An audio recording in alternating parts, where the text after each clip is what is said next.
Book 2. Part 1. The Monastery. Chapter 1. Shar Nefredi, Thief. The sweat trickled down my brow where I hung, clutching the rock walls of the cliff, and I could hear my heart thudding in my ears. Just calm down, Shar, you can do this, I told myself, opening my mouth to try and breathe a little quieter. It wasn't just the fall that would kill me if I got this wrong, but I knew that if I made any noise at all, then I would probably get killed as well. We would all get killed, I corrected. I was hanging from the sides of the sheer cliff and clinging to the rocks by my fingers and toes. There was the narrowest of rocky ledges under my soft shoes, but it wasn't wide enough to walk along. Beneath me, the stone walls descended to the broken rocks of the dragon crater below, and I don't know why I had thought this was a good idea. Psst, Shar, tell us what's happening out there. Neil's voice came from behind me, and I managed to turn my face against the rock to see he was looking worried from where he and the others sat, huddled against the outcrop of broken rock behind me. Above the heads of Neil, Dorf, and Sigrid, the gray clouds started to fragment and rise as the dawn approached. That meant we didn't have long. I'm clinging to a rock, Neil. What do you think is happening? I hissed back. From my hip, there extended a thin line of rope all the way back to the rock that my three friends were hiding beside, and then to their hands. I had shown them how I wanted the rope to be held, and how they could loop it around their bodies or around a foot in case I fell. At least my mother's mountain family had taught me that much anyway, I thought. I reached out with my hand for a second time, my fingers prizing at the nearest stub of woody trunk of the gorse-like bush that clung to the rock wall. Almost. There! I gripped the sturdy wood with one hand, then moving my foot out along the thin ledge and sliding my other hand and foot a few feet farther along the difficult transverse. It was slow going, and the muscles in my back and legs burned with the effort, but I was nearly there, nearly across. We'd been at this since the dark watch before dawn, when at first even Dorf and Sigrid's eyes had glittered with excitement at the prospect of sneaking into the dragon crater. This had been my idea, a chance to sneak in and try to rescue some of the dragon eggs from Zax. We now knew that Zax was actively helping the Abbot Ansal to cull the herd, and in the scant few months since the battle against the Sons of Torvald, I couldn't stop thinking about the dangers that those eggs, and all of the young dragons in there, were in. Yeah, not so excited now, I bet, I grumbled to myself as I reached out from the scrubby tree trunk to the next outcrop of rock. Crack! There was a sudden sensation of movement beneath my foot as the rock ledge I had thought was solid slab rock was in fact layers of compressed flakes. Oh no, I had time to think as my foot disappeared, and I lurched forward along the cliff wall. She's falling! I heard Dorf's terrified squeak of alarm. Screeya! There was a screech of a dragon call from somewhere far above us. No doubt Paxala, even though I had made it clear to her to leave us alone this morning, that the dragon crater was too dangerous for her. But I had no time to let my fears about her get in the way. I pushed out with my back foot, reaching with my hand towards the nearest rock. Ugh! My gloved hands caught a rocky outcrop the moment before my body slammed into it, and I hugged my arms and legs around it like I could cling to it like a spider. Please don't splinter and crack, please, I begged the rock itself, but it held. Shar! Neil was calling, standing from his position. No! Don't move, I called back, scrabbling with my hands until I could force my fingers between cracks and into the dirt behind my saving rock, hauling myself out to the much wider ledge I had been trying to get to. The rope I was attached to was tighter than before, but slack enough to let me flop over onto my back, groaning in exhaustion. I lay there for a moment, looking up at the lightening skies. The cold air felt chill in my lungs. Shar is hurt. I can fly to her? A reptilian voice said in my mind. Paxala's mind felt tense and skittish, and I could feel the concern seeping through her. No, don't, I murmured, knowing that the dragon would be able to hear my thought. I told you to stay by the lake this morning. I frowned as I pushed myself up into a sitting position, pulling once on the rope for some more slack. There was an answering single tug at the rope, and then, when I pulled on it, I found that there was much more give. I had told Neil how we had done such things in the mountains. 1 tug on the rope was, okay, keep going, and 2 was halt. How can Paxala sit by the lake while you go in there? Would you for me? The young dragon chided me. Well, I guess that you are right. Just stay out of sight of the other dragons, please, I murmured as I wound the rope several times around the large outcrop of rock and then a couple more around another. That should hold, I hoped. Psst! I hissed back across the cliff, waving my hand over my head. In response, I saw the now distant shape of Neil wave his arms and start to progress along the way I had just come, but now with a guide rope to follow. I knelt by the rope, steadying it as much as I could with my hands as I watched him. Neil was almost all healed from his scrapes and bruises of the last few months at the Draconis Monastery, but he still moved a little stiffly on his left foot. It made him cautious as he climbed, but that wasn't a bad thing. When he was halfway across, he paused and recovered his breath, his face serious and grave as he carried on. He's changed, I thought, watching him. Not only physically, growing a little taller and broader-shouldered, but still nowhere near as tall as Sigrid, but he was also quieter as well. It had been almost a full season since the sons of Torvald, Neil's very own older brothers, had attacked the Draconis Order in greed for their apparent power and rising popularity with Prince Vincent. Ever since then, Torvald has seemed a little withdrawn and reserved, as if he was worried that something terrible was going to happen. That was part of the reason why I insisted that we do this now rather than waiting any longer. One of the vicious Greens dragons had recently had a clutch of eggs, and we were heading into the dragon crater before break of day to steal them. Oof! Neil crawled onto the ledge and collapsed just as I had against the stone wall. Congratulations! I gave him a moment to get his breath back, waving to the next person in line, Sigrid. That was tough, Neil groaned, rolling his shoulders with an audible crack. You should try it without a rope to hold on to, I teased, watching the long Sigrid cover the cliff much quicker than either of us had. Still, you're right. We have to return with the eggs yet. If only there was an easier way. The tunnels? Neil said as he stood to steady the rope on the other side of me.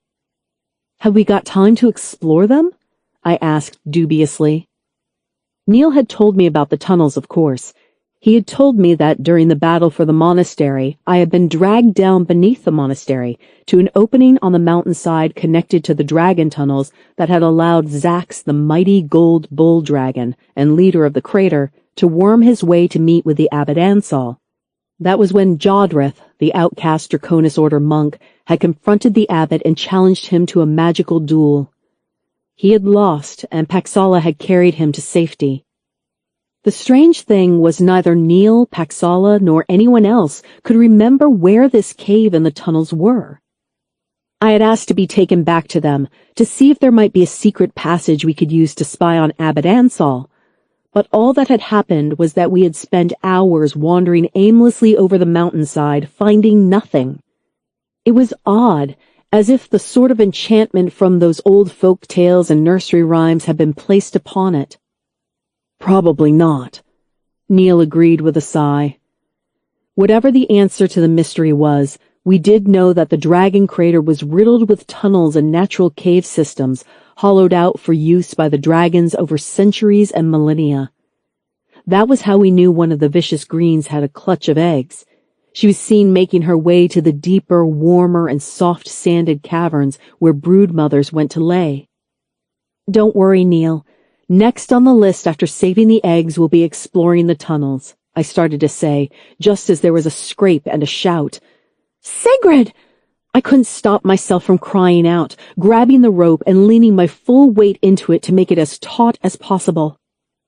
Sigrid Fen, a daughter of the Fen clan of the Middle Kingdom, had slipped at the same place on the ledge where I had, and was now clutching with both hands onto the rope as her feet dangled and kicked at the cliff walls. Bits of rock were chipping and flaking away, falling down the walls in a shower. "Try to get a hold with your feet," I hissed out, aware that somewhere below us, the crater full of dragons was no doubt beginning to wake from their slumbers. We both held our breath, waiting for Sigrid to get her tiptoes onto the rocks, easing herself backwards towards the ledge they had come from. Damn it, I thought. Without that ledge there, it is going to make this journey a whole lot harder, I said tersely. A whole lot of impossible for Dorf. Neil was frowning in worry as Sigrid and Dorf exchanged hurried whispers. I could tell from their hand gestures and shaking heads that neither of them wanted to attempt to cross over now. "That's okay," I said as loud as I dared, flapping with my hands and pointing at the floor where they stood. "Just wait," I said slowly and clearly, unsure if they even heard me over the distance. "Looks like it's just you and me then," Neil said, as Dorf and Sigrid hunkered down by the rope bridge that we had rigged up. "Yep, and this time we don't even have a dragon to ride," I pointed out, leading the way down to the crater floor between the broken boulders. There were dragon claw marks everywhere down here, deep scores clawed across the soft rocks, and smooth surfaces where the dragons came to slaw off their old scales. Tough, almost tropical little plants and shrubs dotted the ground, which was noticeably warmer down here. One of the nearby pools bubbled, and I was grateful the sound masked our crunching steps. "There, up ahead," I pointed to the birthing cave that the green had chosen. It had a low entrance like the others beside it, although still higher than our heads, but much lower than most of the other greater caverns that the dragons used for their dens. "Wait, I thought I heard something." Neil froze, and I ducked to a crouch instinctively. What would happen if we were caught in the crater by Zax or any of the others? We had seen the way that the dragons tore apart the carcasses that the monks threw down to them every day. I was sure that we wouldn't last 3 breaths down here. Why did I ever think this was a good idea? "Because of the hatchlings," Paxala reminded me. "Yes," I muttered under my breath, "because of the hatchlings." If we managed to get to the eggs before they hatched, then there was a chance that we could free the young dragons from their captivity here under the awful rule of Zax the Golden and the Abbot. The Abbot chooses which dragons are going to die. That was what Neil had told me. Torvald had overheard the Abbot bargaining with Zax over dragons' lives. How could I leave a whole new generation of baby dragons in here, farmed as villagers might raise chickens or piglets? "What did you say?" Neil whispered. "Oh, nothing," I shook my head. "Just talking to Paxala." "Ah." He nodded, and a brief shadow flickered through his eyes. He wished that he could hear her the way that I could in my mind, but it was like this magic that the Abbot thought that some of us had. It was something that was natural and instinctive, and not something that I could control at all. "Come on," I nodded, stepping towards the cavern and walking inside so Neil wouldn't see my face. It's not like he had anything to feel jealous about, though, I thought, a little annoyed. I guess that I was tired and scared because of where we were. It was making me irritable. Neil was the one whom Paxala had urged to get on her back like a steed. It was Neil to whom most of the Draconis Order looked at in awe, fear, or surprise most days. He had been the first to do something that no one else had ever done in the entire history of the Draconis Order here at Mount Hamel. He had ridden a dragon. It was dark inside, but not cold. Instead, the air was even warmer and drier than in the crater, and there was no sound. I waited for my eyes to adjust to the gloom and could see the hazy shapes of what I thought were rocks. I hoped that was all they were anyway, as I didn't want to blunder onto a sleeping dragon just before dawn. "Where are they?" Neil was whispering to me, and I shrugged. Why did he think I would be the one to know? Only because a dragon had bonded to me didn't mean that I was suddenly an expert on all things draconic. In fact, that was one of the many reasons why I knew that we had to do this. There was still so much to know about dragons. Did they really need to live with a mean old bull like Zax, or could they live quite happily on their own, as Paxala did? Would other dragons bond with humans if they had a chance to, as Paxala and I had? And could we ride them? I thought with a thrum of excitement I always felt at the prospect. Just as Neil had done. Just as Neil had shown us what we could do. We could stop this cruel farming that the Draconis Order seemed to be doing, and instead we could have bonded dragons and humans as friends working together. Still so much we don't know, I was thinking, as my feet scrunched on something softer on the ground. Dried grasses and leaves. The nest. Have you got the bags ready? I whispered, and heard Neil grunt in the affirmative. They were little more than old canvas sacks I had begged from the stables, with softer velvet material that I had begged from Nan Barrow, the house mistress and resident cook. I wasn't a great seamstress, my father thinking it more befitting for a daughter of the northern prince to learn how to shoot arrows than thread needles, but I had made it work. We now had 3 soft-lined bags, each of which might hold 2 or 3 eggs. I didn't even know how many eggs a dragon laid at a time. That was how little I knew. Okay, quiet now. I hunkered down, taking a step forward. The nest of the dragon was large, a vast mound of grass, bark, branches, and dried foliage forming a round mound, in the center of which sat 3 large pale blue and speckled eggs. They were beautiful, the color of the softest summer sky. But they were not what had alarmed me. Scrunch. The dried grasses crackled and crunched as I froze, my heart hammering in my throat. But nothing happened. Maybe there were no dragons nearby. I reached forward, patting the dried grasses carefully around me, reaching as far as I could until my hand hit something solid, smooth, and radiating warmth as if from some inner flame. An egg. Neil, I hissed. I think I found them. I reached further, following the smooth curve of the egg to its nearest fellow, and then feeling the curve of another beside it. This one, too, was slightly warm to the touch, and I was sure that I could feel a slight vibration coming from inside, like the beat of a heart that was already the size of my thumb. Hang on. How big are the eggs? I moved forward, crunch, scrunch, to use both hands this time. The egg was almost the size of my entire torso. It was huge. What an idiot I was, I cursed myself. Of course they were going to be large. For some reason I had thought that they might be just a bit bigger than a goose's eggs or the size of my hand. If they were this big, then they would barely fit into the bags and we could only carry 1 each. Hiss. There was a rattling sound from the darkness ahead. Oh, crap. I froze, not even breathing, my hands hovering over where I thought that the vicious green's dragon eggs would be. Could I slip my lined bag over one, turn and run, I wondered, waiting to see what would happen next. Nothing. Whatever dragon had made that sound out there in the dark, they had either gone back to sleep or decided that I wasn't a threat. I moved my hands to my belt where the bag was tied. This time, the dragon noise didn't come from deeper in the cavern ahead of us, but outside and above us. Paxala! I tried to think at her, wondering if she had defied all of my orders and flown into the crater anyway. Please, no, Zax will kill you! I bit my lip, as suddenly there was another startled screeching from outside. Seskria!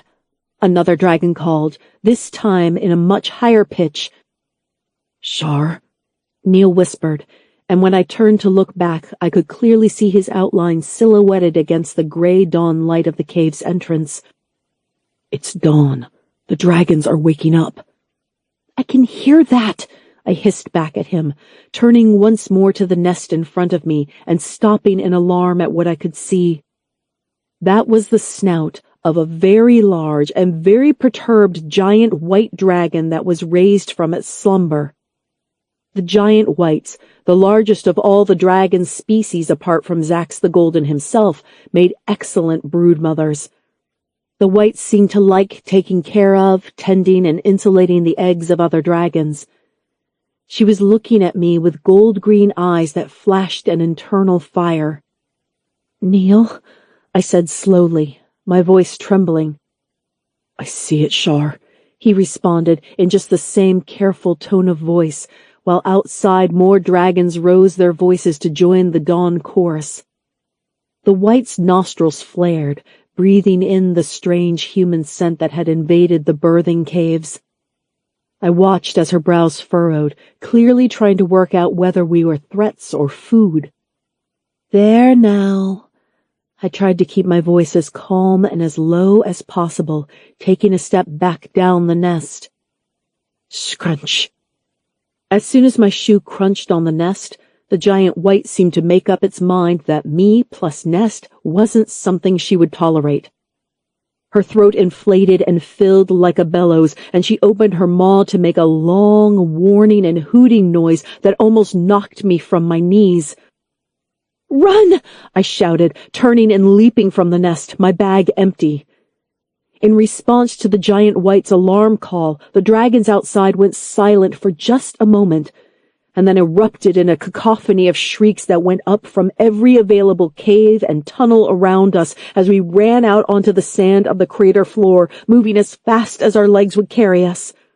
With sharp shrieks, the smaller messenger dragons shot out from their roosts in some of the tallest of scrub trees, flapping in alarm as they tried to work out whether it was the dawn call or something else that was causing the ruckus.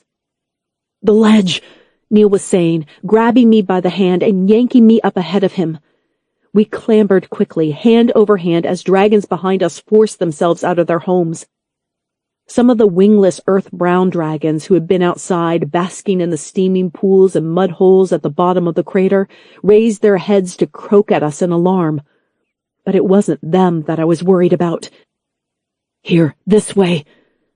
Neil helped me, even though I was the better climber than he was, and we crossed the area of the broken boulders to the small ledge where we had tied the rope. Sinuous blues were wending their way out of their caves, croaking at the first rays of sun that hit the rocks. "We might just make it if they begin their dawn call," Neil was saying, pushing me ahead of him onto the rope.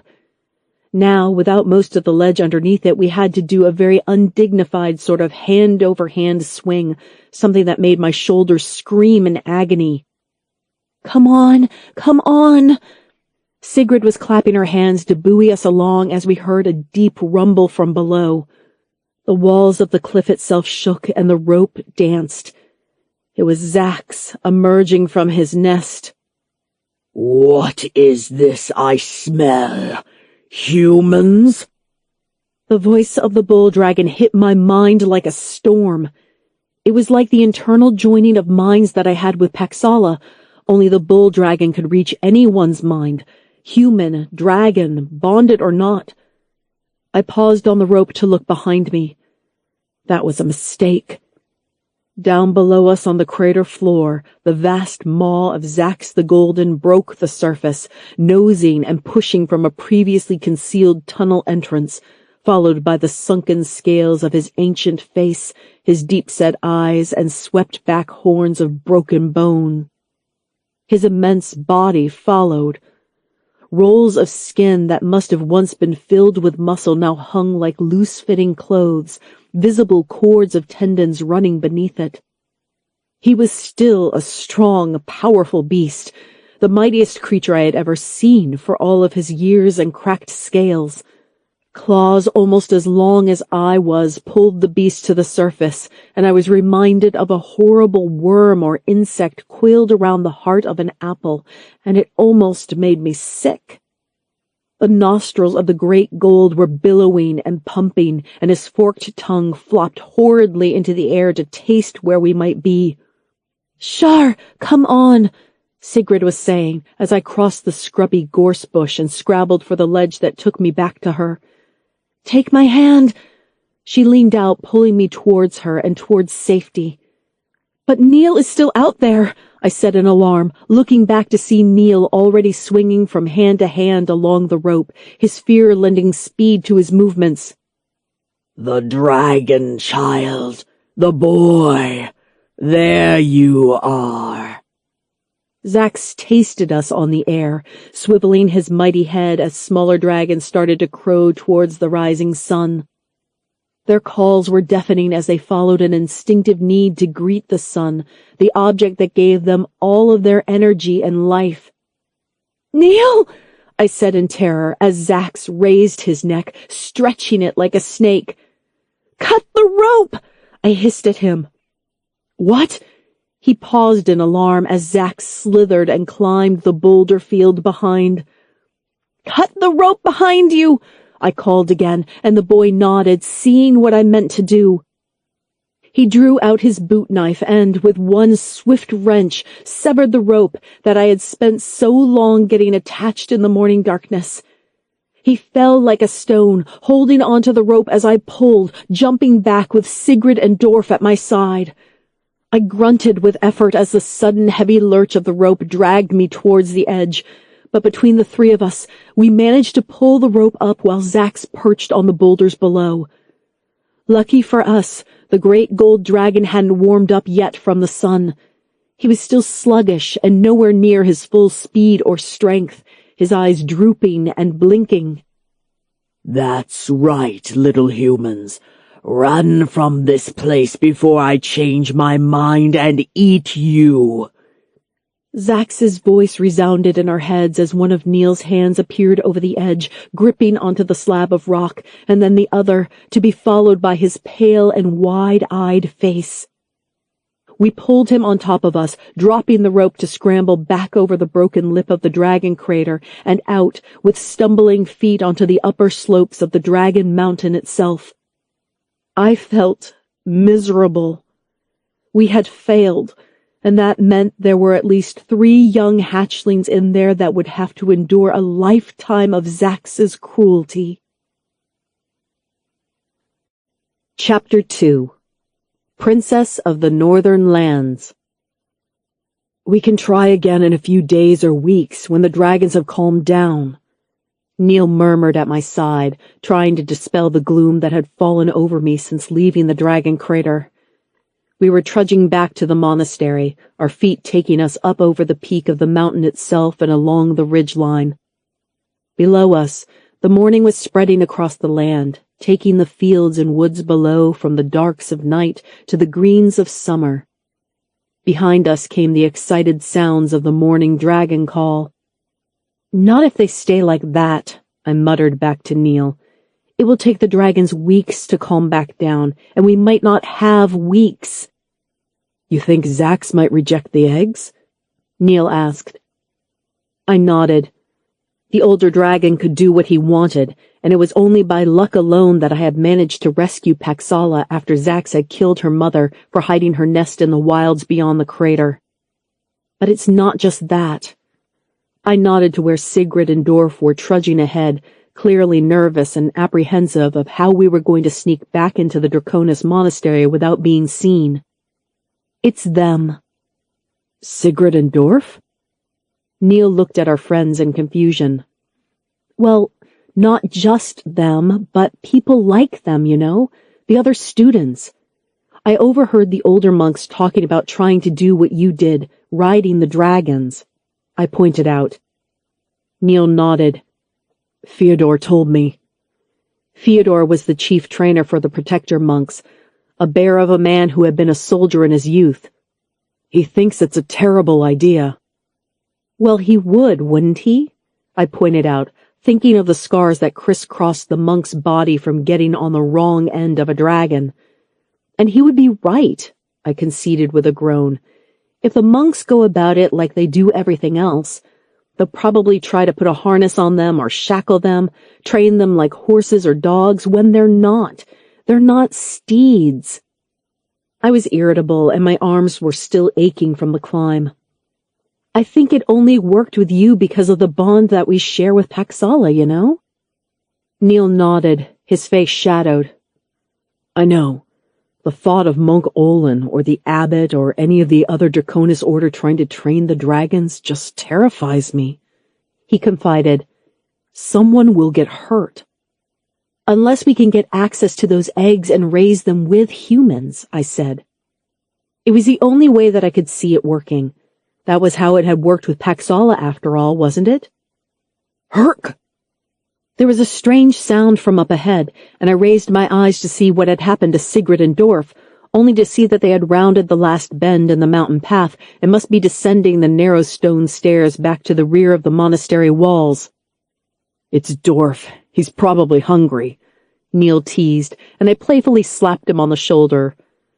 Boys were so horrible to each other, I thought, even when they're trying to be friends.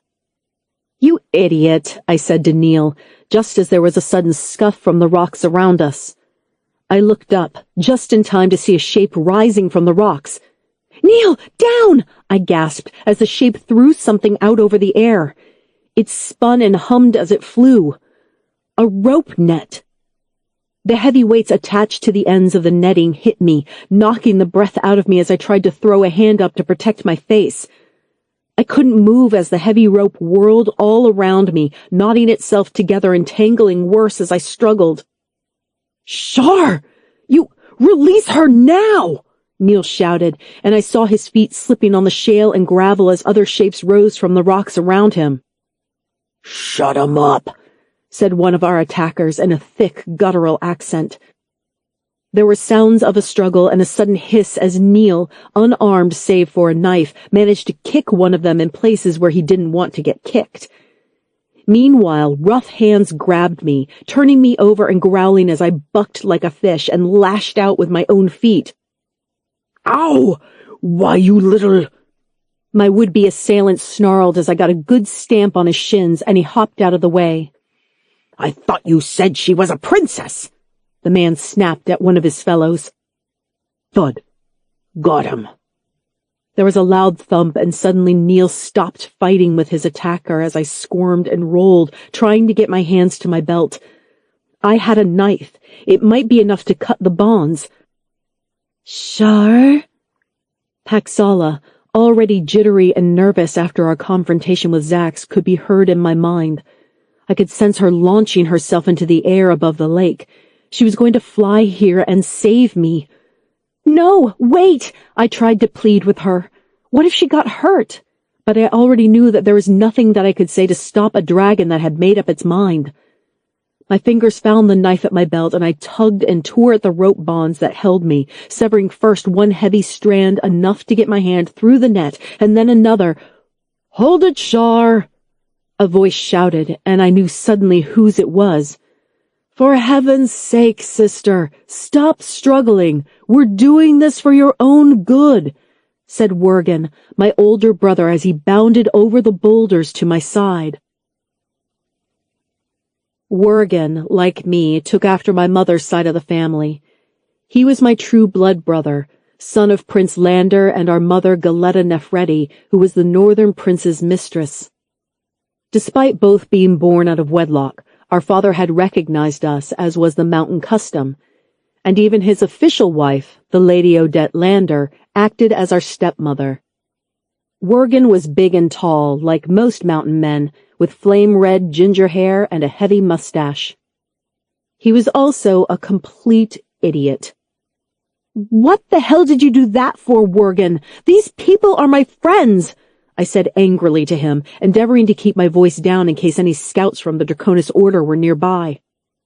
For a moment, I wondered if Wergen, already a general in our father's army, had come to Mount Hamel with the armies of the north at his back, just as the sons of Torvald had arrived with theirs. It seems that everyone wants something from the Dragon Monastery. I'm sorry, but we have no time. I had to act now, or else I would lose you again into that place. Wergen gave the monastery a suspicious look. He had never liked the idea of me going so far south to this place, and didn't trust the Draconis Order any more than Neil seemed to. But look! I pointed to the bodies of my unconscious friends. Did you have to hit them over the head? How was I to know that they weren't more of those monks about to do something terrible to you? Worgen protested as he sat on the ground and began unraveling the nets and ropes he had used to entrap us back into their carry sacks. We had moved behind the nearest of the boulders to stay out of sight of the watching walls of the Dragon Monastery, but I also knew that it wouldn't be long before the scouts would start going out and people would start raising the alarm. We'd been gone too long already. Shame you weren't here a watch ago, then you could have really seen something terrible about to happen to me, I murmured, as Neil groaned from his place by the side of the rocks. Shar, are you okay? Why does my head hurt so much? Neil muttered. Ah, my deepest apologies, little man. It was a mistake. Please, I am Worgen Lander, Prince of the Northern Kingdom. Worgen winced, standing from his task to walk over to Neil and extend a hand down to help him up to his feet. Neil Torvald, son of the Chief Warden Malos Torvald, Neil offered, holding his head and blinking, and worry and concern blossomed on my brother's face when it dawned on him that this was the boy I'd written home about, the one who rode dragons, and the one who was my friend. Are we captured? Neil asked unsteadily. No, Worgen said quickly, and I snorted in disgust. My brother could be charming, but he was also so transparent. You're only being nice to Neil because he might have a dragon somewhere. I glared at Worgen. No, my brother repeated, as around us the other men of his troops started to gather their things and pack them away. But I am under orders to return the Princess Nefredi back to her rightful place in our father's keep. The Princess Nefredi? Neil looked confused before suddenly realizing who my brother was talking about. Ah, you mean Shar. I'm not going, I said quickly and immediately before Worgen could get his hopes up. Sister, it is our father's orders, were the first words out of his mouth. Orders, I whispered, not he cares for me or he is worried about me. No, it was orders. Yes, you cannot stay here. It is impossible. The Middle Kingdom is collapsing. No offense, Torvald, Worgen said as an aside to Neil. But it is true. Word has reached even the Queen's Keep of what the sons of Torvald attempted and how Prince Vincent, Worgen made a sour face, has reacted. What do you mean? How has Prince Vincent reacted? Neil asked with a worried frown. You don't know? Worgen looked shocked. You haven't heard. Prince Vincent of the Middle Kingdom, this kingdom we are in now, has closed all of the borders, and there have been sudden attacks on travelers up and down the country. It is clear to see who is behind it. The Dark Prince is seeking to rout out any who oppose his rule. Worgen looked back at me. I am sorry, sister, but our father has decreed that he cannot leave you down here in the Middle Kingdom at the mercy of Prince Vincent. You are to come home with me and my men now. I shook my head once more. Worgen, I won't, and I can't. Worgen folded his hands over his chest. That was a bad sign, and one that I knew well from my childhood. Our father had always said that we had inherited our mother's stubborn ways, in that we both would look at him and plant ourselves squarely into the ground like a mountain, refusing to budge on whatever we had set our minds to. This was what the large man my brother had turned into was doing now. He was big and broad with thick studded brown leather armor, not his full chainmail for this mission I saw, and boots with fur tops. Shar, I will carry you if I have to, Worgen growled, and I knew he would as well. It was just then that a dragon's scream split the sky. A shadow swooped low over the ridgeline, flashing over us and causing Worgen and the rest of his men to tumble to the floor and roll to the shadow of the nearest rocks. Paxala, stop playing games, I said, as the young Crimson Red roared once more and landed, her wings causing a gale as her talons scratched at the rocks beside us. Medi, get me the iron arrows, quickly! Worgen was saying, his face almost as pale as my hair as I tried not to laugh at him. You will do no such thing, brother, I said, looking over to Neil. We were the only two people who hadn't fallen to the floor and scrambled for cover as the mighty dragon had landed. Shar, this one smells like you. Is he your family? Why are you hurt? Paxala sniffed and chirruped at me as I walked forward, reaching towards her with my hand. Sister, you are mad!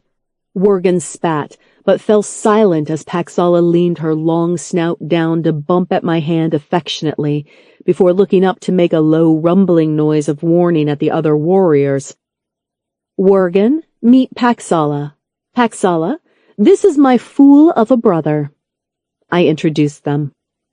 He smells like a goat. Paxala cocked her head at him, making me laugh. From their places by the rocks, Dorf and Sigrid were woozily coming to, wincing and groaning at all of the commotion around them. Sister, you know this dragon? Worgen managed to get himself into a crouch, but could not summon the courage to stand up and walk to where I patted Paxala's warm and smooth scales. My friend. I always felt better when I was in contact with her. She was like my sister in just the same way that Worgen was my brother, more so even, because Paxala could share my innermost thoughts and feelings, whereas sometimes Worgen just looked at me as if he didn't even know where I had come from. Yes, Worgen, I do know this dragon, and she is the reason why I cannot leave the Draconis Order with you, as much as I might want to. Leave? Shar wants to leave me?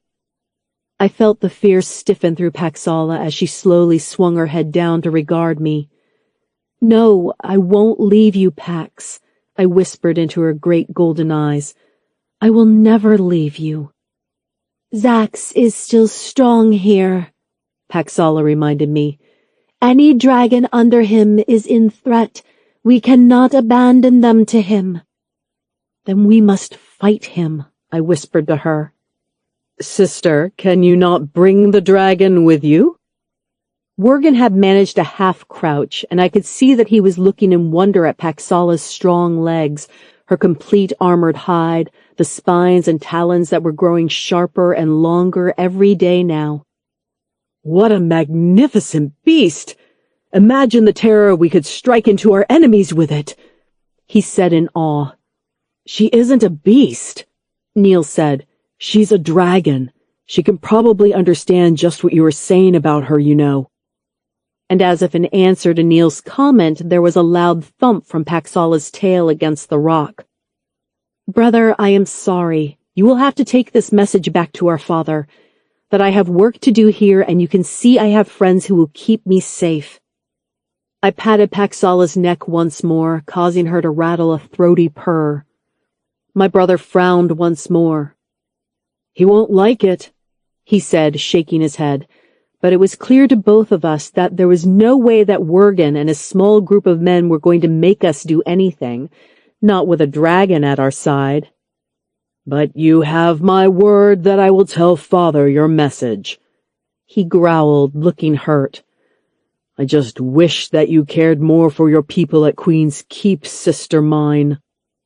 I do, I burst out, feeling suddenly angry. How could he dare to say I cared any less for my father's home and my father himself and all the people up there than I did for my friends? At that moment, I could have run forward and hit my brother just as I had done all through my childhood, with both of us ending up rolling on the floor as we fought, tearing clothes and giving each other bruises. But the throaty purr from the crimson-red dragon above me had turned into a warning growl. Paxala was sharing in my anger. Easy, Paxala, I shushed her. He is just being an idiot. It is what brothers and sisters do. I think I understand, although I never knew my own hatchmates, Shar, Paxala said mournfully, but she at least stopped growling as we watched Worgen and his warriors standing awkwardly in front of us. I have to give Father something. Worgen started to say, attempting to look at me with that same look of displeasure that Father used. It wasn't going to work on me. You can give him my assurance that I am doing the best for his realm down here, I countered. Oh, for stars' sake! Worgen turned on his heel, rolling his shoulders as he did so. I knew he was angry, and likely wanted to shout at me and drag me back to our father's lands as if I were just a petulant girl. But I could also see the worried looks of his warriors beside him. None of them particularly wanted to get on the wrong side of an angry dragon. I waited for Worgen to calm down. He was always like this, hot-tempered, but with my father's gift for battle and strategy, and thus the ability to rein in his mood when it mattered. After kicking a bit of rock, his shoulders slumped a little.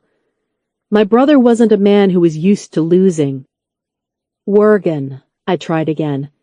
You have to trust me that I know what I am doing, I said, although part of me wondered if I really did. I'm good at this. I made friends with a dragon, after all.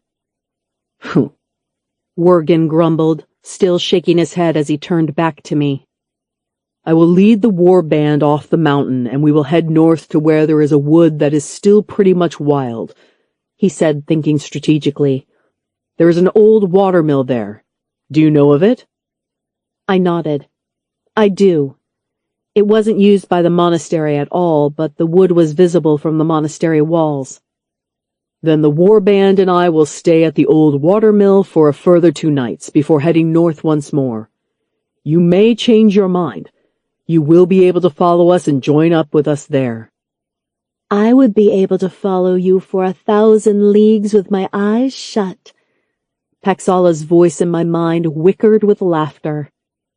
I won't change my mind, Worgen, I informed him, but he only shook his head at me before he led his men away. I felt caught between 2 evils, either betray my family and help out the dragons, or betray the helpless dragons and obey my father. The air was still for a while as we watched my brother's group slip back into the hidden paths between the rocks, and behind us we could hear alarm shouts as Draconis Order scouts and monks spied the crimson red clearly visible out on the slopes of the mountain.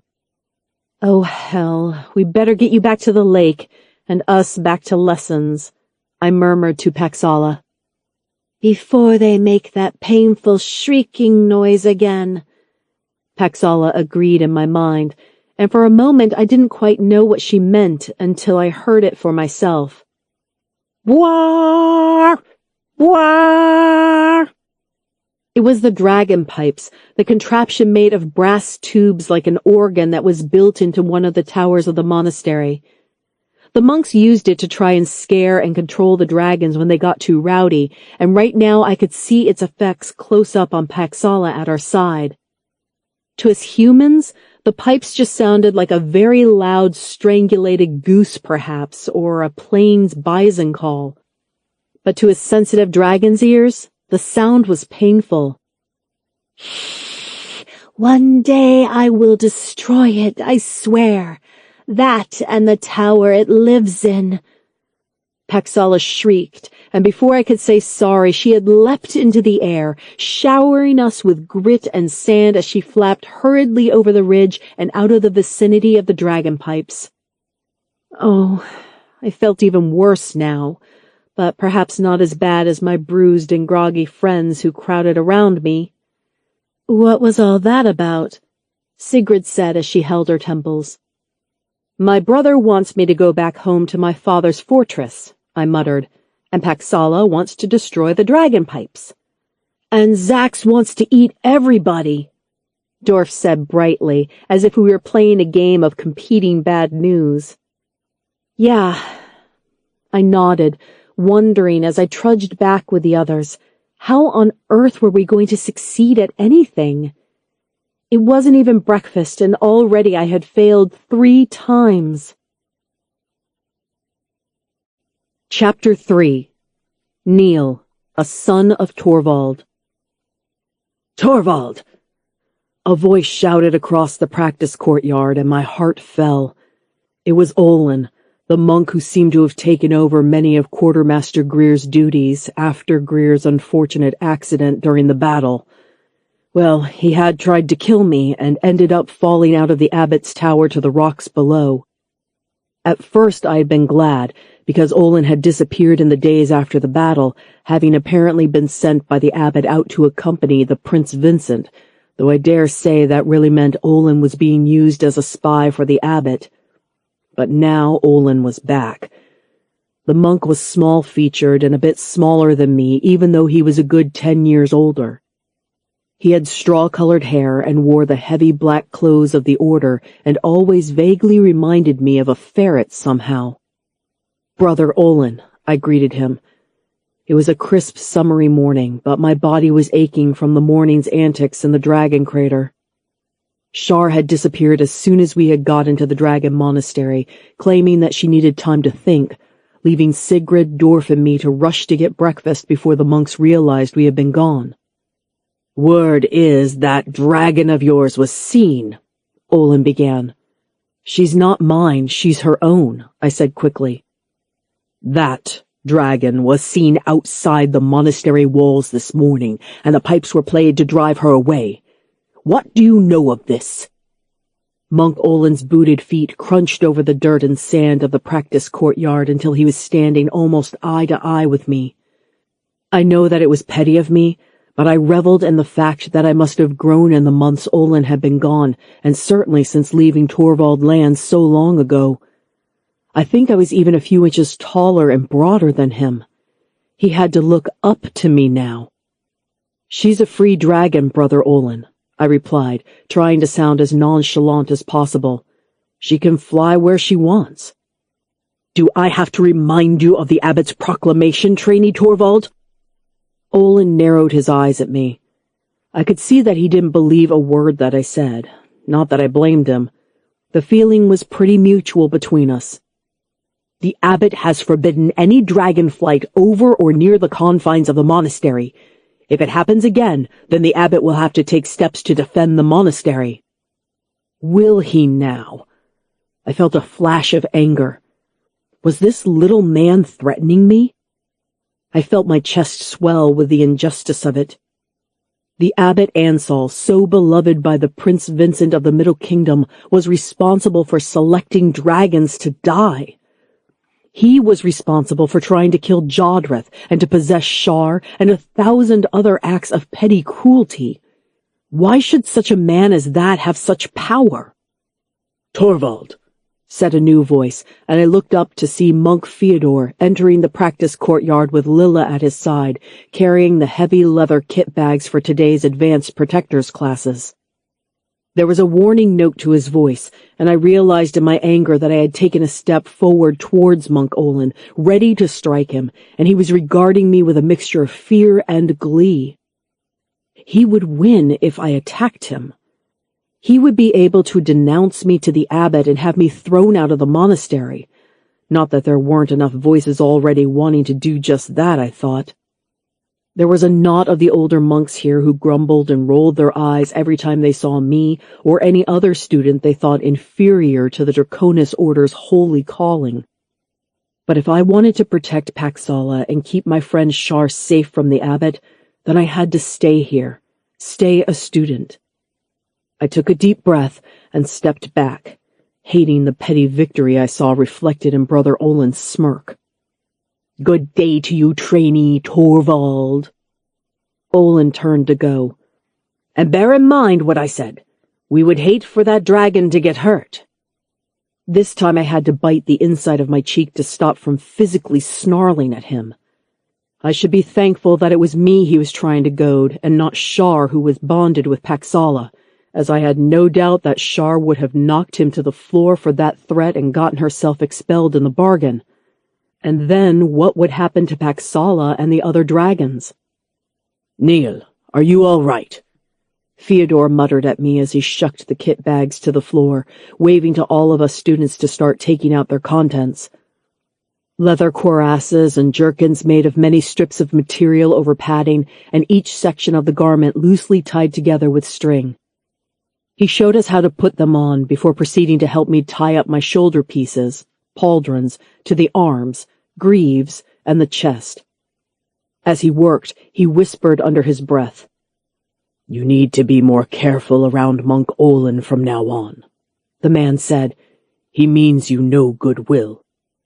"I think I can see that," I said, still seething from his threat to Paxala. Thud. There was a light cuff to the side of the leather cap that I had put on. "Ow!" I said. "What was that for?" "Mind your back chat, Torvald," Fyodor growled. "You can get away with it on me, as I grew up amongst soldiers, but the other monks will have you up for disciplinary for using a tone like that." "I didn't do anything," I protested, not caring if the other students heard me or not. "It was Olin who was threatening me." "Shh!" The larger monk trainer grabbed me by the shoulders and none too gently spun me around on the spot until I was facing him. He looked angry, and an animal part of me realized that Fyodor was much bigger and much more experienced at brawling than I was. "And you'll keep that to yourself, young Torvald," he muttered, holding me by the shoulder still and lowering his face as he looked me in the eyes, waiting for me to blink and look away. As soon as I did, he released me but whispered, "Things have changed since the battle. The abbot and the other monks are edgy. There hasn't been a battle up here for 10 years or more, and now you come along riding dragons and your brothers are knocking on our gates?" "I didn't ask them to," I began, but Fyodor silenced me with a scowl. "I'm doing this for your own good, Neil. The students might think that you are something special, but the monks see you as a threat to their power. So stop acting all big and tough and keep your head down for a while, will you?" Fyodor growled, stepping back. I hung my head and scuffed my boots on the sand. Things had changed since the battle, I couldn't deny it. We had seen the dark magic that the abbot could summon, with the help of his acolyte mage trainees like Shar, and the world had seen just what sorts of men my brothers were. Angry, violent, aggressive. It was how the older monks viewed them and would mutter darkly about the brutes of Torvald, and I hated to say that I even agreed. Before, the sons of Torvald had been known as fierce and effective warriors, but a certain pride and respect had always seemed to go hand in hand with that. Or maybe I believed that because my father insulated me from the views of the villagers and townspeople. Now, however, it was obvious that everyone knew what I had always known in private, that Reuben and Rick were violent, greedy, and demanding. It made me feel tired, and didn't feel like a vindication at all. But had I been acting differently since then? I knew that the other students often regarded me strangely, like I was the one who had sprouted wings and flown around the monastery. Dorf hadn't stopped asking me how I had done it or what it felt like. "I don't know," was the honest answer. It just sort of happened, and what made the whole situation even stranger was that it wasn't even me who was particularly close to Paxala. Olin and the others seemed to think that she was my dragon, but she wasn't. Wait until they find out that Shar can hear Paxala in her own head. That will really freak them out, I thought. Fyodor was checking the other leather suits of the students around me when I looked up, and, from their watchful and wary stares, I had to admit Fyodor was right. The students did look at me as though I was something special, and I guess the way that I had sized up to Monk Olin only made it clear that I was beginning to act like it too. I can't afford to let it get to my head, I realized, as I reached down to pick up one of the wooden staves that we would be using for practice. My father, Malos Torvald, was still out there, injured, and my brothers Reuben and Rick were still seething from their defeat and my apparent treachery when I had flown the dragon against them. They were in danger, and they were also a threat. I had never felt so conflicted in all of my life. Was I no longer a son of Torvald now? "Hey, Torvald!" sneered a voice, and I looked up to see Terence, the ruddy-haired son of Prince Griffith of the Southern Kingdom. He stood with Faldo and Archibald, his own little gang of henchmen amongst the protectors. We didn't get on, and he relished any opportunity to remind me that I was a gypsy-blooded bastard. "Looks like you're not so high and mighty after all, huh?" he sniggered, nodding to Theodore and the recent obvious dressing down and cuffed head that I had received. "Isn't your dragon going to come save you?" "Oh, shut up, Terence." I rolled my eyes and then rolled my shoulders as I practiced a few lunges and swings. "Or what? You'll set your dragon on me?"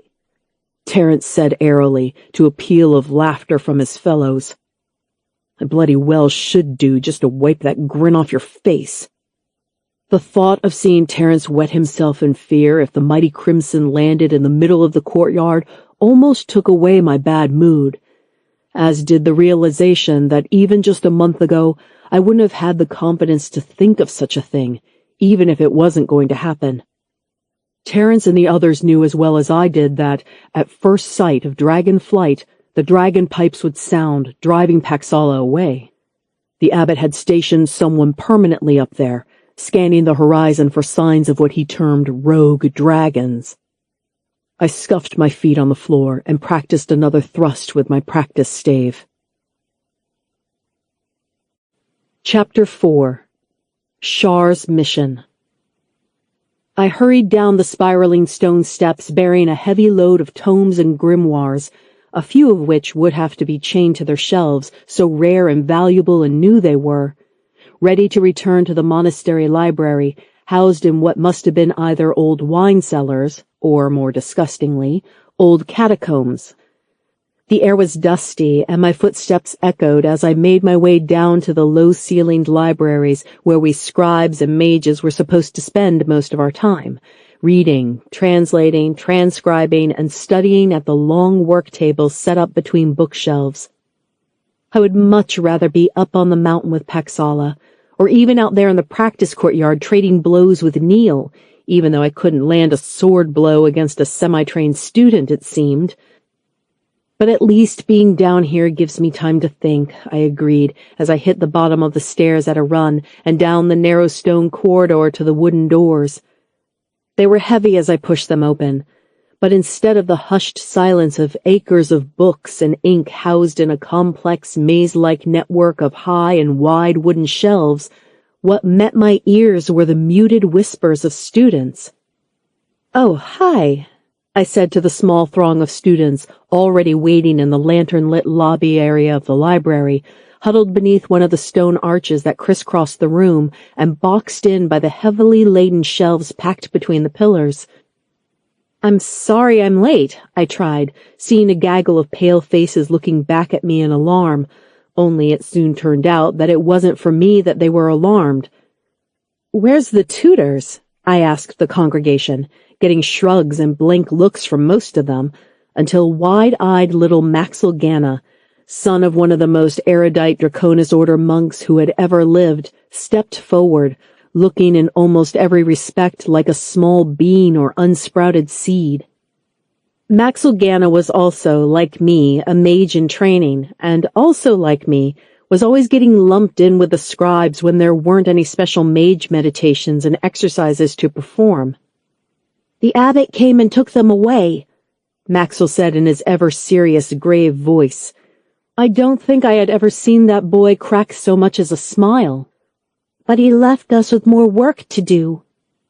There was a collective groan from the rest of the students, about 30 of us in all, perhaps. We'd been having a lot of chores these last few months, which had so far meant cleaning, shelving, picking vegetables, tending the garden, cleaning equipment, and of course, feeding the dragons. One of the few exciting jobs left was hauling up the big sacks of meat to the top of the crater and throwing them down to each group of dragons, starting with Zax the Golden, of course. Why do we have to do more chores? It seemed that the rounded dwarf, who had barely seemed to recover from this morning's adventures, seemed fed up with them. "If it's more mopping and sweeping, I swear I'll scream," he said with a sigh, although I knew that meek-mannered dwarf lesser would do no such thing. It's since the battle and Paxala, I knew. The monks didn't know what to do with us. Were we all troublemakers? Should they expel us? or could we be an asset to them? Oh, this one doesn't seem too bad, Dorf, Maxwell ameliorated, pointing to where there were more stacks of books and scrolls on one of the nearby tables. The abbot said we had to shelve all of those in their correct places in the library to keep us out of mischief. He did he? I wandered over to deposit the books on the tables, actually glad I didn't have to run into the abbot. I hated to be near him, now that I knew he chose dragons to be killed for no good reason. What are they about? I looked at the first cover on the top book, seeing that it was made out of some fine-scaled material and inset with gems. When I flicked open the cover, it was written in strange hatch marks and squiggles that I couldn't read. Are they new? Dorf said, looking considerably brighter at the prospect of handling new books. He had a thing for books and maps. Yeah, new in today, I think. Maxwell was the first to join me at the table, opening the covers of a few to show pages full of strange languages, or else woodcut images of dragons and worms from long ago. I think they're from the south, the furthest south, where the dragons are wild. That made sense, I thought. The Draconis Order was the world's repository for information on dragons, and they collected works from all across the three kingdoms to add to their collections. And beyond, it seemed. We have wild dragons up north as well, I pointed out.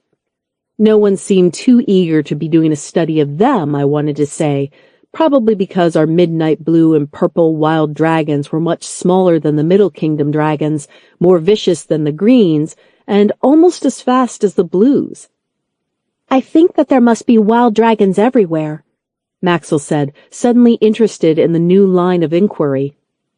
It might only be in the Middle Kingdom where the dragons have become able to, His voice suddenly trailed off as he looked warily at me.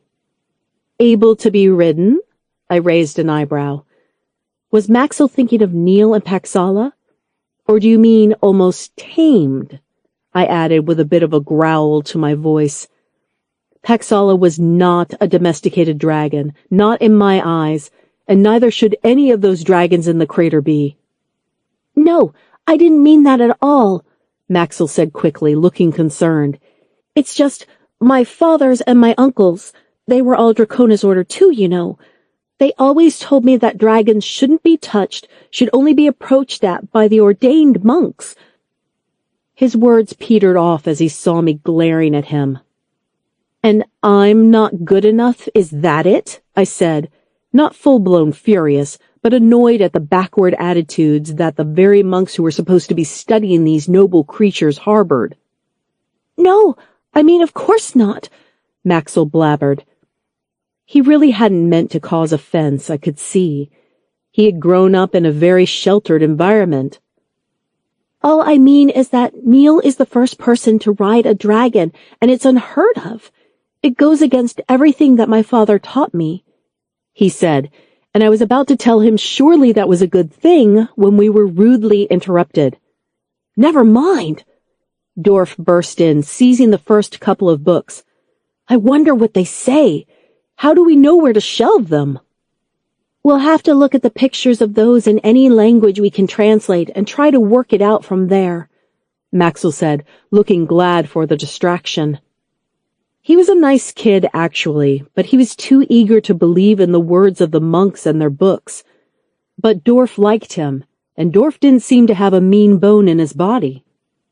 So I began our long morning of shelving. Maxwell became our unofficial tutor as he spoke more languages than any of us, and he helped us find the secret affiliations and associations of each book. I picked up a tome called Remedies for Dragons and wandered off into the large area, looking for the nearest names to this author, Azure Laird. I was quite happy in my task, actually, managing to forget for a little while what Worgen had said to me as I wandered the peaceful aisles of the library. I didn't have to think about the weapons and wars of the three kingdoms, or of the secret plans that my father wanted me to take part in. I could see why Dorf liked it down here. There were no homicidal monks, tyrant dragons, or bloodthirsty soldiers anywhere in sight. I had just found the books placed next to the other dragon remedies and herbologies when Maxel Ganna appeared again, silent and watchful. "Maxel," I greeted him. "If it is about earlier, then don't worry. I was just tired and irritable. I'm sorry for snapping at you." "No, you were right," Maxel said. "The Middle Kingdom dragons shouldn't be tame, but they are easier to approach than any of the other dragons. That, is actually why I wanted to talk to you. It's about the abbot," he said carefully, looking behind him to make sure that he wasn't being followed. "What is it?" I said. "Is it about mage classes?" Another thing that had stopped since the battle were the abbot's nightly meditation study sessions with us mage students. Maxwell was one of the best magical students here, it seemed, and so, like me, must be wondering what was happening. "Maybe, I don't know," Maxwell said. "But when I got here early for class, I found the abbot and some of the other tutors delivering the books there, and then the abbot told me that we were to be doing shelving today." Okay. It all sounded fairly boring so far, I thought. "But then I overheard the abbot saying to the others that the meeting was about to begin and that he didn't want anyone to be late. It seemed a special meeting, something important for the future of the monastery, perhaps." Maxwell looked up at me with worried, large eyes. It was then that I knew that Maxwell really was on my side, along with Dorf and the others. Maybe he had seen the way that the abbot and the other monks had treated me for being half mountain folk, and a woman at that. Or perhaps he had seen the way that I had cared for Paxala and— "They went towards the gemstones section," Maxwell said, pointing to a part of the library that I rarely ever visited. What use have I got for rocks? "If you hurry and are quiet, you might be able to find out what they are talking about. Just follow the lanterns." "Oh, by the skies, thank you, Maxwell." I nodded, shoving Azure Laird's remedies into the boy's hands as I wove through the aisles and shelves quickly.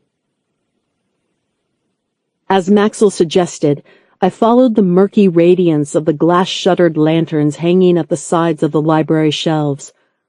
Their use was limited due to the threat of fire, so if there were any lit, then it was a sure sign a monk had passed this way.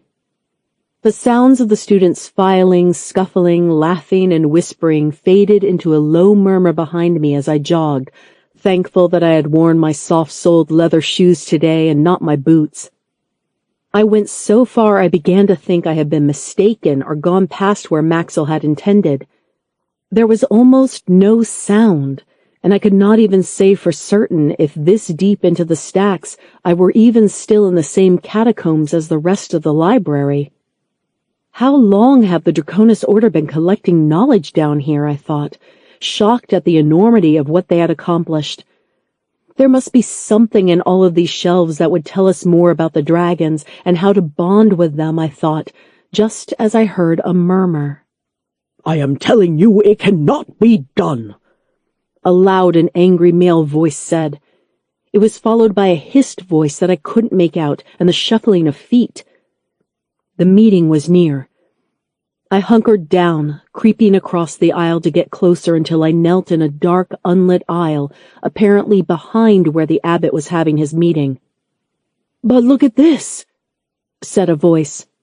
It was Rothan, a monk who I had seen helping Fyodor out occasionally. Tall, gray-brown-haired, with deeply lined and wrinkled face. "The explorer Versi." "Versi was a fool," spat the voice of Abbot Ansal himself. I froze. A vain, spoilt child who probably made up what he saw to keep the old queen's grandfather giving him money. The abbot spoke as if he had known this explorer Versi fellow, even though the old Queen Delia had died a long time ago, and certainly her grandfather had too. I held my breath as I eased myself forward, scanning the bookshelves for a gap. I found a glow of light coming through from the other side of the shelf beyond, and carefully moved one of the books to peer through the crack it left into a small study plaza beyond. This one had a central wooden table and the familiar wooden benches, but the monks gathered there were too important to sit. Instead, they stood around the shelves or else leaned over the table, as Rothan and the abbot Ansal were doing, pointing and gesturing at passages in books and scrolls. I tried to count how many were there, but the angle of my peephole made it almost impossible to see. I guess there were at least 7 or 10 of the fully ordained monks, but I only recognized Rothan, the abbot, and Olin. I bit my lip, breathing shallowly and slowly as I watched and listened. "Maybe so," Rothan continued, "but the explorer Versi clearly states here that he observed tribal children in the far south on the backs of dragons until the dragons reached maturity, so it can be done. Humans can ride dragons." I knew it! I had to stop myself from gasping out loud. What was happening between me and Paxala was natural. It was a bonding that had been happening between dragons and humans for centuries. Surely the abbot would have known about this before, I thought. Why wasn't he overjoyed at the news? Why wasn't he trying to teach the students how to approach the dragons? "And what else happens when the dragons of the furthest south reach maturity? The ones known as great lizards, are they not?" The abbot spat. Rothan blinked, rifling through the book pages. "The explorer Versi doesn't say." "No, he doesn't. Because he never studied the great lizards of the furthest deserts, did he? Nor did he ever see them. But here—" The abbot slapped a sheath of heavy parchments on the floor, most filled with odd squiggles and curls. "In here are some of the written accounts taken from an oral tradition of stories of the furthest tribes. They tell of how the great lizards started hunting when they reached maturity, and that they hunted humans." The abbot sighed.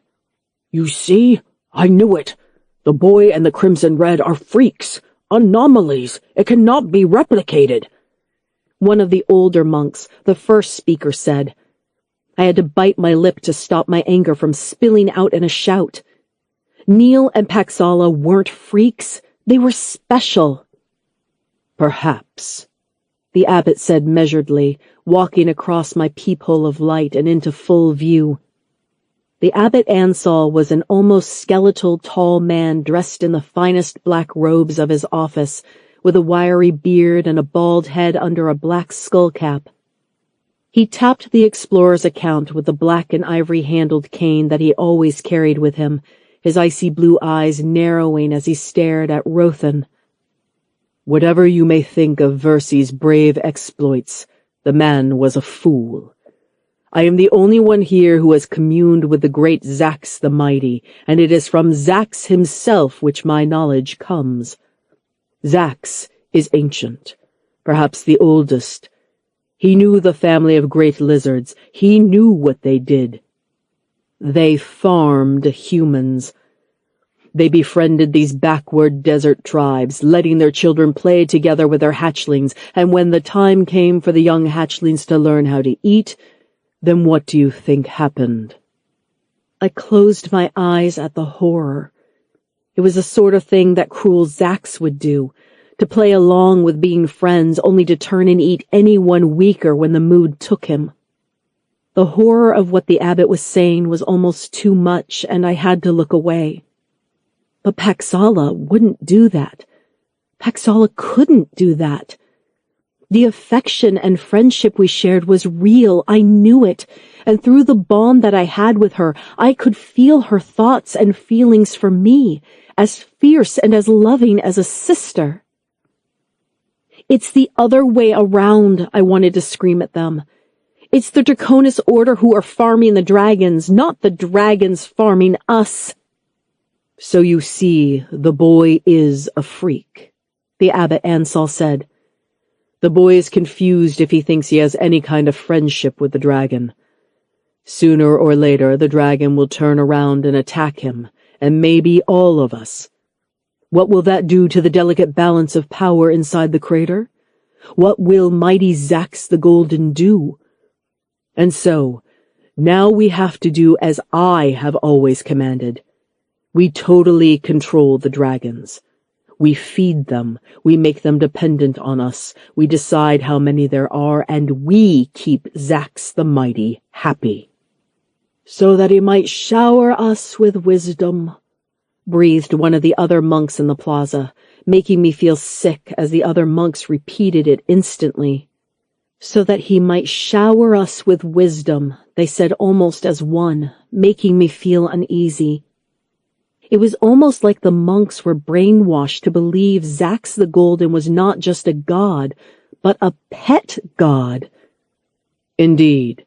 So we will not be throwing our students into the crater to be eaten, the Abbot Ansel said genially, sounding for all the world like he was being beneficent and wise.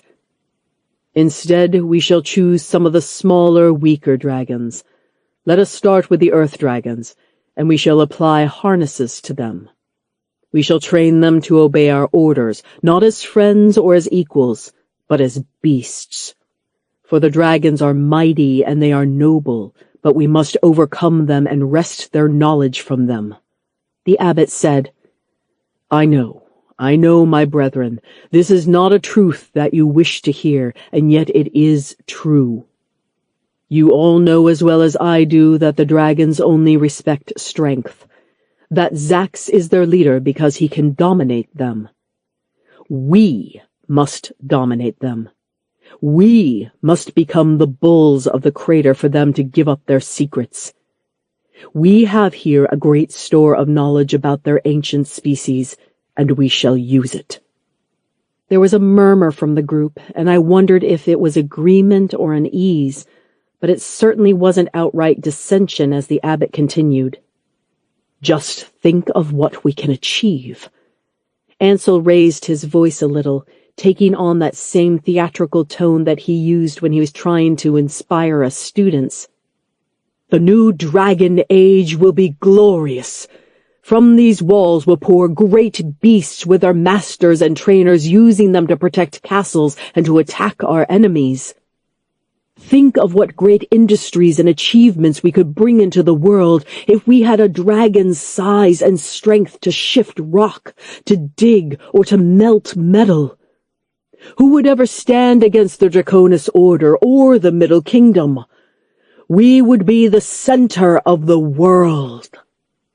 I shivered where I sat. What the Abbot Ansel was proposing was a nightmare vision of dragon servitude and a new age of prosperity and wealth for him and Zax alone. But there is hope. I moved back to the peephole between the books, seeing that the monks were agreeing and clapping, shuffling the papers and the books back into their rightful places. Explorer Versi.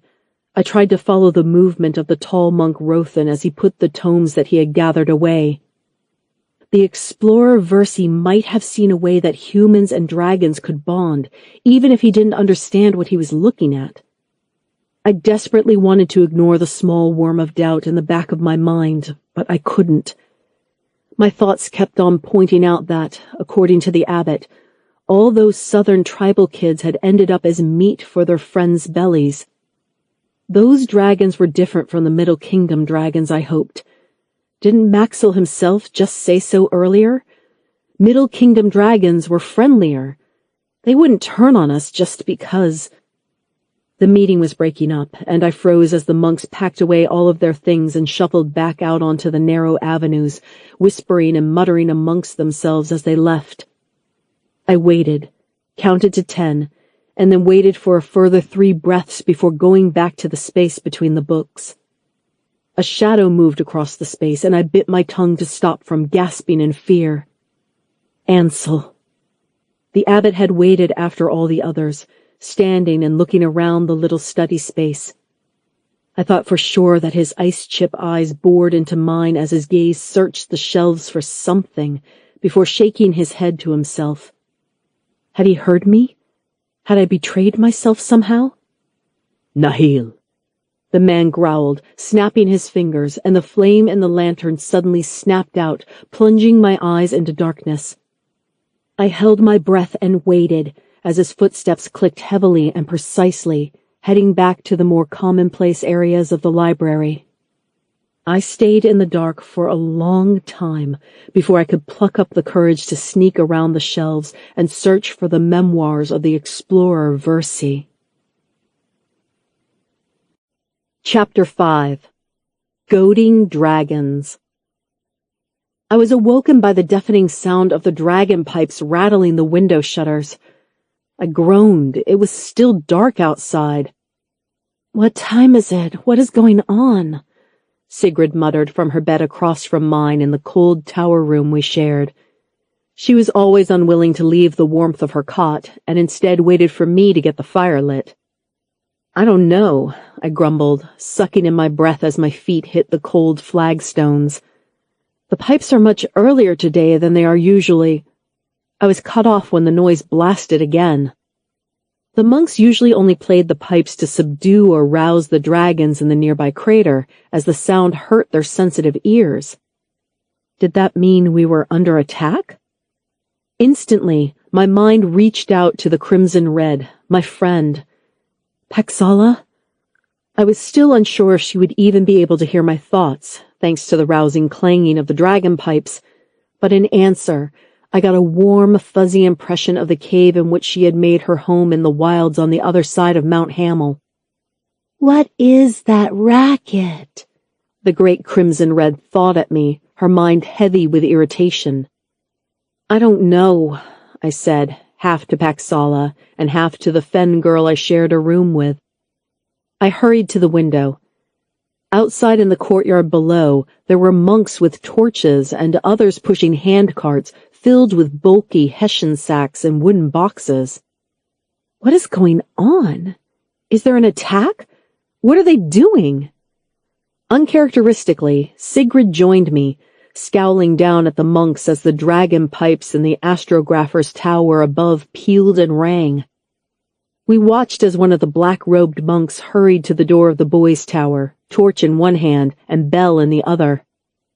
"I guess those dragon pipes mean we all have to get up," I groaned, grabbing my clothes from the stool by the side of my bed. Underneath them was a very old leather-bound book, barely bigger than my hand and filled with spidery black writing I could only barely make out. I should probably just hide this for now. I looked at the room, wondering where I could hide it without any of the Draconis Order monks finding it. No. I settled for slipping the slim stolen volume of Versi's Voyage, written by the explorer himself, into my jerkin. I couldn't risk the abbot discovering I had checked the book out, let alone that I was studying it. "Ready?" I asked Sigrid. "No," she grumbled, but was pulling on her own leggings and robes by the time that our own monk entered the girls' tower to roust us. "Psst, Neil, what's going on?" I shuffled next to him through the gaggle of tired students standing in rows in the courtyard, while the monks in front of us unpacked packages and boxes from the equipment sheds and stacked them in the courtyard. Neil was looking almost as tired as I felt, blinking in the torchlight and frowning. "I don't know," he offered, "but I know those are the Protector's kit boxes." He pointed to a stack of wooden crates that held the leather cuirasses, the studded arm and leg greaves, the padded helmets, weapons, and bandages that the Protectors needed in their training, or else used on the walls. I nodded, but couldn't help feeling confused. The monastery was split into 3 training streams, one of which were the Protectors, warriors like Neil and Lilla, scribes like Dorf and Sigrid, and the mages like me and Maxel. So this is going to be a Protectors class? But why is it happening so early in the morning? And why are the rest of us being forced to take part? I couldn't help asking, though I knew there was no student who could answer. "Neil, I've got a bad feeling about this," I muttered, only for it to be confirmed moments later as the Abbot Ansal, little monk Olin, and the giant-like monk Fyodor marched out from the main house. It was clear to anyone that monk Fyodor was fuming and trying to keep himself apart from the others as much as possible. "Students, what a great day this is about to be for you." The abbot didn't have to raise his voice particularly high for it to cut through the cool air. Today you are going to be led up to the dragon crater by our chief dragon handler and advanced trainer for the protectors, Monk Fyodor. The abbot beamed as there was a sudden cough from Monk Fyodor. Where you will receive your first instruction on the handling and use of dragons. What? Neil hissed under his breath beside me, and I could only share his apprehension. No one at the monastery knew how to handle and use dragons. Not even me, and I had helped raise one from an egg. Certainly not the other students around me, half of whom were punching the air in reckless delight while the other half were looking terrified. I agreed with the second half, especially after our previous morning's misadventures. Neil, I whispered to him as the monks led us through the rear gates and up to the mountain beyond. we need to do what we can to keep these students alive. He nodded, his face ghostly pale. It's up to us. We trudged through the shale and grit of the mountain path, gorse bushes spiking through our leggings, and students whispering in apprehension or excitement. Behind us the dragon pipes blared, their tones creating a shriek across the dark skies. The chief dragon handler Fyodor led us up the way we would take as if we were going to feed the dragons, but then unexpectedly he turned at the entrance to the high boulder field where Fyodor did something at the face of one of the rocks, and there was a grating sound as a boulder rolled away from a wide tunnel. He waited at the mouth of the tunnel as we filed past him. I exchanged a look with Neil. Could this be the tunnel entrance he had told me of, where Abbot Ansel had taken me the night of the battle? Students, I want you all to walk through to the larger chamber below and wait there. Do not make a sound, any at all, he said to us over and again until it was time for me and Neil to file past him. Torvald, Nefredi, out of line and with me, now, he growled. Even though it was dark, I could hear the impatience in his tone. We waited by his side as the other students filed past us into the dark, and we three were the only ones out on the dark mountain alone, where even still the dragon pipe's blaring call reverberated. Fyodor growled at the sound.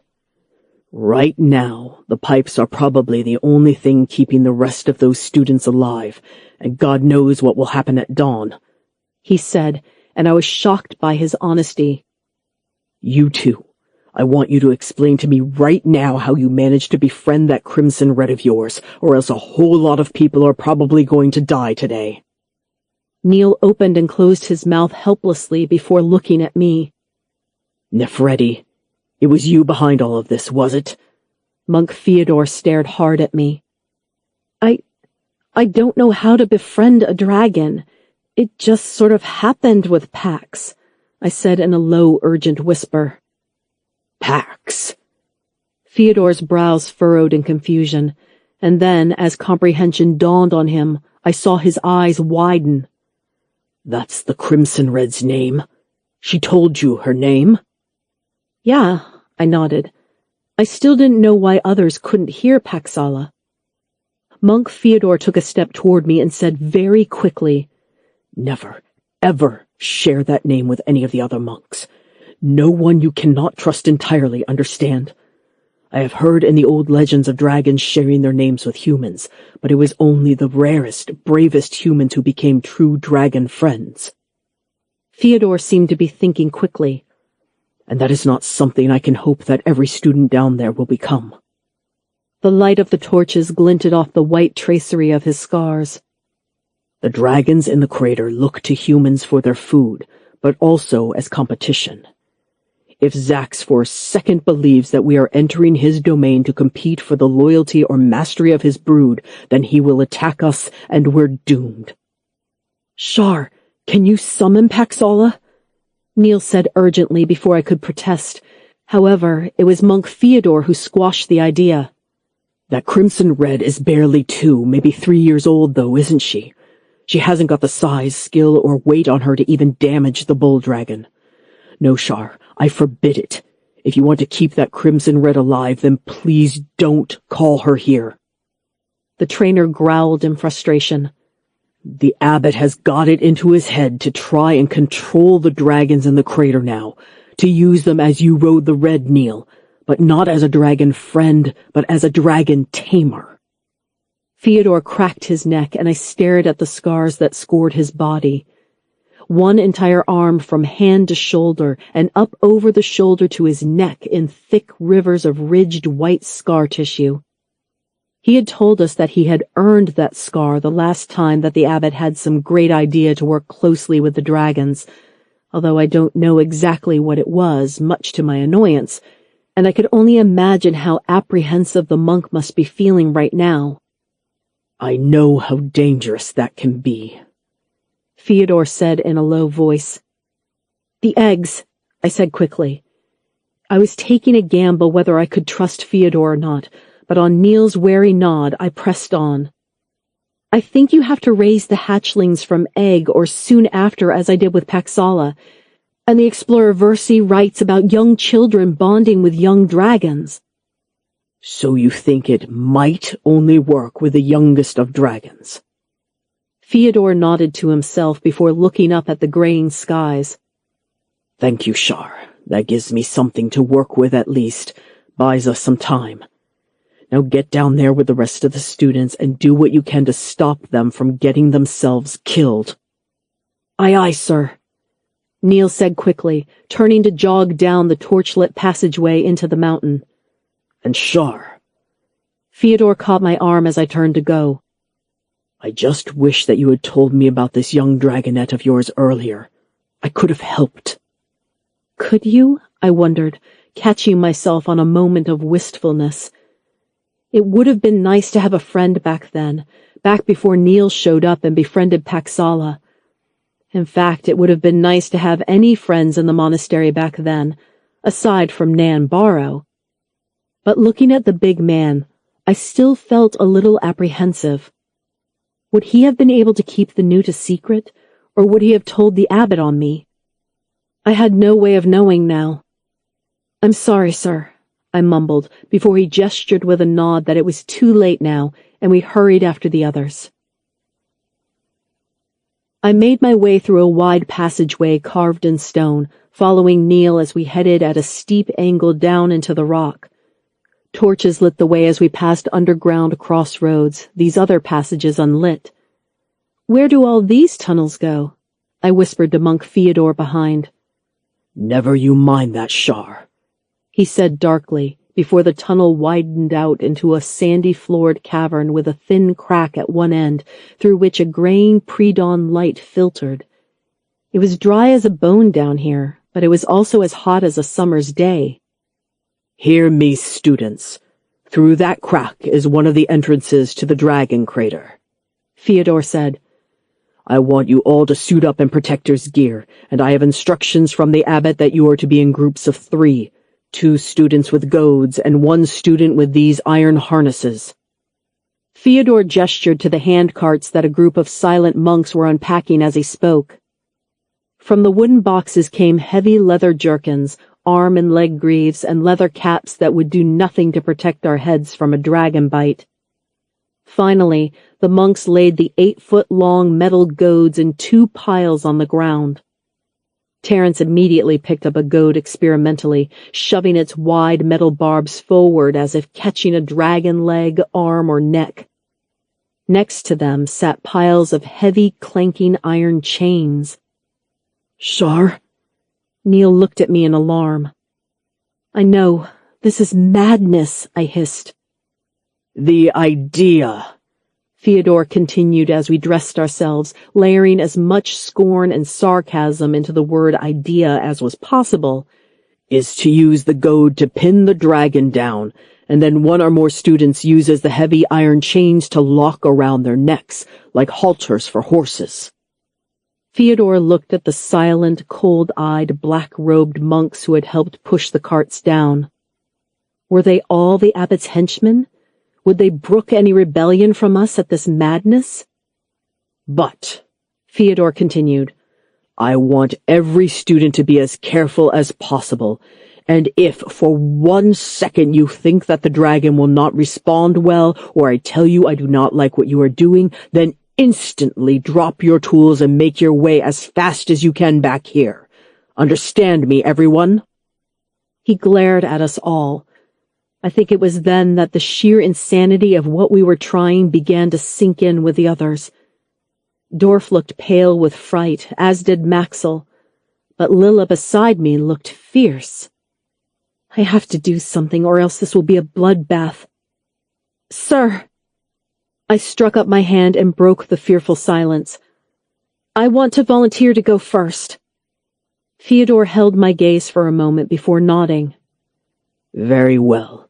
Perhaps it is only right that the students with apparently any experience of dragon riding goes first. Torvald, you're with her." He barked at Neil, who nodded. "And Lilla," I said impetuously. "She's the only one besides Neil I would trust to be able to either run or fight at my side when an angry dragon attacks." Monk Fyodor nodded once more. "Agreed. You three are the first group. Pick up your goads and chains and follow me.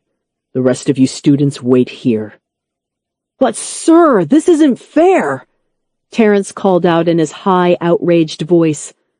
"I'm the son of a prince. I should get the honor to go first." "Terence Aldo, it is precisely because you are a true-blooded son of a prince of the realm that I am leaving you here." Monk Fyodor snarled back. "Don't be so eager to die, Aldo, and wait here with the others." I watched as Terence made the calculation that Monk Fyodor thought my life, also a daughter of a prince, but a bastard one, was more expendable than his was. I felt that familiar sting of anger and frustration, but knew that Fyodor was just trying to find a way to save lives. Enough time for old rivalries, Shar, I counseled myself. Who cares what Terence Aldo and the Southern Kingdom thought of us Northerners? Right now, I had to stop my friends from dying. We hurried, half scrambling and half climbing through the gap in the cavern wall to emerge into the gloomy, graying light of the sandy, warm, boulder-strewn crater outside. "Right. Well, the dragons will still be mostly groggy from sleep, and hopefully any of those that are awake will be subdued by those caterwauling dragon pipes," Fyodor said doubtfully before turning to me. "Nefredi, you said that you've done this before. What do we do?" I was shocked by the older monk's sudden faith in me, and I looked to Neil.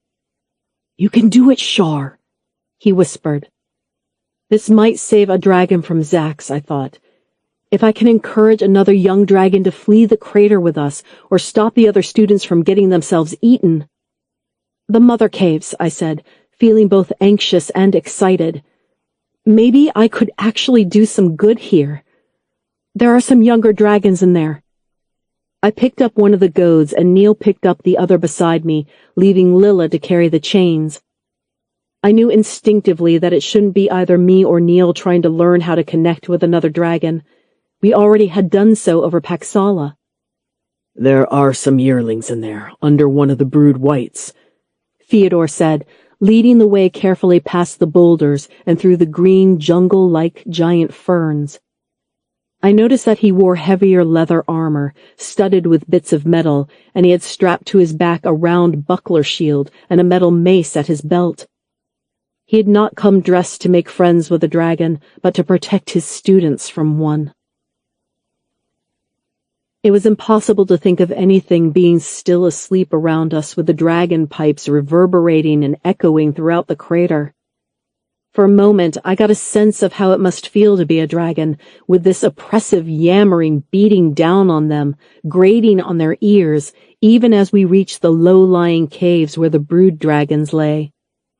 This area of the crater seemed less populated than some of the others, with fewer messenger or earth dragons and almost none of the larger breeds.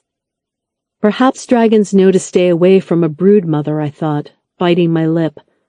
Unlike humans, I had once seen my father try to help one of the tough little mountain ponies through the birth of her foal. My father, the Prince Lander, was like that, as were most of the Northern Kingdom. Practical and resilient. The mare had refused all aid and kicked him full in the chest before taking herself off to the corners of her stable, where she birthed the foal herself without any help. It isn't from fear the other dragons stay away. Paxala's voice suddenly broke into my mind. It's from respect. My heart plummeted. Respect was almost precisely what we weren't doing. I considered asking Paxala how we might show respect for the broodmothers, but then I realized Paxala knew what we were doing. Would she endanger herself to help me when things went awry? Wait, I'll see which cave she is in. Fyodor snuck forward, unslinging the shield and holding it across the front of his body as he edged to the lip of the middle of 3 caves and peered in. 2 screeching blue shapes sprang out from the caves, each small by dragon standards, about the size of a small stable. Fyodor gasped as he hit the floor and rolled out of the way, and we were looking at the 2 inquisitive faces of sinuous, long-necked blue dragons, barely a year old. They hissed and tasted the air with their long tongues, reaching their heads forward and back. Which one, Shar? Which one? Neil was saying, holding the goad awkwardly in front of him. I couldn't blame him. This was an insane way to try and make friends with a dragon. The younger, Fyodor said gruffly, pointing to the dragon on the far side of him. Just see how close you can get. Don't frighten them. They're both terrified already. I took a step forward, raising my goad out as Neil did the same a few meters away from me. I'll try and hold the front left foot, I said, hating myself as I said so. Front left, Neil agreed, as just behind us Lilla readied the chains into a loop. This couldn't be happening. What was I doing? This wasn't the right way to make friends with a dragon, I thought, taking a ginger step forward. But it was the best I could do with the situation the abbot had forced us into, I reminded myself. If we could succeed today, we might manage to make things better for at least a few of the dragons. As fast as lightning, the older blue lunged forward, seizing the goad I held before I could even approach its younger sibling, clamping it in its long jaws. I couldn't help but see the creature's needle-sharp fangs as it clutched one end of the goad and shook its head. "Whoa!" I hollered as the young dragon yanked me forward a few meters. "Shar!" Fyodor gasped.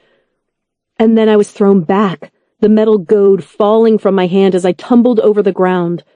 I heard a snarl from nearby as a shadow fell over me. There was grunting and a scuffing of feet as I rolled onto my knees to see that both Fyodor and Neil had rushed to stand between the older blue dragonette and me.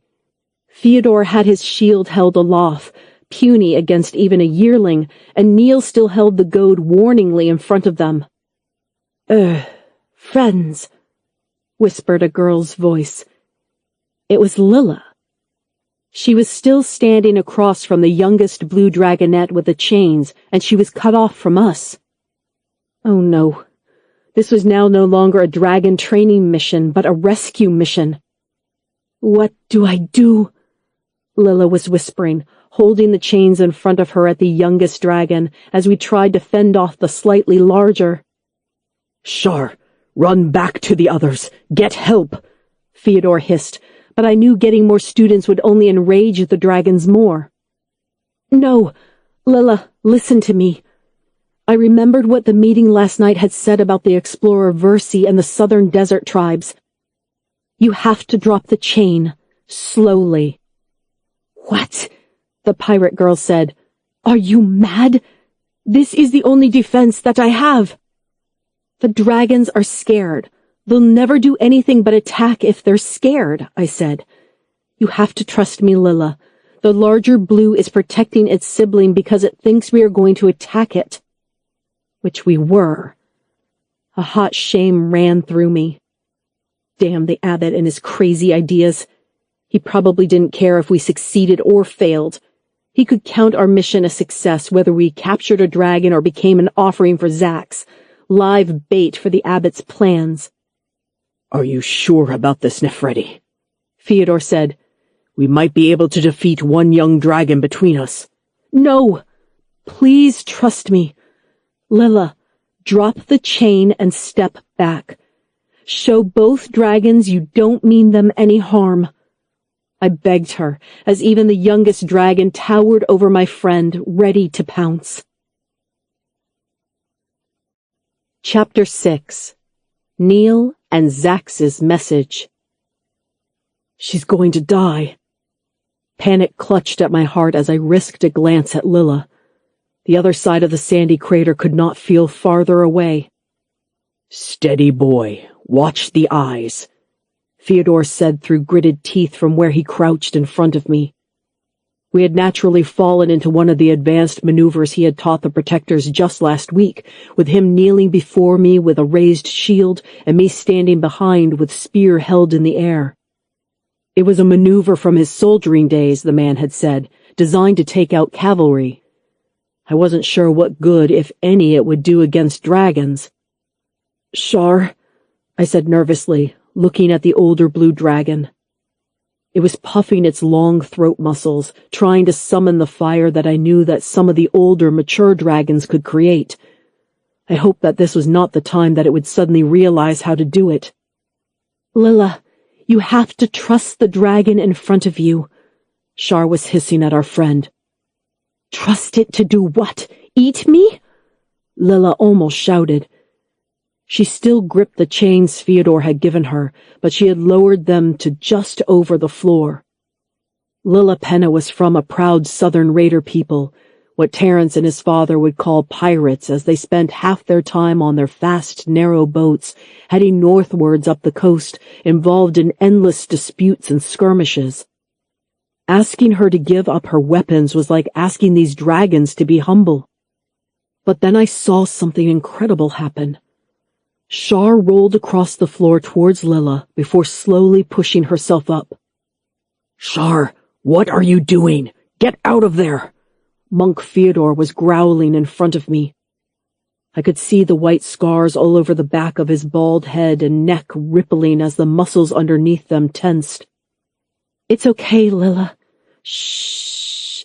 It's going to be okay, Shar was saying, holding both unarmed hands out, one towards the dragon's snout and the other to Lilla.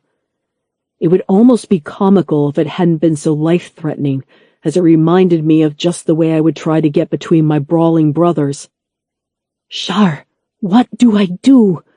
I heard Lilla whisper. Try to relax, Shar was saying. She's scared. They both are. She? Monk Fyodor growled, moving back and forth on the balls of his feet. They're both female, Shar said. You can tell by the markings below the ears. You can? Fyodor marveled, and I wondered how the heck Shar had learned this, but then the dragon made a fainting lunge and I came back to the moment, gritting my teeth in frustration. I didn't like having Shar out there with Lilla at the mercy of the blue dragonette, but even if it was only a yearling, with dawn fast approaching and the rest of the dragons about to wake up, I knew that it was our only chance. Shar cooed at the youngest dragon soothingly and beckoned Lilla to do the same. The youngest dragon made a high-pitched chirruping noise, just like Paxala did when she was interested in something. I watched as she cocked her head to one side and then darted her neck forward, then back, forward again and back. What? How is she doing that? Fyodor whispered to me. It's Shar, was the only answer I had. To me, it looked like Shar was conducting music. She moved her hand gently, beckoning to the youngest dragon, all the while talking to it, a soft murmur of words that didn't stop for a second. I had seen horse whisperers do the same thing at fairs on my father's land. Lilla, come here, the princess of the northern kingdom called, and Lilla took a halting step forward beside Shar. What do I do? The dark-skinned girl muttered as she looked up in wonder at the blue dragonette. It was barely a few feet away. I don't know, Shar said, taking a step back. I think she has to meet you first. Another step back, and Shar had left Lilla alone in front of the younger dragon, the chain forgotten on the ground behind. Look at you, girl, Look how strong you are already, Lilla said in awe. The beast, who appeared to like being complimented, lowered her snout to gently snuff the air above the girl. That's it, Shar said, continuing to step back until she got to us. I think it's going to be okay. We should leave the older sister too, she said, and amazingly, the monk Fyodor agreed, giving me terse whispered instructions to step back slowly, to slowly lower the goad. The older blue dragon watched our every movement, but seemed to approve of what we were doing as she stopped bellowing her lungs. Ha! Look at those teeth you have. You are a fierce princess yourself, aren't you? Lilla was congratulating the youngest blue, reaching up an open hand. Scrip, pip! The blue chirruped once more, lowering its snout to rub it against the raider's palm like a cat. There! She's done it! Nefretti's done it! Fyodor was saying in amazement, and we all felt relief blossom around us like spring. Until it was broken by the blare of the dragon pipes. Bwar! Bwar! Instantly the dragonettes flinched and shook their sensitive heads, hissing at the skies, and then at us as they reared up on their back legs. They didn't understand what was going on or why. The pipes! Shar cursed. They're hurting them. Lilla scrambled back from the rearing blue, and there was a rumble from the ground beneath, followed by the approaching crunch of heavy, monstrous feet. Lilla's eyes went wide as she realized the same thing I did. It must be one of the broodmothers, or perhaps Zax himself. None of us had any illusions that we might be able to perform the same soothing tricks with an angry mother or the bull dragon. Right, all of you, get back! Fyodor shouted, and we needed no encouragement to race past the giant ferns and boulders to the crack in the crater wall where the other students would be waiting, watching. Monk Fyodor was the last to run behind us, and I got to the small gap in the rocks to help first Lilla and then Shar, who looked at me oddly. I don't need help, Neil, Shar snapped. I felt a flash of stupidity. Oh yeah, of course. It had just seemed like something that I should do, to protect them. Not that either of the tough girls needed it. Who disturbs us? Why this racket? What intruders do I smell? The voice of the great golden bull erupted into our minds, and I couldn't stop myself from shouting in pain. It was like a fierce gale suddenly blowing through my thoughts. There was a thrashing from the ferns and plants and a rumbling of rocks as his golden body burst from one of the many hidden caves nearby. Get into the tunnels! Quickly, Torvald! Fyodor shouted, turning to raise his tiny shield and metal mace in the air. I did as I was told, clambering through the rock, but even as hands grabbed my arms and pulled me through, I could see on the faces of the assembled students that they too could hear what Zax was shouting. Ah, so it is you, come to disturb my children again, is it? Have you not felt enough of my talons on your body, monk? We are on the business of the Abbot Ansal, Zax, Fyodor was saying through gritted teeth as he stepped back towards the tunnel. A sudden crashing sound, and I swear that I could even see a hint of gold through the small tunnel walls. You know the compact, monk. The abbot doesn't rule down here. This is my domain, and if I see you or any of your like here again without my permission, then I will eat you. I will eat all of you in your stone house up there. There was a sound of rending earth and rocks, and Fyodor fought his way through the tunnel as the walls shook and boulders closed off its entrance to the bull dragon's domain. We waited for the growls of the shaking earth and the dragon's anger outside to subside before Fyodor looked at us all by the glow of the flickering torches. I think that the lesson is over for today, students, he said wearily, looking older than I had ever seen him before. Well done, Torvald. Terence Aldo sneered at me as we trudged back up through the tunnel on the slopes of the mountain outside. Now you've ruined the chances of anyone else ever riding a dragon, he said loudly, adding to his gaggle of students that accompanied him everywhere. The gypsy probably did it on purpose, so that he wouldn't have any competition. Shut up, Terence, I said, glaring at him until even the pompous son of the southern prince fell silent. Today wasn't a day that I wanted to get into another pointless argument with him, not after what I had just seen and heard. Shar can do it. She can help people connect with dragons. But how can we do that when Zax will rip us all to shreds? Neil, a voice said at my side as we emerged into the first light of day. It was Shar, smiling as she jerked her head, directing my attention behind her to the expression of rapt wonder and pride that spread across Lilipenna's face. The girl looked lost and entranced, marveling at her own hands, the ones that had touched a dragon. Chapter 7. Versy's Voyage. I sat on the low stone bench at the back of the kitchen gardens. It was just before the dinner bell, which meant it was one of the few times Sigrid, Neil, Lilla, Dorf, and I could come together. We younger students had a free watch before the madness of the evening dinner, and so it wasn't too unusual to see gaggles of us in odd places. The youngest children seemed to be better at picking up a natural affinity for the dragons, and there were many times when I would walk down to the oasis to see children no older than 5 or 10 playing chase with dragons just a few months from their shells. I read aloud from my stolen book, Versy's Voyage.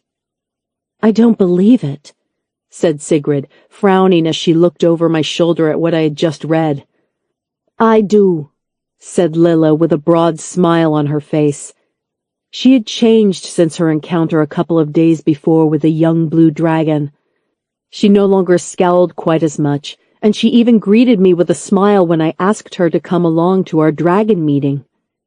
We have to keep anything we do here a secret for the moment, I had impressed upon her, knowing she would likely do anything to return to the crater and to be able to spend time with the blue yearling again. Dragons have a way of getting into your heart and staying. Our meeting was about one thing: how we were going to get more students to bond with dragons as I had done with Paxala.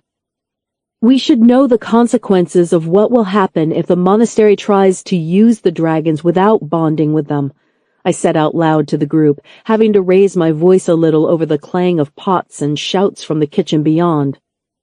Zax will attack anyone who interferes with his dragons, Neil said darkly.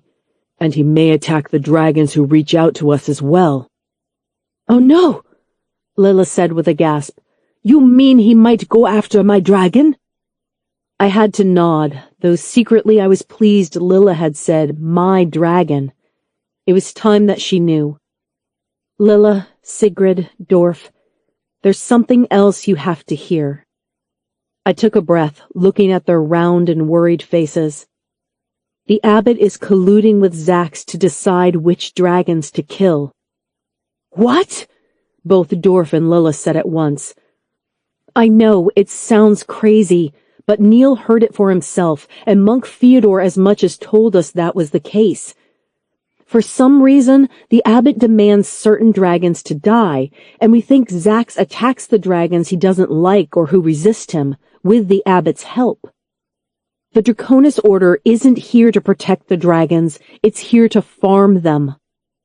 Even saying the last sentence felt terrible, and the words threatened to twist in my mouth. Farm them for what? Dorf asked, his face pinched and scared. I'm not sure as yet, I said. It felt like we didn't have all of the pieces of what was going on here. But think about it. We know the monks feed them, and so they don't go out and hunt, or only very rarely. That keeps them in the crater. And the monks use the dragon pipes to subdue them when they're being too rowdy, and decide which healthy dragons should die. That doesn't sound like they're celebrating or learning from the dragons at all, does it? It's what you do to dangerous cattle. I felt sick. That's awful. The Raider girl was the first to say, and I found myself smiling grimly. She understood now, just as I and Neil did, that these dragons were in danger, and we were the only ones who could help them. We have to do something, Lilla said. Yes, we do. We are. I nodded to Neil, who was giving me a grim smile before clearing his throat and taking over. There are tunnels all the way through Mount Hamel, and I know there is another way into the crater because just before the battle with my brothers, I saw Zax and the abbot in there. We just have to find it. That's why we need all of you. Next time we're not going to try and climb down into the crater. We're going to try and find a way through the tunnels. Neil said. Next time? Lilla asked, and I remembered that we hadn't managed to invite the Raider girl to come with us on our first aborted attempt to rescue some dragon eggs. We snuck into the crater in the early morning, I said to the girl, watching as her eyes sparked with enthusiasm for the idea. We were going to try and rescue some of those dragon eggs and get them away from Zax and the abbot's control. Yes, Lilla said, looking at her hands as she must be remembering the dragon she had met. With Zax in them as well? Sigrid said doubtfully. Yes, I nodded. Please don't let me down now, Sigrid. I need you, I said to her a little quieter, and Sigrid pouted in that characteristic scornful Fen way before nodding. Okay, I'm in. This is much more exciting than studying anyway. She sighed dramatically. And me, Lilla said automatically. I'm not afraid of Zax. You should be, Neil pointed out before I could hush him. Tonight, I said, we meet here and we go out to find the tunnels again. I think I know the way in, but I don't know how Fyodor opened the door. Why don't we just ask him? Sigrid said. He seems the nicest of the teachers so far. No way. Too risky. I shot down the idea as the other faces of the students looked at me. Fyodor has been a monk here for a long time. How do we know whether he'll side with us? And I hesitated, remembering the hypnotizing powers the abbot Ansel had over me. And I remember what the abbot made me do, like defending the tower from Neil, my friend, even drawing a sword against him. If Fyodor falls under the abbot's power, then our plans will be ruined. I looked up to find Neil giving me a concerned stare. It made me embarrassed for what I had done, and that made me angry. It won't happen again, I said, as much to Neil as to the rest of the students. I can look in the libraries for anything, Dorf spoke up, surprising me. I can always sneak food from the kitchens later, after we get back, as Nan knows me, he said with a guilty smile. And no one here knows the libraries as well as me apart from Maxwell. Maxwell, I thought. The small, spooky kid was another one who we should have invited, despite Neil's suspicion of him. Maxwell had helped me find the abbot's secret meeting, and he was also one of the most powerful dragon mages in training in our classes before. He could be a good ally, if we could rely on him. That's a point, Dorf. Do you think we can trust him to keep his mouth shut? Maxwell is my friend, Dorf said simply. It seemed good enough reason to me, especially combined with the way he had pointed me to the abbot's secret meeting. But he's a mage in training, Neil said abruptly. So am I pointed out. What was wrong with Neil? Why was he suddenly arguing with me? I watched as the boy whom I had thought was my friend looked at his hands and then at his boots before he finally spoke. I know, but after what the abbot did to you the last time, he hypnotized you, Neil said through gritted teeth. It was terrible. You wouldn't listen to me. You didn't know that I was your friend. And if he did that to you, he could do it to Maxwell. It's okay.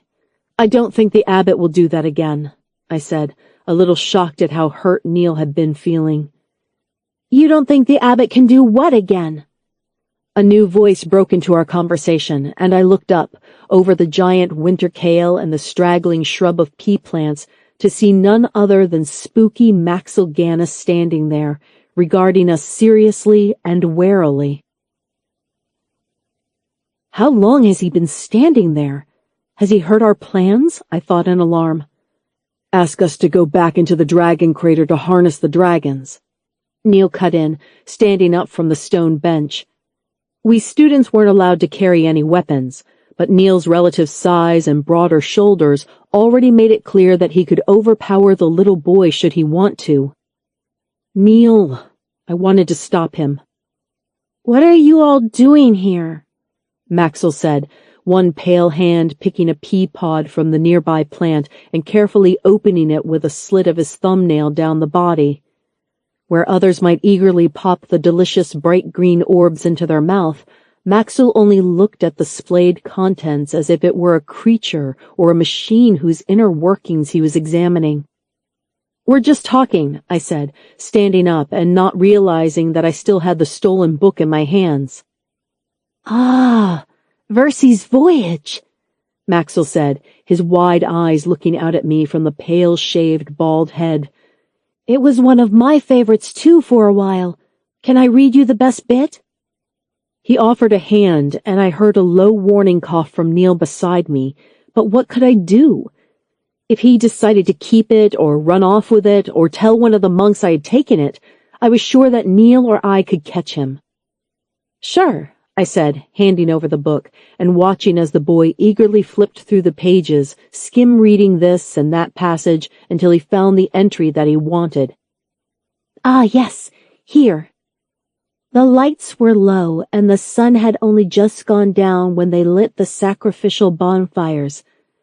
I waited with the matrons and elderly folk, annoyed at first that they thought that I, Versy, was either too elderly or too infirm to join in this special ritual, but as the tribe seemed to think that I was a traveling madman, then perhaps it was no great shock. Just as the last rays of the sun fell, the youths chosen for the coming-of-age ceremony were led out and told to run down through the avenue of bonfires, holding their own torch aloft, calling out their challenge. We all stood with bated breath, waiting for the moment. In a rush, one of the youths began his race towards manhood, hollering and hooting as he ran, and, in wonder, I heard an answering shriek from the dark airs above us, as a shadow detached itself from the cliff and swept over our heads on giant wings. I waited to hear the scream, but there was none. Only a momentary gasp as the torch fell to the floor out there past the bonfires. The boy was gone. The dragon had taken him. Maxwell looked up at me with wonderment in my disturbed face. I don't think I understand it, I said awkwardly, remembering what the abbot had said about the great dragons of the south eating humans. Is that what Versy had just seen? I couldn't believe it. Not Paxala. She would never. Did that boy just sacrifice himself to the dragon as food? Sigrid asked with a disgusted look on her face. Maxwell shrugged. Some people think so.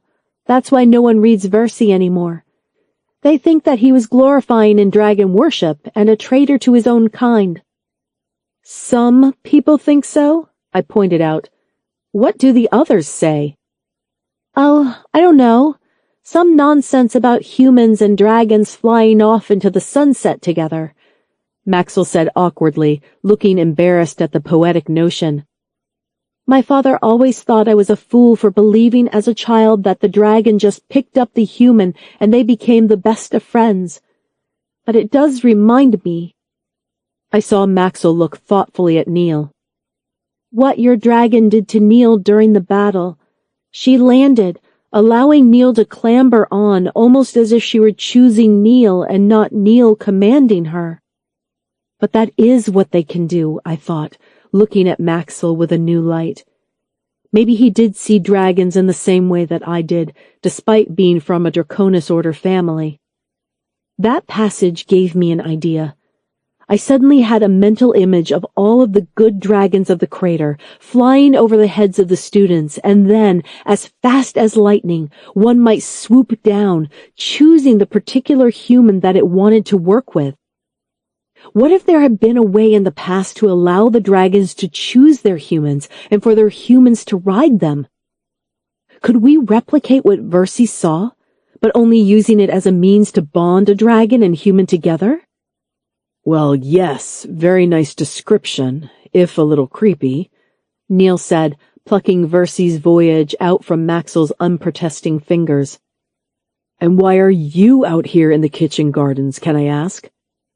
I'm here to give a message to Shar. Maxwell's smile collapsed in on itself, and eager dragon-dreaming boy became once again the spooky, serious, and grim youth once more. It's from the abbot.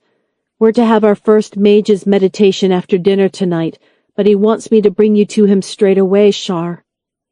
Maxwell looked at me with wide eyes, frowning with worry, as if he felt nervous giving me this message. Did he not want to hurt my feelings? Was he scared of what reaction I might have? Or was it just that we were having our first training since before the battle? But small Maxwell ducked his head and muttered to his feet. We'd better be going, he said, casting a look at the collection of students still sitting in the garden around us. I'll wait for you at the garden gate, he said awkwardly and left. I felt a momentary flash of sadness for the small boy. He seemed so alone, but I also didn't know how much I could trust him. Shar, don't go. Neil stiffened at my side. The temperature in the garden seemed to have suddenly dropped. I was scared. Scared of what Maxwell might reveal to the abbot, scared of what the abbot would do to me, and how much worse my punishment might be if he learned I had taken a library book on top of everything else. If he could make me take leave of my senses before, then what would he do now that he knew that I defied him and had flown a dragon and continued to break his rules? Nothing. I felt the warm buzz of thought in the back of my mind that came from Paxala. I could feel her stretching long muscles and shaking herself from her slumber. I am here and I will stand guard tonight. If I feel the abbot's dirty little mind anywhere near yours, I will come and tear the tower to pieces looking for you. Well, I could hope that at least she wouldn't tear the tower down with me inside it, but I guess that there was also little I could do to stop her. For now, I had to obey what the abbot said, or find a way to refuse, I thought. I had to stay here, to protect Paxala and the other young dragons. I had to learn as much as I could that would help me do that, or at least keep the abbot unaware of what I was really up to. Neil, I said, both a request and an apology. I'll feed her, he said with a sigh, not that it was a chore, but because he didn't want to leave the monastery with me up in the abbot's tower. You mean the Crimson Red, the friendly dragon, don't you? Can I come? Lilla asked excitedly. Her enthusiasm almost swept away any hesitation I felt. It was good to see someone else so happy just at the mere thought of seeing a dragon. It's okay, Neil, I murmured. It will do Lilla good to have more practice around dragons. Take her with you when you feed Pax. It was settled, and I turned and walked out of the kitchen garden, leaving my scheming and plotting friends to carry on the mission without me. Chapter 8. The Scroll. It'll be okay, a voice said at my side as I stood at the foot of the abbot's tower, and I realized that it was Maxwell, still standing there after leading me here, despite the fact that he had not been summoned early along with me. He gave me a small, encouraging smile, and I realized then that there probably was a lot more to the boy than meets the eye. I remembered him looking so small and alone, walking away from the others before I had caught up with him. It made me feel bad. You like the dragons, don't you? Something, a hunch perhaps, made me ask him outright. Maxwell looked at me with careful eyes, not saying anything at all, but he nodded. "Then, when this is over, come speak to me," I whispered, and Maxwell nodded seriously back at me, and I made my way inside alone. I hadn't been up here since the battle. That was almost a season ago, and no students had been allowed up here since that night and the tragic accident that had claimed the Quartermaster Greer's life. Actually, it was Neil trying to defend himself from a homicidal Greer, but no one else knew how the quartermaster had managed to fall from the heights. I would be the first, and the heavy import of the abbot's summons was not lost on me as I spiraled up and up and up the narrow stairs, the window slits revealing the dark mountain and the purpling sky outside, so that I felt like I was climbing into the night itself. Finally, my feet hesitated near the top, where the simple wooden door stood ajar, and light and freezing air washed over me. "You may enter," said the cold, thin voice of the abbot from inside, and I stepped around the door to see that the room had changed only in small ways. The cold and bare stone flags were still there, as was the abbot's desk, and the stack of wooden stools upon which we had sometimes been allowed to sit during our mage classes. The room occupied the very top of the tower and used to have floor-to-ceiling high wooden shutters that opened out onto the wild skies beyond, but nothing more. They had gone, replaced with a single metal bar across the window. It wouldn't stop someone climbing out, but it would stop someone tripping or being thrown out in a brawl. The abbot stood beside one of these barred windows, heedless of the cold air. I had a sudden, insane urge to run up behind him and push him, to make all of this stop right now. But by the time I blinked to clear the anger away, he had turned, as fast as a snake, and was looking at me with his crystal-sharp eyes. "Nephretti," he said, not as a greeting or as a question, but instead as an accusation. "Abbot," I replied, attempting to keep myself proud and still, though he could probably see my fear. I had seen this man summon black lightning storms out of clear skies, with the help of us magician students, it has to be said, as well as summon and extinguish flame from apparently nowhere. "Every time there is trouble in this monastery, Nephretti, I look up to see there is either you or the boy at the bottom of it," the abbot said wearily. "What am I supposed to have done now?" I bit the inside of my cheek a little nervously. Apart from plotting the liberation of all the dragons in the crater and stealing library books. "But now it seems, Nephretti, the trouble that you have caused comes from outside the monastery." He stared hard at me as I stood in silence. Did he mean Paxala? Had he found out where her lair was? "Sir?" I asked nervously. "This," the abbot said with a wave of his hand, indicating a roll of paper with multiple ribbons and seals broken across it, "is a missive from none other than the royal Prince Vincent regarding you." "Me, sir?" My blood almost went cold. What would the Prince of the Middle Kingdom, my uncle, want with me when he had never once in my life shown any interest in me? "Yes, you," the abbot said with great regret. "It appears that there have been skirmishes in the near highlands near the town of Falden's Bridge. You know it?" My heart thumped. "I do, your grace. Falden's Bridge is the main border between the North and Middle Kingdom."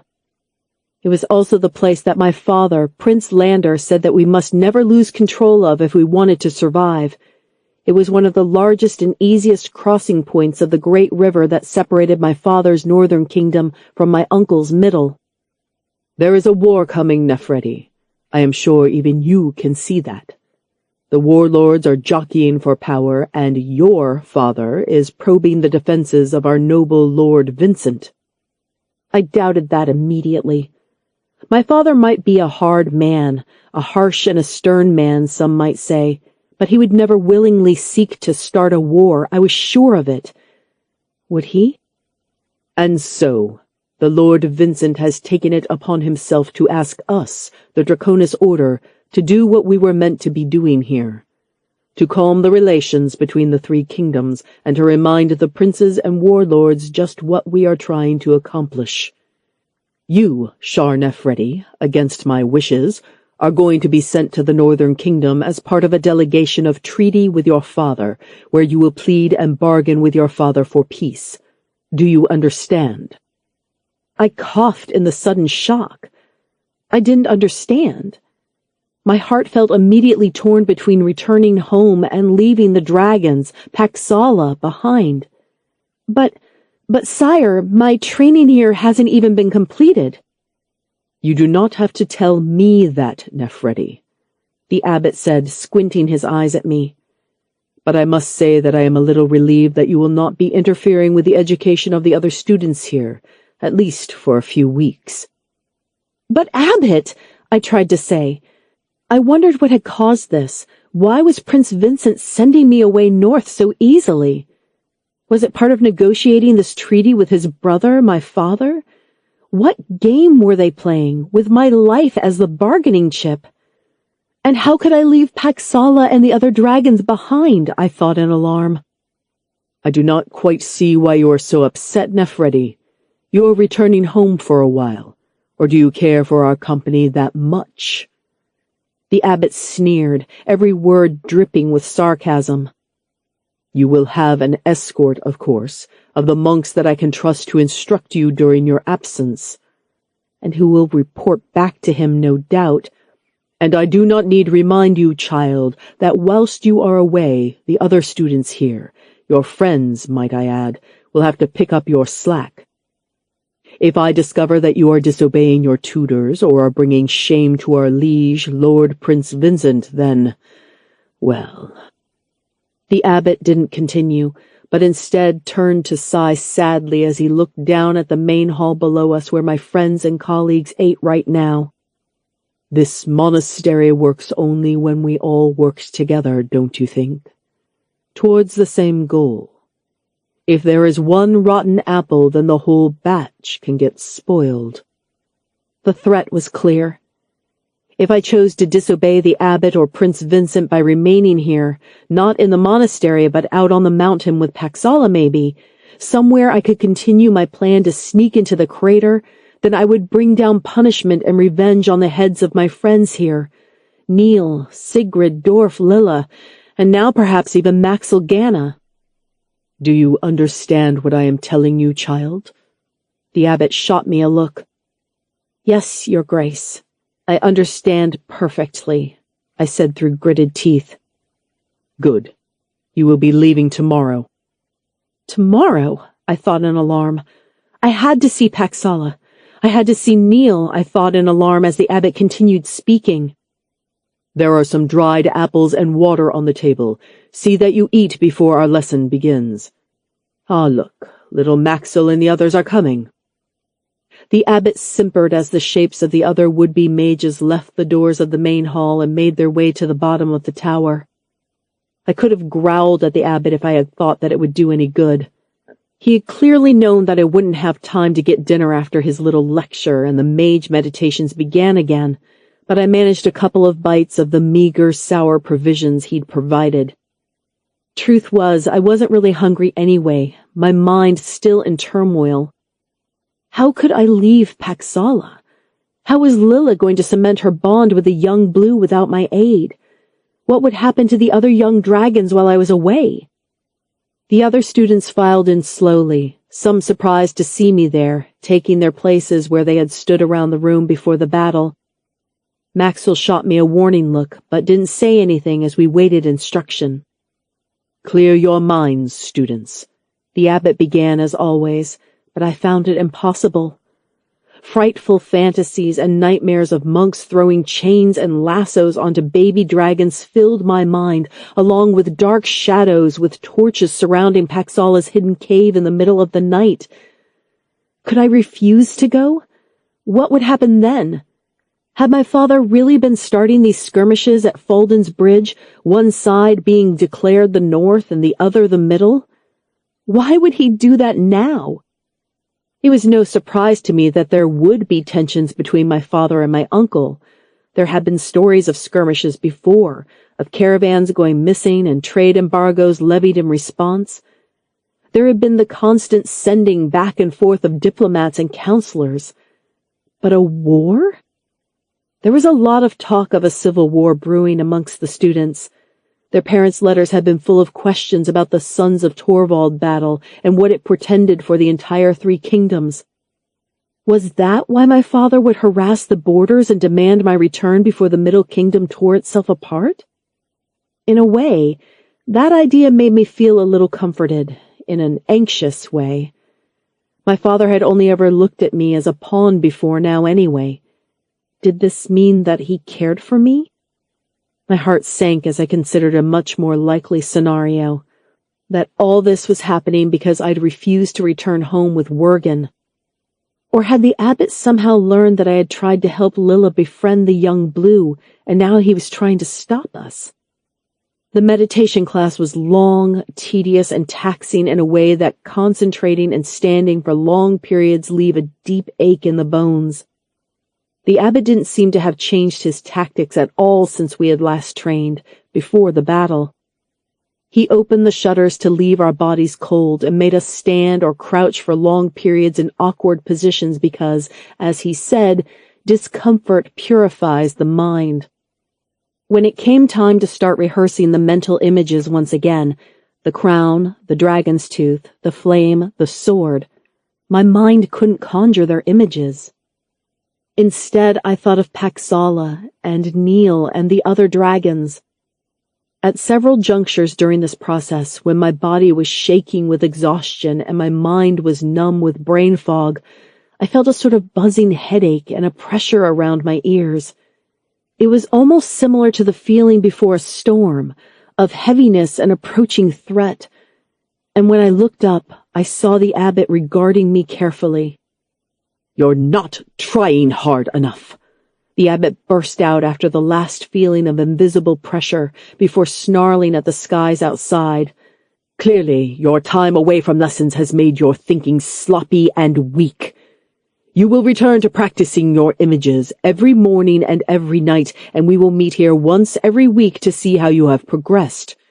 Now get out, all of you," he said with a snap, pointing his finger at the door which swung open of its own accord.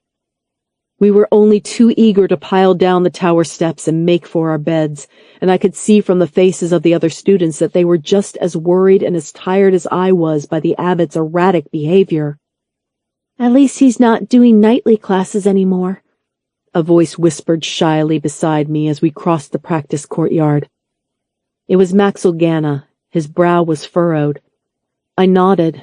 He had a point.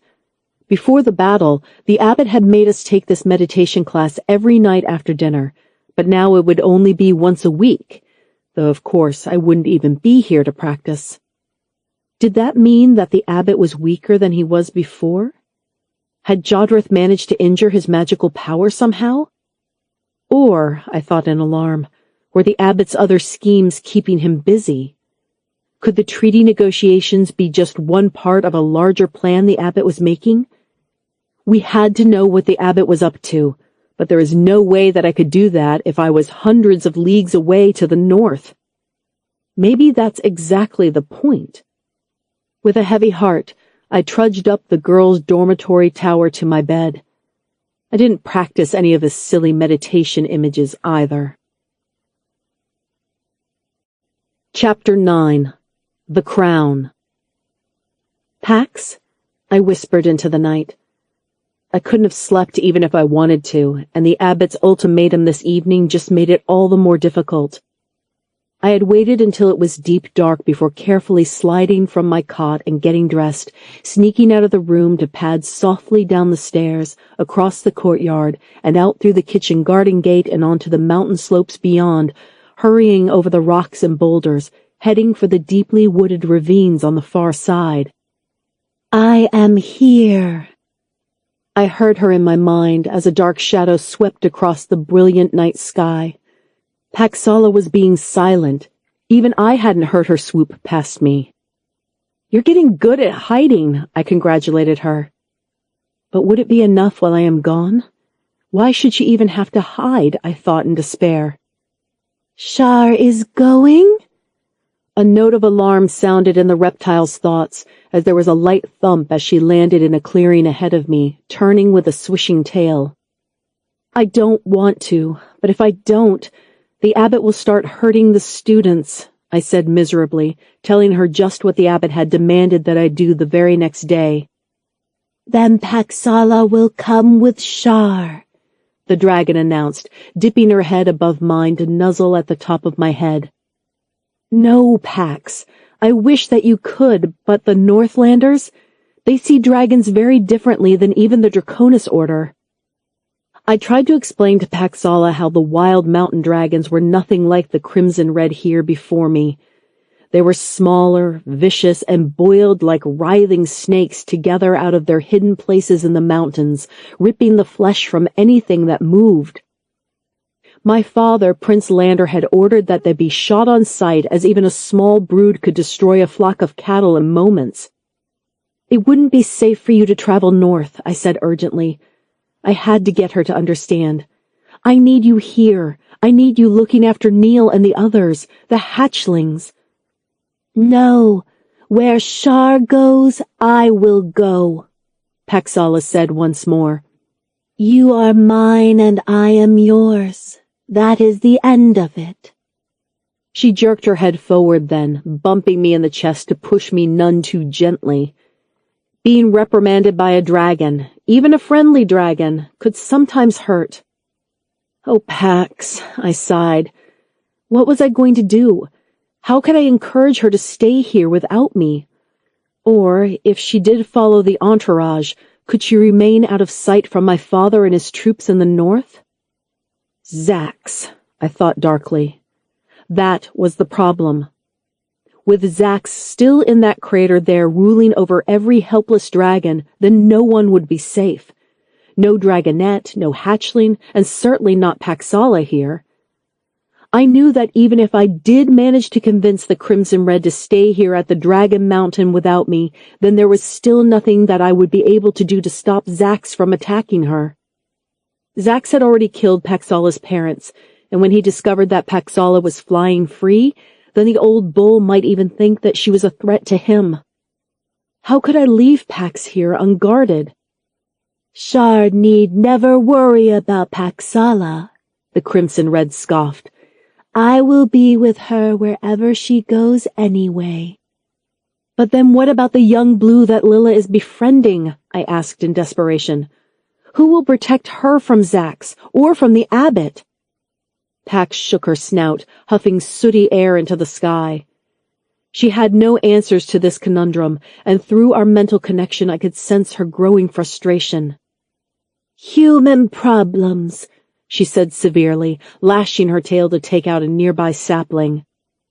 Shar wants me to stay to look after the young dragons, but Shar doesn't want me to fight the bull. Humans make everything complicated when it should be simple. Paxala growled. But how could it be simple? I breathed, feeling trapped. You stay. We live in my cave. We fight the bull. Paxala growled pragmatically. My heart fell. I wish that I could, Pax, I said morosely. I truly wish that I could. But if I don't go, then my father might start a war. A human war is a terrible thing. Many hundreds die. My brother could die. Our friends here could die. Everyone dies eventually, Shar, the dragon said dismissively, and I realized how very different a dragon's take on the world was from a human. All you can choose is how to hunt, when to sleep, and who to fight today, Pax said, as I felt her turning to take a bound and then leap into the night sky. Pax, wait, I groaned, knowing I had upset her. Maybe it was for the best that she was annoyed with me, I thought with a heavy heart. At least then she might not follow me when I traveled north with the other monks. But the thought of leaving her here with the other monks and the abbot was too much. No, I had to find a way to fix this. With no better plan in mind, I jumped to my feet and turned towards the dragon crater. There was a rattle as a scree slid from the side of the cliff and fell down in the dark. I could only be glad that it was night and that I couldn't actually see how far it fell as I clung to the rock. I was once again climbing down into the dragon crater, using the same path that I had taken before with Neil, Sigrid, and Dorf, but this time without ropes.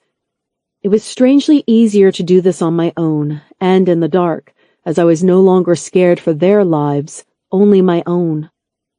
My anger and fury at what the abbot was asking me to do outweighed my fear. However, I had to at least save one egg from the clutches of Zax before I was sent north. Perhaps I could even take the egg to Paxala to keep warm, I thought, aware that the plan was a reckless one. I was going into the crater alone, without friends, without backup, and on the same day that Zax had roared his threat at us. But I also knew that it might be the only chance that I might get. My father might not allow me to come back, if this were some part of a complicated peace deal between him and Uncle Vincent. My father must have been incandescent with anger when he realized that I was not returning north with Brother Wergen and his men, and this might have been his way of ensuring that I did come north. Perhaps he had threatened Prince Vincent that he would attack Falden's Bridge if he didn't get his daughter back. That didn't sound like my father, but times were chaotic now. My foot scraped once more on the narrow ledge of rock underneath, and I heard a cracking sound. There! I reached the far ledge, holding myself against the rock for a moment as I caught my breath and hauled myself over the edge to roll, panting, to the safer shelves of rock. Below me there came the soft wuffling noises of sleeping dragons as the earth dragons turned and rolled in their slumbers. As quietly as I could, I crept past the boulder field and down to the crater floor itself.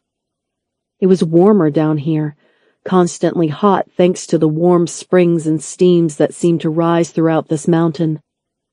Giant ferns that were twice my size dwarfed me as I jogged first this way and then that.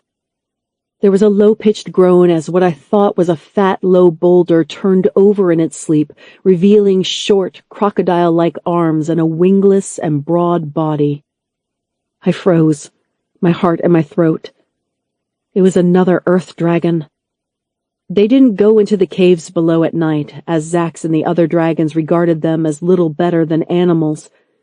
I still knew that their grunts and howls would bring the interest of dragons down on me, though, as I tiptoed carefully around him, watching as his nostrils flared, dreaming of my scent. Shar! What is Shar doing? Paxala's voice resounded in my mind. Through our connection, I could sense her alarm as she wheeled and turned in her flight. She had flown far to the north on the cooler winds, and I guessed that she must have been trying to scout the way ahead for when she would either follow or carry me to my father's keep. I am in the dragon crater, I thought back at her, amazed at how easy and clear this connection between us was becoming. I felt through her mind the clear chill of wind on her body, the scent of fresh, crisp snows in the north, and even the scurry of rabbits and voles on the ground beneath her passage, hurrying for cover. I wondered if we were bonding closer, the dragon and I, or whether it was my natural magic becoming stronger and allowing this deeper connection. What was it Fyodor had said? Something about being a dragon friend? Shar must leave the crater, now! Paxala breathed into my mind, shutting off our connection so abruptly that I recoiled from her command. I stumbled on the little path and ignored her. I had no time to think about what Paxala wanted me to do, or to wonder about Monk Fyodor's old legends and superstitions. I had to save at least one more dragon while I had the chance. My steps took me to the edges of the mothering caves, where I could see the low openings and even hear the wheezes of the white brood mothers inside. Knowing this hadn't gone so well last time, my plan was now simple. No sneaking, no panicking. Just run in, seize an egg, place it into my soft Hessen sack, and escape. The brood white might wake up. She might roar and chase me, but she would also be lethargic and slow given her size and the fact that it was the middle of the night and cold. Dragons need heat, I reminded myself. All apart from the wild northern mountain dragons, it seemed, which somehow survived in the snows up there. But I wasn't in the north, and down here I had a chance to get out and at least halfway across the crater before Middle Kingdom dragons could follow. I tried not to think about what would happen when they did. With any luck, the brood whites might not wake up at all, as no dragon, it seemed, aside from Paxala, coped well at night. They are sun-blooded creatures, powered and filled with the warmth of the sun, or so I had read, which didn't explain the fact that wild mountain dragons spent most of their time at cold altitude. Obviously, dragon texts didn't cover everything there was to know and understand about the creatures. This has to work, because if it doesn't... I loosened the velvet bag from my shoulder and took a step forward. If it didn't work, then everything I had done over the past 2 years, disobeying the abbot, hiding and rearing Paxala in secret, risking my life, all of it would be for naught. Zax the bull would still be in charge down here, and eventually the abbot and Zax together would find Paxala. There had to be more free dragons in the world if we were going to counter the fell evil of the Draconis Order and the Dragon Mountain. Now resolved, I took a deep breath, and just as I ducked to go into the cave, I saw high up on the ridge of rock above the mothering caves a great golden eye. "You girl, I thought I dreamed your scent." Zax the Golden's voice washed through my mind, so loud and dominating that I fell to my knees, and somewhere there was a mournful hooting of a very far-away crimson red. "So you do have another dragon out there that you are hiding from me?" Slowly, dreadfully, and awfully, the overhang of rock that I had taken for a ridgeline unfolded itself, dislodging smaller pebbles and sand as the mighty head of the golden bull peeled away from the true crater walls beyond. In the dark, I couldn't make out all of the dragon's body, but the starlight gleamed like liquid lamp oil on scales. The air was filled with the smell of soot and ash, and I heard the crunch of trees and the scrape of mighty talons as large as ponies as the rear legs of the bull stepped down. "You cannot have her!" I shook my head, my heart hammering in terror, even though I knew I would never, ever allow Paxala to be hurt. "I can smell her through your mind, you know," Zax said, and the sudden horrible pressure of the Golden's mind flared against my own, breaking my walls and petty barriers, threatening to push all that was Shar Nefredi out of the way. Focus on one image, maintain the center, flashed through my thoughts. Any other time it would have seemed somewhat obscene, but it was the teaching of Abbot Ansal that saved my mind. I remembered his lesson in resisting the pain of the cold and of the strange positions we sat in during meditation. The image of the crown or the sword or the dragon tooth was meant to dominate everything, drown out every pain and discomfort until it was all there was. I used the technique to drown out the noise of Zax's mind rifling through my own, but I used the image of Paxala, flying fierce and proud through the night sky. "Ah, so you have a little skill with the dragon magic, then." Zax purred at me, turning his head first one way and then that as he regarded me in the way that a bird might regard a potential meal. This time the bull's thoughts were pushed to the edges of my mind and were not as loud as they had been before. "All magic is dragon magic, you see. There are no Draconis mages, and there are no dragon friends. Just dragons and the magic that flows from us to you," Zax said contemptuously. I didn't understand, but as long as the bull was reveling in the sound of its own voice, then he wasn't eating me or any of the others, so I was happy to let him continue. "And now, Shar Nefredi, it is time.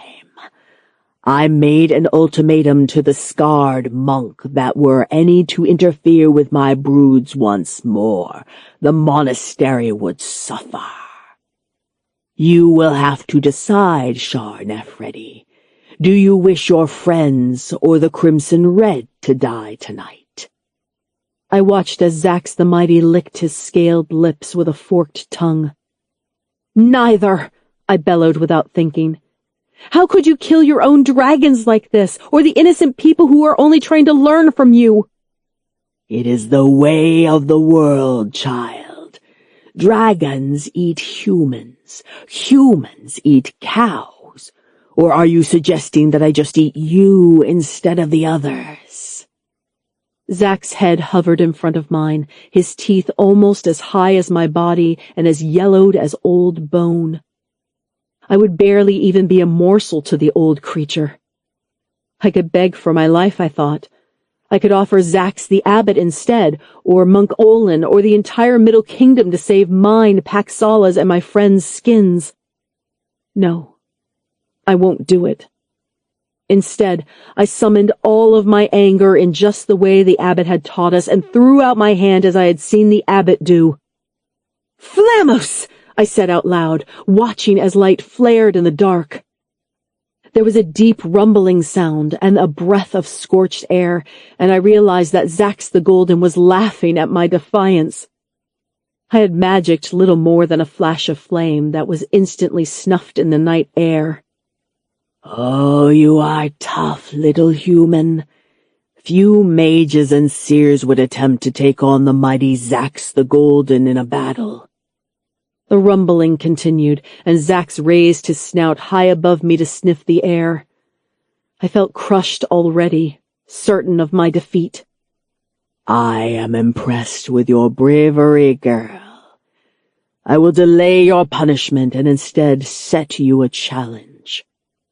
Bring me the crown of the old queen, and you, the Crimson Red, and your friends may continue to live. But fail me, and I will have to kill them all. Agreed? No! I shouted angrily into the night. I will do nothing for you. It wasn't a question.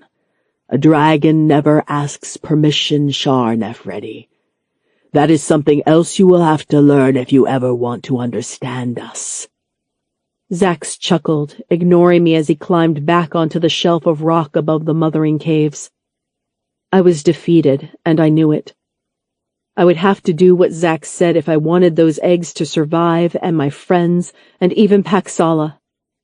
Where was I going to find the crown of the old queen, I thought miserably, my feet heavy as I trudged back across the dragon crater to the place I had climbed in. Part 2. The North. Chapter 10. Falden's Bridge. This was it. This was where the North began, I thought, as I looked out from aboard my mount. The stubby mountain pony was barely tall enough so my feet didn't touch the ground, but the monks had insisted I ride instead of walk, like I was precious goods for them to transport from one place to another. The irony of being treated like royalty now outside the monastery by the very monks who had called me bastard behind its walls was not lost on me. We stood on the rise of land that led down to the river valley settlement that was Falden's Bridge. In the center, spanning the river, was a town of sorts, really more of a large wooden town surrounding the old stone bridge that crossed the river. On the far side, the ground was rough and rose suddenly in tumps and hills and was scattered with a dusting of snow. This river and this bridge marked the edge of Prince Vincent's Middle Kingdom and the start of my father, Prince Lander's Northern Kingdom. We had left the Dragon Monastery many days ago, and I felt a pang in the center of my chest where my heart should be every moment. I wondered how the others were doing. Had they even attempted stealing the dragon eggs? Were they alive? Did it go well or badly? I worried. I had to admit I missed them. They were my only friends. Moonish Dwarf, Caustic Sigrid, Fierce Lilla, even little Maxwell. And Neil. How could I leave him down there to guard Paxala and continue on all on his own, as if his life wasn't hard enough? It felt to me like I was running away, even though I knew I had no choice but to be here, like I was abandoning everyone who needed me. I didn't relish returning north right now, even though I preferred the mountain air, the more direct and brusque ways of the people. I couldn't find any joy in returning to my father's court at this time. It felt like I was returning to being just a child somehow. Paxala? I reached out once more with my thoughts toward my dragon friend, but just like all the other times, there was nothing. Maybe my connection only worked at close distances, or maybe it only worked on the sacred dragon mountain.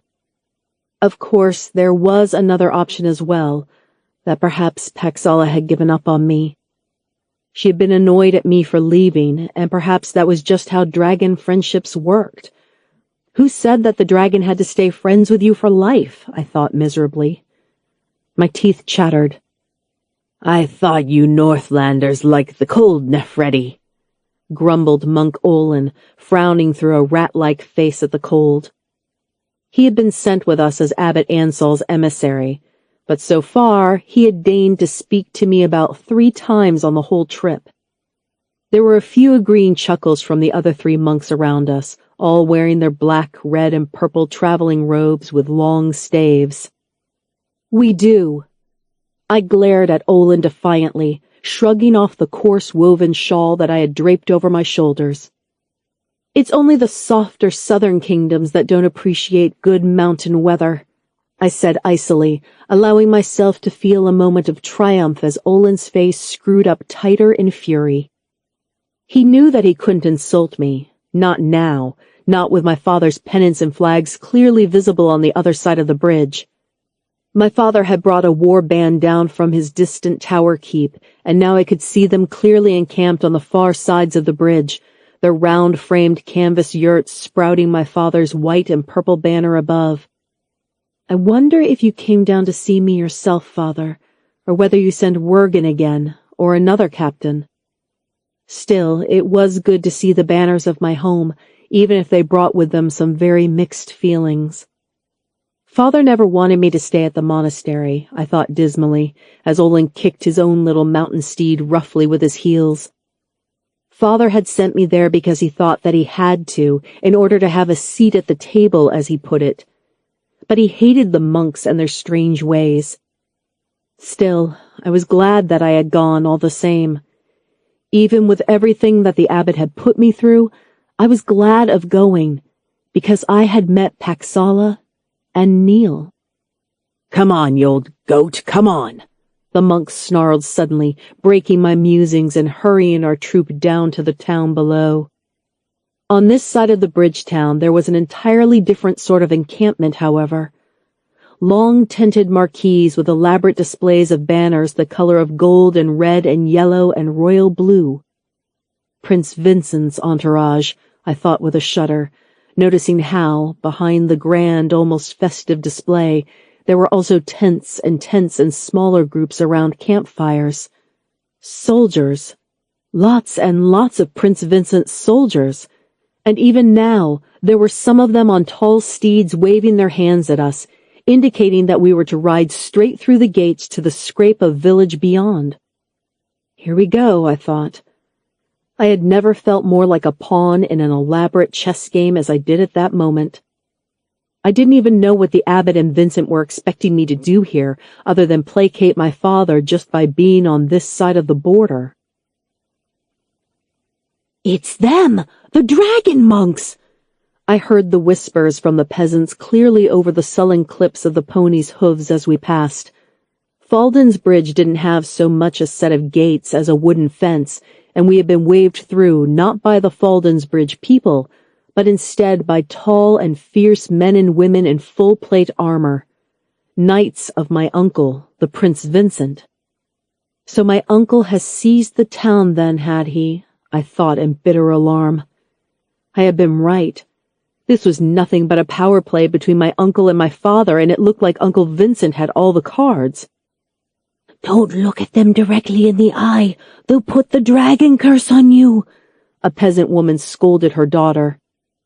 The pair stood at the verge of the simple street, and I tried to smile at them to show them that not everything that came out of the dragon monastery was creepy and strange, but the daughter gasped in terror. Monk Olin chuckled, and that was when I realized he was pulling a scary face at them. Is the Draconis Order so feared throughout the three kingdoms? I wondered, as hooves clattered up ahead and mingled with the stamp of marching feet. A group of soldiers emerged from one of the narrow side streets, dressed in full-plate armor like the gate guards and carrying long pikes. Behind them rode a cadre of fully armored knights, and in the center of that was none other than my Uncle Vincent, the thin and pale-skinned ruler of the Middle Kingdom, dressed in midnight finery. "Niece?" He greeted me after the different cohorts of protection had finally arrayed themselves, the pikemen spanning across the bridge entrance, pikes lowered to the north, and the mounted knights in a gaggle around him. "Uncle," I nodded. It was odd calling Prince Vincent that, as we had never even met in any family way. Prince Vincent might be the ruler of the Middle Kingdom and the nominal overseer of our grandmother, the old queen's legacy, but to me, he was nothing more than a name on a seal.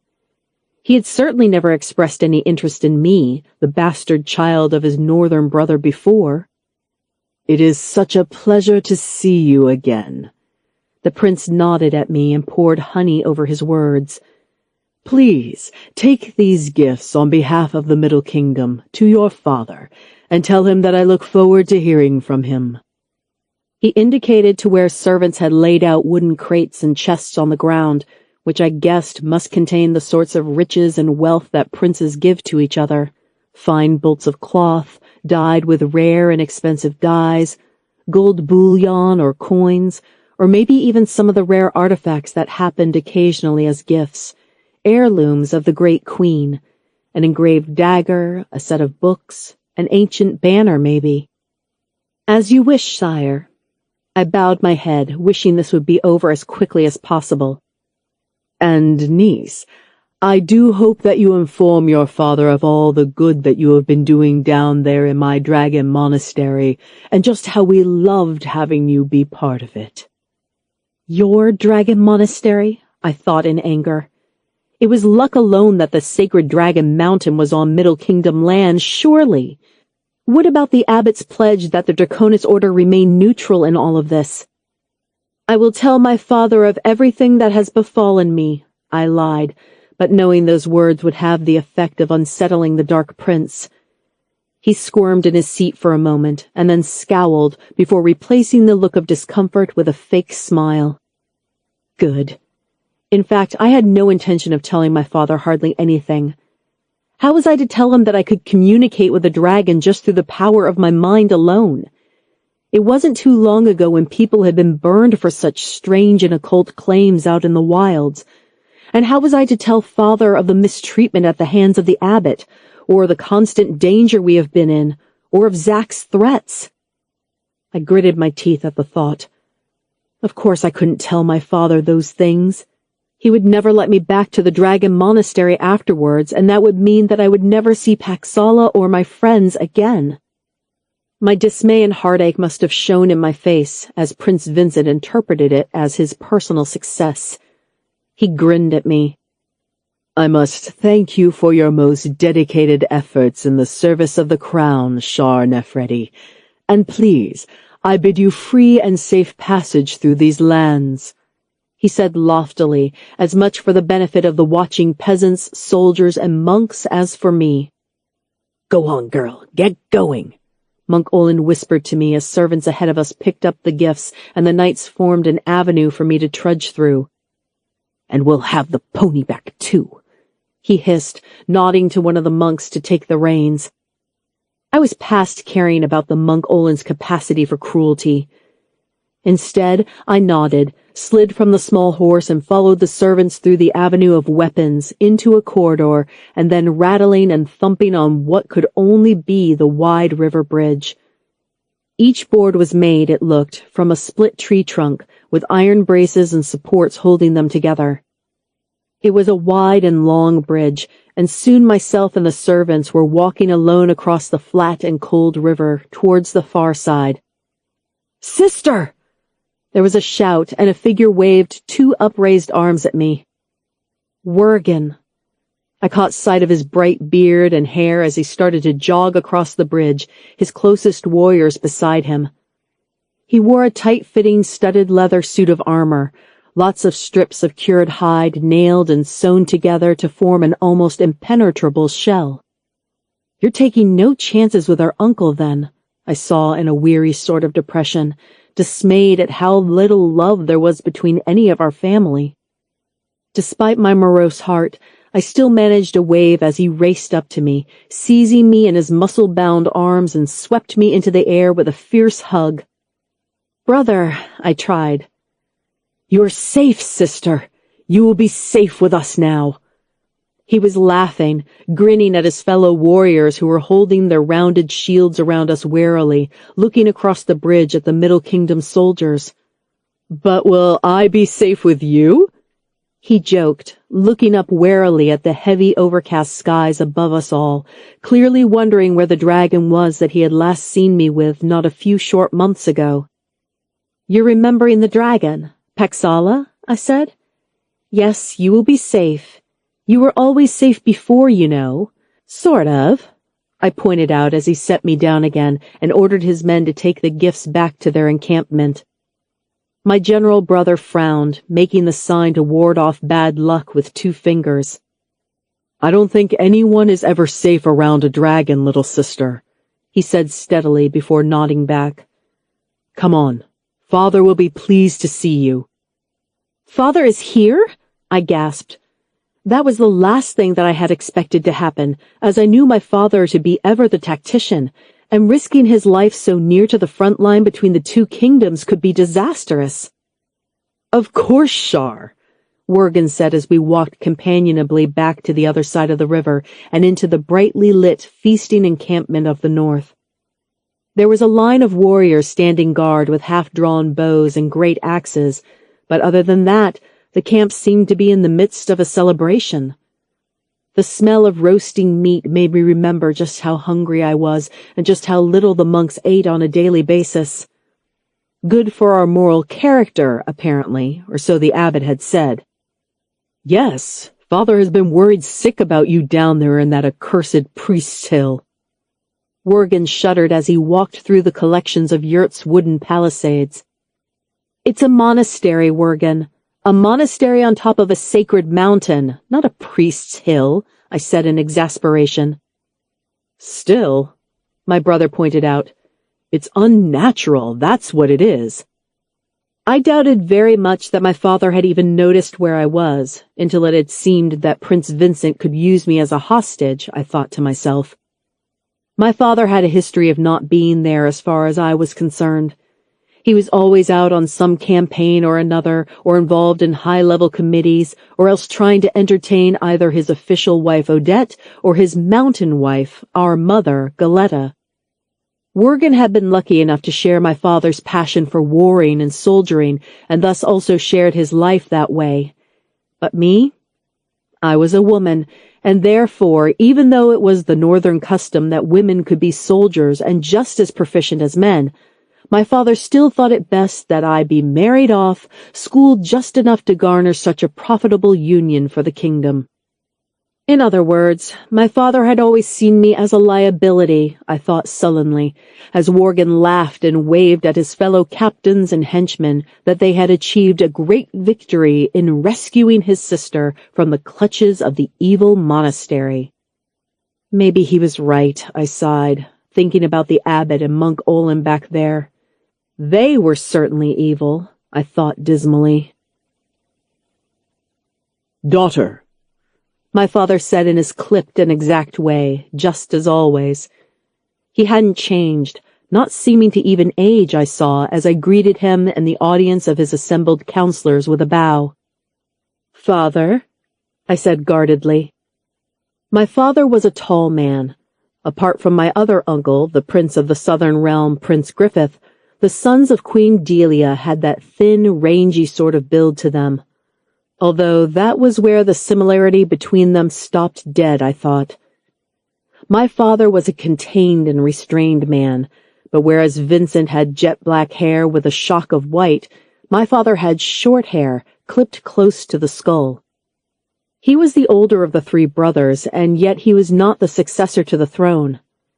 That was because old Queen Delia, in her apparent wisdom, had chosen to separate the realm into the 3 kingdoms to save the brothers from murdering each other. And by the look of the 2 war bands camped on either side of Falden's Bridge, it doesn't seem to have worked at all. I had never met her, the old queen, who was also my grandmother. He wore, like my brother Wergen, simple woven leather armor, still with his sword at his side and gloves on his hands. My father was never awake without a weapon to hand, as he had spent long years fighting the more dangerous mountain folk, or else protecting the north from the wild mountain dragons. His counselors greeted me with cheers and smiles, and I nodded at them, all warriors or ex-fighters from one mountain tower or another. Come. My father beckoned me over to the nearest tall ironwork fire holder, where he ordered a clay goblet of mulled wine pushed into my hands. He watched me, his eyes glittering as a hawk as I drank. Ever the strategist, eh, father? I bit my lip, trying to stop the rising feeling of despair in my heart. Why did he always make me feel so useless, like I was just a foolish girl? I should say how glad we all are to have you back, safe from that place. My father breathed, keeping his voice low and soft so that the other counselors wouldn't hear over their own feasting and loud reveling. Behind us in the tent, there were other warriors and messengers moving back and forth, loudly singing their favorite sagas or songs of the north. Liar, I thought.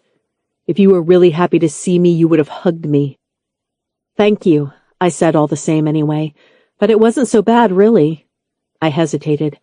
How much could I tell him about Paxala? Perhaps, but we have heard reports. The attack by the sons of Torvald last season? My father said lightly. It was dealt with, I said. My father nodded, not saying anything for a moment before he cleared his throat. These are strange times, daughter. We stand not a league away from my brother, and yet we cannot even share a cup of mead together. Our armies are at each other's throats, and every month there is another attack by the bandits of Prince Vincent on my territory. You know this? I asked sharply. It was no doubt that there was no love lost between North and Middle Kingdoms, but to directly accuse them of civil war? These bandits were trained.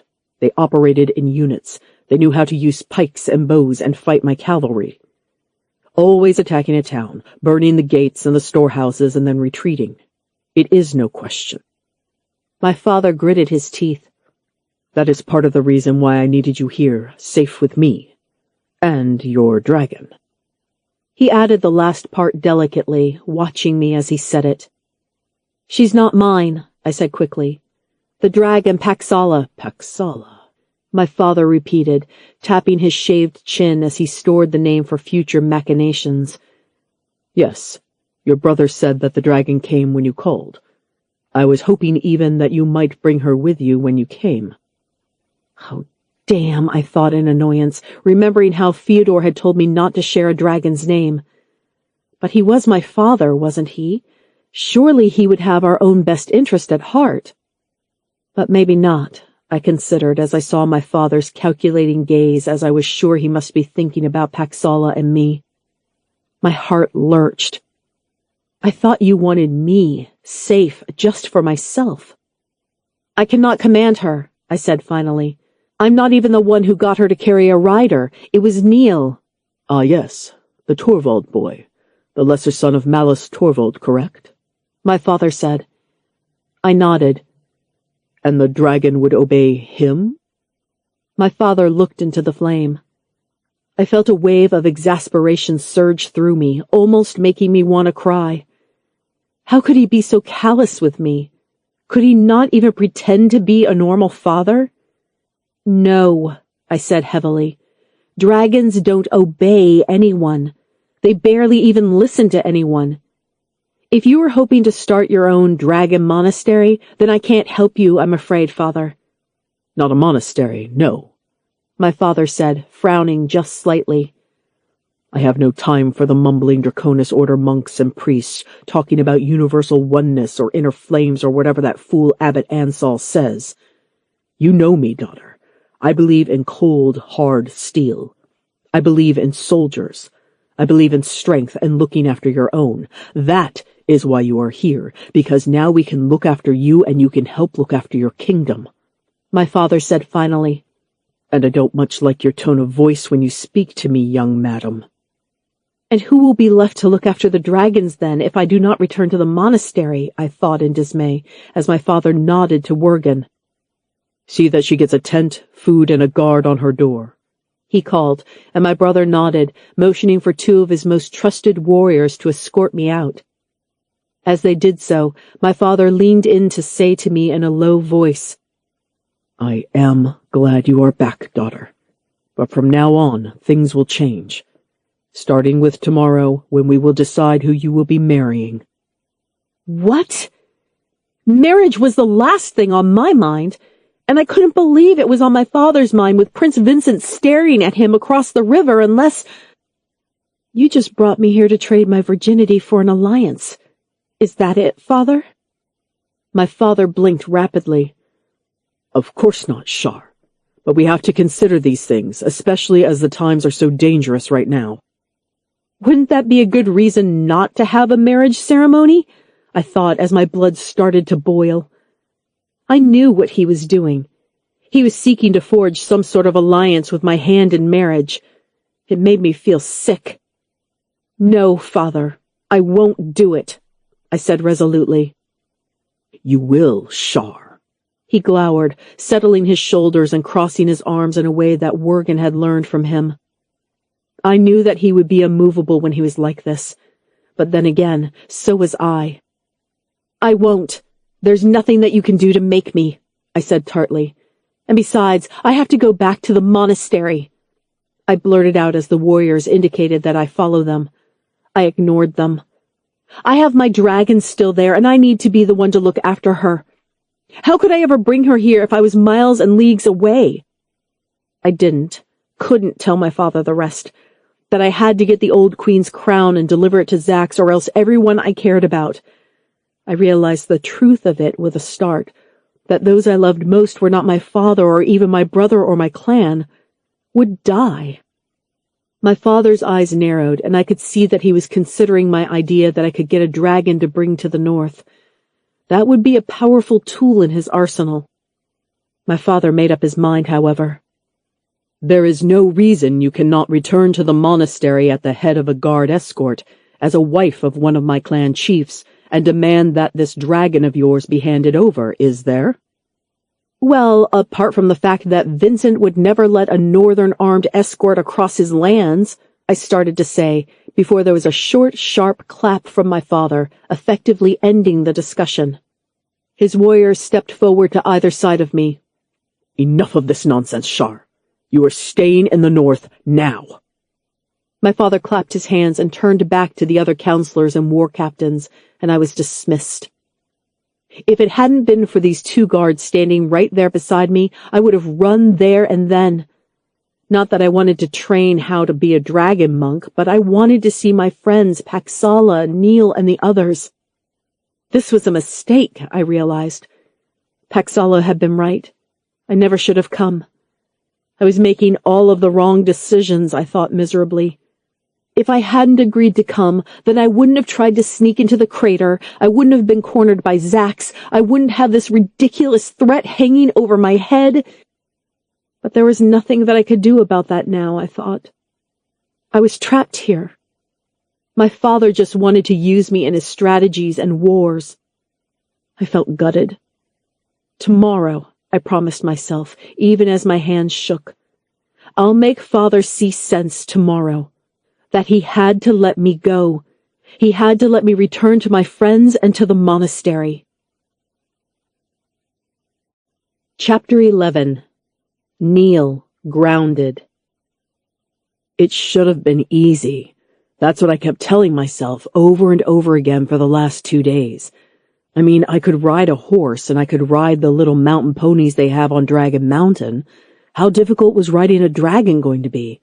Especially since I'd done it before without even really meaning to. Very difficult, it turns out. "Scree-pip!" Paxala chirruped once again at me, standing over me as I groaned by the side of the meadow where we had stopped. In fact, where I had begged her to stop. The problem wasn't so much the flying, as all I really did was hold on for dear life. It was more the getting Paxala to do anything other than what she wanted part of it. So far she had flown straight towards Shar and the monks several times, but each time I had begged her to at least try and stay hidden. Just for now, just until we had a chance to speak to Shar on her own. If we could ever get her alone, my innermost self grumbled. So far, there had never yet been a moment when Shar wasn't accompanied by one of the monks, or now her father's guards.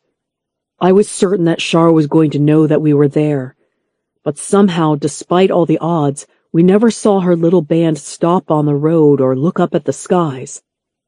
I wondered if Paxala was keeping herself quiet in her mind as part of her strategy to stay hidden, or if maybe the dragon was just too scared to attempt communicating with Shar. "We'll talk to her tonight, I promise," I gasped, my knees feeling like sea foam as I lurched to my feet, still rubbing the cold water over my face.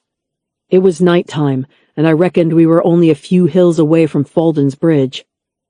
We had watched from on high as the troops had approached, converging on the river town from afar and looking as though a battle was certain. Paxala had seemed jittery around them, bold and brash, flaring her wings and puffing her neck muscles as though she could challenge them all. "We have to be quiet, secret," I said again to Paxala, who just cocked her head and looked at me in amazement as if I had gone totally mad. Maybe this was a stupid idea. I rolled my shoulders, trying to loosen the stiffness throughout my body. "We're going to have to develop saddles or harnesses or something if we're going to do this," I said out loud as the dragon preened her leathery wings. I wasn't even quite sure what this was that we were going to do at all. Shar told me to get the others ready to bond with dragons, I remembered our last words, and that she was going but would be coming back as soon as she could. Paxala had been distraught, of course, and I had been getting out of the monastery grounds before the crack of dawn and after lessons, and had even spent a couple nights with the Crimson Red, sleeping curled up against her warm as coal's belly to try and let her know that Shar being gone wasn't the end of the world. "Sir?" The young Red raised her snout and pointed in the direction of the village on the other side of the trees. We landed as close as I dared, but now I thought we were too close, and I still didn't quite know what we were going to do when we arrived. Challenge her father for Shar? Take Shar back to the Draconis Order? I didn't know Prince Lander, but I'd heard from my father that he was a tough man. My father admired him in a way of traditional enemies. "We would have been friends, I think," he told me once in his gruff and steady growl. "He is a strong man, and he looks after his people, the sort of king that the Middle Kingdom deserves." But he didn't seem to me to be the sort that would give up his daughter easily to me, a warlord's son, and even to a dragon, no matter how important it is, I thought with a sigh. Shar had told me about Zack's request, that the bull gold dragon had wanted the old queen's crown for some reason, and if Shar could return with it, she would. Were the legends true, then, that the dragon had a hoard down there in the middle of Mount Hamel? That Zax the Mighty slept on a bed of gold so vast that it could buy the entire southern kingdom, every house, ship, and strip of cloth on every person's back who lived there?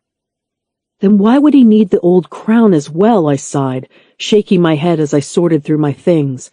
A few scrolls and some journals Dorf had found for me about the old queen's crown, some food Nan Barrow had packed for me, the short sword, leather cap, and heavy black cloak that marked me as a trainee Draconis monk.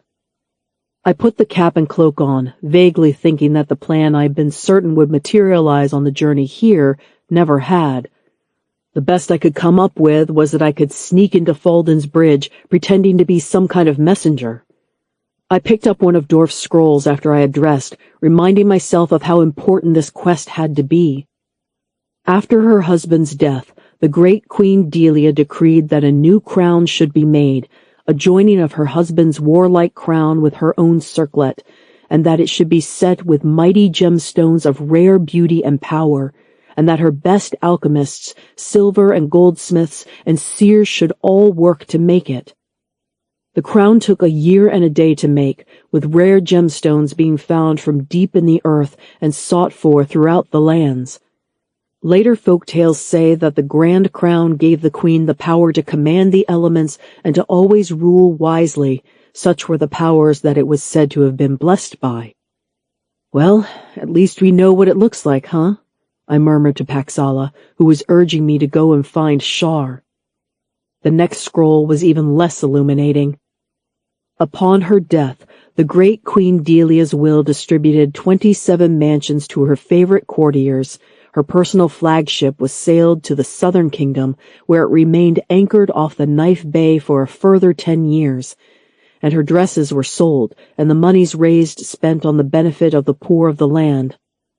Such was the depth of sadness at her death that no adviser, seer, or priest could bear to look upon the great crown that was the symbol of her wisdom and power, and there are different accounts of what happened to it. Belvedere the Unsteady claims that it was cast into the sea, whereas Athanasius the Small writes that it was stolen by one of her sons and hidden away until such a time as the kingdoms were unified once more. Although the mystery surrounding the exact whereabouts of the great crown of the great queen has never been solved, it has perplexed scholars throughout the generations. "So, in short, it could be anywhere, too," I said out loud. "And Zax expects us to find it and bring it back to him, otherwise—" Screech! At the mention of the tyrannical bull's name, Pax suddenly reared and spat a tiny plume of soot. "Okay, girl, okay. I won't talk about him again. Let's not think about it, shall we?" I patted her side, glad for the interruption, to be honest. The other option was to think about what Zax had told Shar, that he would kill someone, one of us students, or a young dragon, or Pax herself.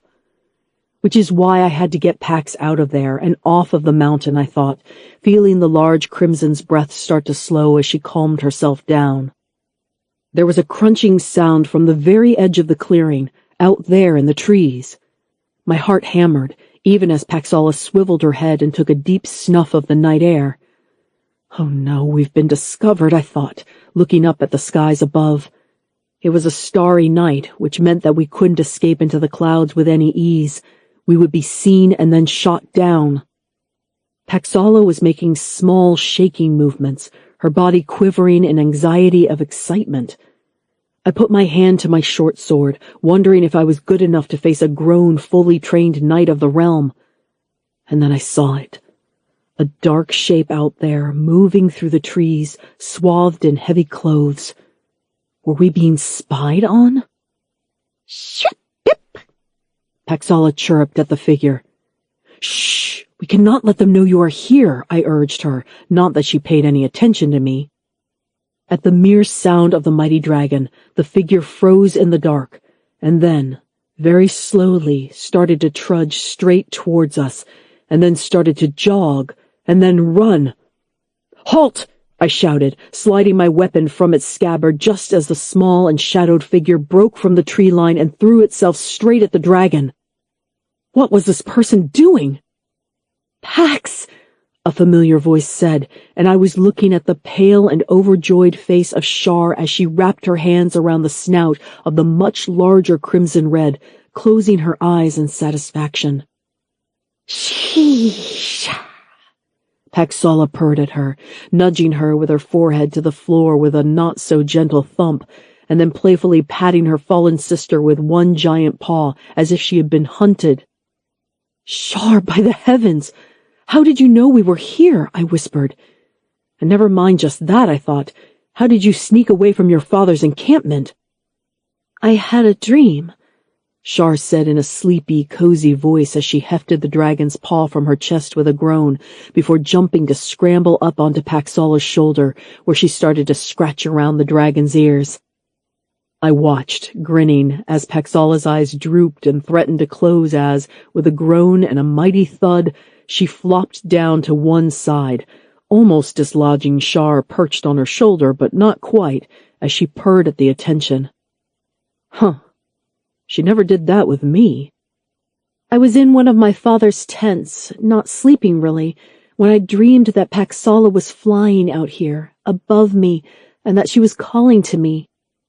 I felt a prickling in my teeth, and that haze of pressure that came whenever the dragon and the girl were sharing thoughts, and I knew that Paxala was talking to her directly. She says that she was, Shar smiled happily. But it's harder out here, farther away from each other, and farther away from the Dragon Mountain. A frown crossed her face for a moment. But I can't leave my father right now. He'll go to war against Prince Vincent. You don't have to, I said excitedly, picking up my pack where it had tumbled to the floor and taking out the different scrolls for her to look at. Neil, it's pitch black. Even the initiates in the monastery library have candles, Shar grumbled playfully, and in response, Paxala coughed a brief spark of flame to set alight some fallen branches. Pax, you can make fire? Shar looked delighted, once again seizing the dragon around the head and shaking her as if she were a cute dog. What a clever girl you are, Shar baby talked to her. How long has she been making fire? I didn't think she could yet. Dorf told me that she might never be able to, as not all dragons could make fire at all. Shar was clearly overjoyed at this new development. I didn't know. If it was some new skill that the Crimson Red had developed since Shar had left, this was the first time that I had seen it. This is excellent news, because if she is on her way to making fire, then she might just become strong enough to defeat Zax. Shh! The Crimson Red hissed angrily at the sound of the bull dragon's name, and even the night air felt a little colder somehow. Never mind that right now, I said hurriedly, not wanting to upset either the dragon or Shar. Look at these. I pointed her through the different passages of the scrolls by the flickering light of the embers. I watched as Shar read them all slowly and carefully, moving her hand through the passages until she got to the legends of what happened to the old queen's crown. I watched as her eyes widened and her face took on a mask of wonder. It was good to see her looking hopeful, although I had no idea why she could be after everything that we had been through both last year and this, but maybe things might be about to go our way after all. My father's castle is called the Queen's Keep, Shar said. They said it was because the old queen was the first to build it, way up in the north and the west to keep an eye on the mountain passes. You see, I whispered, the great crown. Your own father might have it. Look, it says so right here. Or it might be at the bottom of the sea, don't forget, Shar pointed out, the shadow of indecision and fear infiltrating her face once again as a cloud crossed the face of the moon.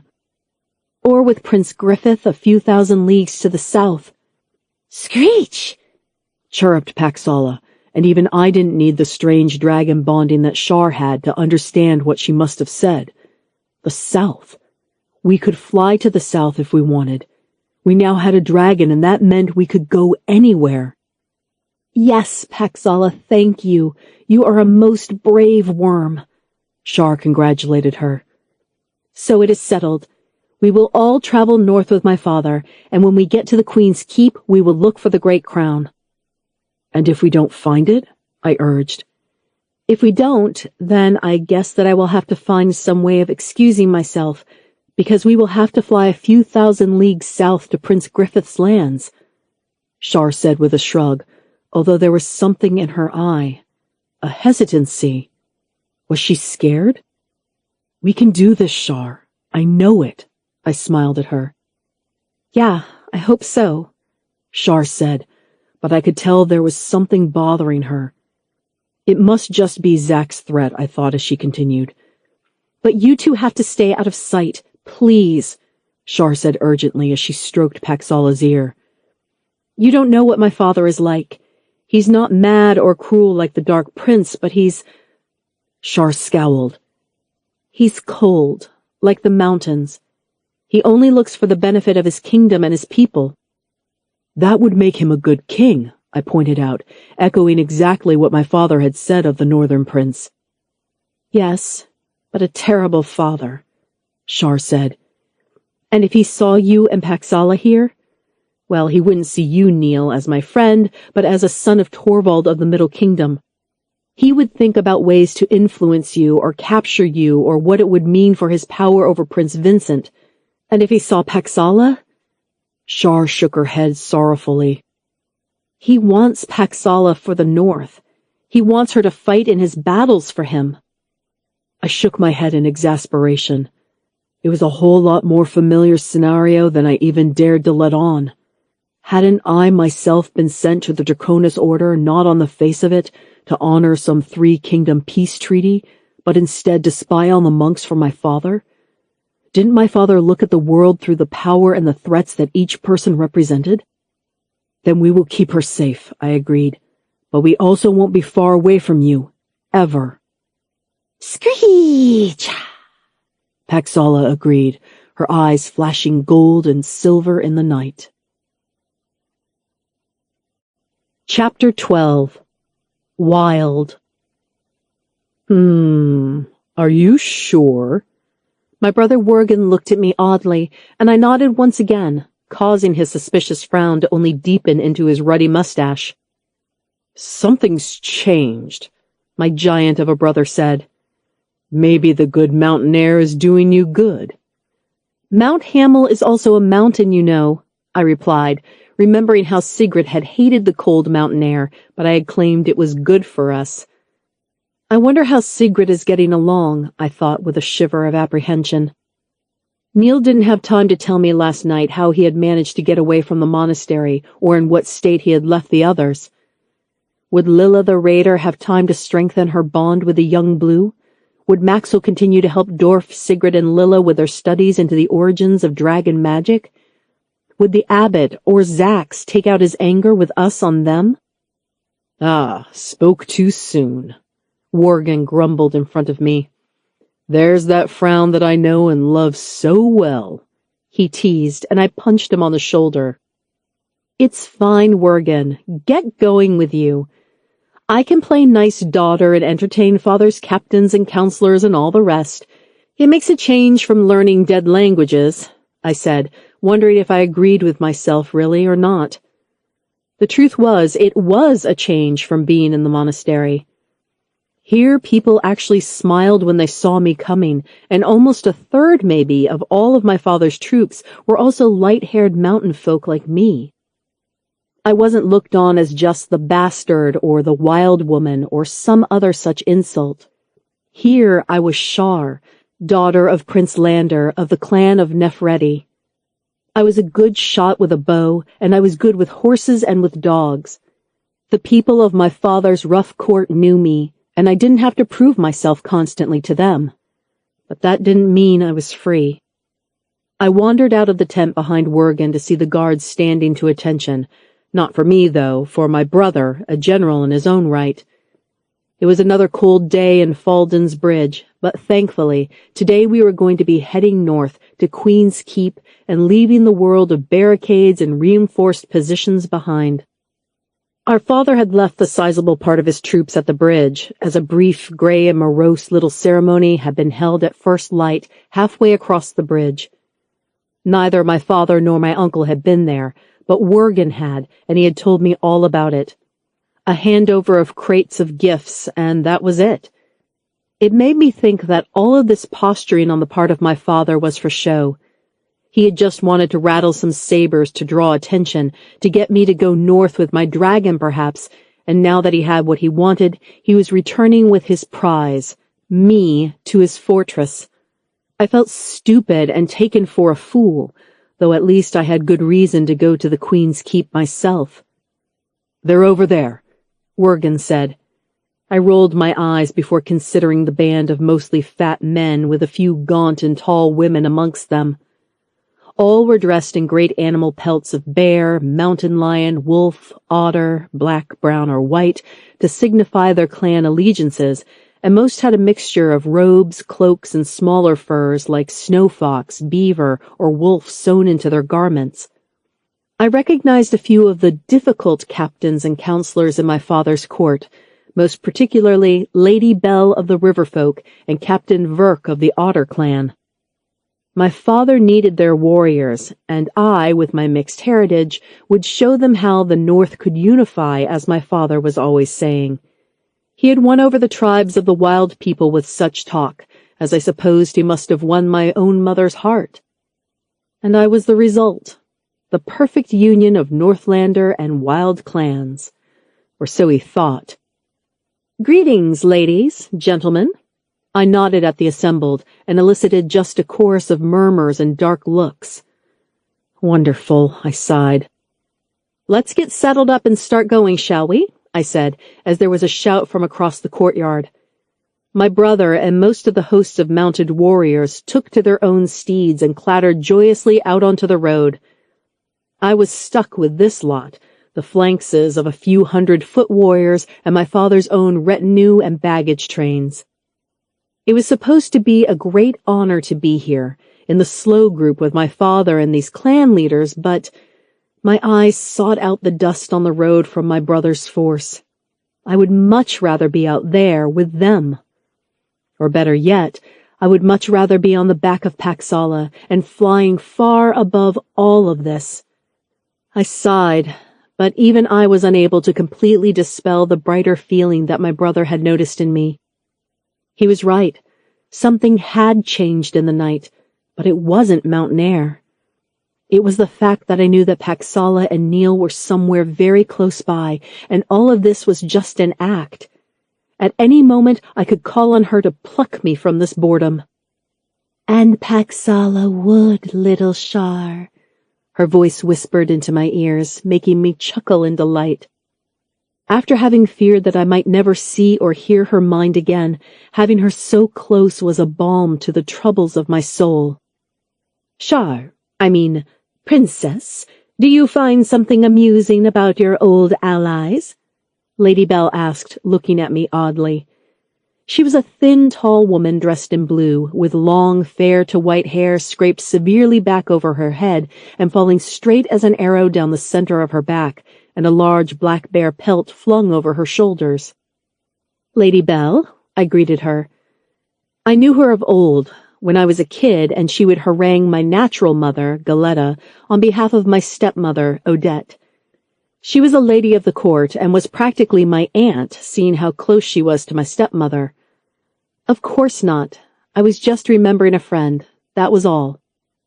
"This was a friend from the Draconis Order, was it?" Lady Bell raised an eyebrow archly as she settled into the saddle of her pony. "I heard you had become friendly with the Torvald boy there." Where did she hear that? I looked at her in alarm, and now it was the Lady Bell's turn to smile as she continued. "Oh, we all have friends and allies, Princess," the woman said mysteriously. "Now Malos Torvald, the Warden of the East, is quite a good match indeed. Good tracts of land, the ear of the Middle Kingdom listening to him. But he's no clan captain, is he?" Lady Bell said perfunctorily. "And as for his sons of Torvald, the rumor has it that 2 of them are thugs, and the one at the monastery is a milkweed." She laughed, causing a chuckle from some of the other larger men and women around her. "Oh, I see why Father wanted me to entertain these people," I thought with despair. "They are going to try and tell me how great this marriage idea was," I groaned. This was going to be a long day indeed. "So, meditation is thinking about thinking?" argued Captain Verk, a small, almost entirely round man who looked very comical on his horse, with a horned helmet and a cloak made of otter pelts. As the Otter clan chief, he had accepted my father's calls to unify a decade or so ago, and had since moved to the rich lands surrounding Queen's Keep and had made himself very rich. He was an important linchpin between mountain and kingdom relations. "I suppose so, Captain Verk." I shrugged. How was I supposed to explain what the abbot's meditation was to someone who only thought deeply about wine vintages? "But it's a bit different. You would have to experience it for yourself to really understand." So far, the day had been about as interesting as one of the abbot's theory classes. So boring and slow, it made me want to go to sleep, which wouldn't be very noble of me at all. "And this abbot, he is a good man, is he?" the Lady Bell asked. "Good stars, no," I blurted out before I could stop myself. He had tried to sacrifice me to Zax the Golden last year, and he had apparently been trying to hypnotize me as well so that I would use my dragon abilities for his benefit alone.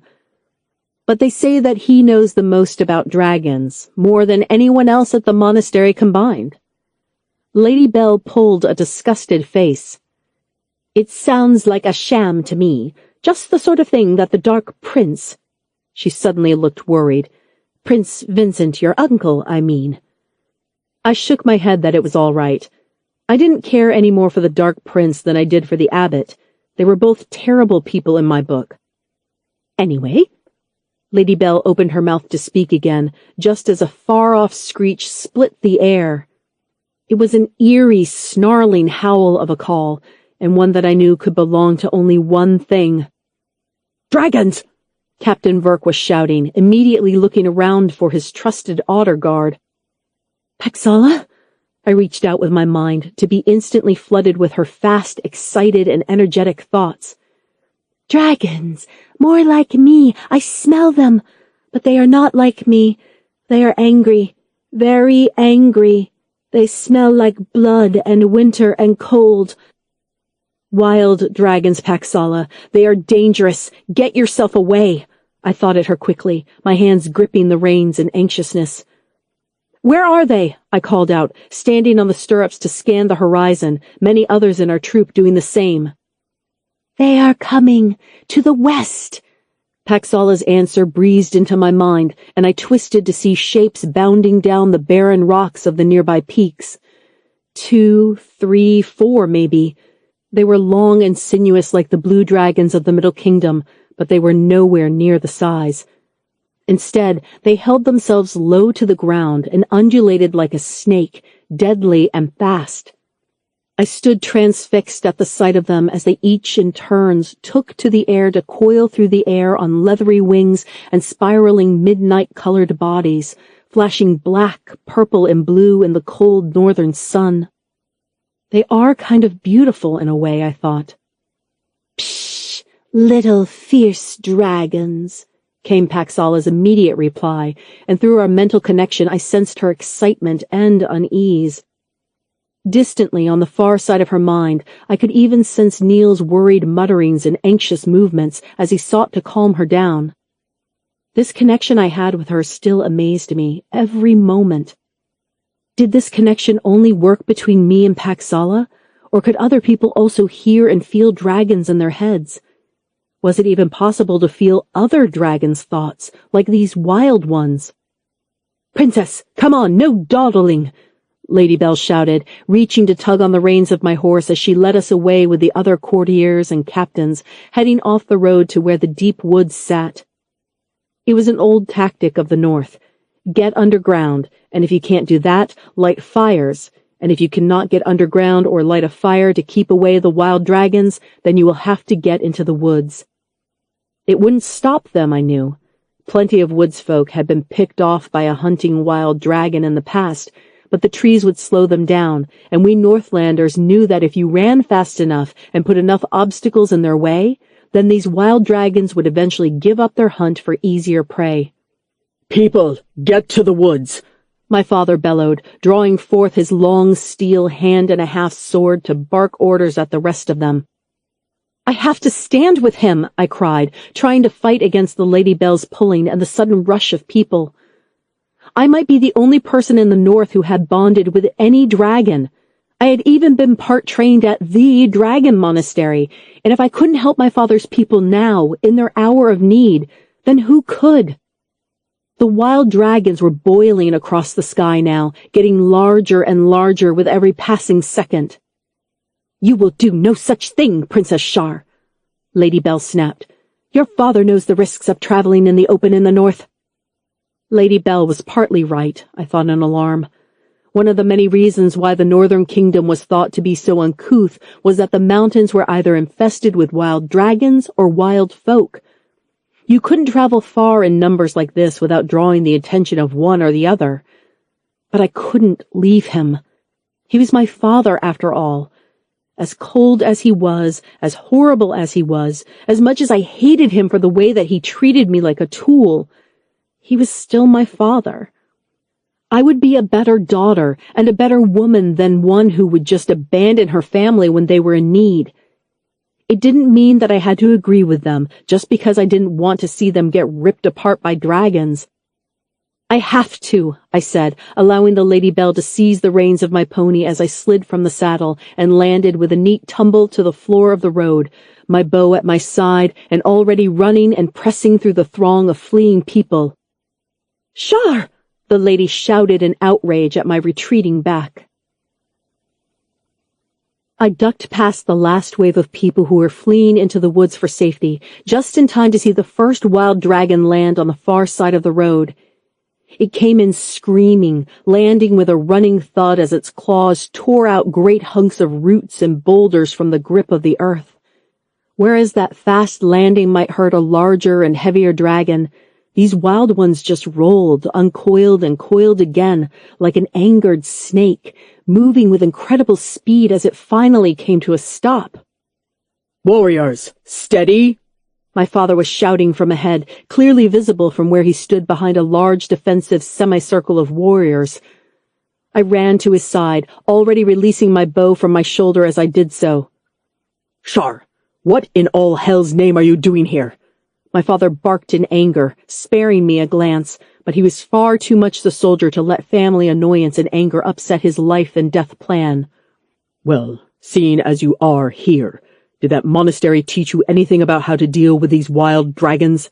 He snapped, looking straight on at the curious wild dragon, who was a few hundred meters away and hissing at the air in our direction.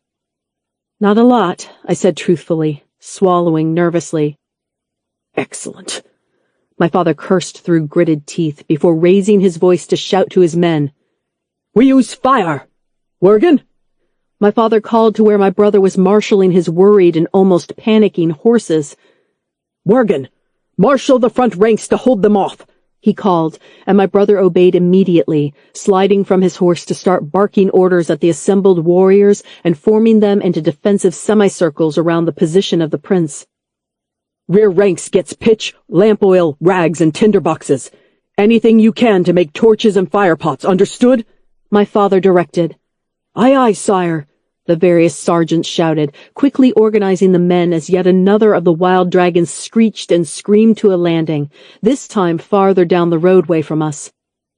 We had dragons on two sides. The third could pick to land to our north or between us and the woods. Either way, we would be cut off.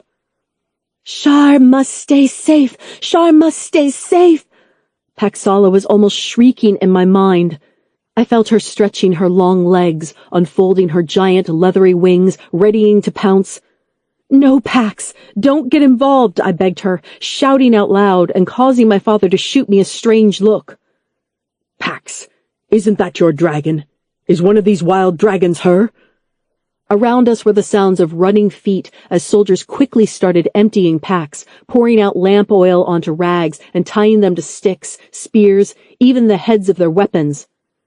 "No, of course not. I was just overexcited," I tried to explain, but my father was already distracted by the screeching cry of the third wild dragon as it landed behind us, between where we huddled on the roadway and the courtiers that had fled into the trees. We were cut off, and so were they. "No!" I shouted as the wild dragon behind us hissed first at us and then turned and tumbled toward the woods, clacking and grinding its rows of razor-sharp teeth. Scree-yah! Scree-yah! The heavens were split by the sound of trumpeting shrieks as yet another giant shadow eclipsed us all. My father looked up in dismay, but it wasn't dismay that my heart felt. It was a wild and terrible hope. I didn't want Pax to get hurt. I didn't want to see Pax even in danger. But Pax was also my connection to the world of dragons. She might be able to convince these wild beasts to flee. Swooping over our heads came Paxala the mighty crimson red, bigger than the wild mountain dragons, but younger. Her wingspan cast a shadow that covered the road, and each of her talons were the length of a man's sword. Her long neck speared the sun, and from her snout she snarled and gnashed teeth as large as the axes that were carried below her. Chapter 13. Mine. "Paxala!" I shouted once more in alarm as the crimson red swooped low over our heads, causing my father's warriors to duck and shout. Shar, is this your doing? My father was shouting, trying to rally his troops, but I had no time to spare for him as I broke from my father's side to run towards her. There was a loud hissing and a thud as the wild mountain dragon between us and the forest lashed and thrashed its tail, splitting apart the stone and packed earth of the road in its fury. I stumbled and froze as all about me warriors fell backwards. Mine, said the crimson red's voice in my mind as her shadow fell over me. There was a mighty thump and the ground shook as Paxala landed with her forelegs protectively over me, her wings beating so furiously as to make a hurricane. The crimson red was challenging the wild dragon for me, not letting the mountain reptile make any other movement towards me if it wanted to keep its claws. Where's Neil? I thought, looking up above me to Paxala's neck, fully expecting to see my friend hanging on. He was nowhere to be seen. Had Paxala flung him off her back in her own attempt to get here quicker? Oh, by the gods, I swore, slowly setting an arrow to my bow and crouching in the shadow of the red dragon's claws. In front of us, the wild hissed and thrashed its tail, but it did not attack. It dared not, as Paxala, as young as she was still the larger of the two. And while Paxala stood here, the wild mountain dragon couldn't afford to detract its attention to go after the other humans. I watched as the two started to sway and bob their heads on long necks like serpents about to strike. Paxala, no, please don't fight. You'll get hurt, I pleaded. Shar fights. Paxala will fight. Her words came back to me, laced with anger and aggression. Paxala needs to know how to fight if she is to defeat Zax, yes? She argued. The terrible thing was that she was right. But how could I convince her not to take on 3 faster dragons than her, especially when she had never engaged in dragon combat before? The hissing noise of another of the 3 wild dragons rattled through the air as the slightly fatter worm that had landed on the road reared up suddenly, displaying its breast and neck sacs before thumping with stocky feet onto the road below. It was challenging Paxala, I knew, and I watched as it started to stalk on heavy, stiff, and proud legs towards the dragon we had in front of us. Skrik! Paxala croaked at it, raising a foot to pay deep furrows into the ground ahead of us. Come, look at my claws, brother dragon. Are they not sharp? I could hear her jeering and taunting the new arrival. Pax, I said warningly, even as my father's horns could be heard coming towards us. He had managed to rally his soldiers and was running up the road to join his daughter. The wild dragons roared and chittered, 2 in front of us, 1 on the other side of my father now. I watched the 2 flickering and lashing their tails. They moved constantly, not like Paxala, who was much more cat-like, elegant and smooth, choosing precisely when and where to move. No, these wild dragons were like agitated serpents in the way that they coiled through themselves and even each other. They moved lightning fast, teeth flashing, claws ripping the ground. Pax, I have an idea, I breathed quickly. They are quicker on the ground, but you have the larger wingspan. If you can outfly them— Flee? Run? Shar wishes me to run? Paxala said in anger. She was almost in full battle mode now, I could tell. The muscles of her neck that helped pump whatever gases or ichors produced her fire were full, and the larger overlapping plates around the back of her neck were fraying, angry and challenging. Not run. Fly. We're faster in the air, I said to her, looking at the 2 dragons ahead of us and the flanks of northern soldiers rallying behind. I knew some of those soldiers. I didn't want any of them to get hurt, and I knew also that they wouldn't hold back from the bloodshed. What if their stray axe blows or spear throats found Paxala in the melee? No, I couldn't allow her to get hurt. Thinking quickly, I dropped the arrow, turned and seized Paxala's elbow spike and pulled myself up to the crook of her shoulder, the wing joint, and settled myself in behind her neck. Shh! Paxala flinched a little in alarm at my sudden movements. She still had a way to go before she could accept humans to ride on her with ease.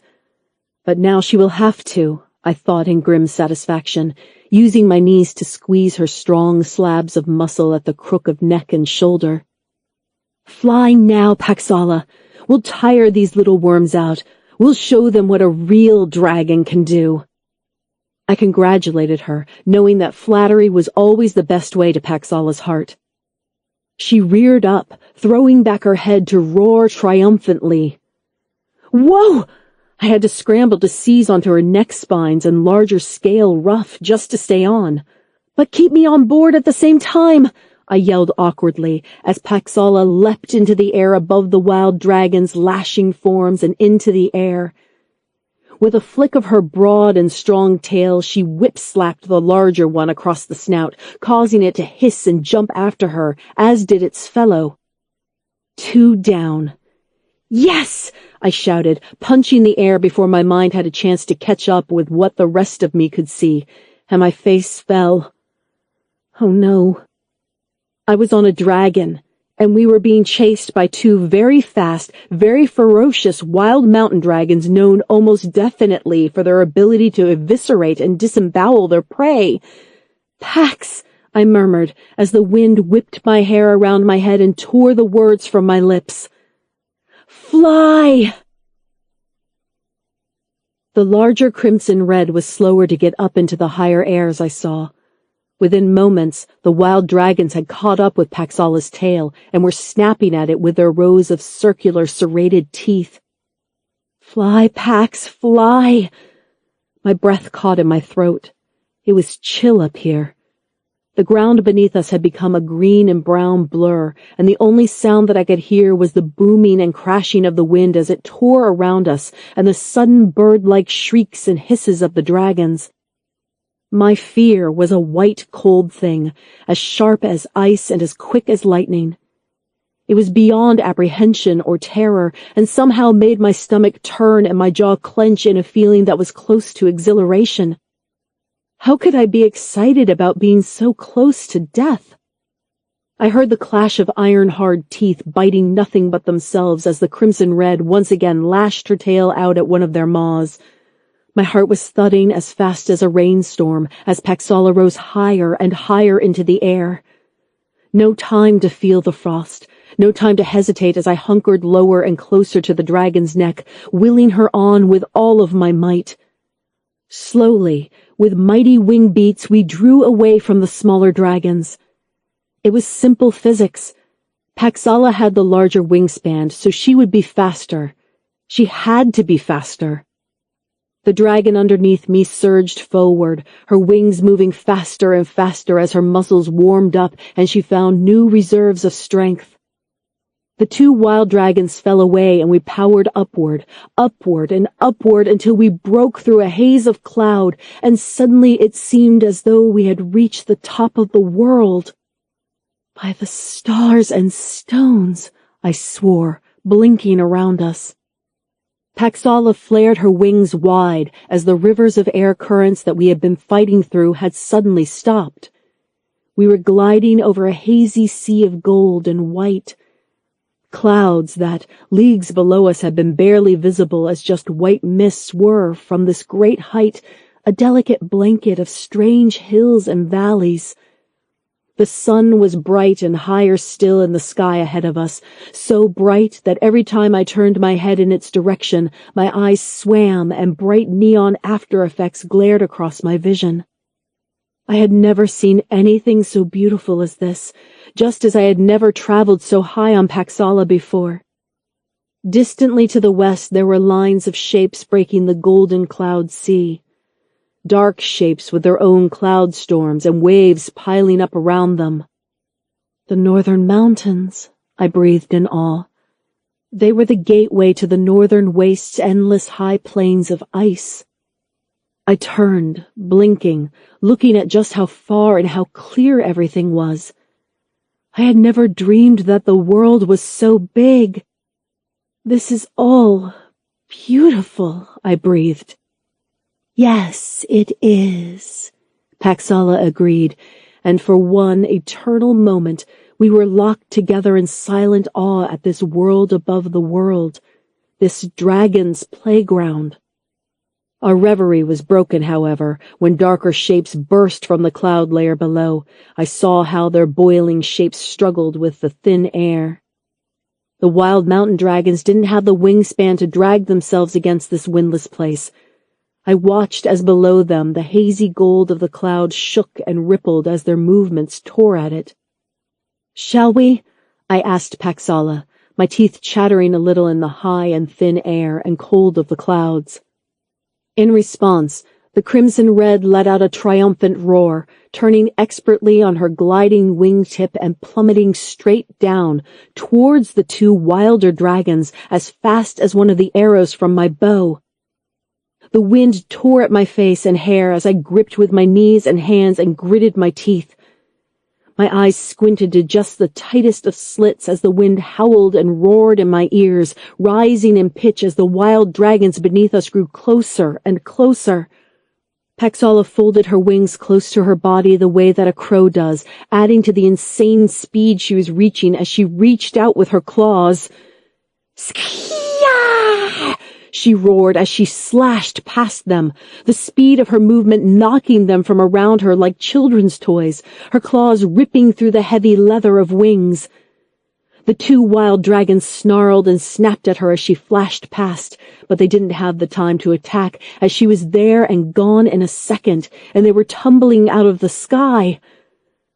"Woohoo!" I was shouting in enthusiasm, and below me the crimson red was also roaring her delight. For one perfect moment we were no longer the princess and the outcast, or even the girl and dragon. We were one, a fierce hunting creature. But the feeling dissipated as I saw with horror the greens and browns of the earth rushing towards us faster and faster.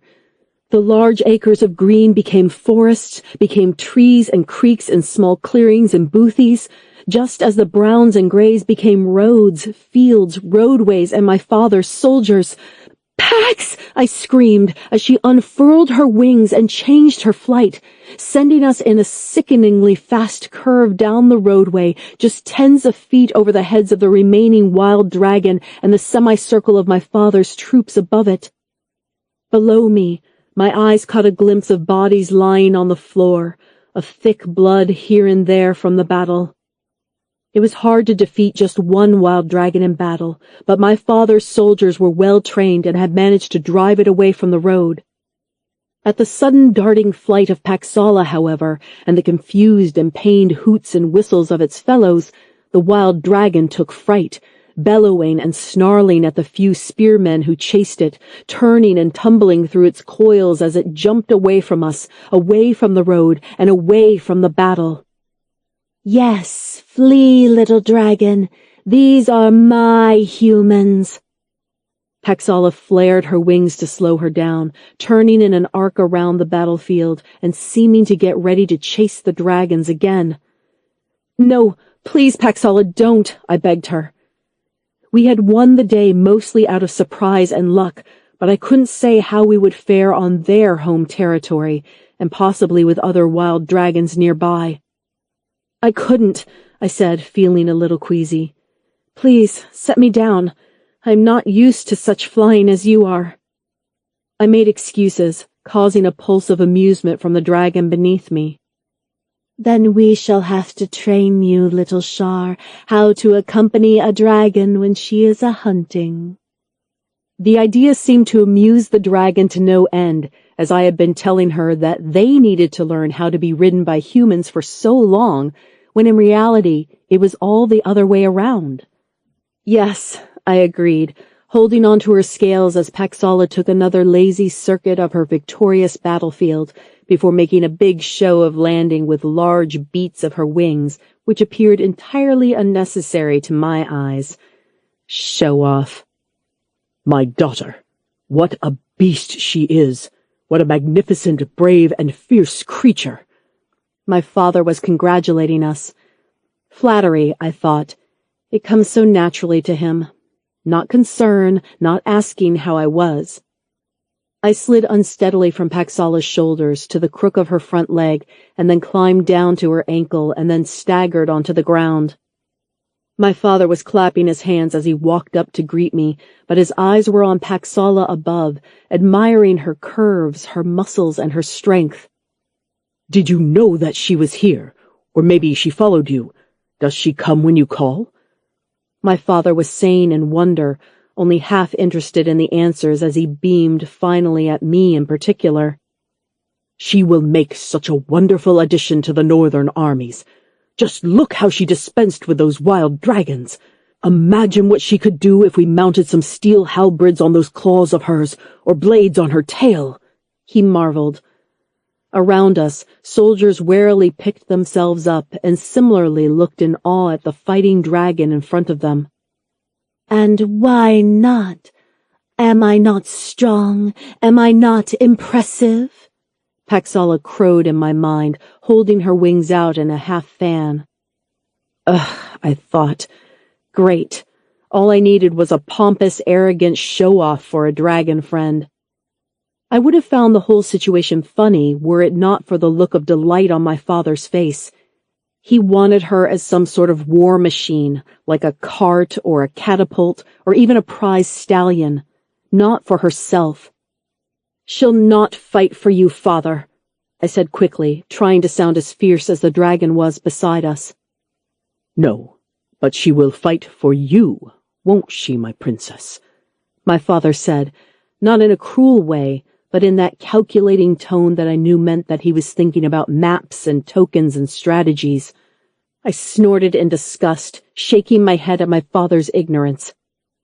"It doesn't work like that, father. It won't work like that," I said heavily. Besides, this dragon and I had other things to do, not stay out here in the north, no matter how beautiful it was. My heart thought of Lilla and her young blue dragon, of my friends Sigrid, of little Maxil Ganna and Dorf and all the other dragons in the crater. It was seeing the Mount Hamel from way up there above the clouds, seeing how it was so close in dragon terms, and also so big in human terms. It was the most important thing in all of this. I had a rare moment of insight. The 3 kingdoms will rise and fall, but the dragons and the Dragon Mountain will still be there, I knew. We humans and dragons need to learn how to live together, no matter how many wars went on around us. "We'll see about that, my daughter," Father was saying as Paxala sensed my unease and snuffed at the air over my head. "Shall we fly away home now, Shar? I left Neil in a tree not far away," she asked, and I was sorely tempted to say yes. But in order to do that, I would also need to be able to bring the old queen's crown to Zax. That was the deal that I had struck, and I knew instinctively that to break a contract with a dragon would have dire consequences indeed. "No," I shook my head. "Not yet, anyway." At that, Paxala leapt into the airs over our head, and, with a victorious squawk, she flapped lazily to the edges of the forest. "Where is she going? Where is the dragon going?" my father asked, irritation lacing his words. "Like I said earlier, father, you cannot order a dragon to do anything. No one commands them but themselves." My father stood on the roadside and looked calculatingly at the sight of the disappearing crimson red, and I didn't wish to know just what schemes and plans he was hatching before he ordered the bodies buried and the rest of the caravan of people to assemble and resume our journey. Another day in the north, another skirmish. Chapter 14. The Queen's Keep. My father's keep was one of the great wonders of the Northern Kingdom. No need for gatehouses or guard towers, as the entire building was a dark and imposing tower with deep crenulations across its top. Its 10 stories rose high above the village, clustered at its feet like one of those fairy tale giants that my mother used to scare me with stories about. made from a heavy, pitted sort of black-red granite that was foreign to these hills. There had long been controversy over how the old queen had got the rock here to build the fortress. It had taken us a day of careful trudging to get this far, with my brother Wergen and his mounted troops clearing the road ahead of us of any impediments, merchants, wagons, or bandits. Now that we were finally here, it felt strange to be seeing the place of my birth once more. "Good to be home, is it?" Wergen said at my side, and I could only shrug in my seat. Actually, I was surprised at how little I reacted to seeing this place again, I thought, but I still nodded and gave him a wan smile. I guess that it did feel good in a little way, to smell the same old smell of charcoal and roasting meat, with that hint of fresh pine and cedar sap that seemed omnipresent up here in the Northern Kingdom. But it wasn't flying, I thought. In fact, the entire keep seemed the antithesis of the freedom that I had experienced above the clouds. I had to find the old queen's crown, and once I had ensured the safety of my friends, then I would think about freedom. I stared at the keep again, wondering if the secret to its construction was the great crown. Maybe the queen just conjured the rocks up here with nothing but her mind, I thought, scoffing only slightly. After all, I had been a part of the abbot's Draconis mages in training, and had helped him summon a mighty storm to drive away the sons of Torvald when they had laid siege to the Order monastery. If the abbot could do that, who knows what the old queen could have done? "Brother?" I asked Wergen as we rode at a sedate pace, giving the people time to see the triumphant return of the daughter of Prince Lander, I suppose.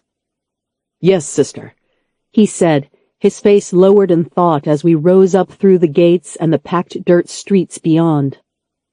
"Do you know anything about Father's keep, Queen's keep?" I asked lightly.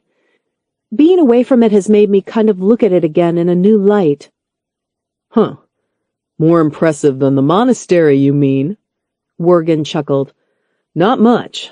Father doesn't even use the half of it, but he has it locked off." "Really? Why not use it?" I asked. "Oh, he claims he doesn't have the guards, but every boy and girl in the town here would willingly give up anything to work in the keep as a prince's guard." Wergen sighed, as if this matter had long been a bone of contention between the two of them. There was much I didn't know of what had been happening here in the north, in my home while I had been away. "So you mean to say that he just doesn't want to use parts of the keep?" I asked him. "It just seems a bit odd to me, that's all." "You're telling me," Wergen laughed. "We're on the verge of war with the Middle Kingdom, and we need every guard and soldier training that we can. And we could store weapons and armor, or stockpile food if we might need it, or run classes for the new recruits. It's better to be over-prepared, as our father used to say." I nodded. It was one of the many little sayings and quotes my father had handed out as if they were sweets when I was a child. Not that they were ever particularly meant for me, I thought, remembering how my father would let me learn horse riding or tracking or hunting along with Wergen, but whenever I wanted to learn any of the more exciting skills, sword fighting or archery or close combat, then I would have to sneak off to my mother's people rather than to him or any of his guards. Even so, the clans only ever let me learn how to use a bow in case they angered my father. I sighed. "Oh," my brother said gravely. "What?" I frowned at him as we crossed the main plaza of the town, heading up through the streets lined with houses, the old-style thatched and wood-chipped long houses of the north, giving way to the stone and white lime render style of the Middle Kingdom the closer we got to the Queen's Keep itself. I wondered what Father thought of this new, comfortable trend of the south creeping up here to the north. "Well, you may have been away to the south, living amongst Middle Kingdomers and learning monkish ways, but I still know when my sister is upset," Wergen said. "I know that Father is difficult and that he has always been protective of you. But here's my advice, if you will hear it. Let the past be the past, Shar. Try to get on with Father as your own woman now. You will find that he's changed." "He hasn't seemed it so far," I said. "Did you know that he was getting Lady Belle and the others to help arrange my marriage?" My older brother had the decency to look ashamed at least. What? You pig! I punched hard in the shoulder. Why didn't you tell me? You know that's never going to happen, right? I won't be sold off like some prized piece of cattle just because my father wills it. All I wanted was to be back up there, flying on Pax. The memory of that freedom, as terrifying as it was to be in a fight with the wild dragons at the same time, was all that was keeping me civil right now. How is Paxala doing? Where are they right now? How is Neil? I thought as we moved forward. Our procession had crossed to the main gates, which had been drawn back. A metal portcullis was winched up and locked in place, and double wooden doors had been pulled open to reveal the large cobbled entrance hall. We dismounted before going inside, Worgen looking worriedly at the others around us. "Keep your caterwauling to yourself, sister. You don't want the others thinking that there's trouble in the family," he said casually as he patted the horse. "There bloody well is going to be trouble in his family if you all expect me to marry some fat chieftain from the village," I shouted, causing a tut from Lady Bell and a few amused chortles from some of the door guards. "Sister!" Worgen hissed in alarm. "Have you even met Tobintar yet?" Tobin. So that was the name of the one they all wanted me to marry, was it? "No," I said, throwing off my cloak and thumping it into the waiting hands of a gate guard come to help, and to eavesdrop, I imagine, on what will be some prime gossip back in the mess hall. "And quite frankly, brother of mine, I don't want to either," I said in a huff, turning to smartly walk around the guard and towards the doors into the inner rooms of the keep. "Lady Nefredi," one of the guards was saying, not one that I recognized, a look of urgent panic on his face. "You still have your weapon belt, lady. Your father has planned a feast and a display." "I know where my old rooms are, thanks," I said tartly, ignoring his frantic looks as I ignored his advice and kept my weapons belt and my long boots on. If I was supposed to be a princess of this kingdom, even a bastard one, then I would have to start acting like it, I thought. And that meant that no one got to tell me what to wear or whom to marry. I was fuming as I followed my memories through the keep, up the stairs to a different gallery that overlooked an interior hall, past a row of gated doors that had been sealed off with locks, and past some more guards to the area of the Queen's Keep where the royal rooms were. The tapestries got finer, the hallways grew a little grander, and even the guards seemed a bit sharper as they nodded, bowed, or saluted me as I stormed past. "Shar?" said a voice from behind me as a figure emerged from one of the royal rooms. My heart did that little tumble that it did whenever I flew on Paxala, and somewhere, either far above me or in the depths of my mind, I heard a chirrup of dragon call as Paxala shared my emotion. "Mother?" I said, turning to see my mother, the mountain wife of Prince Lander, Galette Nefredi. My mother wasn't a tall woman like my father's official Northlander wife, Odette. She also wasn't as thin-limbed as the scraped and pinched woman who shared my father's throne. She was small in the way that many of the mountain folk were, and she had hair that was the lightest blonde so as to be almost white. My platinum white was a little stronger than hers.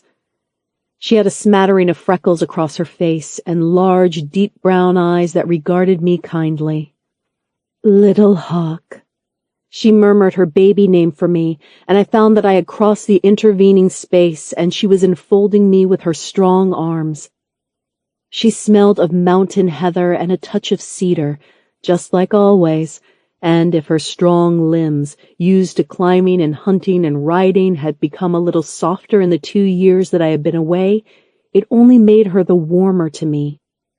She wore a deep blue and green gown, which I knew that she must hate, as she had always preferred the sturdy breeches, jerkins, and boots of the mountain folk, but she was also always good at fitting into court customs when she needed to. "I'm so glad to see you," I said, my heart thumping in my chest. I had been worried that my mother wouldn't even be here, as she spent half of her time up in the mountains with her own people. "There now." My mother shushed me as we broke our embrace, and we regarded each other in that examining way people do when they haven't seen each other for a long time. You'll have me crying, and we can't have that, can we? My mother said, one of her easy smiles appearing over her features. My mother was always easy to get on with. Everyone said so, even the more civilized Northlanders. Mother, there is so much to tell you, I began, but my mother shook her head quickly. One abrupt nod that cut off my talking. We'll get to that later, much later, she said, a hint of gravity to her voice. I just wanted a moment to greet you as a mother should greet her child before the court takes over. The court. Ah, yes. With her words, the thoughts of my impending marriage slammed home, upsetting my previous good mood. My mother must have seen my face drop as she said quickly, Now, Shar, I know you have a temper on you, as my father said I had the same, if you would believe. She lowered her voice confidentially. But at least take this advice. Take no decision, make no judgments of what you see and hear here. Not yet. Not until the excitement of your dragon dies down. What did she mean by that, I thought? That I shouldn't marry Tobin Tar, or that I shouldn't speak out against it? Mother, I started to ask, but once again she cut me off. These are trying times, she said. Trying for everyone. Your father is trying his best to repel your uncle, and there is a lot of unrest. Just try to keep your own counsel for the moment. She gave me an encouraging smile, but it made me feel a little upset and annoyed. Was my mother chiding me straight away the first time that I saw her, I thought, as there was a sound of shuffling and another figure appeared in the corridor, a guard wearing heavy leathers. Greetings, daughter, my mother said more formally and inclined her head. It is so pleasing to have you here at last. Maybe one day soon we will go up into the mountains again. I hope so, I answered, feeling even more troubled as my mother took her leave, returning to her room in the guard, and leaving me to go the rest of the way to my old rooms. Let's just hope that it isn't my rooms that father decided to block off as well, I thought, angry at my brother and my father both, but not angry enough so that I wasn't thinking about the mission I had to fulfill. Father had sealed off parts of the keep. Could they be the same parts of the keep that might hide the Queen's crown?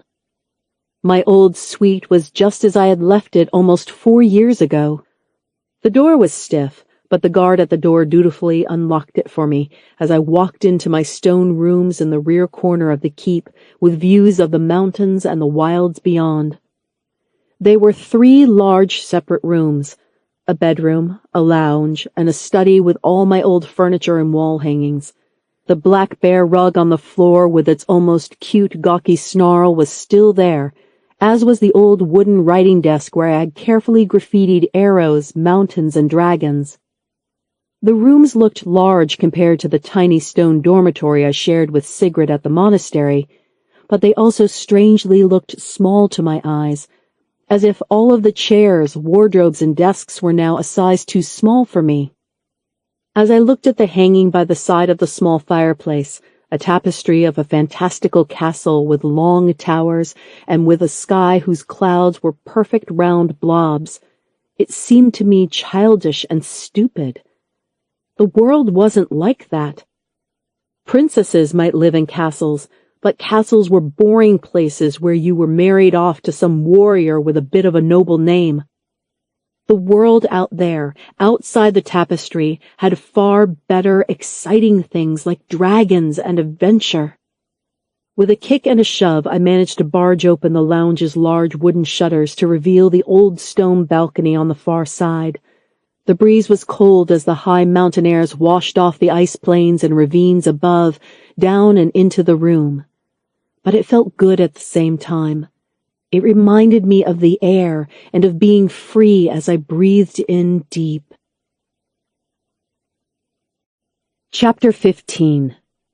Neil, on the outside. I know, Pax, I know, I said wearily, looking down at the black square building that stood in the center of the town below.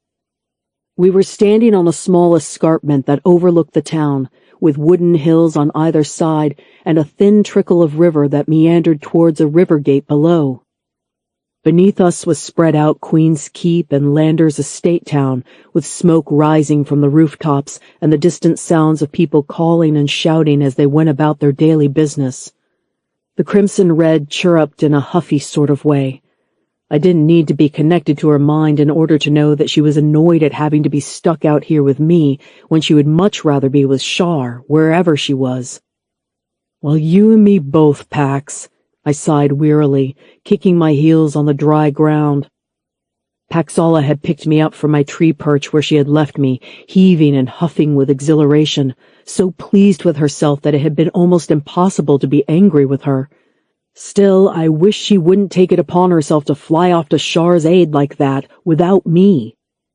"I know that you are a dragon, Pax, and a very mighty one at that." I nodded in her direction, and from her perch on the rocks I heard an answering, appreciative purr. "But you really do have to learn how to collaborate if we are ever to beat Zax," I informed her. "Sssss!" The Crimson Red made a rattling, annoyed sound and lashed her tail, breaking a small pine sapling behind her. "It's true, Pax. I mean it," I lectured, knowing that she was probably not even going to spend a blind bit of difference, but that didn't stop me. "I know you just want to defend Shar, but we have to work together," I said carefully. If there was one thing that I had learned from my father and my older brothers, then it was that you needed allies in order to win a campaign. You couldn't send one man into a battle alone, and we can't send one dragon to defeat Zax. "Skk-ayah!" Paxala said dismissively, before suddenly hissing over our shoulder, behind us. There was a sound of cracking branches, and out of the trees stepped a man with wiry gray and white hair and beard, with skin as tanned as old oak. He wore the studded leathers of a guard, and in his hand he carried a short bow, but he held it in front of him uselessly at the sight of the gigantic crimson-red dragon perched on the rock behind him. "Ugh," the man said in a thick, guttural accent. "You have to work together to do what?" He squinted at me, and then at the dragon. I saw from his clothes that he must be some kind of scout, as he wore soft moccasin shoes, and hanging from his belt and around his back were a myriad of small pelts and pouches. "We mean you no harm," I said hurriedly. "Of course you don't," the man growled. "The prince sent me looking for that big red there, to see if I could track down where the princess was keeping it. It turns out that it's not the only thing that the princess has been keeping hidden, right?" He squinted at me suspiciously. "You're from Prince Lander?" I asked incredulously. "Course." The tracker nodded, relaxing his bow and moving to open one of his pouches. "We've been tracking the movements of that there red all morning now. The prince is going to be glad of this. He wanted to invite the dragon to the keep, you see, instead of being out here all alone." I watched as he pulled out a bright orange and yellow stretch of cloth, before tying it to the end of his bow and stepping out from under the tree cover and waving it high. In answer, saw the flashes of color all along the tree line from what must be other scouts. Oh no. I felt some trepidation, as I had known, obviously, that Paxala had revealed her existence to Prince Lander, but from the scout's reaction, it seemed that Shar hadn't told her father about me. How was the Prince of the Northern Kingdom going to react to one of the sons of Torvald skulking around his town? I am Shar's friend. He will have to see that. I bit my lower lip and summoned a bit of courage. I am here for her, not for the prince. "Now, you two aren't going to be causing us any trouble, are you?" he said a little carefully, eyeing Paxala. "Well, I imagine that she'll just do whatever she wants to do, to be fair." I nodded at Pax, which caused the scout to grimace. "But I'll try to put in a good word for you, in case she gets peckish." Paxala spat a tiny puff of flame into the air, as if to say that she would be very happy to eat anyone who tried to hurt her. The scout backed away, waiting for the others of his colleagues to arrive. "Well, Pax," I sighed under my breath, It looks like you got your wish and we're going to the keep after all.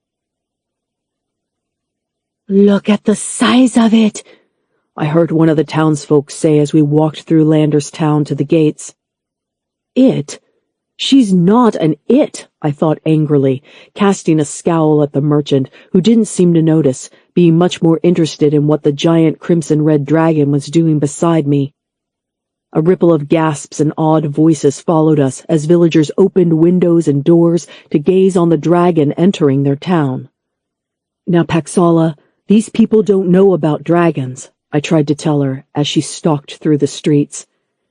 We do, said the scout ahead of us. Only the dragons that we all know about are the wild mountain ones, and none of them would ever get within a league of the Queen's Keep without getting shot out of the sky. Paxala growled in response. It's okay, Pax. He means that the wild dragons are like, well, they're a bit more like Zax, violent and savage, as you have reason to know, I pointed out, but the Crimson Red was already paying more attention to other things, namely the fish stall. No, Pax, wait, I tried to say, just as there was a scream from the people around us as the Crimson Red suddenly launched herself at the fish stall, exploding wood and rippling the simple tarpaulin cover, but also covering herself with fresh river fish. Sorry, I said to the owner of the stall, who seemed to shrug in a bewildered way. It's really a great compliment that a dragon thinks the contents of your stall are worth eating, I said, hoping Prince Lander had some means for compensating the fishmonger. It took me a considerable amount of time to get the dragon to resume our procession through the town, during which time the streets filled with more people, many of whom made the sign to ward off bad luck I saw. But eventually, we managed to get all of the way up to the Queen's Keep, where a line of the prince's guards stood on one side of the gate, while on the other side was a line of warriors who looked a lot more like the scout. Shar said that her mother's people were wild mountain folk, I thought, noticing how they had rougher, homespun clothes as well as large animal pelts on their backs. In the center stood the thin, rugged form of Prince Lander himself, wearing deep blue. I sank to my knee, but Paxala just cocked her head. Mighty dragon, my name is Prince Lander, ruler of the Northern Kingdom, he said in a loud voice. I welcome you to my home and bid you to have everything you desire here. In response, the dragon just turned her head to one side, as if wondering what on earth the human was saying. Not what, why, I thought, raising my head as a shadow crossed in front of me. Neil of Torvald, you too are welcome here, the prince said with a brittle smile and much cooler tone, I noted. Thank you, my prince, I nodded, rising at his gesture. Tell me, Neil, can you communicate with the dragon as well? He asked me with bright eyes. Immediately my stomach filled with ice. He wasn't as scary or as threatening as Prince Vincent of the Middle Kingdom, but there was something here that I didn't like, something that reminded me of my brothers, harsh and warlike, but not as loud or boisterous. I shook my head. No, sire, I said, but she sometimes listens to people. I see. The prince nodded. Well, we have prepared a space for her on the very top of the keep, where there is room enough to land and to sleep and to sprawl or whatever else she might like to do. I have ordered wood and straw and sand and barrels of meat and water to be taken up there for her pleasure. Will that suffice, do you think? You'd have better luck with fish, said a voice from the gates behind, as emerging from the keep came a figure that I didn't recognize, or hardly at all. Shar? I said in confusion, not seeing the young, light-haired girl who had always worn a utility belt under her black monk's robes, but instead a young princess, dressed in a blue and purple short riding jacket above a voluminous powder blue skirt that swelled out from her hips as if she were a giant mushroom. Oh my gosh! I tried to stop the grin from invading the lower part of my face, and failed utterly. Don't you dare laugh, she hissed at me, striding forward to Paxala, who was making small leaping motions with her front feet before excitedly bumping the princess to the floor. "Daughter!" The Prince of the North looked alarmed, but Shar was laughing as she got up, her powder-blue skirt now smudged with dirt as she caught a hold of the dragon's wide snout and gave her a playful wrestle. The dragon purred loudly, and that appeared to be that, as the dragon accepted where she was as comfortably as if she had always been here. Within a few moments, the Crimson Red had enough of the adoring and frightened crowd of onlookers and jumped into the air to circle the keep once before alighting high up there on the roof and disappearing from view.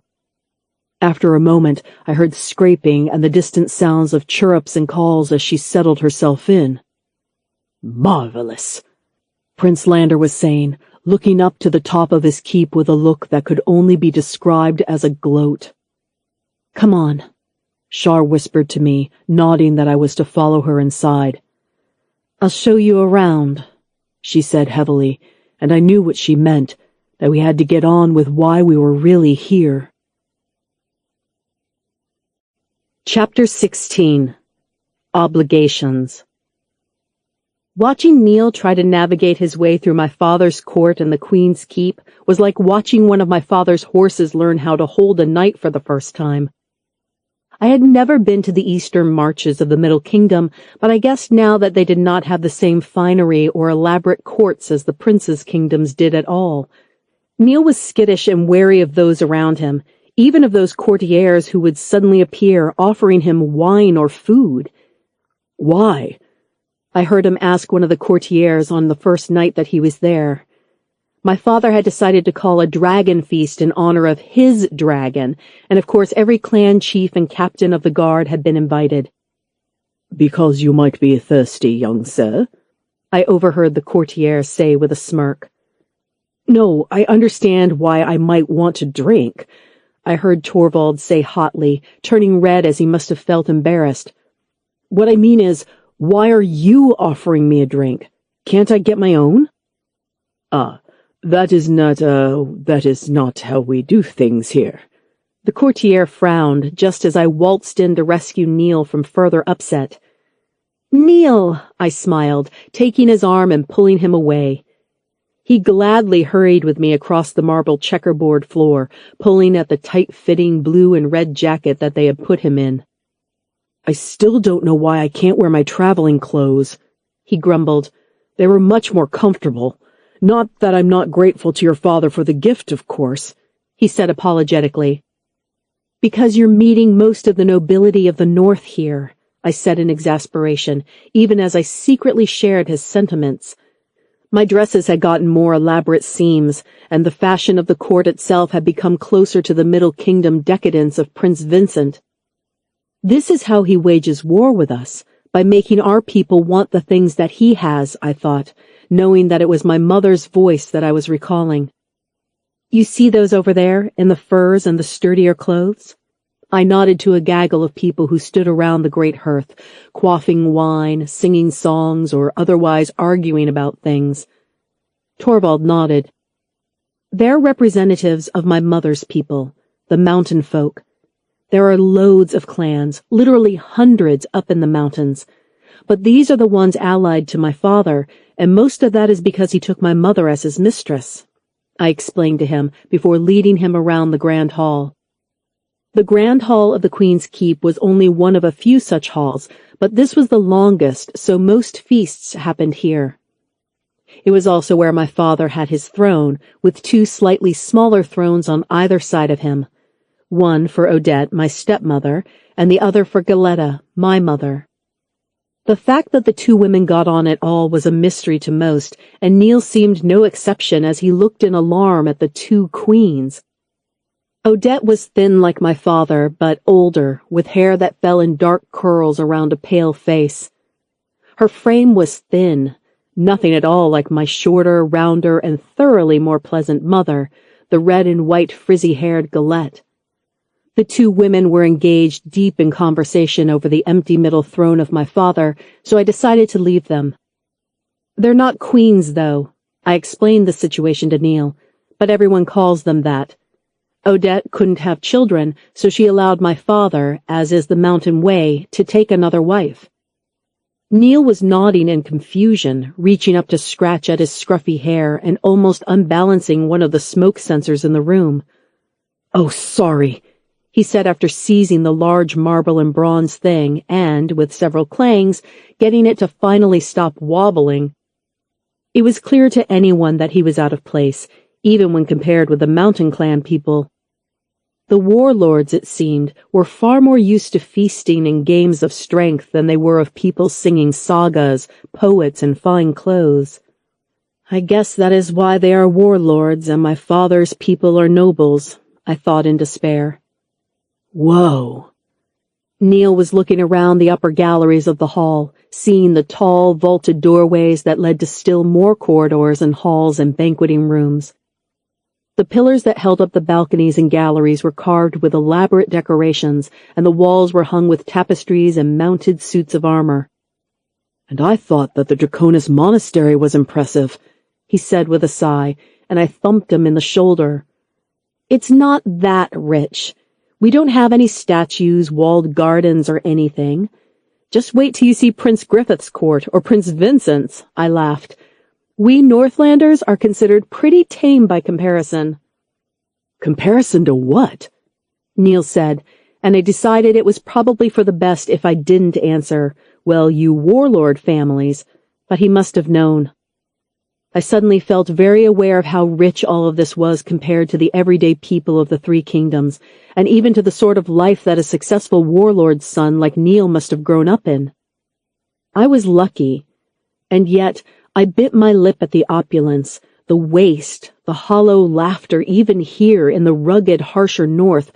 What I wouldn't give to be out there, flying high above the clouds again. "I found something out," I whispered to Neil, telling him what my brother Worgen had told me about parts of the Queen's Keep being sealed off by my father. "Do you remember what it was like before leaving for the monastery?" Neil scratched at his collar once more. "What was in those rooms that are now sealed off, and what your father might be hiding in there?" I remember the keep, of course, but I only ever saw the parts where I was allowed to go, as a daughter of a prince. I was young when I was sent off for the order. Remember, it was only a few years ago, and I always tried to spend more time with my mother's people anyway. But I do remember one thing, where my father's old throne room was. I nodded to the 3 thrones that we had just walked past. They never used to be here. This here used to be a throne room especially for the prince, which I guess could have been so old as to have been originally here for the old queen herself, I said. I had taken a walk around the keep just yesterday, trying to find any hiding places that my father could have used to stash the great crown of the queen, if indeed he was the brother to have it. There were large areas of the keep where the heavy wooden doors remained locked, or even had been bricked up, all because the prince didn't have enough guards, as the excuse went. Well, the old throne room is one of those areas that are locked, and so is the stairwell to the old vaults where my father is supposed to store the kingdom's gold, I said. "Sounds as good a place as any to start looking for a crown." Neil nodded, his eyes running to the doors. "Which way? Where are we headed?"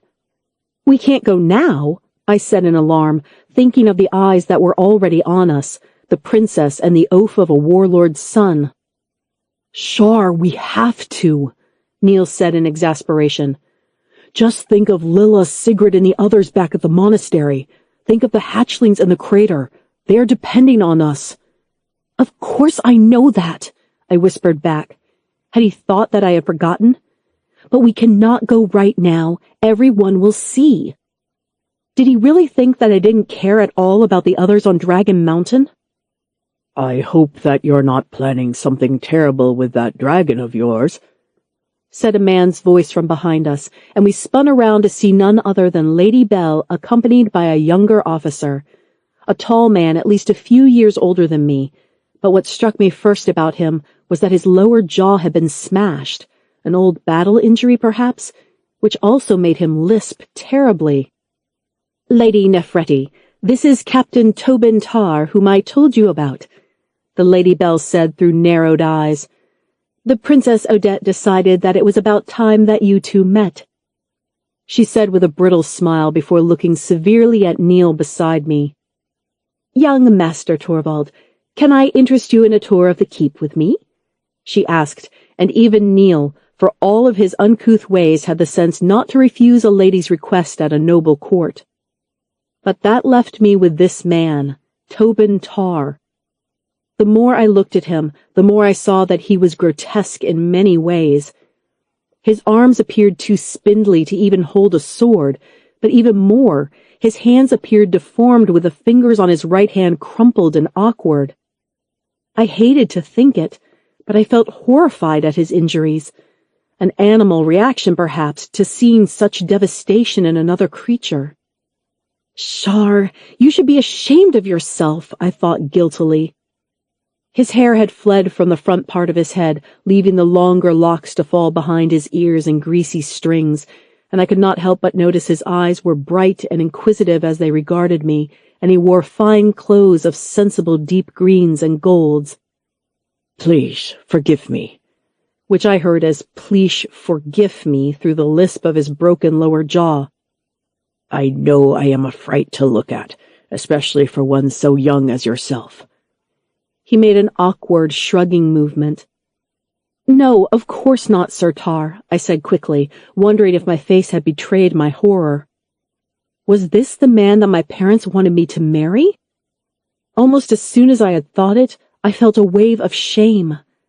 Why was I so shallow? There was nothing wrong with this man, only his physical form. And wasn't one of my best friends in the form of a dragon? Did it only take a few nights back in my old life to suddenly become shallow and arrogant? It reminded me of Prince Vincent on the few times that I had seen him, how he had seemed obsessed with his and his followers' appearances. I would not be anything like him. It was a hunting accident as a child, Tar said, waving his crooked hand in front of his crooked face. I thought that I could chase down the boar, but the boar had other thoughts in mind. She leapt a creek I had not seen, causing me to fall in it and leaving me in this state that you see now. Tar again made one of his awkward shrugs. I thought that my life was over until I realized that it wasn't. I had to quell a momentary shiver of revulsion as he took my elbow in a perfectly courtier fashion, gliding me as effortlessly as if he were handsomely formed across the marble floors. The Tars are a very successful clan now, Princess, the man said, not in a boastful way, but merely as a statement of fact. Our territories comprise almost the entire tracts of the Wise Wood, down to the Tarl River and up to the edge of the Fang Mountain. I raised my eyebrows. That was a lot in comparison to any of the other clans. Most of the mountain folk only controlled their own little mountain valley, or perhaps even just a trail and a few dotted settlements that it connected. But the Tars had managed to hold a large swath of the low-lying areas around the mountains, it seems, making them, in effect, warlords. But not as powerful as the Torvalds of the Middle Kingdom, I thought, hating myself as I even had started to think like my father. Why was he and Odette convinced that I would be better off living up here and marrying Tobin Tarr, when at least if I were friends with Torvald, then we would have powerful allies in the Middle Kingdom? Your father is a good prince, Lady Shar, Tobin said, scratching his chin. If you are concerned about me trying to take his place or usurp him— No, I said quickly, wondering how on earth I was going to get out of this one. Of course not, Captain Tarr. It's just— I watched as the expression on Tobin Tarr's face, if anything, managed to get worse as he murmured, Oh, I do beg your pardon, please. Forgive me. Your father hasn't told you, has he? What now? I thought in dismay. He hasn't told me what? About the proposal, Tarr said awkwardly. I was led to believe by your stepmother and the prince that, were I to offer my proposal for marriage, that they would be delighted to join the Tarr clan to their family. Tobin pulled an annoyed face, but I could tell that he wasn't annoyed at me, but at my family. I am honored, Captain Tarr. It's just that I started to say, aware of how many eyes were glaring at me, some in hope, others in reproach. No, do not answer me now, Princess, Tar said. I will not force you into a marriage or into answering a proposal at such short notice.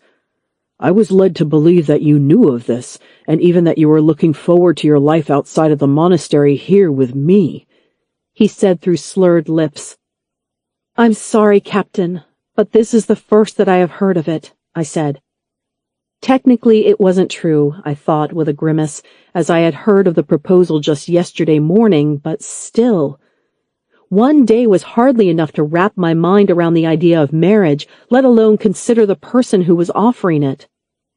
Well, Lady Bell told me that you had been informed a year ago as to the Tar clan's proposal, Tobin said slowly, attempting to smile but unable to hide his dismay.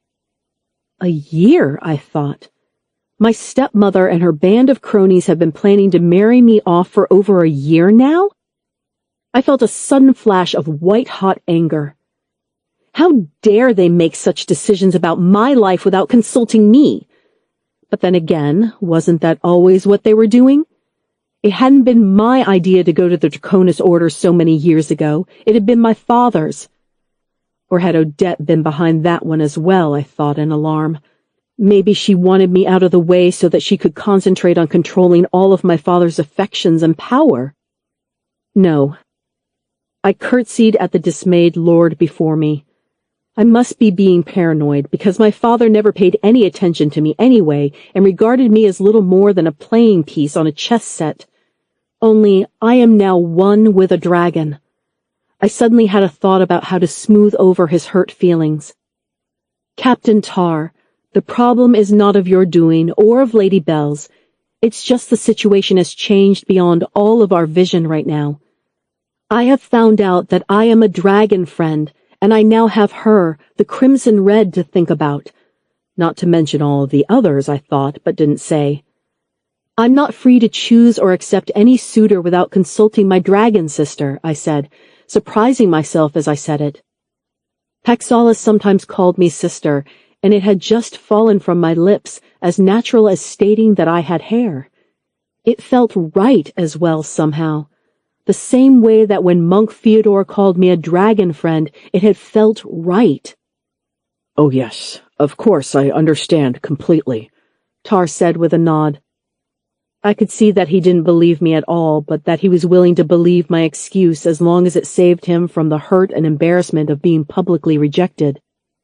And then I shall leave you to consult with your dragon. Tar bowed his head sagely, and I felt as if I had only just managed to dodge an arrow. But Tar had something to tell his own courtiers and clan, and I had a little time. Not a lot, I thought, as I looked up to see Lady Bell standing by the side of my stepmother's throne, both women glaring at me. How long did I have before they found out that I had temporarily refused Tar? Shar? It was Wergen arriving at my side, dressed not in his fineries, but instead in his battle armor. There was a stir of voices around him, as he clearly had a long axe and sword hanging at his side in the great hall where it was forbidden. Wergen, what is it? What is wrong? I said. It's the raiders again. They've attacked westward along the river from Falden's Bridge, and Father thinks that it has to be the Dark Prince's forces in disguise. Vincent was stationed at Falden's Bridge when we came through there. I nodded. If it were his forces that were behind the raids, then it would make sense that the Dark Prince would take advantage of having so many of his soldiers there at once to keep them up. How bad is it? I asked of him. Some of our southern farms, livestock stolen or slaughtered in the fields, Wergen growled. That is why Father isn't here at the dragon's feast, but he wanted to ask if we could take the dragon, root out the raiders and put the fear of the heavens into any of Prince Vincent's troops that might be thinking about crossing our borders. Wergen grinned. No, I said in alarmed amazement. How could he ask this of me? Why was everyone trying to get me to do things that I didn't want to do? I've already told Father that being a dragon friend doesn't work the way that he thinks it does. It doesn't mean that Paxala is just another beast of burden for me to send out into battle. No, We barely know how to even ride her yet. My voice rose high enough to earn some worried glances from the other courtiers around us. Well, Father guessed that you would say something like that, Wergen said darkly, and that is why he's up on the top of the keep above us right now, trying to persuade your dragon to fight for us. Wergen shook his head at his father's stubbornness. That is why I am here, Shar. I am here to warn you that if that dragon eats or hurts our father, well, then even I won't be able to stop the Northern Kingdom baying for its blood. All of the blood drained from my face. Father is seeking what? Employ Pax? On her own? Without even approaching me? I clenched my teeth in a grimace that made even my larger warlike brother take a step back as I demanded, "Which is the quickest route to the battlements? Now, Wergen, before Father goes and insults a very young and temperamental crimson-red dragon." I stomped my foot. It was just my father's style to go behind my back and arrange things about my life without even talking to me. I'd had enough. Any illusions I had that we might be able to bring the dragons out here from Dragon Mountain, maybe start again far away from Zax, were now shattered. Even up here in the Northern Kingdom, things were still terrible. My father wanted a war, just the same as the Middle Kingdom and presumably the Southern Kingdom wanted. When were they ever going to learn? Wergen was nodding toward the nearest servant's door. "Follow me," he said, turning as servants and courtiers scattered out from our running feet. Wergen took the narrow steps 3 at a time, holding his weapon to his hip to avoid them from banging against the stone walls of the narrow stairwell. I could not be so fleet of foot, as I had to hike up my red ballooning dress to my knees in order to run. After we had crossed the second flight of stairs, I paused to discard the ridiculous white-heeled slippers Odette had wanted me to wear for tonight, and instead ran barefoot, much faster than I ever could have in that strange footwear. When did the Northern Court become like this, I wondered? When did it become more important who married who and what you wore, rather than what we said to each other and what we felt? It seemed that the decadent ways of the Middle Kingdom court and of Prince Vincent had infected all of the realms, spreading like a poison through the top tiers of society, making everyone miserable underneath it. This is not like my father, I considered as we ran past a third flight of stairs, panting and gasping for air. "Odette," I wheezed as we passed another bricked-up doorway on a landing and kept on going up and up. "What was that, sister?" Wergen said above me, slowing down as even his legs must be starting to feel the exhaustion of our madcap running. "It's Odette," I repeated. "She's the one behind all of this." I pulled a face. These masks, these fine clothes and balls and arranged marriages. I had never really trusted my stepmother. Maybe that is a natural feeling for a stepdaughter to have, but now I wondered whether she was a baleful influence on my father and the realm around him. Wergen said nothing to confirm this, but also nothing to deny it either. "Here." Wergen reached the final narrow wooden door, thumping it open with a shoulder to let in a sudden blast of chill mountain air. It was fresh up on top of the keep, and we emerged onto the wide, flat flagstones marked with grasses and mosses and little else. The battlements were high with small stairs leading to walkways where once they would have been manned, but now stood empty. The only shapes in the entire plaza-like area of the roof were the large oak casks of salted and fresh fish, as well as the stacks and piles of straw and deadwood, a prince, and the dragon. "Pax?" I said briefly, looking at how she was standing with her head held high over my father, who was imploring her to investigate the fish. The crimson red made an annoyed churring sound, which I knew was the dragon equivalent of tisking or clicking a tongue. "Little Prince wants me to fight." Her words came to my mind with sudden fierce anger.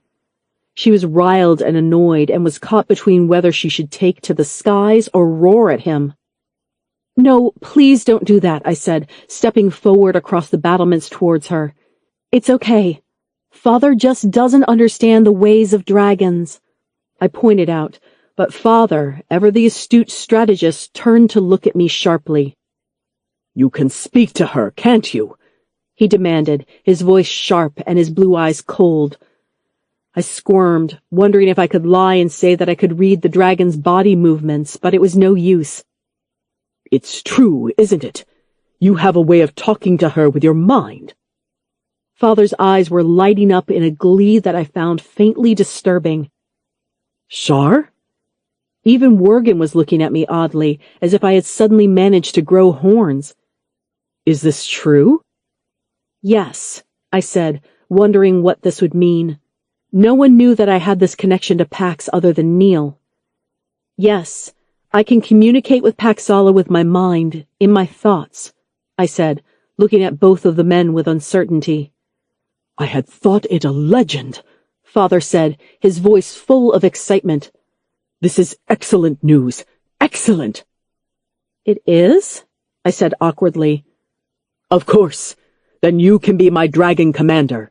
You will be able to call to the dragons of the Middle Kingdom to come here, to leave the monastery and no longer be held hanging over our heads as a threat. My father was delighted. You will be able to call the wild dragons, to get them to stop their ravages upon our people, and that will free up our guards and armies from fighting on two fronts. It was too much. I held my hands to my ears and shook my head. No, it doesn't work like that, Father, even if I wanted to, which I don't.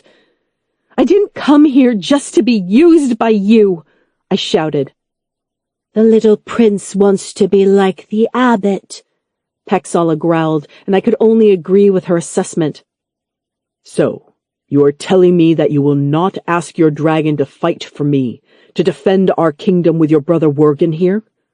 My father said in a colder, flat tone of voice, the tone he reserved only for the gravest of violations of his code. You do know that we are being attacked every day all along the coasts? Our people are dying, daughter.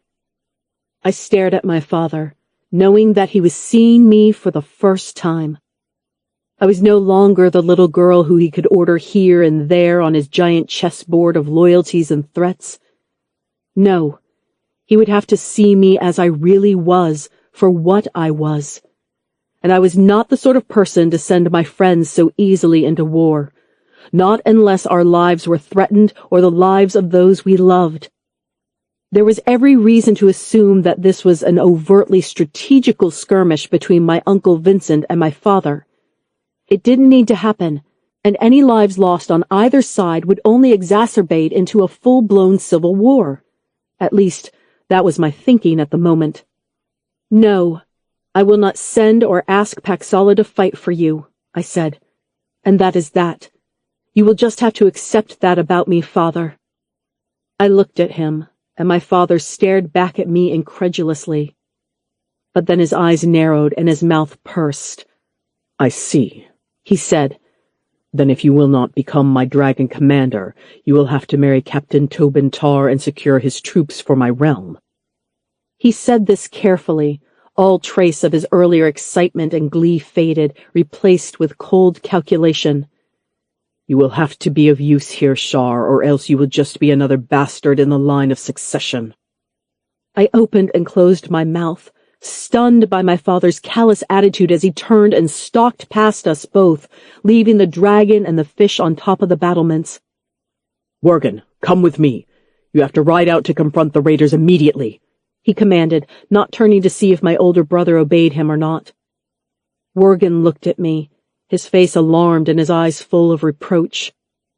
Brother, I said cautiously, unable to keep the hurt from my voice, but Worgen just shook his head, his eyes wide as if he couldn't even see me anymore, but that I had become something else, a freak, a monster. He had spent most of his adult life fighting the wild mountain dragons and the people of the South. Now that he knew that his very own sister can communicate with at least one dragon, what did that do to him? Did he hate me now? My father hates me now, for sure, I thought, as the door clanged behind both of them, leaving me with my dragon on the cold rooftop, but probably because I refused to do what he told me, to let him use me any more. Oh, Pax, I muttered, what have I done? Waves of self-pity rose up in me. You have become yourself. Do not be sad for that, little Shar. My dragon purred gently in my thoughts in a surprisingly wise way as she took slow steps towards me, heavily lying herself down and coiling around me in a wall of scaled tail and legs until I was held in her warm and loving embrace. We should leave this place. Paxala nudged at my mind after I had stopped crying. How I felt at this very moment, I wasn't so sure that she was wrong. Chapter 17.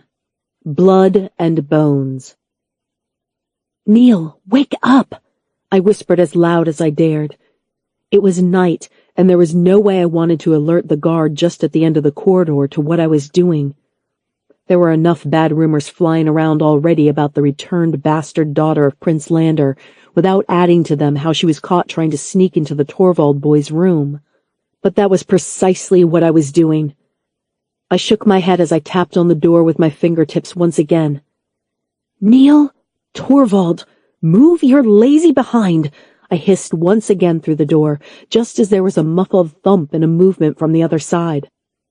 Shar, am I glad to see you. The boy opened the door a crack to reveal that he was already dressed, with his dark cloak wrapped around his shoulders and his short sword strapped to his belt. As for me, I was dressed in the functional clothes that I had arrived in, breeches, jerkins, and cloak, as all of the others that Odette had seen to leave for me were ridiculous ball gowns. You're up? I said, a little surprised.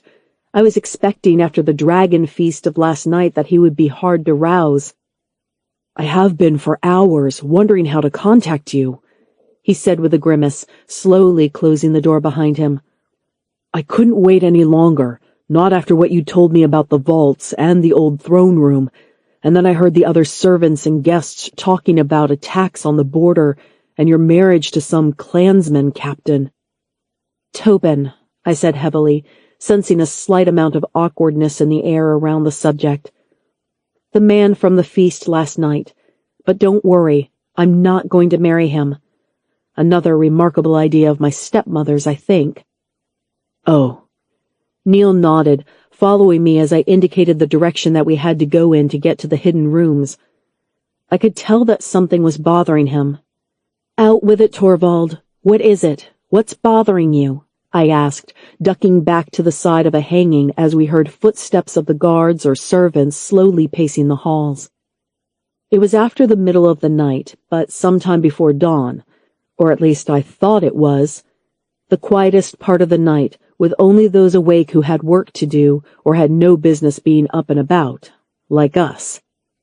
It's just, Neil whispered beside me in a voice that was as low as a mouse's squeak.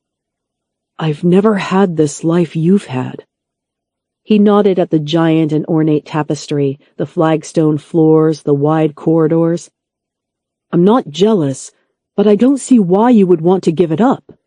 Maybe you should marry that Tobin guy, he said, shrugging a little. You don't believe that, I said. No, I don't, Neil agreed. But it's different for me. My brothers will never accept me anyway. I don't have a prince for a father. I can do whatever I like in a way. My father won't accept me either, I said, and then told Neil about the earlier altercation on the roof and how my father had wanted to call Paxala off to war and about how he seemed to want to start a new dragon training regime up here in the north. I remembered how Wergen, my own brother, had looked at me with anger and fear on his face when he realized that I would choose the dragon over the kingdom and could even hear dragons in my head. We can't bring the dragons here because this isn't their home, and Zax would only follow them and destroy everything, I said. And I would choose Paxala and my friends 100 times over rather than marrying Tobin Tar, I said. It was clear to me now. My friends, Paxala, they had stayed with me through thick and thin. Neil had reached out to me at the monastery when I was still regarded as just a girl, an anathema to the monastery and a child of the mountains as well. My friends didn't like me for what marriage potential I had or whose daughter I was. Paxala wasn't trying to use me to get anything other than fish, whereas I felt that if I started on this road of choosing kingdom over my friends, then I might never have any real friends again. I would be caught, lonely and isolated, with everyone only wanting to use me for their own agendas. The footsteps at the end of the corridor paused, scuffed, and stopped. We froze, and I dared to peek from the tapestry to see 2 black-booted feet coming towards us. "Excuse me." A voice slurred, and I realized that the voice and the feet coming towards us didn't belong to a servant or a guard, but instead belonged to no one other than Captain Tar himself. Oh crap, I thought. Had he heard what I just said about marrying him? "You might as well come out. I know that you are there, Shar, Neil. I heard you," he lisped, pausing briefly. The game was up. I had failed, I thought. What would my father do now? Probably banish Neil, lock me in my room. I stepped from behind the tapestry to see the mangled and ruined face of the clan's captain standing there, looking at me with the hangdog eyes of a kicked puppy. "Tobin, please forgive me," I hissed quickly. "I didn't mean it like that." "I understand." Tobin screwed up one side of his face in an approximation of a defeated grin. "I came to try and find the Torvald boy anyway, to ask him what his intentions were for you." "My intentions?" Neil turned a bright beetroot, stammering as he looked frantically between Tobin and me. Tobin, I said quickly, "it's not what you think. We are involved in something that is so important, mightily important. I had enough of people looking at me like I had let them all down, or like I was a freak, just as my brother had. I would no longer hide or lie or pretend to be someone's little girl or potential wife or anything else. I would just be me, and that meant that I had to be honest." I told him. Not all of the information, granted, but enough for it to matter. About how I could communicate with Pax through my mind, and how the Draconis Order were not what they seemed. They farmed dragons, and they only barely had any sort of control over Zax the Golden, who killed whomever he wanted to. Tobin Tar looked at us both for a long time. "So, you are telling me that you are doing all of this for your friend, the dragon up there, and the friends you left behind at the monastery?" "Yes," I nodded, and Neil did the same beside me. "And that Crimson Red is like you, an outcast from its nest?" Tobin said quietly, not really a question as he looked at the floor and muttered, "I understand what that feels like. My own parents thought I was a weakling after the accident, and I know what it is like to always be pushed out, to be ignored, and to be feared." He raised his head to look directly at me. "For what it is worth, Shar Nefredi, I never loved you. I didn't know you, but I was willing to go through with this marriage for the sake of the kingdom. Now I know that you are here to save a friend, another outsider like ourselves, then I will help. The Tar clan will continue to support the prince because that is what we always do, but I see no need to marry myself to a young woman who doesn't want to marry me," he said with a lopsided grin, and the tension dissolved. I felt a wave of relief wash over me as I knew that we could indeed be friends. "And Tobin, I want you to know that I believe you to be a good man and one worthy of marrying a princess," I said, and watched as he smiled. "Come, Princess Shar," Tobin said. "You and the son of Torvald here have work to do, and I will say, if anyone asks, that I saw you riding north and away into the mountains. That should at least give you a day or two to make your escape." "Thank you, Tobin," I said, and Neil echoed my words as we rushed past him, towards the steps that I had taken just earlier that day. "He is a good man," Neil said when we had the chance to stop, and I nodded. Yes, we might need allies like him before this is over, I thought, finding the narrow stairwell that had taken me to the roof, but instead of climbing upward, I chose down. Something had occurred to me just this evening, that this stairwell seemed to be a shortcut used by my father and brother, and that might mean that it led to areas which had not been blocked off yet. I explained my thinking to Neil behind me as we crept through the keep. And there might be a way to get to the old throne room from there. I seem to remember a small audience chamber that my father never used, saying that there wasn't enough light in there. As our steps descended, the air grew a little staler and dustier, but not cold. I wondered if we were near the vast fires of the kitchens or the bathhouses, as the walls felt vaguely warm. Blood! I smell blood! Paxala's thoughts suddenly burst into my mind, and I stumbled against the wall. Shar, what is it? Neil whispered from right beside me. It's Pax. She's saying that she can smell blood somehow, somewhere. I paused, trying to collect my thoughts.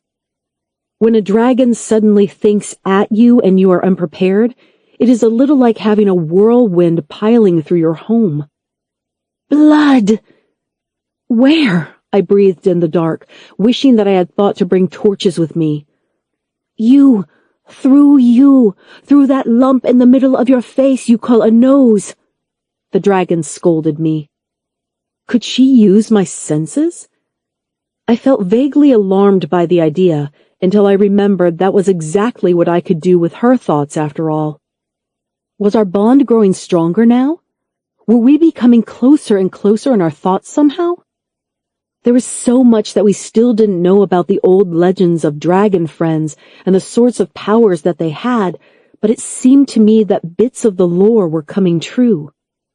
So Paxala can smell blood through my senses, I said out loud. It makes sense. She has a much better nose than humans, Neil said. I relaxed, taking a deep breath and allowing the dragon that sat inside my mind to sense the environment around me. It was strange, like having her here beside me, but at the same time invisible. There, she said, and as I turned into the direction that she had been talking about, I could smell something acrid and bitter, but also spiced with something sooty and sharp, like cinnamon. What is that? I murmured. If it was blood, then it wasn't any blood that I recognized. Dragon blood, Paxala said with a growl, and through our connection I could feel that she was shaking her wings out in frustration and agitation.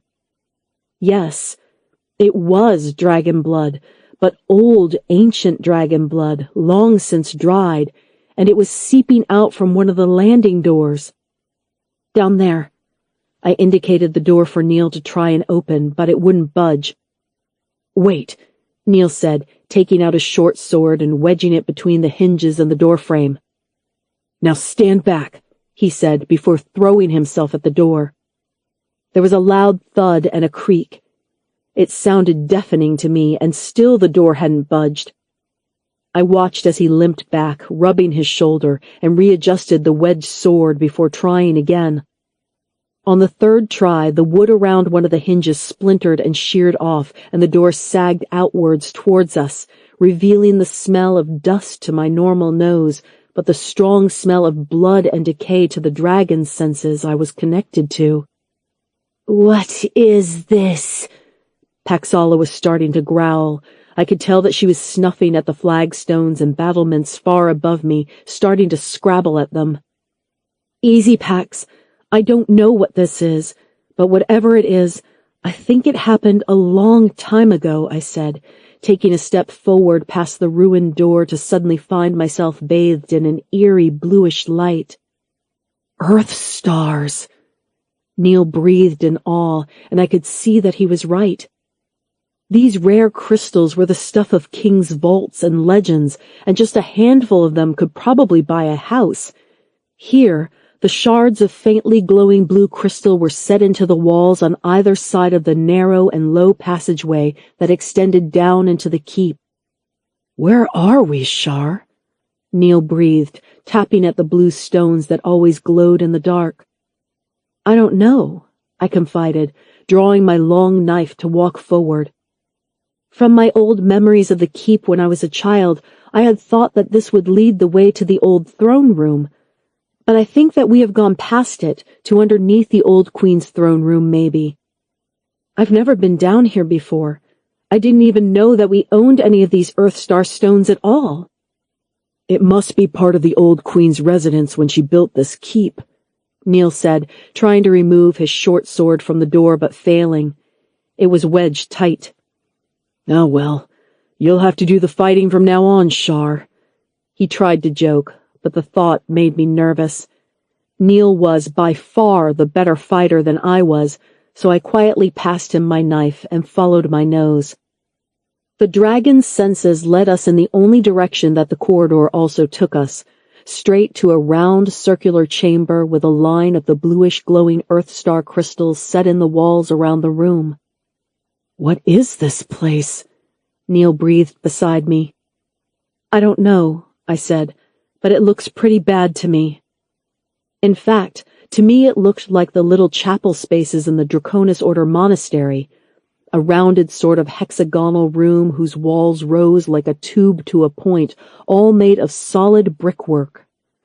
Only instead of those walls having stained glass windows as they would in the monastery, here they were studded with the blue crystals that provided the only light in the room, pouring down to fill a narrow space with an eerie glow. In the center of the room, intricately carved flagstones merged on a slab of stone that was almost chest-high and stained with blood. But that wasn't all. Shar? Neil had walked around the stone and suddenly froze, looking at the other side of the strange slab of blood rock. I don't want to know what this is, I thought, taking a step around it to see there, a collection of long stones, each about as thick as my arm, with curious organic sort of curves and bumps on them. Beside them were chipped fragments of smaller stones, only they weren't stones at all. Oh no, I breathed. They were teeth.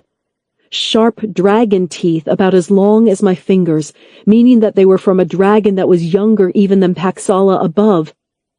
And that means that these other stones weren't stones at all. I picked the nearest one up, hefted it in my hands to see it clearer in the blue light. They weren't stones, but bones. Bones that were so old that they had calcified, becoming pale and rock-like in the way that ancient seashells at the beach also do. How old are they? Neil breathed in horror, reaching down to pick up one of the dragon's teeth as I did the same. They were still sharp as a pin after all of these years. I don't know, I said, but I think that they are older than you and me, older than even my father up there. The old queen, Neil breathed, and I nodded in the glow. He was right. These must belong to the old queen when she had built this place and had even lived here for a little while. Or else they might have belonged to someone who worked for the queen, an advisor or a personal seer or... a monk, I thought in horror. Neil, what was it those scrolls said about the Great Crown again? I asked lightly, pleased for the distraction from this horrible sight as Neil rummaged around in his small carry sack for the scroll fragments, which he read out. There, that bit, that the old queen asked for the rarest gems and metals to be mined, and then asked for the wisest of seers and priests to help her forge the Great Crown, I indicated. Wasn't the Draconis Order around then as well? Wouldn't they be some of the wisest of priests and seers? I asked of the room. And wouldn't they be the only ones with access to young dragon bones? What are you trying to say, Shar? I could see Neil's wide eyes as he looked at me. That the Draconis Order somehow did this? I could hear in his voice that he didn't want to believe it, but he also knew that it was the truth. It had to be. I don't know, Neil, I said. Either they were the ones who killed a young dragon here, or maybe not. But I am betting that they knew about it. Maybe the Draconis Order doesn't do this anymore, but this is how they started. And we heard the abbot arguing with Zax over which dragon he wanted to die in the crater. What if this is all a part of the same thing? I said, feeling my own bones shiver at just how terrible and appalling it was. A deep and cold certainty settled in my heart. Neil, We don't only have to get the other hatchlings out of the crater. We have to save all of the dragons. We have to put a stop to the Draconis Order itself, I said, watching as Neil nudged the bones out of the way. Neil looked at the small dragon bones in our hands. Yes, I think you are right, he said gravely. A terrible quiet settled on his shoulders, and I realized that he was furious. I had seen Neil angry before, of course, but this time it was a cold, quiet anger that I had not expected to see in him, usually. But yes, it is right to be angry about this, I thought. It is right to be furious about what the Order had been doing to dragons. Look, Neil said, pointing to the flagstone underneath them at the foot of the altar stone. What had been hidden by the bones was now visible. On the flagstone was a carving of a flame over a circle. A crown? Hang on a minute. I knelt down to run my hand along the groove of the flagstone.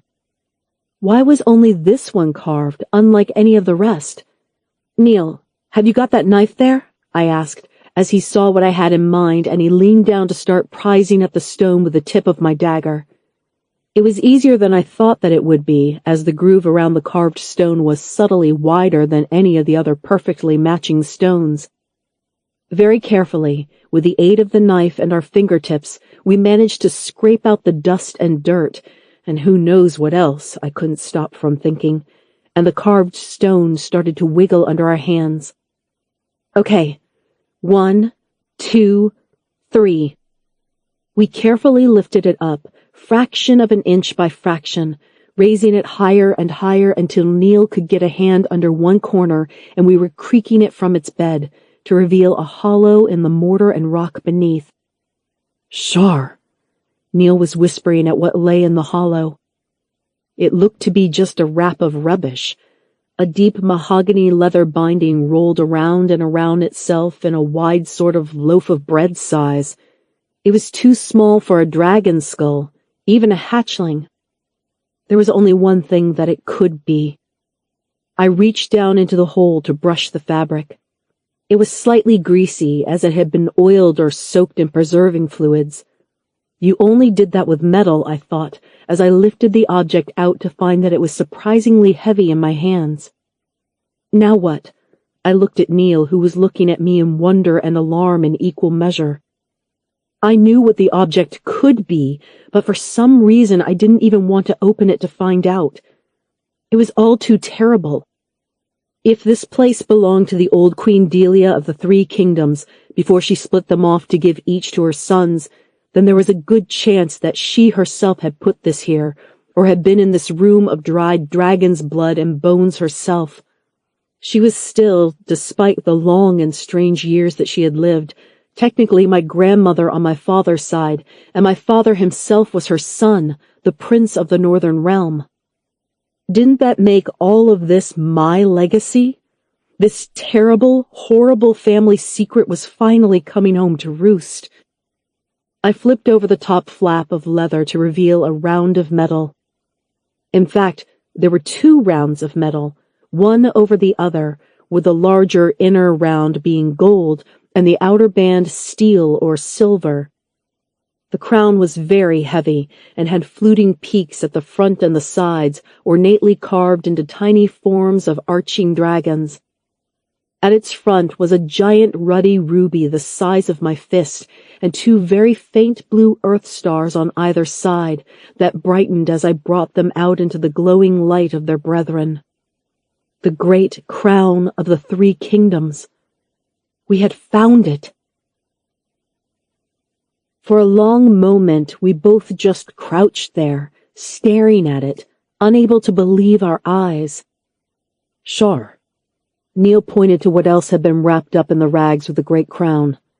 Fragments of a book. Cracked brown leather stitched onto thin pieces of board with cobweb-thin pages moldering inside. I almost didn't want to open it. With all of these bones and blood soaked into the stone, whatever was in that tiny grimoire couldn't be good. But I knew that I had to open it. We had to know what was the nature of the great crime that had been perpetrated by the Order if we were ever going to address it. I carefully raised the book from its covering and gingerly pulled it open. "Careful," Neil said urgently as half of the spine fell away. The book had already lost most of its pages to time, and even as I tried to leaf through what remained, more of them tore and curled, dissolving into fragments. "Damn it," I swore, stopping my examination of the document at the only patch of surviving sheaths of yellow and stained paper. "There's writing on it," I murmured, trying to work out the thin trails of the black spidery writing. It was dense and filled the page like some species of spreading lichen. The only breaks visible were the ones left for strange symbols, carefully inked in, but now having lost all of their color and vibrancy. Was that the crown? Or just another circle? "They look like some of the symbols that we were studying with the abbot," I whispered.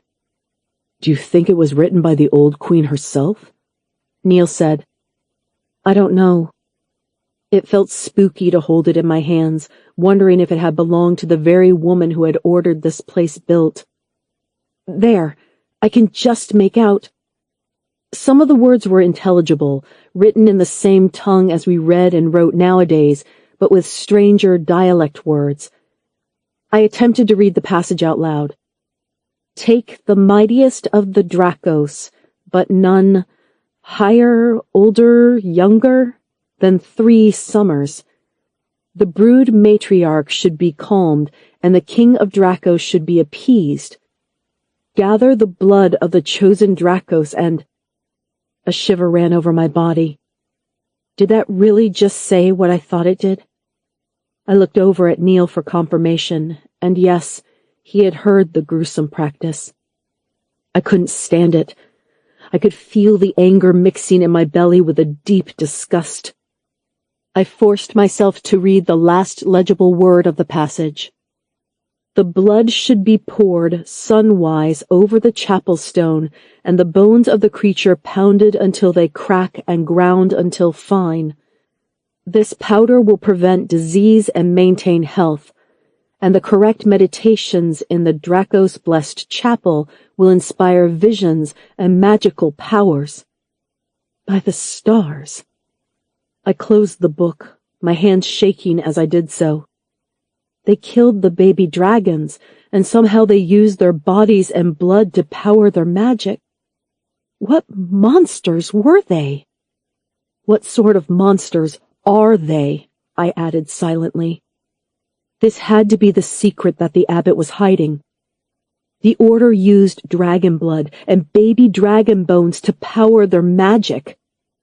I heard the abbot negotiating with Zax over which younger dragon he would be allowed to kill that night in the cave by the side of the dragon monastery. Neil breathed, blanched in horror. I managed to tell myself it was something to do with the Order being curators or guardians. I never in my wildest nightmares imagined this, he said. But they are still doing it. Otherwise, why would the abbot be negotiating which dragon to have killed? They must be. That must be the secret of the dragon magic. Neil looked pale with shock. It all made sense, making me feel queasy and unwell. But why do I have the power then? I said before my heart seemed to freeze. Have they been feeding us dragon blood? Powdered dragon bones in hopes that some of us develop magical powers? I felt myself start to retch and dry heave as my fear wanted to expel from my system any trace of the horror. I don't know, Shar, Neil said awkwardly. With you, things might be different. You heard yourself how Fyodor called you one of the old dragon friends. Maybe only some people develop the magical powers, and some people are closely aligned to dragons naturally. He looked confused and as sick as I was. But there are only a handful of people at the monastery with any magical talent, Neil suggested. You said so yourself. Me, Maxwell, I agreed. And we know that Jodrith and the abbot can use magic, Neil whispered. I think the monks don't know what causes the magic, but they know that this concoction prolongs life at least. Remember that we thought that the abbot himself might be hundreds of years old? Another sick shudder running through my body. I had called the dragon crater not a sanctuary before, but a zoo. Now it was starting to look a whole lot more like the worst sort of farm. Zax the bull was even allowing it. He was even helping the abbot get rid of the dragons that he doesn't like. It was horrible. The other students and the dragons have to know about this. We have to get them to listen to us, I said, sighing heavily and my breath sounding ragged and scared. What could you do against people who would murder innocent young dragons, who would rip them from their mothers' clutches and out from under their brood mothers? Before I could come up with an answer, there was something else that I knew that we had to do, however. Without saying a word, I rewrapped the great crown and the grimoire back into their protective rags and set them beside me on the floor.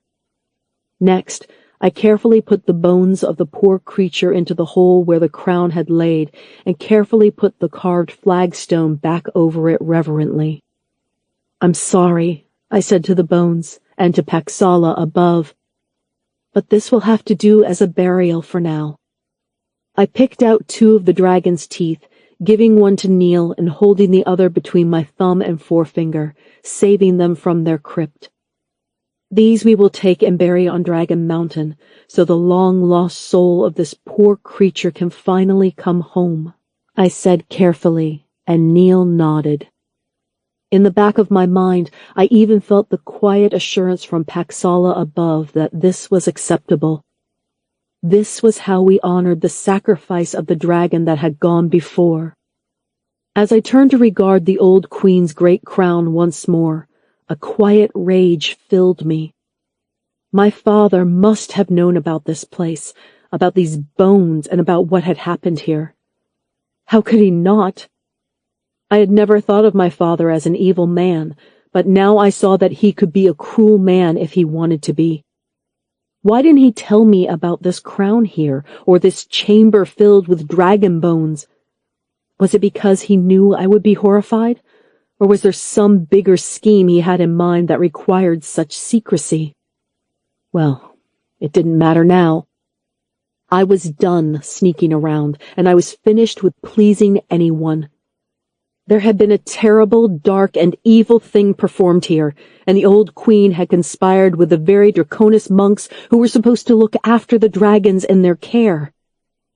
What was more, the monks were responsible for covering it up. Maxellendorf thought that not only had the old Queen Delia lived for hundreds of years, but there was a chance that the Abbot Ansel had himself. Weren't we all told at the start of our initiation there that he had created the monastery with the help from Queen Delia? Did that mean that Prince Vincent, Prince Griffith, even my father, was much older than I had imagined? I realized with a kind of horror that I had never actually asked how old my father was. He had always seemed to be somewhere around an athletic late 40s, or so I had previously thought. But the abbot had known all about this, and if he was indeed that old, then he might even have stood right here beside the old queen.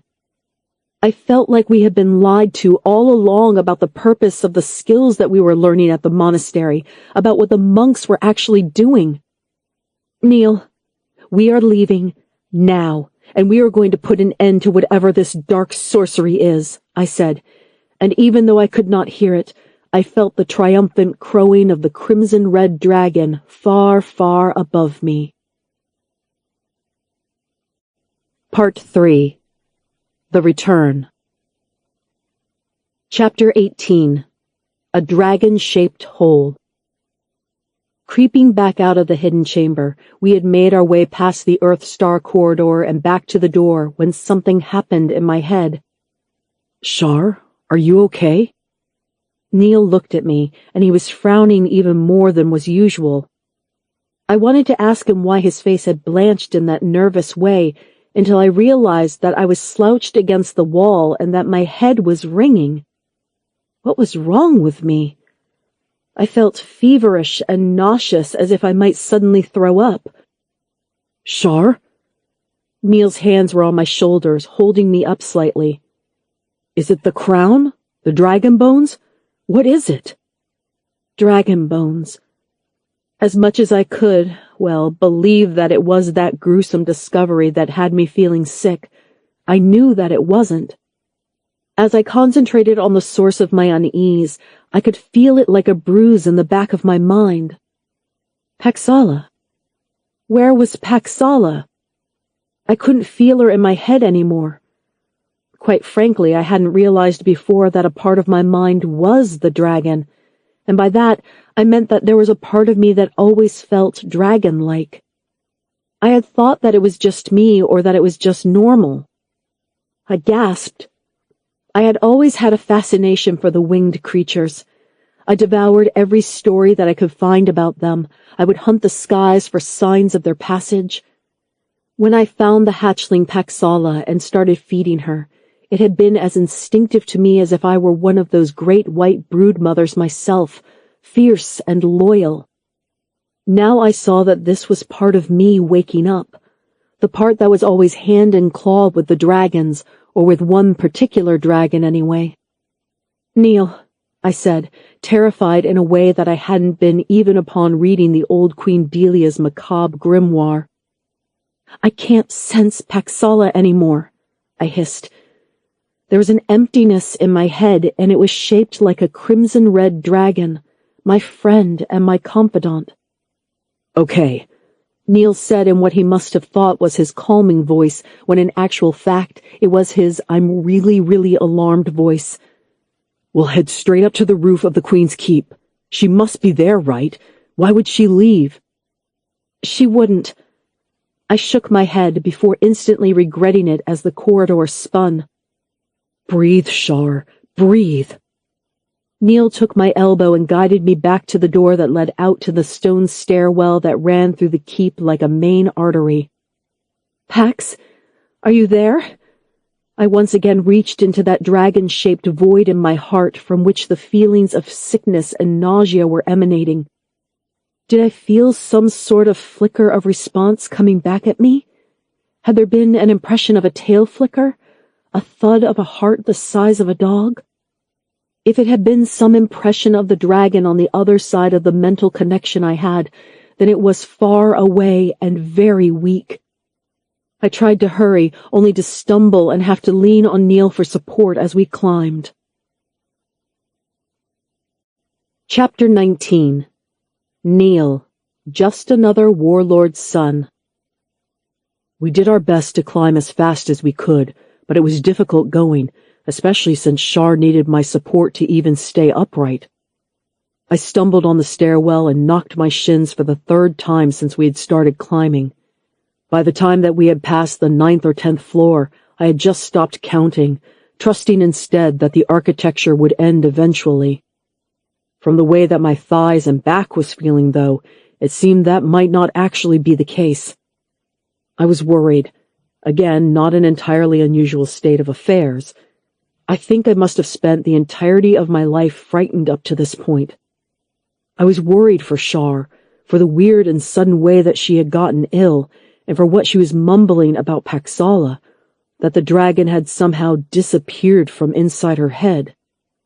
I had known that the two were connected, girl and dragon, but I hadn't realized that it was this deep, this powerful. It made me a little scared because I had never encountered it before. I didn't know what it meant. Was it a threat to Shar as it was making her ill right now? I didn't know how to protect it or whether it was something that I had to fight. I didn't know how to help Shar or what under all of the stars would help her through this strange affliction, and that made me feel weak. Too weak to even help your best friend, a part of me thought. "Stop it," I berated myself. "Stop thinking like your brothers." They saw everything as something either to own or to attack. They were soldiers through and through, and everything nearest to them was either a threat or an ally. I didn't want that for me or for my friends.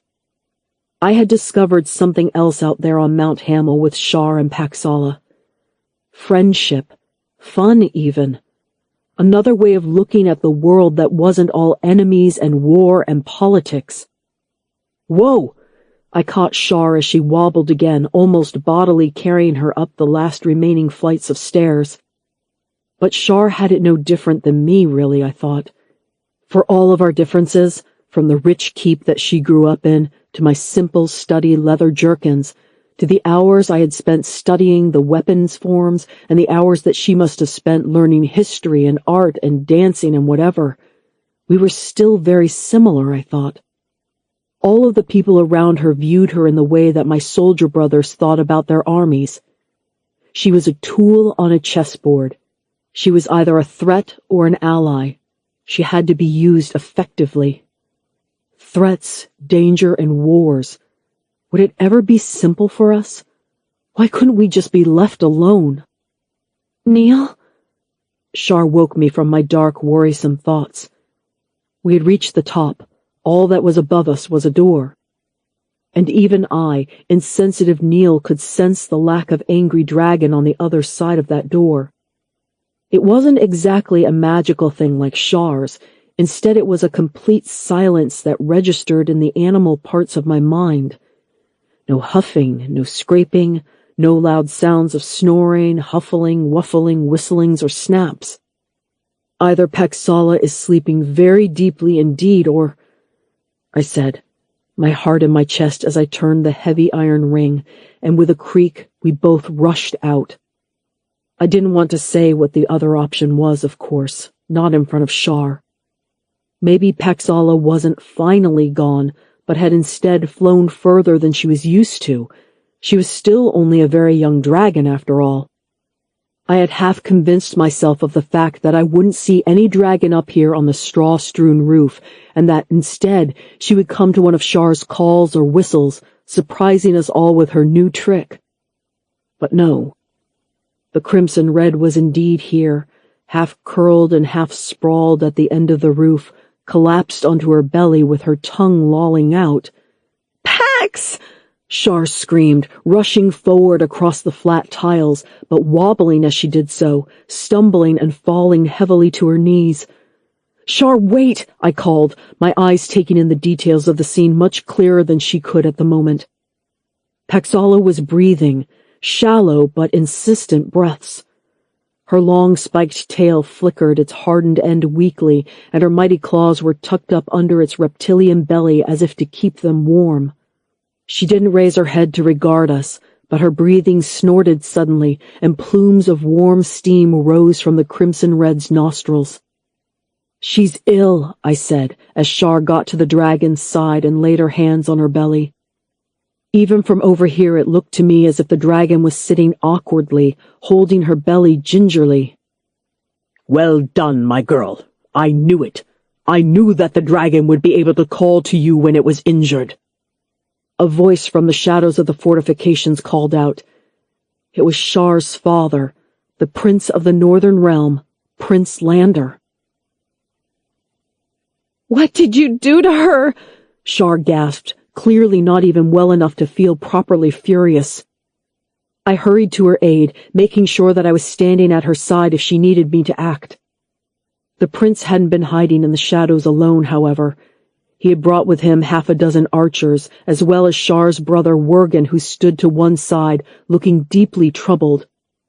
At a nod from the prince, the archers stepped forward, their bows pointing down but still strung with arrows already notched. What was he doing? This was his own daughter!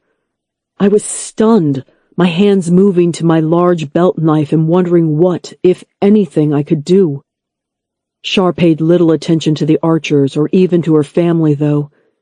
Instead, she cradled Paxala's massive jaws, trying to get the dragon to open her eyes. This close to the crimson red, I would have expected to be bathed in a warm glow of the internal heat that the great lizard constantly generated. On our flight north following Shar, it had at first come as a surprise, and then a welcome relief, when I realized that I didn't need to wear my cloak and thick woolens most of the time. But now, however, the fire inside of the dragon had subsided to a dull glow, and I shivered under the rising northern winds. It was the fish, laced with amaranth's helper. You know the herb, don't you, my girl?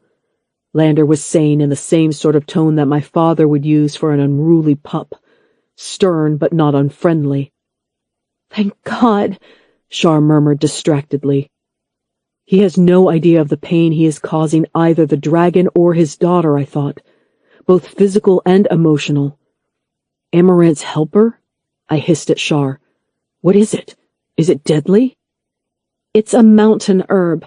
Mothers use it to help with teething babies, and healers use it for fever. It sends them to sleep if you take a little, and unconscious if you use too much, she said to me quickly, before raising her voice to demand from her father. How much did you use?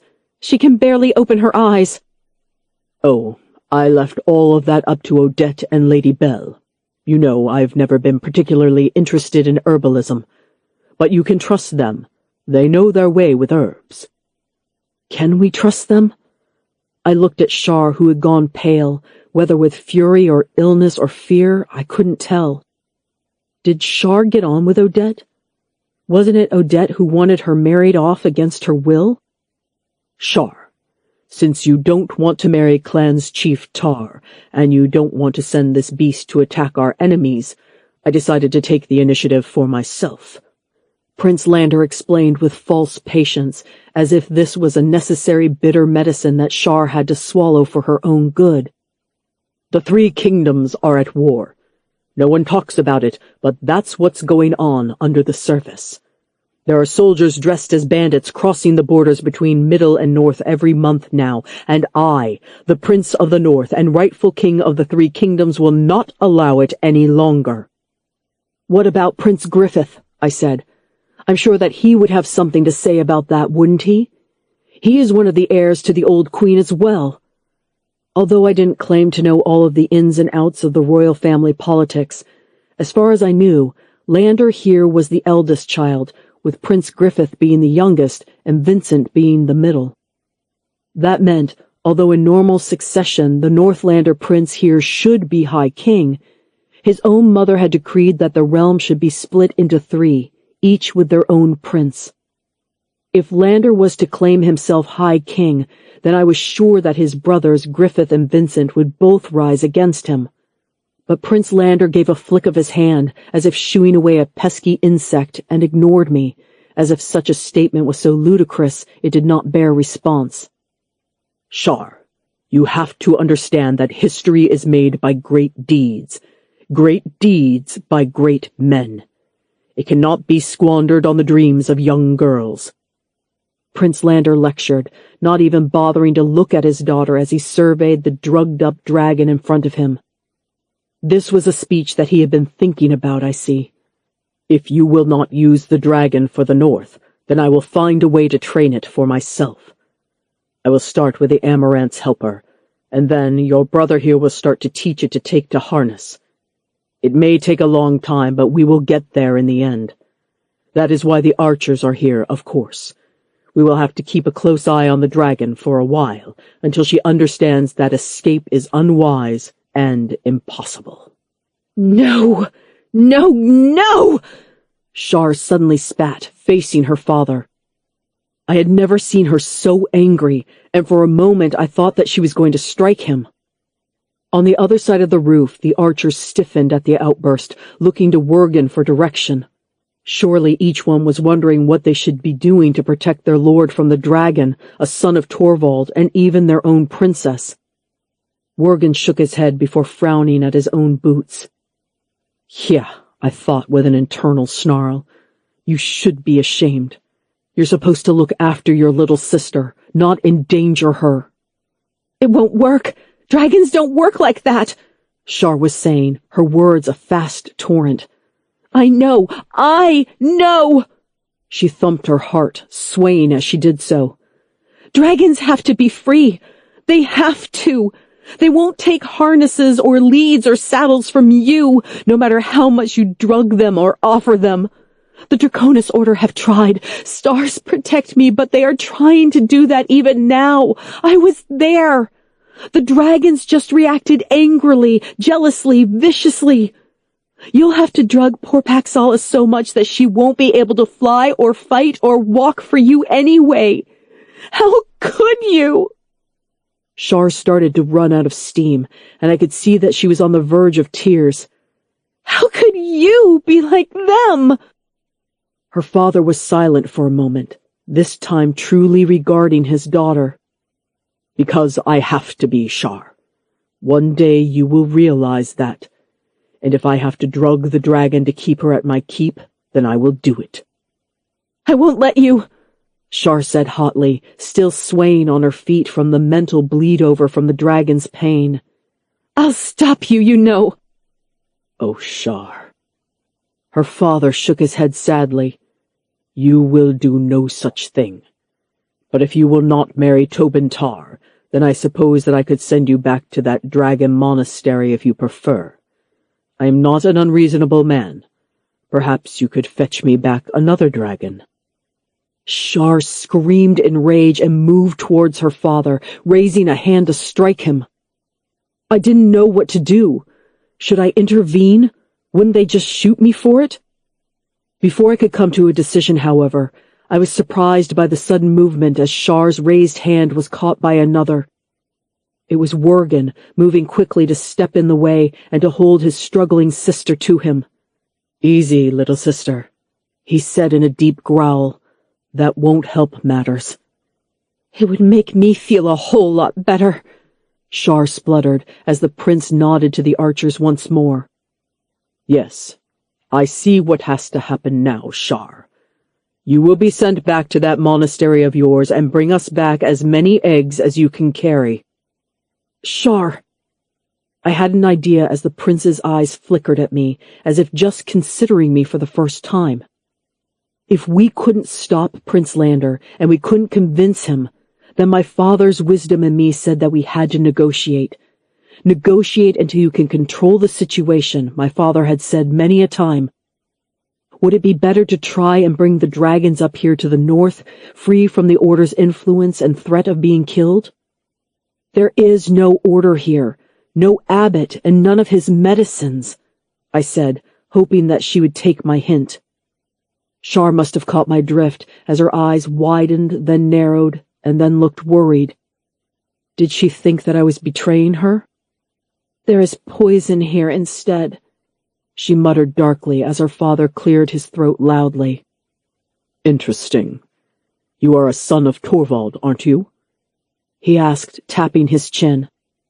"I am," I said, hoping that I might be able to sway the prince in some way. "We are the elected wardens of the Western Marches, protectors of the western lands of the Middle Kingdom. Fierce in battle, our exploits are known far and wide." Prince Lander coughed once again. "I have armies, boy, and you are just another warlord's son, but I suppose that you may be a valuable one. Archers, take him to the cells." "Neil!" Shar cried out. "No! I need him!" But her outburst did no good. I shook my head. I had half been expecting something like this to happen since I even set foot in the old Queen's keep. I was a Middle Kingdomer, after all, and the son of a warlord as well. The prince would either view me as a dangerous spy or as a valuable hostage. Even so, none of that meant I had to accept it. If they wanted to tie up a Torvald and a friend of dragons, then they would have to work for it. I struggled against their seizing hands, shoving and writhing until one of the three of them managed to get a knee onto my back and stamp me down onto the cold floor of the keep. Chapter 20. The Trials of Worgen Nefredi. "Worgen, you know this is wrong," I said as he dragged me through the shadowed corridors. At my hips sat the heavy collection of rags I had folded into my pouch, containing the great crown of the Queen. I had given up struggling after the first 5 floors, fearful that my brother would discover the crown on me, and also as every move that I had made had only increased my brother's grasp. Now, instead of clamping my arms to my sides, he had settled for holding my hand in a vice-like grip until I thought my hand was likely to fall off. Still, despite this pain, it was hard to see my brother as my enemy. Of course he was my enemy. He was effectively imprisoning me, dragging me through the castle with archers ahead and behind of us lest I try to run. Not only that, but he was helping my father to imprison both of my friends. But some stubborn memory of our childhood together clung on, and I couldn't hate him. I could only pity him. He was my brother, so therefore he was being stupid. All I had to do was to make him see his stupidity for what it was, and then he would surely come to his senses. "This will go easier on you if you just keep your thoughts to yourself," he grumbled, but I had, of course, no intention of doing any such thing. How could you, Wergen? How could you agree with father like that? I turned on him. The pair of you, scheming and plotting your conquest in that audience chamber? It's a disgrace. You can't imprison Neil either. He hasn't done anything wrong. He's saved my life, which is more than you can say, Wergen. And Paxala? Father will kill her. He doesn't know anything about dragons, and I do. Paxala would never agree to anyone's commands. "She agrees to yours," Wergen grunted. I almost kicked him in the shins, as I would have done a few years ago, but instead I chose to argue with him. No, she doesn't. I don't give her orders and commands. I ask her to help me, just as I am asking you to help me right now, I said tartly as we turned a corner and started down another flight of stairs. Wergen remained stubbornly quiet the whole way down. I had a thought it would be a low blow, but I wasn't above that at the moment. Does Mother know you're doing this? I asked. Wergen tensed beside me before he grumbled. "It's not up to me to inform the prince's mistress of everything that he decides to do." The prince's mistress? I said, astounded. Just who do you think you're talking about? That's our mother, Wergen. Or has Odette poisoned your head so much that even you have forgotten that? Shar! He bolted to a stop, causing the archers to stumble and bunch into each other as his large, bearded face suddenly turned to hiss into mine.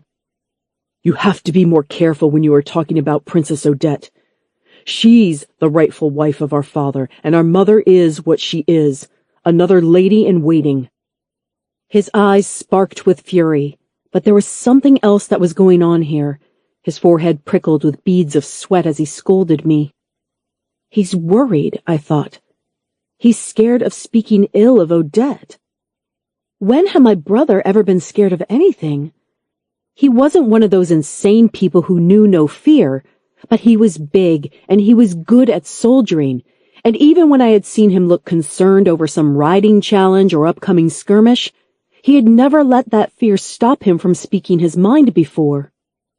But even so, I thought, all of this rightful princess and lady-in-waiting nonsense made him sound more like a Middle Kingdomer than a true Northlander. Always before, the Northern Kingdom had a different, wilder attitude to the ways of the court than the Middle Kingdom.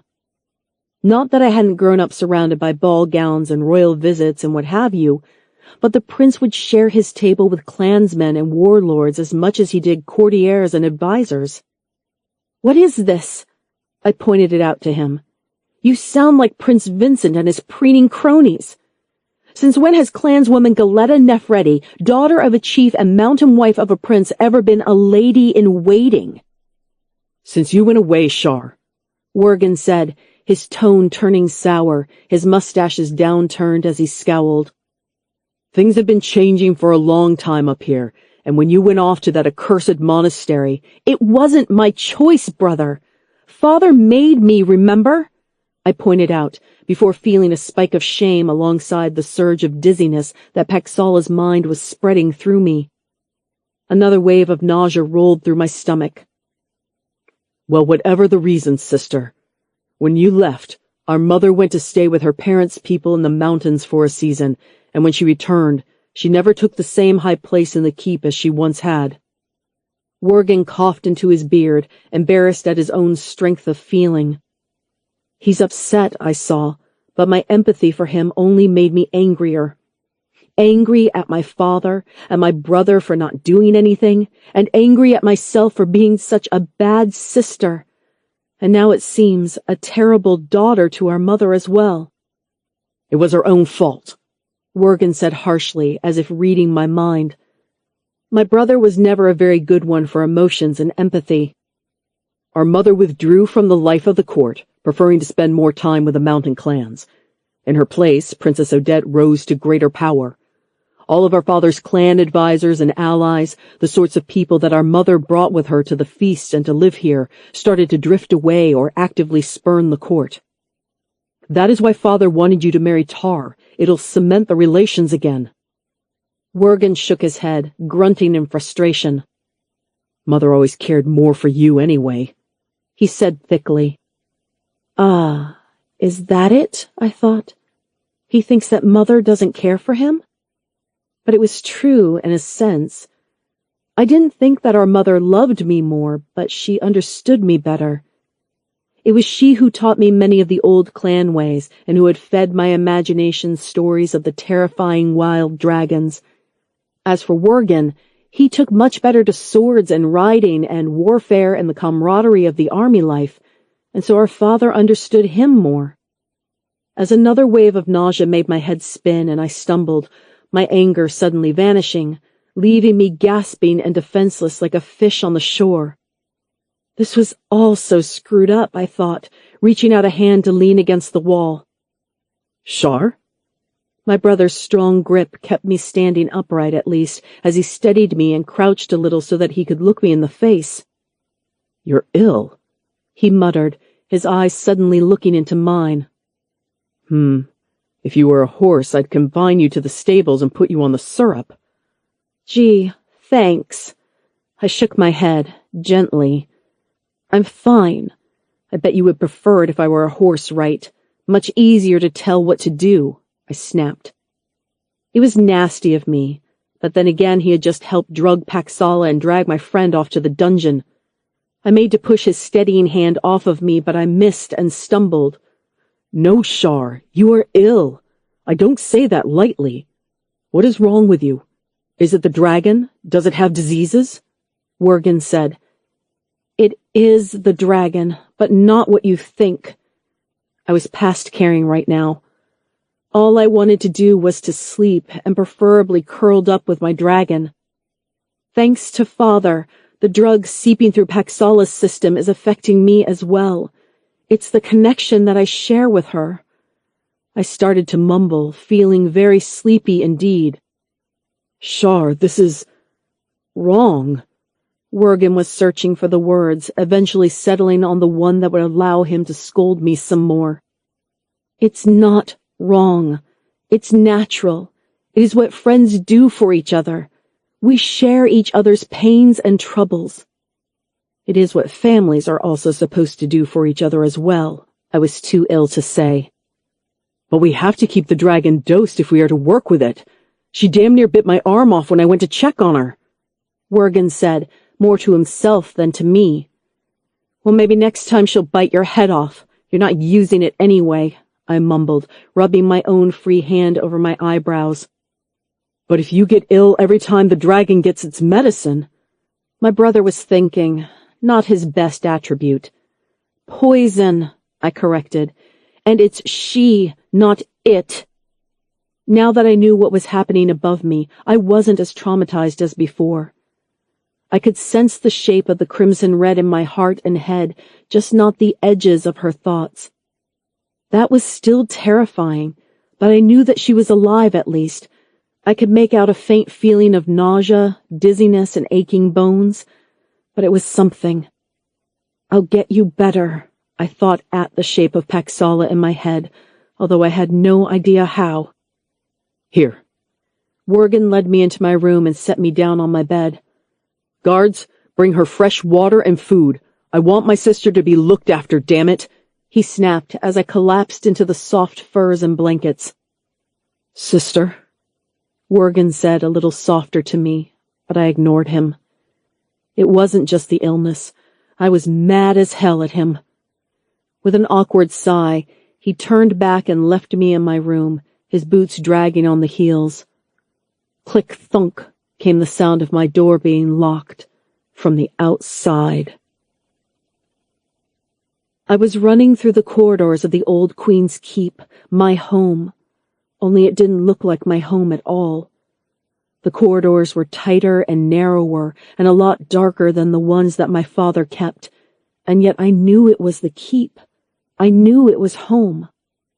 But a home that was also different, alien-like and strange. "Pax?" I called out, but she didn't answer. Oh yes, I remembered. She couldn't answer because she was asleep at the moment. "Neil?" I tried, but once again I got no answer. My father had put him in the dungeon.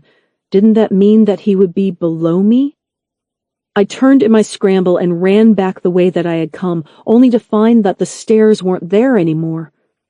In fact, the entire section of the corridor that I had just passed wasn't there, and instead there was a blank wall. I was lost inside my own home, and I didn't know how to get to the people that I cared about. Left. I'll try left, I thought, turning down an exactly similar narrow corridor, only to have my feet crunch over rough ground. Why was the ground so gritty, I thought, seeing that the entire passageway had seemingly been covered in fine yellow-white grit. "What is that? Sand?" I murmured, crouching down to run my finger through the inch or so depth of crunching material. The granular pebbles poured through my hand, and as I took out another handful, my hand brushed against something larger and solid buried in the sand. Curiously, my hand tried to feel around it, wondering what it could be. It was heavy and stiff with the compacted gravel, but it came easily when I tugged at it. A metal circle. A gold and steel double circle joined together by elaborate jewels. "The Great Crown!" I gasped, tugging it out of the pebbles, but it was stuck. There was something stuck in it, I saw, and I brushed away the top layer of pebbles to reveal the dark shadow of the eye socket staring back at me. It was a skull of a young dragon wearing the great crown like it was the true queen of all these lands. That was when I realized that the gritty, sandy pebbles weren't sand at all. They were the crushed and pulverized fragments of bone. Dragon bone. The whole keep, where I had played through its corridors and laughed and danced and sung, was littered with bone fragments from murdered dragons. "I'm so sorry. I'm so sorry," I was saying over and over again as I held the skull and crown in my hands. There was a sudden thunk as the dragon's skull dropped to the floor, leaving just the crown in my hands. But the crown was glowing. Not only the blue Earth Star rocks, but also the ruby as well. Without knowing quite what I was doing, I lifted the crown to set it on my head. The sand around me shifted and swirled as if pulled by a mighty wind faster and faster into a whirlpool. But I felt perfectly calm, and no air even disturbed a hair on my head. The dragon's sand flew away from me in ripples, leaving me in a perfect, calm circle. I can do anything with this crown, my heart surged. Didn't the old legends say that the queen used dragons to build her oldest castles? I raised a hand and pointed at one of the paving slabs, and it cracked as if struck by a sledgehammer. This is what they had meant. It had to be. I felt strong and powerful as I pointed upwards above my head to the roof where my dragon was. Stone after stone shattered, and at the same time I rose through the widening hole until, like a hunting peregrine, I burst into the white light of the sky. "Ah!" I coughed, falling out of my bed. "Ow!" I rubbed my elbows where I had landed, looking around my room. I'd spent most of the day asleep, if the light from the shuttered windows was anything to go by. The windows, I thought, rushing to them to see that, yes, they weren't locked. I opened them with a creak and a bang to see the cold and high vistas beyond. The map of the town beneath us, just as it always had been, and the distant high mountains off my right, and the rolling greener fields, roads, meadows, and wild woods of the left. I had used to love looking out at all of this, so long ago. I had imagined what might lie just over the horizon to the south down there, and I had hunted the sky for signs of dragons, torn clouds, black specks on the wind, sudden flames. I had, of course, only rarely seen them, but even that wasn't really important. What was important was imagining where they were and what they might be doing, as well as what towns, magics, and stories lay out there. I had the classical training expected of the daughter of a prince, and so I could name the stars and all of the major cities, and I knew just where places sat according to the maps. But that was nothing compared to actually traveling and seeing for myself. I had yearned for adventure in the same way that my stepmother Odette yearned for power. It was in my lifeblood. Either I was hopelessly addicted to it, or else I would starve without it. Well, Shar Nefredi, I had gone out and seen some of those places, but it seemed to me as if the rest of the world was just as petty and scandalous as the one in this keep. The only place that I had come close to falling in love with was the narrow lake in the cave under the waterfall, and the stony beach where I had kept Paxala hidden for the best part of a year. That was the most like the mountain wilds, I nodded to myself as I took a deep sigh. I felt a little better after my rest, but my muscles still felt achy. Paxala? I reached out to her in my mind, unsure if I might create a solid connection to her just with thought alone. It seemed a natural skill for the dragons, whereas I had to teach myself or unlock some memory of how to do it. Pax? I tried again. Are you there? Shar. A glimmer of a thought brushed against mine, and with it came the dragon's presence in my imagination. She was weak, and she was weary, but it was the sort of weariness that I knew that she could recover from. What hurt worse was that her thinking felt muzzled and confused. She didn't know what was going on around her. Paxala, you have to listen to me, I murmured as I concentrated on the words. You can't eat the food they leave out for you. It's bad. Bad food, bad fish. I tried to say the words as steadily and as clearly as I could, but I still didn't know if she could understand me well or not. Bad food? But I am so hungry, Shar. I sensed it through her mind, too. Her belly was empty and she hadn't eaten as much as she should have over the last few days. And that was my fault, I cursed myself savagely. She had traveled north with Neil to rescue me, but she must have decided that flying was more important than eating, or else she still couldn't hunt well for herself. Hunt? Too weak for hunt, but there is hot fish here. She thought at me once more, and I had to steady my breathing as I thought I was going to faint with the echo of her dizziness. No, please don't eat that, Paxala. It's bad. It will make you feel bad. I promise it will. It's my father, I said, feeling ashamed. He's put something into your food that will make you sleepy. I felt a sluggish annoyance from the dragon. She would listen to me for now, but in a few watches or by the end of the day when she was ravenously hungry, it might be a different situation entirely. But I couldn't leave her up there to starve either. How was I going to get food to her? How was I going to get her healthy without getting her drugged again? If Worgen hadn't looked at me like I was a freak when he found out that I shared my mind with Paxala, then I would have asked him. But no, I knew that I couldn't do that now. I would have to find another way to sneak out of the chamber and get to her. But that would leave Neil down below in the cells. I bit my lip in frustration.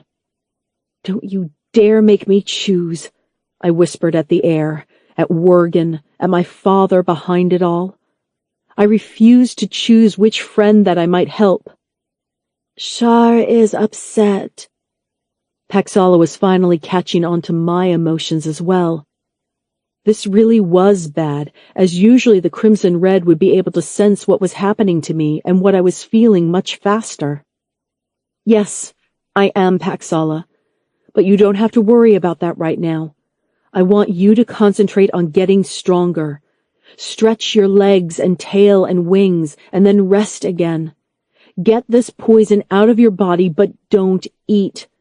Just rest, I advised. Shar is clever. Shar looks after me. Paxala was thinking dopily as she rested her aching head on her claws, only managing to do half of what I had suggested. How my father, the abbot, or anyone thinks that they can get away with ordering a dragon to do anything is beyond me, I muttered to the empty room. I can't even get one dragon to look after itself. The idea would have been laughable if it also wasn't so tragic. I turned back to my room, trying to work out what resources I had and what use that I could turn them to. As it turned out, I was only halfway through making a knotted blanket rope by the time there was a knock on the door. I hurriedly stuffed it under the bed and hoped that whomever it was hadn't been counting blankets and covers when they were last in here. Fortunately for me, it was my brother Wergen, so no need to worry about him paying too much attention to my well-being or comfort. But Wergen was looking even more sheepish and awkward than he had before. What now, I thought. I bet he's come to tell me precisely how much I've messed everything up. Sister. Wergen closed the door gently after him, before hurriedly crossing into the room and looking out the window. Don't see the rope, brother, I thought with a brief spike of alarm. He nodded to himself, turning back to me with a heavy sigh that was almost comical. It's morning. I can see that, I said. It must have been past midnight last night when I had gotten ill, as worried as I was about Paxala on the roof. Now the sun had risen over the mountains to the west, and the early morning fogs that sat in the countless valleys around Queen's Keep were just starting to burn off. It took a long while for the sun to clear the distant peaks and allow morning to happen out here in the foothills, so I already knew that the guards would be changing shifts, the kitchens would be clattering somewhere far below us, and the markets already starting to fill. My people in the Northern Kingdom were used to starting their day in the dark. Wergen flinched at the sharp tone in my voice. What did he expect? That I had forgiven him already, if ever? Yes, of course you do. Then you'll also know that this is one of the busiest times for the keep. I nodded. I haven't been away for that long, brother, I said tartly. Mother has called a great hunt and is amassing the clan warriors and scouts who will want to go right now at the mountain gate, Wergen said. Okay. I gritted my teeth. My mother, the clanswoman, who hadn't even come to see Paxala when I had brought her here to the keep. That stung. I didn't want to admit it, but it did.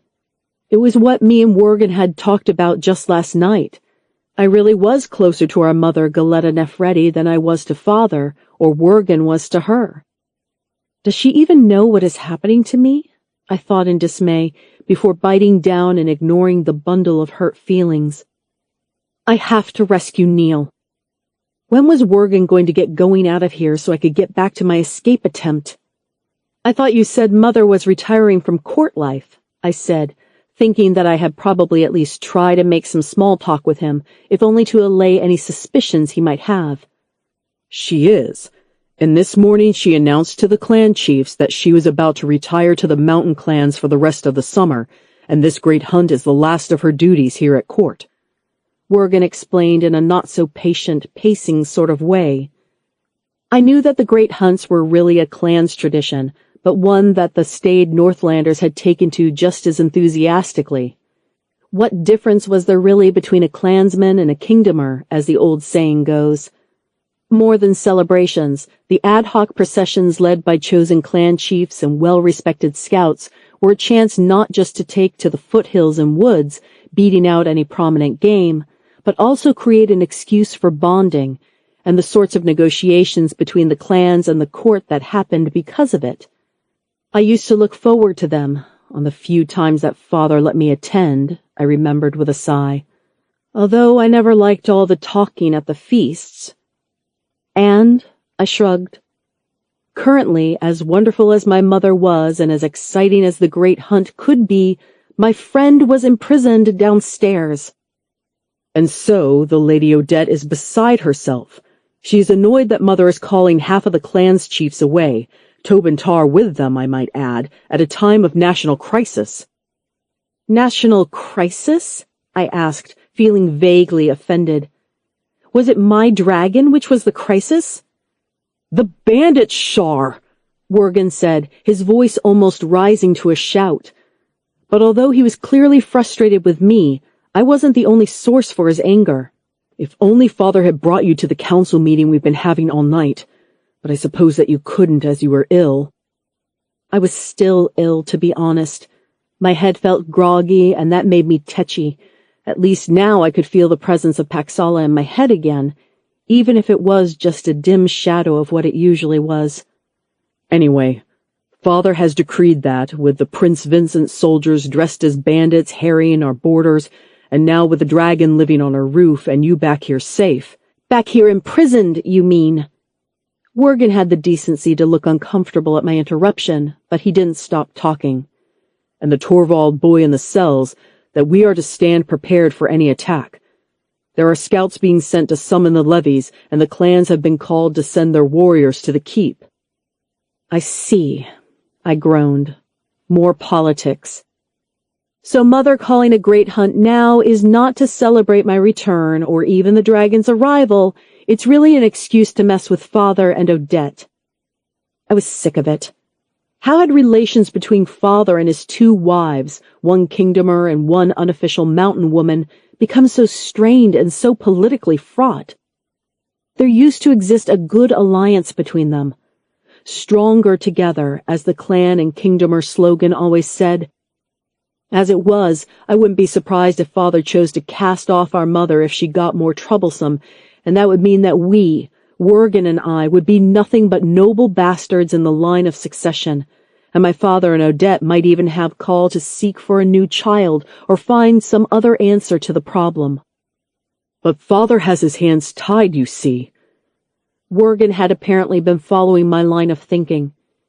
Even though our mother is doing everything to throw a halt to our father's war, he won't label her a traitor because of us. Worgen looked even more awkward as he mumbled through his mustaches. He didn't have to explain the details to me. Worgen was the eldest and only male heir. He would be the successor, as Lady Odette hadn't produced any children for our father. So? I shrugged. As far as I was concerned, although it might be great to hear of Mother taking her stand, it meant very little compared to the fates of my human and my dragon friend. If Worgen thought he was going to lure me into keep politics with all of this talk, he had another thing coming. Shar, you are very slow-witted when you want to be, Worgen hissed. Do I have to spell it out to you? Apparently, I said. I told Mother about your illness with the dragon. You were right last night. She deserved to know. She was mad, and this is what she is doing to help you, Shar. How does this help me? I asked, making Worgen roll his eyes and give an exasperated groan. It means that the keep and the town are in an uproar. Mother gave no notice, of course, as she only found out about what was happening to you in the early hours of this morning. Half of the clans who are staying here are sending their best trackers or attending themselves, readying their mounts and asking the keep kitchens for food. Our father's guard has had to draft more people in to help escort Mother to the great hunt. Market people are even now taking their goods to the mountain gate to sell food and equipment and what have you to the hunters. And the scribes, clerks, and counselors are all running around like a bear with a bee sting, trying to sort out the mess. Worgen said in a rush. The keep has never been in such disarray as it is right now. Oh. I started to get an inkling of what my brother was intimating and what present my mother had given me. Oh, Mother, I thought, my heart wrenching. So, Worgen took another of his deep breaths. So, I will be over here, looking very studiously out of your window for perhaps the next quarter of a watch, keeping an eye on the chaos below. Nothing will distract me from my watch. Do you understand? I did. And if that pile of clothes that I left inside the door doesn't fit you and looks more like a servant's cloak and hood, then I am sure that is just because I was taking them to the laundry," Worgen said. "And if I left the cell keys to the keep's dungeons in the cloak, then it is because I am an idiot, just as my little sister has always told me so." "Oh, Worgen," I said in a rush, my rage disappearing like water out of a hole in a bucket, leaving me feeling empty and nervous. I crossed the space between us and folded him into my arms in a fierce hug. "Huh," Worgen growled, tapping my back a little awkwardly. "Don't thank me, thank Mother. She's doing what she can." "But you went and talked to her, brother," I said. "Thank you." A tear rolling down my cheek, but I couldn't think of what I was so sad for. My brother was letting me go free and providing me with the keys to get an influential hostage out of my father's keep. "Ah," I thought, as I found the reason for the sadness. Nothing might ever be the same after this again. When father found out what had happened, he would be furious, and our stepmother would be even angrier. They might disown us for this, or I might never be allowed to return home again. "Shar already has a home," a faint reptilian voice whispered in my heart. "Shar has a home with Paxala." Yes, I did. I sniffed and stepped back from my brother. "Worgen, tell Mother," I started, but found that I couldn't find the words to express my love. "She's your mother, Shar. She already knows. As do I." Worgen nodded, gruff and final. "Now go. I have a lot of very important watching to do, and then I might just have to have a loud and very public argument with one of Father's guards that I never liked anyway," he said with a slight quiver of mustache grin as he turned and strode to lean against the window. I didn't waste any time, slipping on the oversized dirty tunic and the heavy, voluminous gray cloak that marked me as a scribe's errand boy, pulling the hood over my head and feeling the reassuring jangle of the dungeon keys in my pocket. At my side was the pouch, with the great crown of my grandmother secretly stashed inside. I wondered idly if my brother Worgen would be so eager to aid in my escape if he knew the importance of what I was taking with me. But I have to take this, I reminded myself. Zax told me that if I did not bring the crown, then he will take it out on either my human friends or the young dragons. Their lives depended on this. With a final look at my taller, statuesque brother standing in the window, I nodded silently at his back. "You're still a good brother, and a good man, Worgen Nefredi Lander," I said. But true to his word, he did not turn from his watch, only lifted a hand as if to wave goodbye, and, I thought, but did not say, how I wished I could get a better chance to know him again. But time makes fools of us all, or so my mother once told me, and with the knowledge that she was busy stirring up a hornet's nest at the mountain gates and masking our escape, I stepped out of my old room and stole away. Chapter 21. The Escape. "Neil?" I whispered into the darkness. The dungeon was dark, cramped, and without any light whatsoever. How could they do this to my friend, I thought dismally, before correcting it to how could my father do this to the boy whom he knew was my friend? "You might as well learn that a prince, just as a princess will one day do, has to know how to control their enemies, traitors, and spies," Father had said, adding in the cold and strategic way he had that, "It's not all pretty ball gowns and dancing Shar." But Father had never shown me these cells down here, I thought. He had shown me the larger banks of rooms that were nearly half the size of my bedroom, with a barred window and even a pallet bed and a spray of straw. The prisoners there had been petty thieves from the town markets, all bowing and scraping and terrified of Father, but none of them nasty or aggressive, unsurprisingly, considering the man who stood before them, perhaps. I had found my way to the guard station, where two of the largest guards I had ever seen stood. Sneaking through the keep had been relatively easy with the scribing apprentice's disguise, especially as there were so many counselors and court advisors running back and forth, trying to sort out the diplomatic mess that was my mother's great hunt.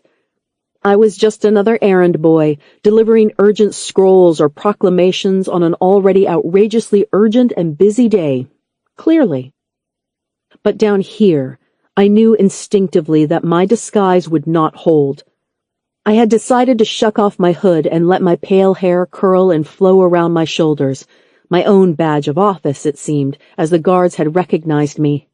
Lady Shar, the largest and baldest one had said, unsure of whether to snap to attention or not. I had remembered what my father would have done in the situation, and waited, motionless. Seeing my apparent impatience, the guards saluted me. I was still a princess of the realm, after all, and one who knew a dragon. I told them that I was to see the son of Torvald, and that my father and their liege lord realized that I will be able to get the most information out of him. How had they fallen for that? I had silently thought in surprise, waiting for them to shout for my father or Worgen to come and apprehend me. But of course, they hadn't. They didn't know that I was effectively a house prisoner here at the keep, and they were not privy to my near-treasonous arguments with my father. As far as they were concerned, I was just another member of the ruling family, albeit a sidelined, barely noble one. As you see fit, the guard said, and pointed me past the nice cells and down towards the next level where these lightless cells sat. The rock here was older and the stonework ancient, too. I wondered if these cells dated right back to the old queen's time. In the darkness down here, there were more prisoners, more dark shuffling and groanings. A few muttered curse words following from barking shouts from the guards above. "Neil," I tried again, whispering into the dark. Shar? A shadow moved in the small cell, and the guttering torch from the corridor beyond illuminated a shape coming towards me from the darkness. It was Neil, looking wan and worried, his brow furrowed in despair. "Neil, thank the stars! Look!" I lifted out the set of heavy iron keys and selected Worgen's master. You talked to your father? Neil whispered, his wary face transforming into delight. I never thought that he would see sense. Well, you were right then, I said with a grumble, straining at the stiff key before, with a click thunk, it hit true and the mechanism opened. We have my brother and mother to thank for this. Come, we're leaving. Yes, Neil said with a grin that was very infectious. I knew you would come up with something. Even when all the torches had died, I said to myself, that Nefereti girl will find a way around this. I shushed him, but felt an odd lurch in my heart at the words all the same. This was turning out to be a very emotional day for me. First Worgen and Mother, and now Neil. There were few people in my life who believed in me unconditionally. Shar! The same faint pressure in my mind that was almost mournful from the ailing dragon above. Hold strong, my heart. I am coming. Of course, Paxala had always believed in me. With friends and family like this, even despite our terrible surroundings, I felt just a little lucky. Wait here in the shadows while I distract the guards, I whispered to Neil after giving him the spare cloak that Worgen had left. The boy nodded silently and stepped back into blackness. Finished, my lady, said the bald guard to me as I emerged from the lower cells. His fellow was a little younger and stood to attention much straighter. Yes, thank you, I nodded, doing my best to once again assume the sort of posture and voice that I had seen my father use with servants. Now, which of you is going to escort me back up to the keep's halls? I said. The larger, balder, and older one looked confused. The prince has decreed that we should always have two on duty down here, just in case, my lady. Do you not have faith in my father's cells guard? Am I in danger right now? I said immediately, raising one eyebrow and waiting for him to answer me. No, I mean, yes, of course I believe in them. You are perfectly safe, my lady. The younger one was the first to speak. I sighed. I see. Well, my father has also decreed that I should never travel alone without a guard, as these are trying times. The guard who was meant to escort me down here was ill, so he will be seeing the inside of a stockade, I am sure. But which of you will escort me back up? The older looked at the younger, both torn in indecision. But your father's orders, miss, the younger said. Which ones? I demanded angrily. The orders he gave to you and the ones that have never changed in all your years of guarding down here, or the ones that he gave to me, his daughter? I was treading on thin ice here, I knew. I hadn't been at court or in the keep for a few years now. How much power did the newly arrived bastard daughter of the prince have anymore? I just had to hope that my father's tight rules and regulations would impel them to action. Okay, of course. Vargas. The older one looked at the younger. You will stay here on duty while I run the lady up to the courts, the larger one said, and I nodded as if that pleased me. But inside I was secretly worried. One fewer guard for Neil to worry about, but now what was I supposed to do with this big one? It might not take long for my father to realize that I was gone from my room, despite my mother's and brother's tricks. Very well, let us go then, now, I said, walking ahead and expecting the larger guard to follow me. I heard a quick shuffle, then felt the looming presence of the guard at my shoulder as I marched. We went through the antechamber to the stairs, where I made my way quickly upwards with the large guard stamping heavily on the stairs behind me. At the first landing in the complicated array of stairs, I veered away from the main steps that led straight to the main entrance halls for the keep, even though it was the quicker route to the keep proper. Instead, my steps chose the smaller stairwell that ran the opposite direction, through the warren of service halls for the servants, kitchens, and storerooms. Miss? The guard mumbled in concern at my change of direction. I have a question to ask of the cook for today's great hunt, I demanded, not pausing as I thought I heard a distant muffled yelp and a thud from behind us. I think that my escort heard the noise as he suddenly stopped, but I wouldn't let him investigate. Come on now, hurry! I took the steps 2 at a time, already half a landing space above him. Oh, heck! The guard muttered behind me as I went faster, taking 3 steps at a time, my brisk stride turning into a jog. Miss, wait up! I heard the guard gallantly ask behind me, but I was running now, darting into the first doorway and down the short hall filled with wine cellars, their wooden doors fitted with iron bolts. I tugged on the first, to find the bolts stiff and unmoving. The pounding feet of the guard were following closely up the stairs, and I might just have time. There! The next door gave way a little easier, and I darted into the cellar to find myself in a low-ceilinged room, where casks and barrels of wine, ale, and mead were stacked in the cool and dry dark, waiting to be rolled out to the halls.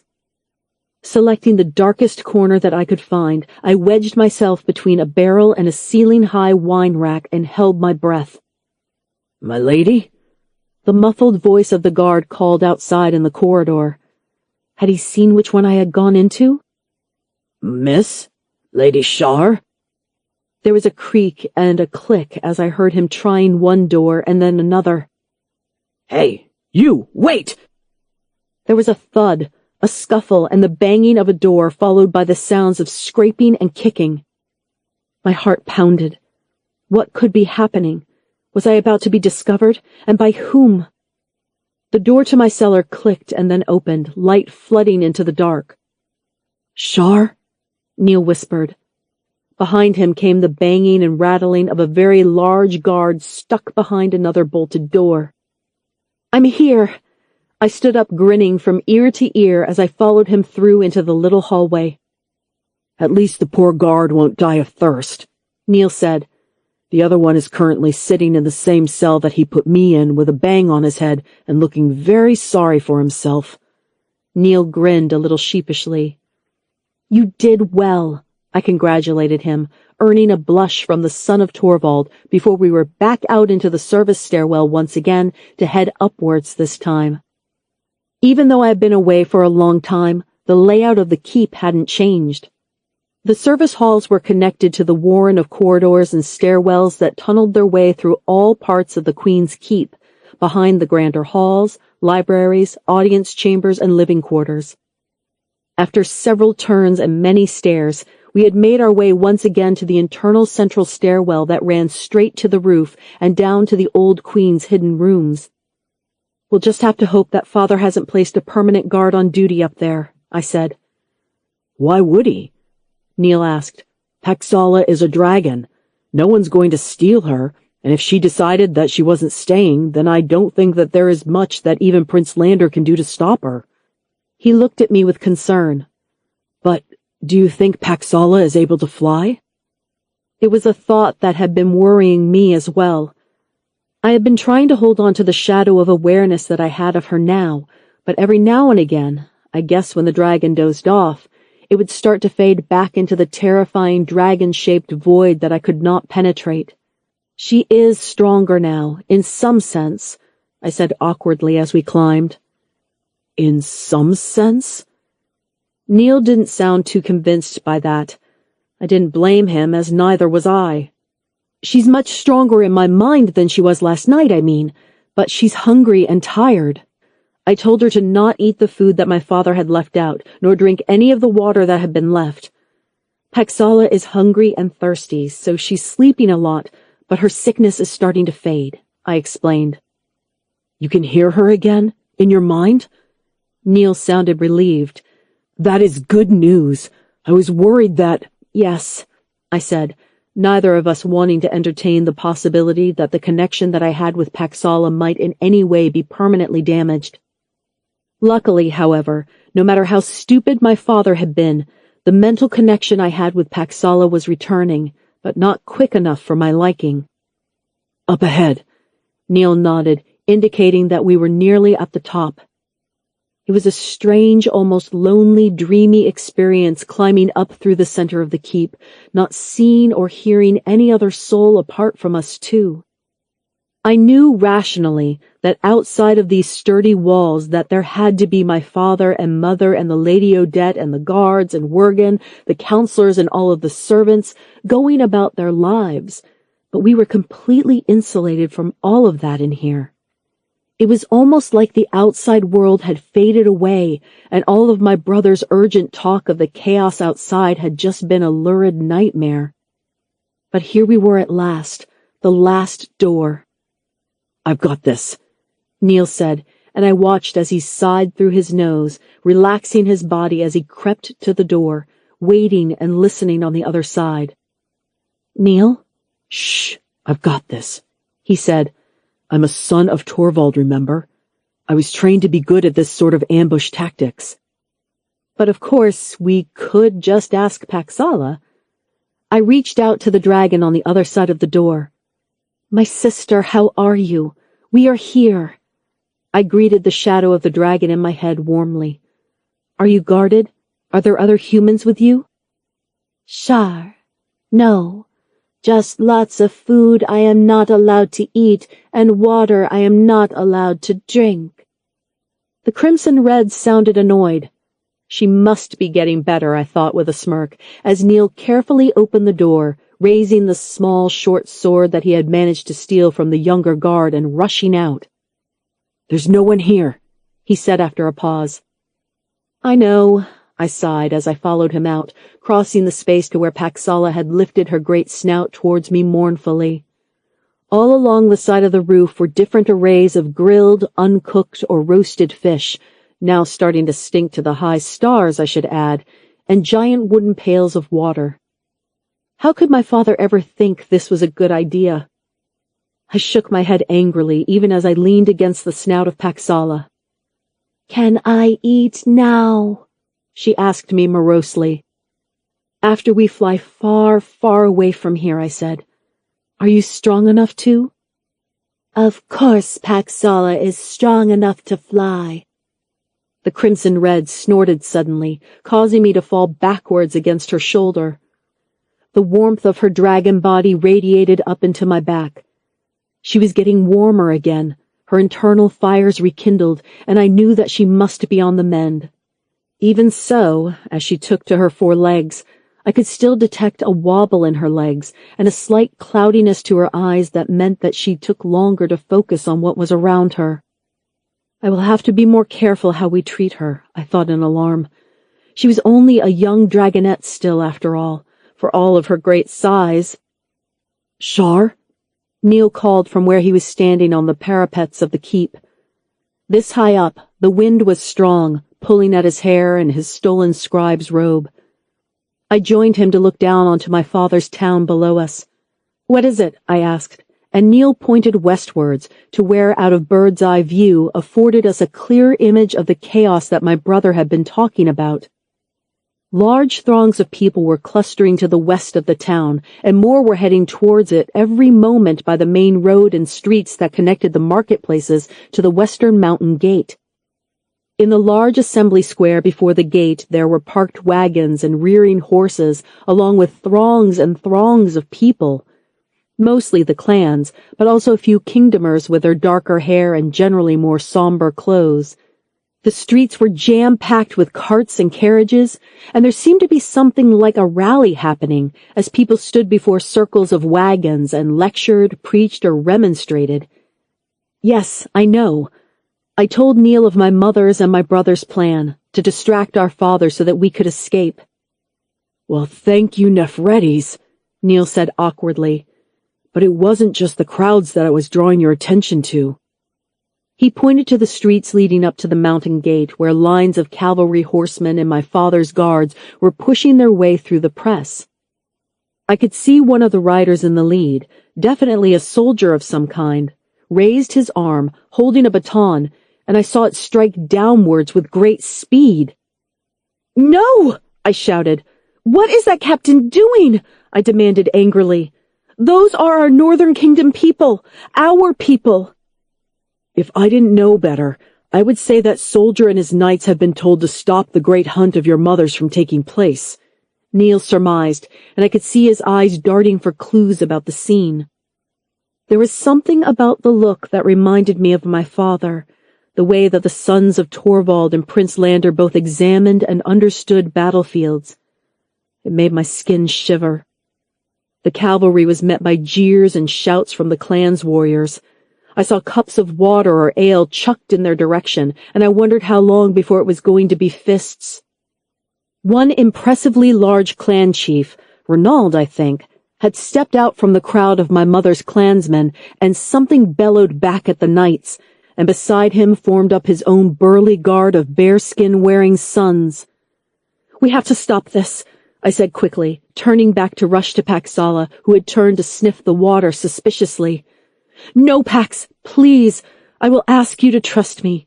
It is the water and the food that made you lose me and feel so ill," I said, reaching her leg and looking up at her annoyed eyes. How did Neil get up onto her back? How come he had never taught me the secret to it? But Paxala sensed what I wanted, kneeling down on her front legs and allowing both me and Neil to clamber up her leg spurs to her shoulder and then to settle in the depressions between her spines at the base of her neck. "Can we go somewhere there is some real food now?" Paxala turned her large head on its long neck to regard me with almost fevered eyes. "Yes, but first there is one more favor I have to ask of you, Paxala," I said quickly, as the sounds of shouts and jeering chants started up from the mountain gate below. "Please," I added, knowing that the dragon had every right to refuse my request, seeing as I had been the one who had left her behind at the monastery, and that she had been poisoned all because of her connection to me. I wouldn't blame her if she just flew off to eat and left us there, to be honest, although I knew that Paxala would never do that. "What is it this time?" Paxala said in my head to a small snort of flame. "Dive!" I hollered as the dragon swooped high over the town. "Shar doesn't need to scream," Paxala advised me in my mind, immediately making me feel stupid. "Of course not, I'm sorry," I offered, but the giddiness of the sudden freedom and the feel of the dragon holding me had just been too great. I was flying again. It wasn't until I had felt that lurch of fear in my stomach as she had jumped from the tops of the keep, the sudden pull of the earth ahead of us, and the whoosh of excitement as her giant leathery wings had opened, that I realized how envious I had been of Neil being the first to ride her, and in having the honor to ride her all the way north to find me. Even though both Paxala and I still felt a little queasy, a little slow, the worries and concerns of my family lessened as soon as we were up in the air. Maybe it was seeing it all from such great height. It put the rest of my problems, my father's machinations, my stepmother's plotting, all in perspective. Why do we humans have to be so cruel and petty to each other? My heart called out. Why see the dragons as nothing more than trainable monsters? If I could get more people to fly like this, and if I could get more dragons to trust to hold human riders, then people would be less worried about borders and wars and struggling for power. Why worry about who controls what patch of river if you can fly for countless leagues to new adventures? All of this musing flashed in my mind in a second, vanishing as I saw the bodies and the faces of the terrified humans below. I had meant to scare my father's knights a little by asking Paxala to swoop over the marketplace and stop the riot. I had meant to make the people lift their heads up to see what a real dragon was and could do. Instead, the only impact we were having was terrifying everybody, knight, civilian, and clans warrior alike. At least they weren't fighting each other anymore, but I felt more than a little guilty. Still, it had to be done if I wanted to keep either the kingdomers or the clans from attacking each other and ending a truce that stood in the form of my mother down there. Screeya! Unable to contain her similar exultant joy to my own, Paxala snorted a breath of fire as she stretched out her wings to catch the thermals, swooping low over the marketplace and passing just meters over the rooftops of the nearest houses. Dragon! Dragon! It's gone mad! Snatches of shouts and wails reached us as we passed, and people ducked, jumped, ran for cover by the side of buildings and carts. With a noise like the snap of a sailcloth, we passed high above the mountain gate, our turn of speed incredible as we climbed high into the cold morning air. Neil? I hazarded a look behind me to see him grimly clinging on, his form low to the back of the crimson red. I hated to admit it, but he was a better rider than I was. But then again, he had had a lot more time to brush up on his riding skills on the flight up here. Okay. I saw him hold a thumbs up more than I heard the shouted word as the crimson red banked and banked in a slow, graceful arc in the air to return to my father's town. Again? She asked, clearly enjoying herself. How could I refuse her? Shar! Neil was tugging at my robe as Pax beat her wings to gain speed as she carefully repositioned herself. I spared another glance over my shoulder to see that he was pointing frantically down towards the marketplace that I was trying to disrupt. Well, it was certainly disrupted, I could see that. The central space was mostly cleared of people now, and the knights had broken their formation and scattered back to the side streets. The clan's warriors had taken mostly to surrounding my mother in a thick knot of people. There were arms gesturing, shouts, and a whole lot more chaos, but no fighting. Paxala started to beat her wings faster, angling her snout downwards as a diver might buck their arms and body down into a pool. Shar! Neil was pulling again as we started to tip towards the ground. What? I shouted in frustration, but his words were stolen by the rising wind. All I could see was that he was pretty angry with me. Why? My father had tried first to marry me off and then poisoned my dragon. Neil was the one my father had imprisoned. As we started to dive once more, I saw Neil pointing frantically at the market square below, and I finally saw what he was referring to. The civilians.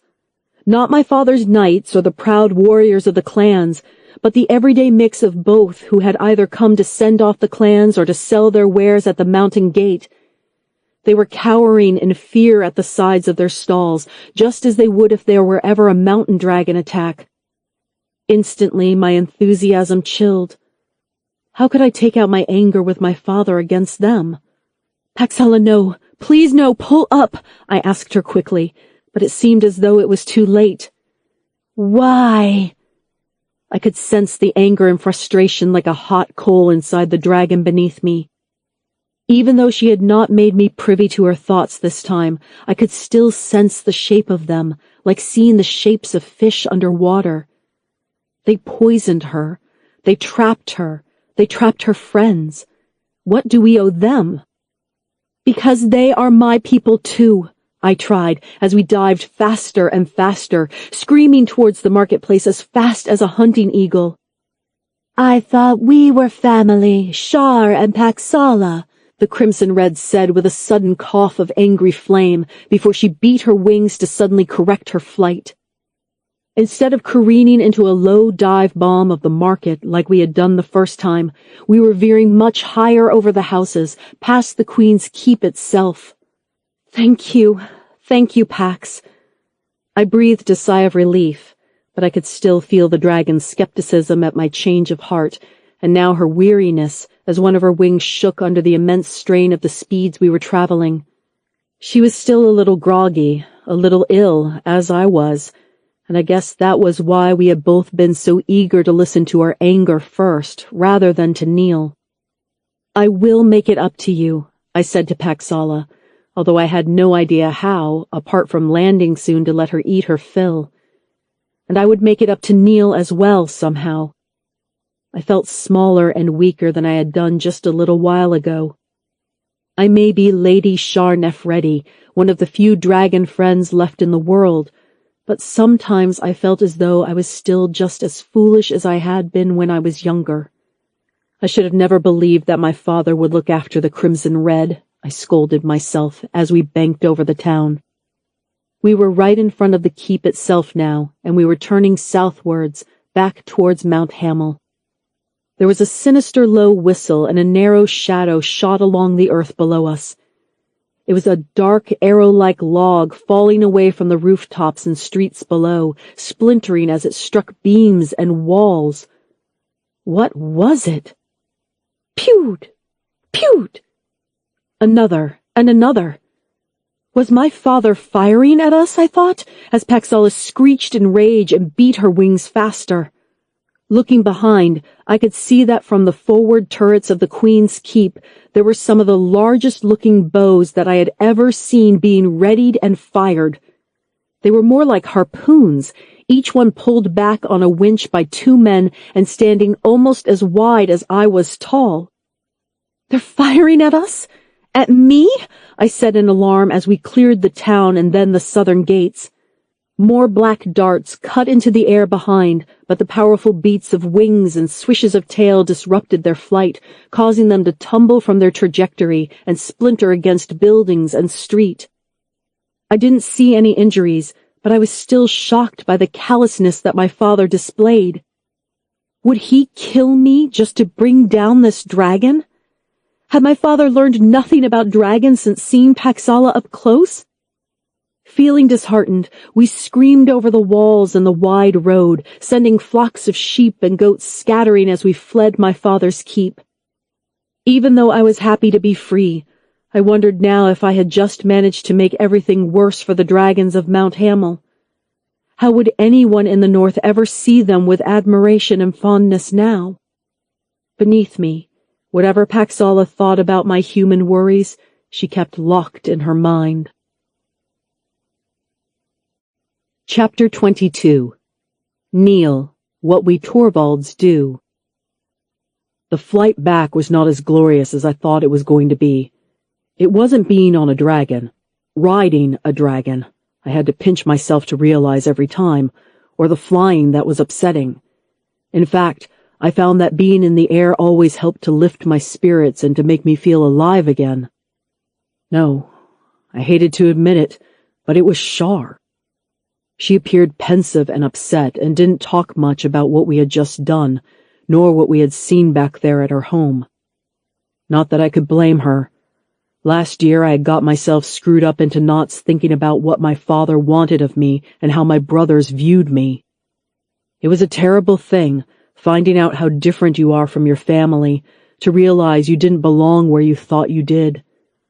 I wondered what I could do to help her. We had passed the town of Falden's Bridge yesterday evening before making camp for the night. This would be our second day of flying. Shar had wanted to fly fast and far, and how could I blame her for wanting to get away from the Queen's Keep? But despite that, she had suggested we stop several times to let Paxala rest and to fish. By my reckoning, we were about another day away from Mount Hamel. The Crimson Red also seemed subdued on her flight, and I wasn't sure if it was all to do with the poison that Shar's father had given her. She appeared less affectionate than she usually did with Shar, which wasn't something that I was expecting. Even standoffish, in fact, although that was gradually lessening as we spent more time together and traveled farther south. How do you know? Shar yawned as she stamped down the little scratch of a fire that we had made last night. We had camped on a rocky bluff overlooking a river, and down below the dragon was, predictably, fishing. How far we've got? I said, deciding now was as good a time as any to broach the subject, since Shar was bringing it up and all. Well, I don't know exactly, but I've been thinking about this on the way up and back, I said by way of introduction. As Shar had been so silent, I had a lot of time to think. She looked at me, eyes wide. And, well, we want the other students to ride the dragons, right? I stated. To make friends with them, Shar clarified. Yes, of course. But to do what we do, to work with the dragons together, I pointed out. Uh-huh, Shar said. Well, when we were flying up here, all I had to rely on was Paxala's connection to you. I just had to trust that she didn't lose the scent, I said. Or get sick, like at the keep, Shar agreed. Precisely. So I think that we need a way for the human riders to navigate up there. How do they do it on ships? The stars, I think. My father once told me about the sea convoy he made as a young man. They used the stars and the winds. Shar thought for a moment. Actually, it's the same thing that we use in the mountains. We navigate at night, not during the day. Well, that's all well and good, but remember when we were so high up there in the sky, so high that we could see the stub of Mount Hamel above the clouds? Shar nodded. Well, I was trying to measure how far we had come by using vantage points, how much we travel in a day compared to how far away some landmark is, I said. And that got me thinking about having lots of humans on dragons in the sky. Lots? Shar asked dubiously. Well, you and me, Lilla, Sigrid maybe, Dorf, Maxel. I thought of all of the likely candidates amongst the students who might be able to bond with a dragon. If you think they could, I mean. I don't see why not, Shar said. They seem eager to get to know the dragons on their own terms as well. Great. Well, we're going to need some way for the riders to communicate with each other whilst we're flying, not just letting the dragons take us wherever they want to go, but to actually work together. I thought of watching my brothers at their war games and practices. Mounted on the tough little ponies, they could wheel about and flank each other as if each rider formed a graceful whole together with the others. It's a good idea, Shar said, a little distantly. But you're not convinced? I said. No, it's not that, I watched as Shar struggled with her own despondency. I keep thinking about the crown and the strange dream that I had about it. It was like the crown could break apart walls, could command the stones themselves, and all of it comes from dragon blood, from baby dragons. Skia!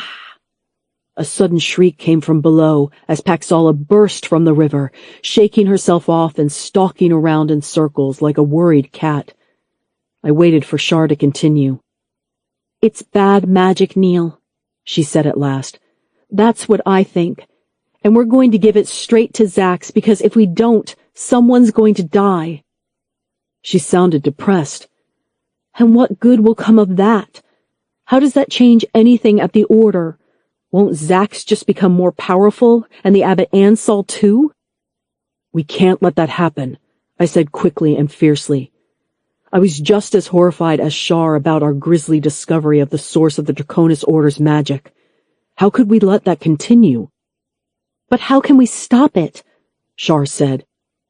I guess part of me was hoping we could use my father's position to help us defeat the Draconis Order. Maybe reveal to all the lords just how cruel they were. But now that I know my own father only wants the dragons for himself and how we escaped... Shar shook her head. It seems that I'm failing everyone. I'll fail the dragons by bringing Zax the great crown and making him stronger. I'll fail the other students, and I've even failed my family. You haven't failed me, I pointed out. I might have rotted down there in your father's cell if you weren't brave enough to break me out of there. There was no one else with you. Just you. And I saw you argue for Paxala and defy your brother, your king. I wouldn't call that failing at all, Shar, I said, wondering at how differently she saw what she had done. To me, our escape from the Queen's Keep had been a success. A difficult success, granted, especially as I had to remind Shar of the civilians, but it was a success. Maybe because I had been raised to war and strategy. Successes could be hard won and complicated. Do you really think so? Shar asked. I do. I nodded before another thought struck me. And we are going to expose the Draconis Order for what they are, and we won't let anyone stand in our way, I said with great finality. But how? Shar asked, her mood already darkening. I am going to teach you how to fight, I said. It is what we Torvalds do, after all. It would take longer to get back to Mount Hamel, but I figured that considering that the abbot was used to having his messengers and news travel by horse or by foot, and that Paxala was a fast flyer, then we had at least a handful of extra days to train before the rumors reached the monastery that we had flown. We started by sparring on the ground, first after the morning campfire, our noon meal, and last thing at night. It was something that my father had made me, Rick, and Reuben all do as young lads to teach us not only the different ways to block, attack, and win a fight, but also how to toughen our bodies and learn to think with our bodies, as he had put it. Prolonged exercise built memory into your actions. It allowed you to be strong no matter if you were tired, hungry, or your vision diminished because it was nighttime. Ow! Shar said as my wooden branch swung first high and then low to take out her legs. It wasn't that strong of a strike, not like the beatings I took from my brothers that left me black and blue, but Shar flinched all the same, making me feel terrible. Point, I said miserably, stepping back out of the practice circle to allow her a chance to get her breath back. Hayag! Shar jumped at me, clobbering me over the shoulders with her thin branch so hard that the branch snapped. Hey! I lurched and stumbled, rubbing my aching back. What did you do that for? I had stepped out of the practice ring. I pointed to the rough circle that I had made in the clearing with leaves and twigs. Maybe you should have been paying more attention, Shar said with a gleeful smile. I am betting that there won't be any nice practice circles if I ever have to fight for real. She was right. Damn, she's better than I had thought. I couldn't very well continue to be angry at her if she was right. Wasn't that also something that Father said? Fierceness wins a fight, as does cunning, but fierceness will always win. The training continued on, with Shar growing in confidence at her own abilities with every passing league. It helped that she had already had a good, strong basis in hunting from spending time with her mountain kin. It was that dedicated mindset, the willingness to be rough and to have scrapes. By the time we started sparring and training, Shar was already a passable fighter from learning it on her mother's side.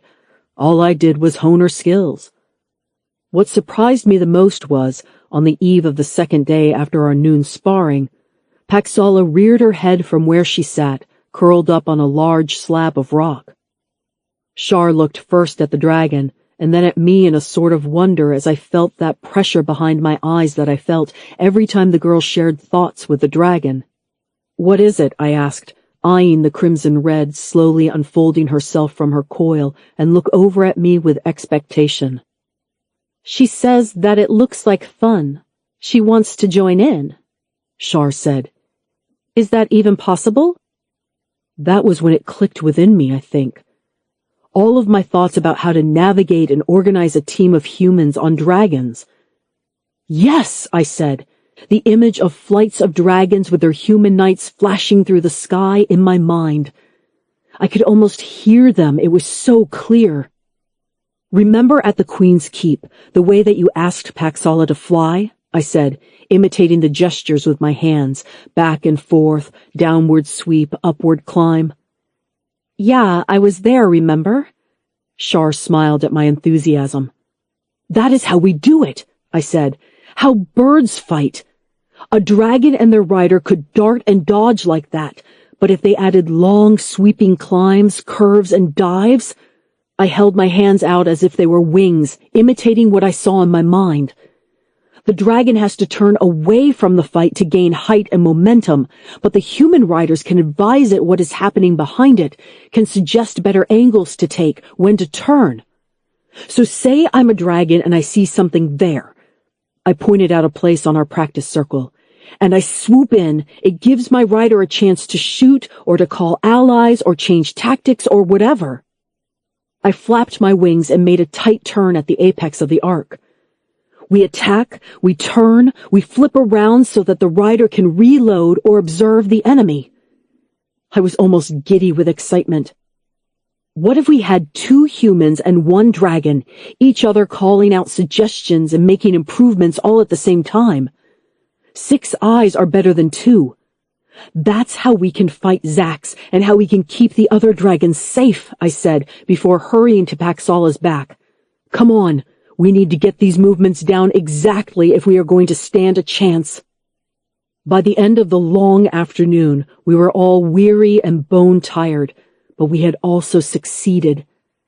Paxala listened to Shar's suggestions, most of the time. She could also turn on the head of a pin, it seemed, and astonished us and amazed us with ever faster and more dangerous aerial maneuvers. It was pretty shaky and not precise flying, but it was good enough for me. This can work, I thought. If a pair of dragon friends and their dragon can work together, then they can fight together. And Paxala was fast. Paxala was faster than I could have imagined. Faster than any of my father's horses. As fast as an arrow, I wondered, imagining what might be waiting for us when we got to the monastery. We tarried in the wilds. Despite Shar's eagerness to get back, I was adamant that we had to train. On some days it rained, but never for long, and every morning we would awake to the fogs and mists and chill of early mornings.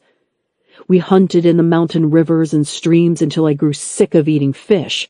Pax never did, of course, until Shar eventually said that she had enough of my moaning and decided to take a lesson from her mother's people and hunt. Armed only with a sharpened stake fashioned with an ash sapling, some twine gleaned from her robe and her knife, she returned with a brace of rabbits. She was indeed a far better hunter than I was. In the mornings, I spent a little while trying to think and talk through the problems that we might face. It was hard not to be worried about what might be waiting for us, though. If my calculations were wrong, then that meant that a messenger on a fast horse or one of the Prince Vincent's spies might reach the monastery before we returned. That would mean that the monks would be expecting an angry Crimson Red and 2 students to approach by air. How could we get around that? They might have the monks armed with bows on the walls. They could use the dragon pipes to hurt Paxala's sensitive ears before we got a chance to confront Zax. You only get good by putting in the hours, my father had said, and in this he had been right. I remembered, too, one of the more generous comments that my father had given me during fighting practice. It doesn't matter how good you are or how good you think you are. Just do the work and you'll get better. Just do the work. On the 5th or 6th day, however, as Shar's anxious urging that we get back to the dragon crater reached a fever pitch, I finally found the missing element that I hadn't even known that I had been waiting for. I was standing on the ground of a clearing, high in the wooded hills of the wilds, and watching as Shar and Pax spun, turned, and swooped through the air. I had taken to using my old cream tunic as a sort of flag, raising it to signal to the flying pair that they should change direction immediately. It wasn't as good as if we had a training partner in the air as well, I knew, but it was a way to tell them, turn now, you are under attack, duck, dive. I raised my cream tunic on its stick in the air as Shar and Paxala swept past. The dragon was powering forward, daring herself to fly as fast as possible when I raised the tunic flag. Shar turned her head, seeing my sign, but instead of what usually happened, Shar using her knees and shouting suggestions into the dragon's ears, I felt that pressure inside my head once again that I knew meant that Shar was conversing to Paxala with her mind. The dragon flared her wings, opening up one higher than the other so that one half of her body caught the wind much faster than the other. Psow! The dragon turned faster than thought, spinning on axis and keeping her momentum as she changed direction. It was like a catapult, and Paxala roared in delight at the speed.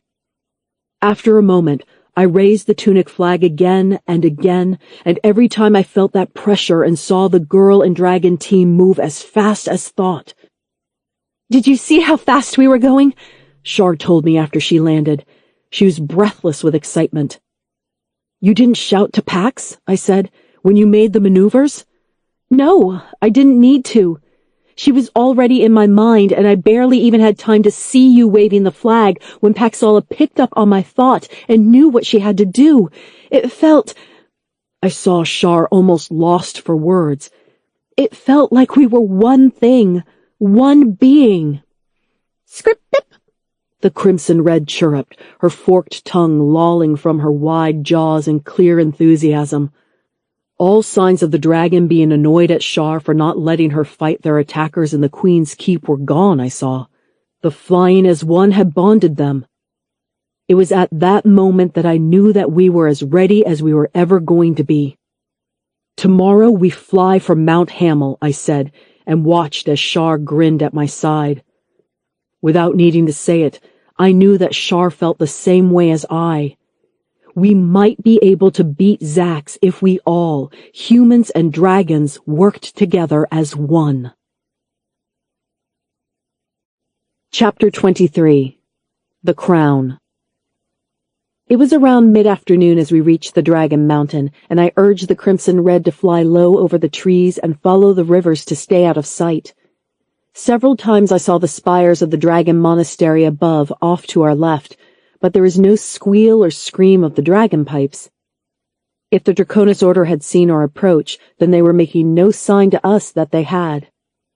There, the lake, I said for Neil's benefit as much as Paxala's. Already the great dragon was angling her wings down, and I could feel the immense forces of her muscles as they took the strain of the rushing air. Every time that I thought of how the dragon flew, I was impressed. She did it all so effortlessly and easily, despite the pressures, tensions, and winds that her body was subject to. I've had so little time to really pay attention to her, I thought a little sadly, watching how the broad leather of her wings snapped and shook in the wind. Every scale was a marvel, really. Every part of her body was covered except her eyes, of course, from the tiny fingernail-sized, soft, lighter-colored scales around her delicate nose, to the great plates of her sides and back, some growing as large as a human shield. Even though her breed was a crimson red, the colors of her scales changed, too, from the deep, almost inky red of the largest scales on her side to the sunburst ruddy oranges and lighter rose as they grew smaller. And now I was asking her to face Zax with me, I thought in dismay. Paxala can beat Zax. The dragon read my mind with shocking ease. Zax is old, Paxala is young. But Zax the Golden is also cunning and likely knows a lot of tricks, I murmured, feeling the anxiety mount as the silvery waters of Paxala's lake appeared ahead of us. Scratch! The dragon couldn't help delivering a small chirrup of delight at seeing her home again, and I felt it too, now that the Queen's Keep didn't feel like a home at all anymore. This was her home, of course, this lake, the waterfall, and the secluded river valley it sat upon. Not the crater above. For a moment, all of my fears intensified. Why was I asking her to challenge the bull of the crater if she had a home here? But the answer was immediate and obvious. Because of the newts and the hatchlings. They needed to be given a future just as I had given the dragon beneath me. Paxala understood this, and I could feel her tacit agreement as a warm wall of confidence against my thoughts. And besides, it wasn't as if Zax would let the Crimson Red survive out here so close to his territory. We were flying on borrowed time, waiting until the bull got too territorial to stomach a free dragon so near. I guess this is the closest thing that I have to a home now, too, I thought. Whilst I should have been unhappy at the thought, with the dragon holding me up and with my friend Neil sitting behind me, I actually felt good about that. Paxala flared her wings and stretched out her legs as I had seen her land on the lake before, though never with a rider on her back. I held my breath, excited and terrified to be the first dragon friend to ride a water landing. Whoosh! A sudden great spray of water as she sheared through and along the surface, beating her wings to encourage her to half fly and half float before she could tuck her legs up underneath her and paddle along the cold waters of the lake to the shingled beach at the far end. Whoa! Neil was laughing behind me, and just for the briefest moment, I had to agree. We were soaked, but we were together. "We have to challenge Zax," Neil said, his tone certain.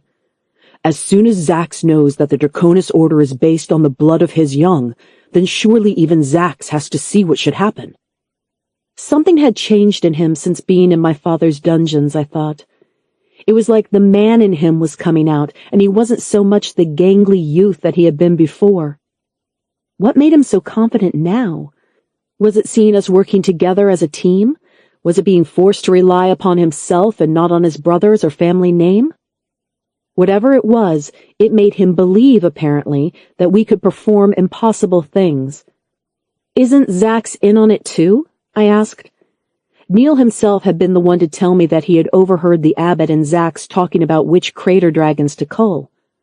"Then we let the other dragons know, and the students and the monks, just what the Draconis Order has been up to," Neil said triumphantly, but I couldn't bring myself to share his enthusiasm. "Killing baby dragons," my heart reminded me, and I heard a low answering grumble from Paxala beside us. "But first, there's something that we have to do," I said, turning to rummage in my pack as Neil looked at me wonderingly. "What?" he said, already impatient until he saw the delicate handkerchief that I brought out. The same one that I had wrapped the baby dragon teeth that we had collected in the Queen's Keep. Standing with her long neck arching over us, Paxala started to make a high, keening noise. "I know, girl, I know. We're going to put this right," I murmured to her as I took out my dagger and started to dig a small pit in the earth at the edge of the tree line, overlooking the cool lake and the slopes of Mount Hamel below. After just a few moments, I was joined by Neil, using his own dagger to help me dig and clawing out stones. "Ski-rip!" An impatient sound from Paxala behind us, and suddenly she was nudging us gently out of the way with her snout, before making a few clawing pulls at the same patch of ground, drawing out more rocks and earth in just those two motions than we ever could. I nodded. Yes, this felt right too, as the dragon withdrew and just sat behind us on her haunches. Very gently I placed the handkerchief and the baby dragon teeth into the hole, before standing up and looking down. Something needed to be said, I knew, but I didn't know what. What poetry mourned dragons? What would the spirits of the dragons, if they existed, be pleased with? "Gone before us, but not forgotten," Neil surprised me by suddenly saying in a clear voice. "Your memory guides us, your life honors us," he said before falling silent. The air was still and the light was sharp over the lake. At last I found the words that I wanted to say. "Sleep well," I murmured, just before Paxala let out a singular gout of flame into the air. A sudden smell of soot before she started to nudge the rocks and stones back over the baby teeth. It was done, and I looked over at Neil with a tear in my eye. "I hope that you don't mind," he said, looking at me gravely. "They're Torvald clan words spoken at a funeral. They were all that I know." They were perfect. I shushed him, shaking myself. The desire to put an end to this travesty was stronger than ever in me now. "Okay, let's do this," I said, still unable to shake my feeling of despair, despite the optimism expressed by my friend. We walked up to the ridge in the late afternoon light, as I didn't want to risk setting off the dragon pipes. Still, I knew that the monks might see us at any moment. Beside me, Neil went silent and watchful as a look of determined concentration took over his face. What if Zax decides to kill all of the young after we refuse to give him the crown, I thought. What if Zax attacks my beloved Paxala? Should we just give him the crown, I thought, before being horrified at my own defeatism? Shar is not thinking right. The voice of the Crimson Red suddenly appeared in my head. I nodded that I knew, but was still unable to shake the feeling of despair that we were walking to our doom, and that life would be so much easier if we just gave in. "Shar, look!"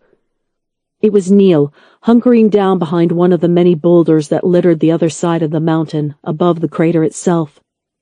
He was pointing down towards the broad circular space, down to the green foliage of the hot-loving plants and the rising steams. "What am I supposed to be looking at?" I asked Neil. As far as I could see, there didn't seem to be anything wrong or different at all. Neil frowned at me as if I had sworn at him or was being deliberately obtuse. "No dragons, Shar. No dragons on the resting rocks." He was right. At various points around the insides of the crater there were large slabs of rock that must have been thrown up by the volcano long ago, or else fallen in from the tall sides. They acted as natural sun traps and heated slabs from the many steams and hot pools that bubbled up down there. And all dragons loved them. They were the place to sun themselves or to sleep, and the biggest and largest dragons commanded the best spots throughout the day. But this time, there were no dragons in sight at all, not even the smaller messenger dragons that usually flitted and darted through the trees like swallows, constantly chittering. "Where are they all?" I asked. "Pax?" In answer to my question, the Crimson Red carefully sniffed the air, breathing in and out to let the scents of the other dragons run over her forked tongue. "Below ground," she informed me, "and afraid." Oh no, I thought, as we hurried down towards the lip of the crater. Had we taken too long in coming back to the mountain? Had Zax already started fulfilling his promise to me, that he would start to kill the younger dragons and the students, anyone I loved really, as a punishment for not bringing him the great crown? "Remember, Shar, we have something that he wants," Neil whispered as we got to the lip, all three of us standing side by side and looking down into the crater. I could feel a burning ball of anger rising in the Crimson Red at my side as her claws extended from their sheaths to clutch onto the rocky walls of the ridge. Zax had killed her parents and smashed the brood eggs of her brothers and sisters. Paxala could never forgive him. If it weren't for me and Neil, then Paxala probably would have thrown herself down into the crater already and challenged Zax alone. It's not only Neil who has grown confident in his abilities while we've been away, but Paxala too, I thought. So then, why did I feel so terrible?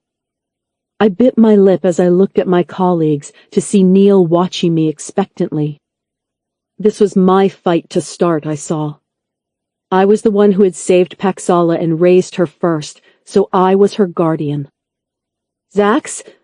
I called out, my voice sounding weak and fearful, probably because that was precisely how I was feeling at that moment as well. What was wrong with me? My fear grew. Wasn't this precisely the moment that I had been waiting for? The chance to confront Zax? Zax the Golden, I coughed. I call you.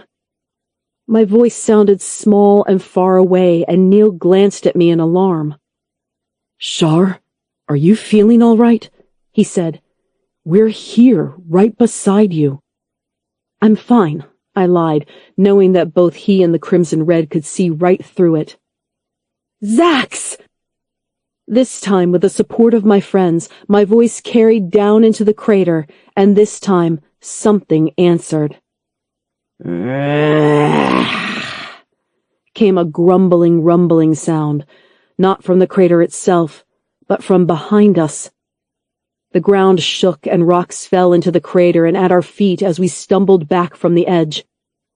At my side, Paxala hissed and lashed her tail in frustration, her head whipping this way and that as she sought to identify the bull dragon's location. The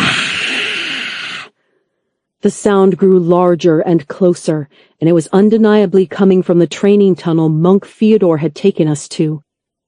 As the ground cracked and shook, my sense of fear and terror only increased. We can't do this. This is madness. This is impossible. Shar, this is not you. These are not your thoughts. Paxala said into my mind and leapt in front of me, half shielding me with her wings. But what do you mean? I shook my head, looking down to see that my hands were already untying the knot of the bundle of rags that held the crown. When had I decided to do that? I knew that I wanted to give the crown to the great and mighty Zax, but why? Shar is thinking with Zax's thoughts. Paxala snarled as the ground in front of us heaved, as if something giant was tunneling its way out of the earth below. Of course. The abbot had managed to hypnotize us students with his meditations. Was it possible for a dragon to do the same? A dragon that was as powerful and as ancient as Zax was? Child. This time the voice of the dragon in my mind wasn't that of Paxala.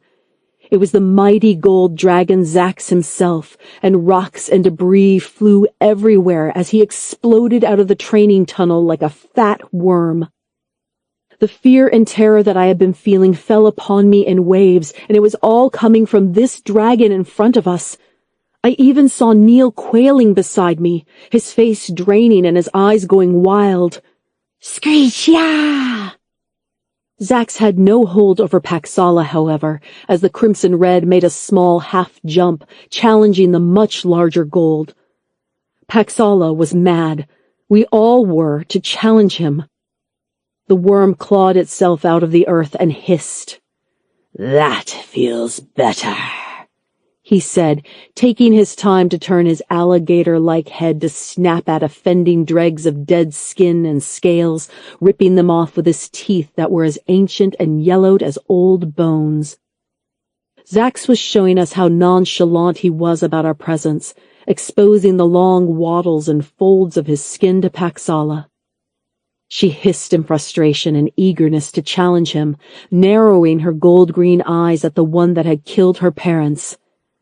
My child, Zax said again, lifting his great head to regard us all with apparent amusement. What a pleasure to see you again. Have you brought what I asked you for? I could feel Zax's words in my mind, and with every breath came the pulse of fear and anxiety. If I had thought that there was a window in my mind that was a place where Paxala and I intertwined, then now I knew that through that window could also peer this monster, pouring fear and self-doubt into my being. No, I said, as much to Zax in my mind as to my fears. Paxala was right. These doubts and thoughts are not mine, they are yours. With that revelation came my own flood of confidence. I should be proud at having saved Paxala and standing up to my father and turning down Tobin Tar and how close I and Paxala had bonded. We were fast, and we were young, and we were strong. You mean the crown? I asked, my voice hissing with Paxala's. Zax blinked slowly, turning his gold-filled gaze to look directly at me and me alone.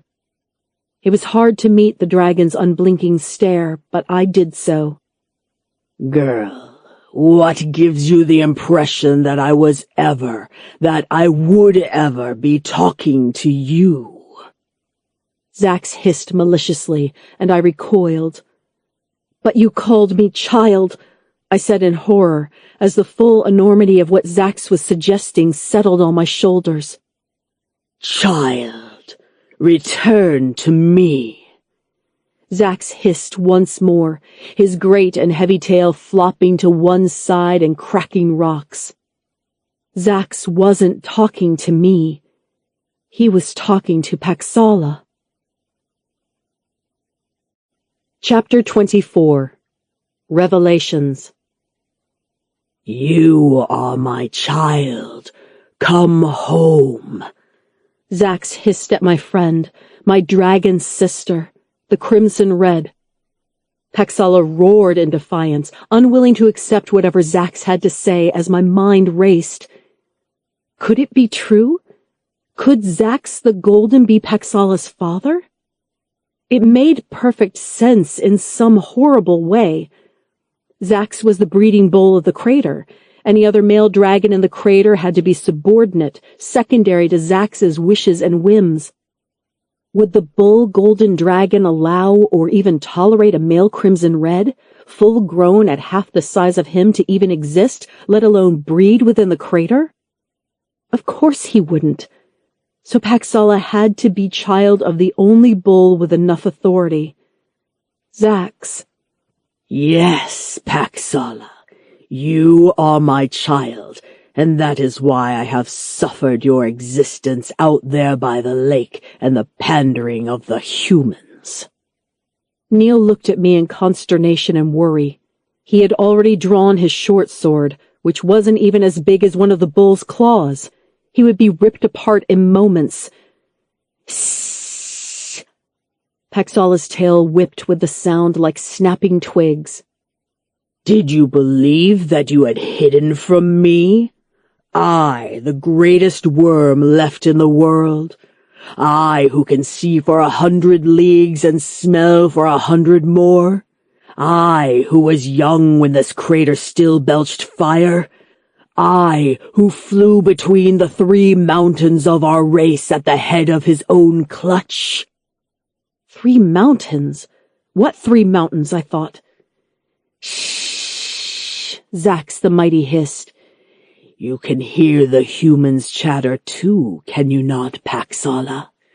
There is so much that you and they do not know about our race, so much forgotten.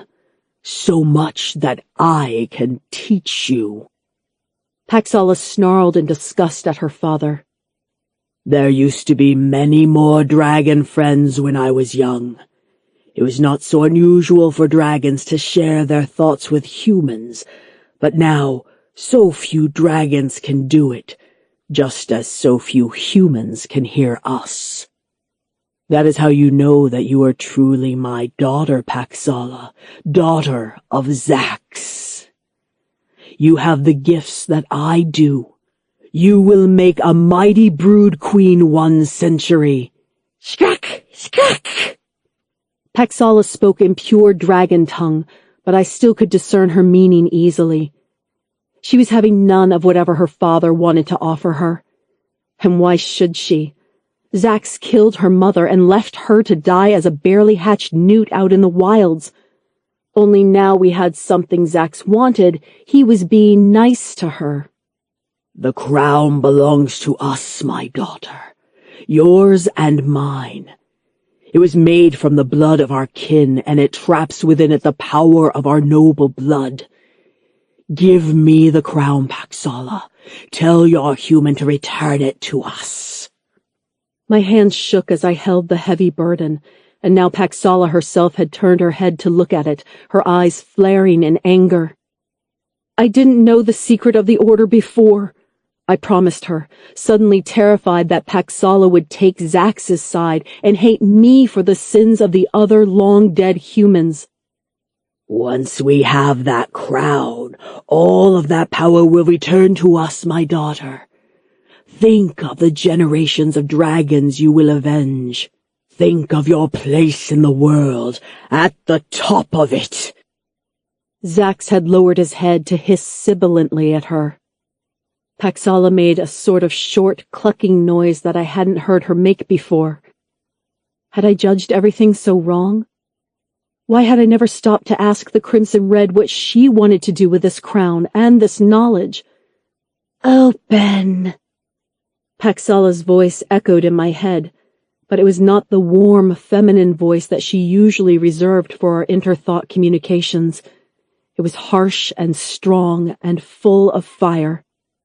Unwilling or unable to disobey her, I let the wrappings fall away to reveal the double steel and gold crown of the old queen, glittering with its large egg-shaped flame-red ruby and 2 flanking blue Earth Star gems on either side. "Shar," Neil said warningly, but how could I refuse Paxala? This monstrosity of metal that I held in my hands did, after all, belong to her in the end. It contained the blood of so many of her kin, not mine. I held it aloft, not knowing what I should do next. "Throw me the crown," the Crimson Red said to me, her voice laden with outrage and hatred. "Shar."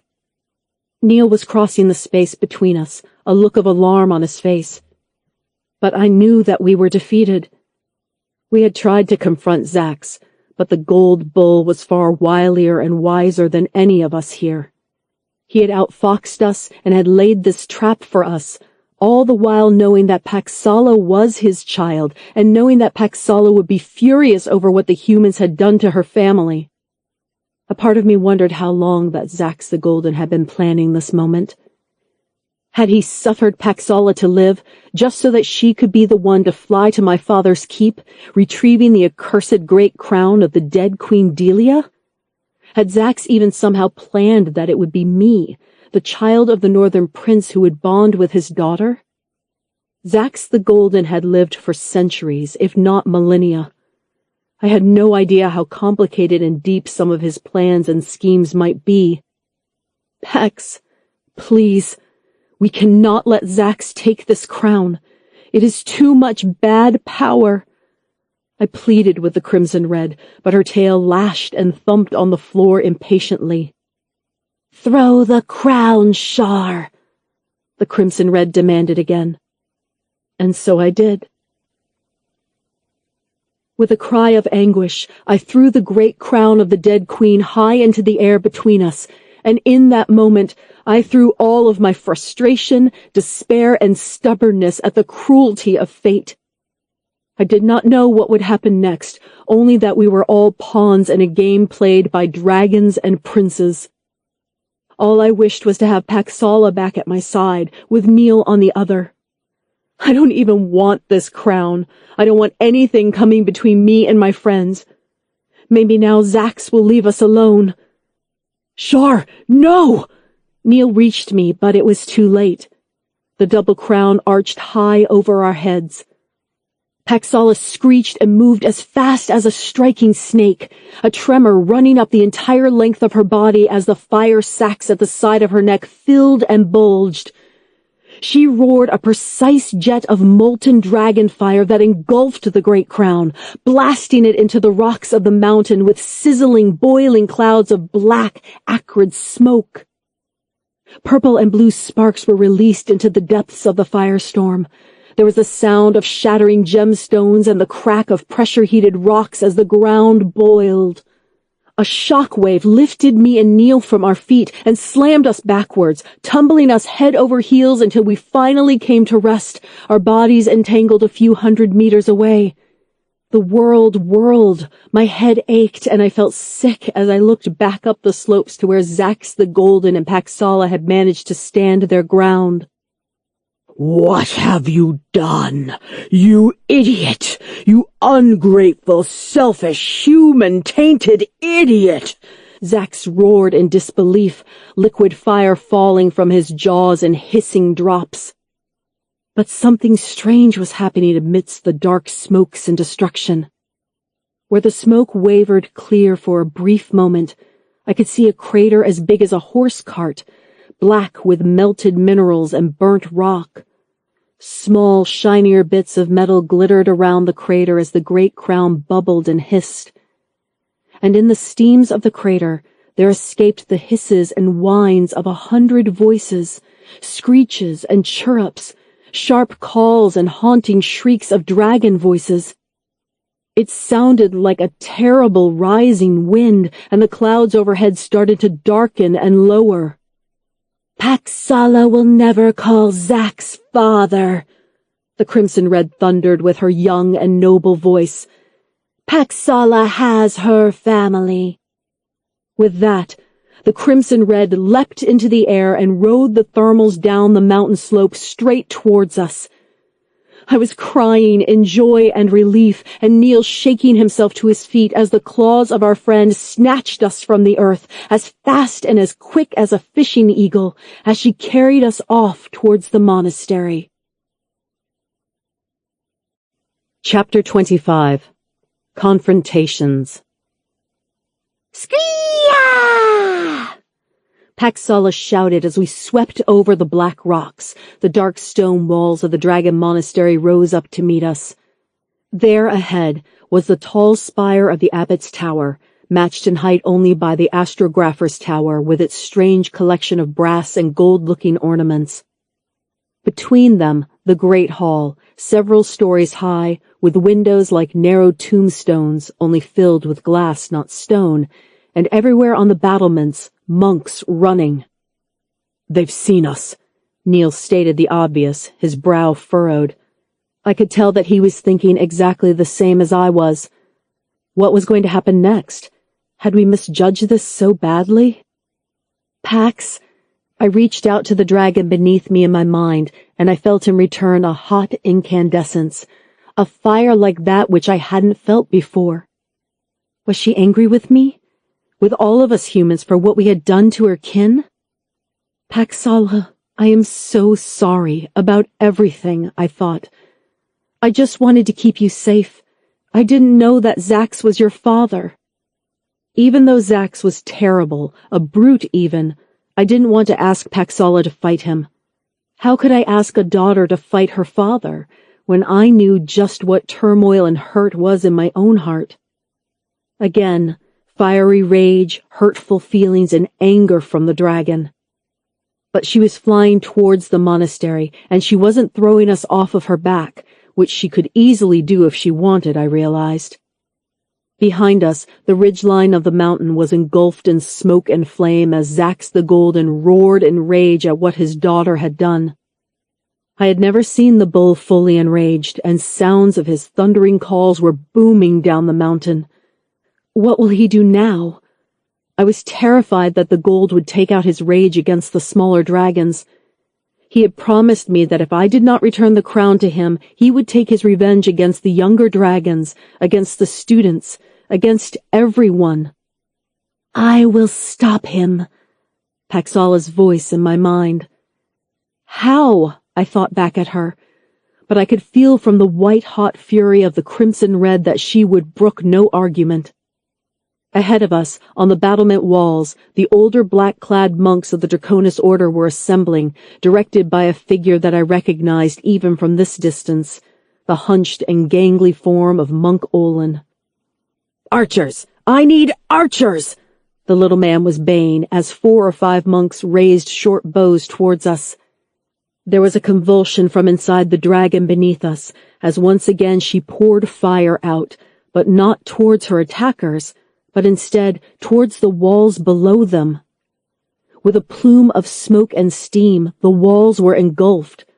We heard shouts, and the monks fell back as Paxala used the rising thermal to catch her wings and land as gracefully as a bird of prey. She suddenly swung her head at the fleeing monks, bellowing her rage and hatred at what they had been complicit in. One of them jumped from the walls to land on the stacked straw and hay carts below. "The dragon's gone mad! It'll kill us all!" I heard Olin wail in terror from the far safety of the next section of wall I saw, and run in the direction of the dragon pipes. "Don't worry about Paxala," Neil shouted angrily, already clamoring from her back to leap onto the walls of the monastery.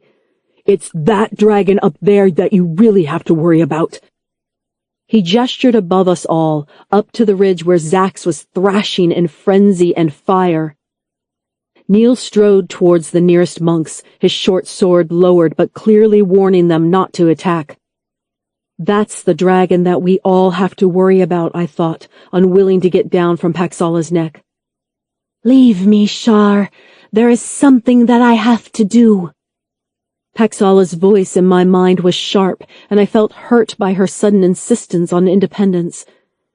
Immediately, however, I felt bad for thinking this. Hadn't I been feeling hurt over my own father's insistence to see me as a tool? Didn't I want to be the one to confront him alone? "But I don't want you to be hurt," I thought at her, dismayed. "How can I let you do this alone?" "Because I am fast, very fast. I will travel to the crater to tell the other dragons what I have learned, that the Draconis Order of old has been using their eggs for their foul magics. They will need to hear it from me in person, or else they will not believe me. This is dragon business, Shar, and I must do this. They will rise up against Zax, I am sure," Paxala said. "It will take too long to introduce you as well and get the brood mothers to respect you." She flicked her wings in impatience. "But what if Zax comes for you?" I said. "When he comes for me," the Crimson Red corrected, "I will lead him away from the crater. As you said, I am faster than the bull. I can outfly him." And then the Crimson Red said something that went straight through me, straight to my heart. "Trust me, Sister Shar. Just as I have trusted you to guide me, so you will have to trust me." "And if you need me, Paxala, will you call?" I asked, my heart in my chest. "That is what friends do." There was another roar from the mountain top, and a sound like a snap of thunder as a giant shape emerged from the smoke heading downwards towards us. "Now get off me, Sister Shar. I must put right what my father has done wrong." This time I did as the Crimson Red had asked of me, and I slid from her neck to her shoulder, elbow, foot claws, and to the stone beneath. A sudden wave of dizziness as my body once again was on solid ground after all that frantic flying, and then a rush of wind blast as Paxala leapt from the battlements behind me. She shot as fast as an arrow towards the crater, the smoke rolling around her wings. "Shar!" Neil was calling, pointing back towards the monastery grounds where a large delegation of Draconis monks headed towards us across the courtyard, and at their head was the abbot Ansal. "I see him," I said, wondering what I was going to say, just as the air shook with the sound of the dragon pipes being played from the astrographer's tower. The pipes were so raucously loud that they even hurt my ears, and several of the monks below us flinched. "Neil?" I called in alarm, thinking of how the monks used the dragon pipes to try and subdue the dragons in the crater. Their ears were so sensitive that the monks had found a way to use the brass pipes to drive them back when it was feeding time. "We need to direct the pipes on Zax, but somehow not distract Paxala," I shouted. "I got it, Shar." Neil was nodding as he ran down the battlements towards the astrographer's tower. I had no idea how he was going to separate out the pipe blasts, but as I saw him running away from me, I knew that I could trust him. Just as I could trust Paxala to do what she said she would. Once again, I had that brief feeling of connection that I had whilst we were flying together. That I and the Crimson Red were one, and together with Neil, we were all part of one larger working unit. Together, I thought. "Together," echoed in my mind from the distant Paxala. "Shar Nefredi," shouted a voice from below me. Looking down, I saw that it was the abbot below me. "What have you done? Zax the Golden has arisen from his crater. He's marching on the monastery even now." From the sounds of the thundering roars and scraping claws like steel on shields, I knew full well what Zax the Golden was about to do. He was climbing down the mountainside towards us like a slow avalanche of muscle, claws, and talons. But he wasn't flying, I saw, his wings barely more than weakened stubs from centuries of worming his way through the mountain. He can't fly. The gold can't fly, I thought in sudden hope. It would take him a little while to get down here. Not enough time to lay traps or set defenses, perhaps, but enough time to raise the warning. I turned back to the abbot, and as my eyes fell on him, I was filled with rage and disgust. "I know what you are, abbot. I know what you have done," I shouted down to him, pointing an accusing finger at the thin leader of the monastery. "The Draconis Order is built on the blood of dead dragons. You use their blood for your terrible rituals and magics. That is the secret of the Draconis Order." "Bah!" the abbot snarled back, raising one hand like a claw towards me. "The magic that you yourself have been trained in? The very same magic that courses through your veins?" His face flushed an angry pinkish red, and his eyes glittered in fury. "How dare you stand there and defy me, after all that I have taught you?" "I will never use your tainted magic, old man," I spat back, looking at his fellow monks who stood around him. "Do the rest of you know where his power comes from? Newts, hatchlings, dragon's blood. Don't any of you care for the dragons in that crater?" I saw the ripple of unease spread through the other black-clad dragon monks as my words hit home. After all, they had only ever seen the abbot actually use his magic, and they had been taught to believe that the dragons were nearly godlike and noble. They knew the truth of what I was saying. They had to. "Shut up, child. You have no idea of what you speak." The abbot snapped at me, and he flexed his hand in the air as his lips curled around the strange words. "Draco hamba silencio." Something hit me like a cold wave, a feeling of having a heavy blanket thrown over my face as I staggered back from the edge of the parapet, opening and closing my mouth like a landed, gasping fish. When I tried to call out to the monks, to kneel, no sound escaped my mouth except a brief wheeze of air. I could still breathe, but it was as if my voice became caught in a net any time I tried to talk. I gasped, panted, and tried again, but to no avail. "There. Now no one has to listen to your treason," the abbot said triumphantly, as the sounds of Zax's thunder and roaring only drew closer. "Monks, get up there and get her now!" I had failed again. Failed everyone. The students, the monastery, just as I had feared. Everyone was going to die here because of me. But then hope kindled as I heard one of the monks say, "What did the student mean that we've been using dragon blood?" One of the black-robed monks had stopped in front of the abbot, refusing to follow the others that were even now running up the stone steps towards me. "I never signed up to butcher dragons," the monk, a tall, broad man with a long nose, said. No one I recognized, but one who clearly knew his right from wrong. "Idiot!" the abbot snarled, making another gesture with his crooked finger hands and uttering a short, sharp curse. "Flamos!" I watched in horror as a ball of fiery energy flew from the abbot's seemingly empty hands, engulfing the questioning monk's head as he screamed and staggered back, on fire. There were gasps around him, but the abbot didn't stop his tirade.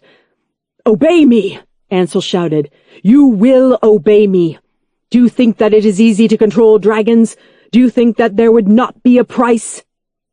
There were gasps and murmurs from around the abbot, as many more of the elder Draconis monks arrived in the courtyard, and with them the students. I saw Dorf and Sigrid standing there, Lilla, Maxel, even Terence. The older dragon monks who were running towards me paused, suddenly shocked by what their master had done below. Unable to speak, I drew my knife and crouched, ready to face them if I had to. "What the girl says is true," a voice shouted. It was the rich, deep baritone of Monk Fyodor, the dragon handler, striding from the crowd of onlookers as the sky filled with Zax's smoke. "You all know me, and I was there, as well as a number of you, on the last time that the abbot ordered one of the young taken to the caves beneath the monastery." I could see the large dragon handler monk slowly raise his arm, for all there to see the white rivers of scars that ran down it like thick cords of rope. "He did what?" Terence said, looking in horrified awe at Fyodor and Ansel. "The abbot had negotiated with Zax for the young ones to be taken away for his experiments. I was stupid and I followed his orders." Fyodor hung his head in shame. The tension between Fyodor and the abbot crackled as I could see Ansel carefully judging the mood of the gathering crowd around him. "But Zax sought to break the deal. He charged at the abbot and I got in the way, seeking to defend him, although I wish I hadn't now. Zax almost gutted me and left me for dead, and if it wasn't for the abbot's magic and the dragon pipes, I would be dead," the chief handler said gravely. "Aha! So you see," the abbot Ansel crowed, "you have to admit that what I did was right. I saved you, you ungrateful wretch. I am the only one standing between those monsters out there and all of your deaths." But the growling and howling of the fierce and angered Zax was close now, so close that I felt the stone of the walls under my feet shake and tremble. In the face of such a terrible beast, I could see the older monks and even some of the students starting to side nervously with the abbot. The abbot might have questionable tactics, but they were all going to be obliterated any moment by an angry bull dragon if they didn't support him and use his magic. "They are not monsters," Fyodor said solemnly, lowering his hand slowly as he faced off against the abbot. "Even Zax is no monster. They are creatures, and they are angry at what you have done to them, Sir Abbot." The larger monk stalked towards the abbot, rolling his shoulders as he did so. Fyodor was a far larger man than the abbot, and it was like watching a mountain decide to snap a sapling. "Traitor!" Ansel screeched, once again extending his claw-like hands, this time towards Fyodor himself. "Flamos!" the abbot shouted as I opened my mouth to shout, to tell the kinder monks to duck, to jump, to get out of the way. "Flamos! Flamos!" Ansel repeated, firing from out of nowhere wave after wave of rolling fire, engulfing the larger man. I watched helplessly as Fyodor screamed, stumbled, his entire body one pillar of fire before he took a mighty, staggering step forwards towards the abbot, and then another. Oh my God, he's still alive, I thought, as we all, students and ordained monks, watched in silence. The flaming man staggered another step, and then another towards the abbot until the black smoke swirled around both men. Was he going to make it? Was he going to kill the abbot with his own magic? But with a small sound like a sigh amidst the flaming roar, Fyodor collapsed to his knees, and then to the ground, dead. We all stood, watching at what the abbot had done, fear spreading through the crowd. The dragon handler Fyodor might have been brusque, he might not have suffered fools, but everyone knew him as an honest and hard-working man, loyal. He would die for his brothers and sisters here at the monastery. And I guess he had. I was sure that everyone who stood in the courtyard of the Dragon Monastery was thinking the same thing. Who was the real monster now? Chapter 26. Neil. Choices. The dragon pipes were deafening at this close range as I hurled myself through the door of the astrographer's tower and up the stone stairs beyond. I felt a pop and my hearing was replaced with a high-pitched, tinny whine that I guess was my ears screaming in pain from the reverberations of the pipes. How on earth did the monks ever operate them, I thought, as I rounded the set of spiral stairs onto the first landing to see a stone archway and the stairs continuing upwards once more. What was that? Through the stone archway, I could see long, floor-to-ceiling cylinders of brass-colored metal filling the room entirely. They had to be some part of the pipe mechanism, but there were no monks here playing it. In fact, I couldn't even see any way for the monks to play them here, as I stuck my head in to see that the room was entirely comprised of pipes, as well as canvas and wood bellow systems. Pipes made of more metal disappeared up into the floors above. They'd turned the entire tower into a musical weapon. No wonder the dragons were so hurt by it. I ran farther up the stairs as the tower wobbled and shook. Was it Zax? Was the gold bull here already? I had no time to waste, although I still had no idea what I was going to do once I got there. Another floor landing passed, and another room full of the pipes and bellows equipment. My legs burned, and I wished that I could be out there in the courtyard, facing off the abbot as Shar was surely doing, when I smelled smoke and fire coming from somewhere. No time! Past another floor, until finally the stairs widened out and I burst into the center of a wide circular room with more of the strange fluting apparatus clogging the walls and floor. Bronze pipes ran everywhere, coiling back upon themselves like serpents, rattling and hissing as the alarm calls were broadcast. Up here, though, the sound wasn't so intense, and I could see the 3 people who worked the machinery each wore a tight-fitting leather cap over their skulls and ears. They were working something like a bellows, with one person sitting on a chair and pulling on sticks and levers, whilst another pulled on large cogs to pump the bellows. My mind registered that it seemed to even be different settings for the bellows, and the person in the chair could turn the pipes on the outer walls to direct at various parts of the mountain or sky. "You!" cried a voice, muffled to my poor ears, but still audible. It was none other than Monk Olin, the younger, cruel sidekick to the old quartermaster Greer. Olin sneered, dropping the wheel that he had been pulling, and took up his staff for the charge towards me. Olin was a young monk, but still a lot older than me. However, I was already taller and broader than he was. I squared my shoulders and drew my short sword, ready to meet his attack. "Fool!" Olin sneered, hesitating before he attacked. I think that it was seeing my sword being held casually and ready, while he only had a stick. Behind him, the 2 other monks, one in the chair and one at the bellows, looked terrified. "It's over. Your little rebellion has been crushed just like all the others. You're nothing, Torvald, a bastard child of greater men. The abbot has discovered your treachery, and he will come and cleanse you both with fire," Olin said savagely, echoing almost exactly the same sentiments as his mentor Greer, and I snarled at him. "No, Olin, it is you who are the fool here. Zax is coming, and he will put an end to all of this, all of you, all because of what the Draconis Order has been up to. Sacrificing baby dragons, ripping them from their brood mother's clutches," I shouted, hearing the gasp of horror from the 2 other working monks. "Enough of your lies and treachery," Olin said, his voice pitched towards desperation. "You riled Zax up. That is what happened.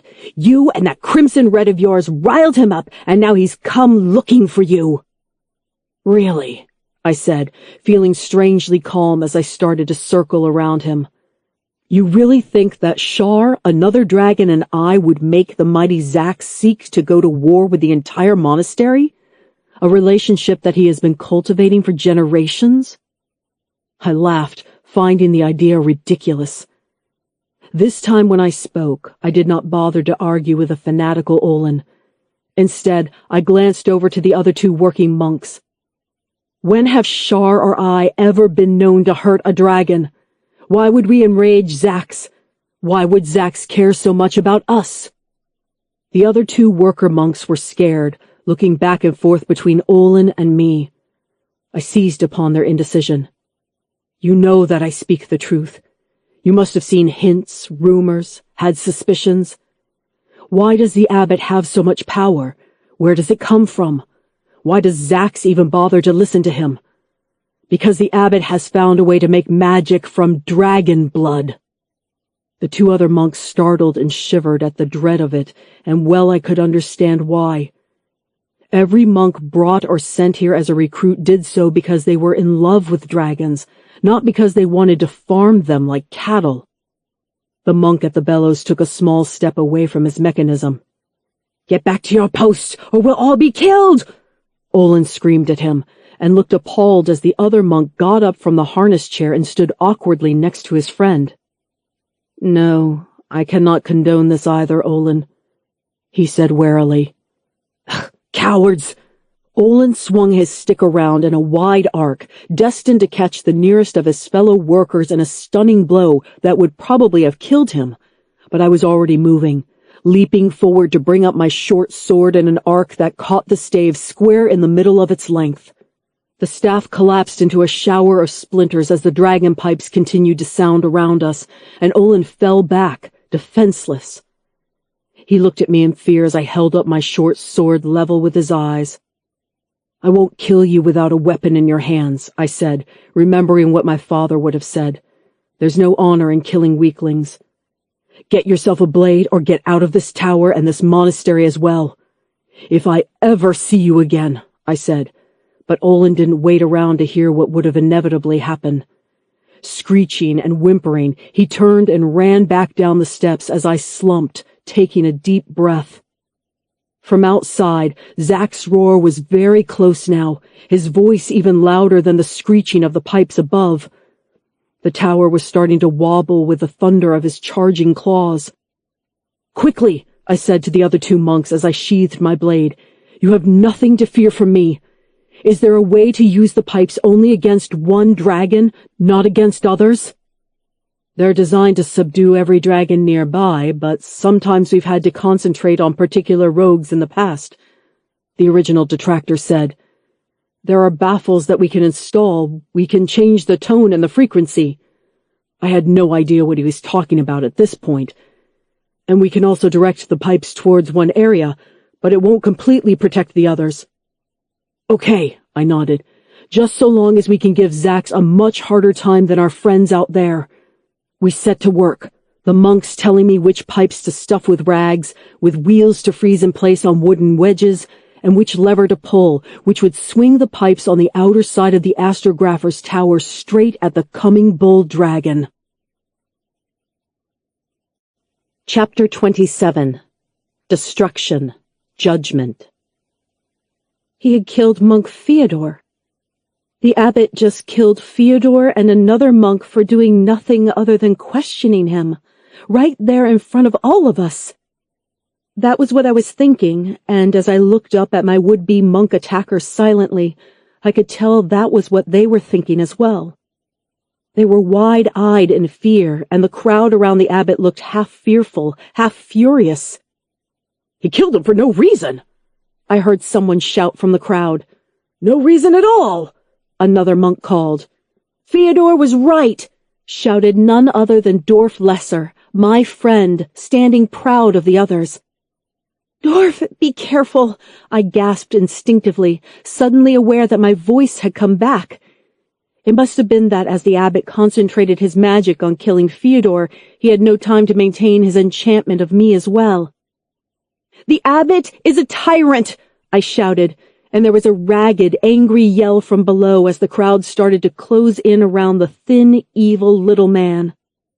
"Stand back, you fools!" There was another glimmer of fire as the abbot held aloft a ball of burning flame as he stood over the smoking and blackened bodies of two of his most loyal monks. "You're all going to die without me. You know that, don't you?" "You took baby dragons from their nests and sacrificed them for your magic," I accused him. "And you dare call us stupid?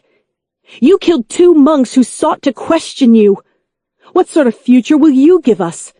Will you give the order? The dragons out there?"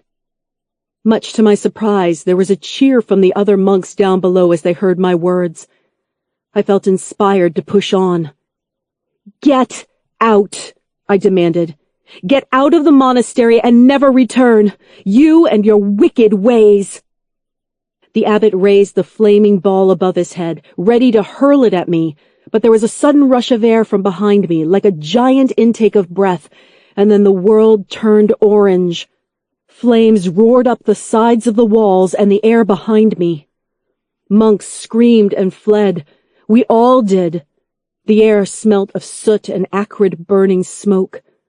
My eyes stung and watered, but as I stumbled back from the edge, I caught an image of a vast worm-like body humping over the rocks at the base of the walls, a vast alligator-like head hissing and clicking with reptilian malevolence. Zax was here. Zax the Golden, the greatest dragon left in existence, had arrived. In the terrified commotion as the monks sought to run for cover or run to the armory, I lost track of the abbot. His fire had winked out and his form disappeared into the throng. Where was he going? Was he fleeing as I told him to? "Zax is here! Zax is here!" the monks were shouting as flames once more soared up the sides of the battlements and claws the sides of swords scratched at mortar and stone. Thud, thud, thud, thud came a sound like successive lightning strikes as I realized that the grounded lizard was digging at the roots of the walls, tunneling as fast and as ferociously as a mole through damp earth. Gouts of pulverized rock dust and smoke billowed outside the walls as the battlements that I stood on shook and started to crack. "Get back! Get off of the walls!" I shouted at the older dragon monks who had, until so recently, been the exact same ones ordered to capture me by the abbot. In their fear and shock at everything that they had witnessed and heard this evening, they did so, clattering to the courtyard below just as the first building blocks cracked and crumbled below me. Whoomp! Whoomp! The bull golden dragon hurled his tail and shoulders against the cracked outer wall of the dragon monastery, causing it to surge and buckle. Oh no, how am I going to get down? I thought for a moment, as the entire walkway wobbled and wavered in the air. Shar! Someone was screaming, and I looked down to see Lilla and Sigrid breaking free from the gaggle of panicking monks to race towards the collapsing walls. "No! Get back!" I shouted feebly at them as the mortar between the building's stones cracked and burst with puffs of dust. "Get some rope!" Lilla was looking scared, but still moving with that grace of one who was used to leaping from ship to ship. Sigrid turned and sprinted for the nearest storehouse as Lilla gestured me back towards the part where the wall was still only wobbling, not cracking. "Easy, Shar, easy," she called. Below me on the other side of the wall, the gold had managed to break the slabs of rock that sat at the foot of the wall's base, and soot was streaming from its mouth. The dragon pipes sounded, but they were much quieter, and they seemed directed straight at the base of the walls, causing Zax to writhe and hiss in agony.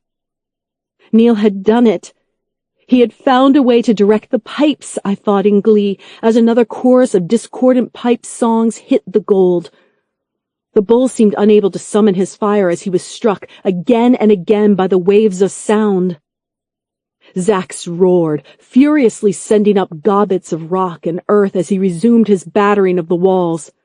"Here, here!" Sigrid was returning with a heavy coil of rope as the wall shook and wavered. I gritted my teeth.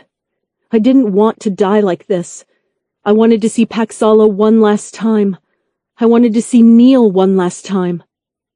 I looked down to my friends below, just as a black-clad monk raced towards Sigrid, an ugly-looking club in his hands. He must be one of those still loyal to Abbot. "Sigrid, look out!" I screamed, as suddenly a shape hit her and she was rolling onto the floor. It was Dorf. He had leapt to push her out of the way, both of them tumbling to the floor. Below me, Lilla growled, drew her belt knife, and ran to the defense of her two friends who now lay defenseless under the attacking monk. The exchange was short and swift. Lilla, despite being half the man's size and about a third of his age, was a far better fighter than he was. The man hit the dirt as the wall shook underneath me, and I saw them turn to look up at me. Scream! All of a sudden, there was a screeching in the air as something as red as fresh blood flashed from above the crater. It was Paxala. But she had to be with the other dragons now. She had to tell them. I have told them, silly. How long do you think it takes a dragon to think? Paxala said as she swept past the battlements once more, as suddenly she was joined by the other roars of anger and defiance as other shapes of all sizes swooped through the smoke. The dragons! Paxala had managed to raise the dragons! The dragons have risen! I shouted as the sky filled not just with the smokes and roars of the terrible Zax, but also with the cawing, shrieking, whooping calls of the other dragons. In the sky there were sturdy greens swooping and rushing through the air, the sinuous blues flashing and zipping across the sky, even the great whites soaring high above it all, like elegant, graceful, dreadful herons or eagles. And everywhere came the messenger dragons, tiny falcon-sized dragons that flew in flocks and swarms, screaming over the battlements, alighting on the monastery's rooftops, darting down to harry and peck at the gold bull's tail and back before zipping away again. It was a storm. I was awestruck. I had never seen so many dragons flying at once. I had no idea what Paxala said to win them over, but it was clear to me that she had. The greens and the blues were following her lead, swooping at her side to dive-bomb the golden bull as he thrashed his tail and tried to catch them. He couldn't use his fire thanks to Neil's directed dragon pipes, and every time he swiped his tail, he missed my crimson-red friend. He couldn't hit any of them. They were too fast, and I was delighted that my reptilian sister had been right. "Children! Ingrates! Pests!" Zax the mighty dragon bellowed over and over again as he thrashed and twitched on the floor, the dragons falling from the sky upon him like vultures. I would have stood there watching until it was all over, but the fight was happening right below my feet, and the gigantic beast's body was hitting the sides of the walls where I was standing. The battlements bowed, and then gigantic blocks toppled forward as the wall gave way, sliding as if I were standing on the decks of a ship in a stormy sea, falling down to the thrashing golden body of Zax below. "Pax!" I screamed as claws as red as blood reached up to grab me. Chapter 28. End.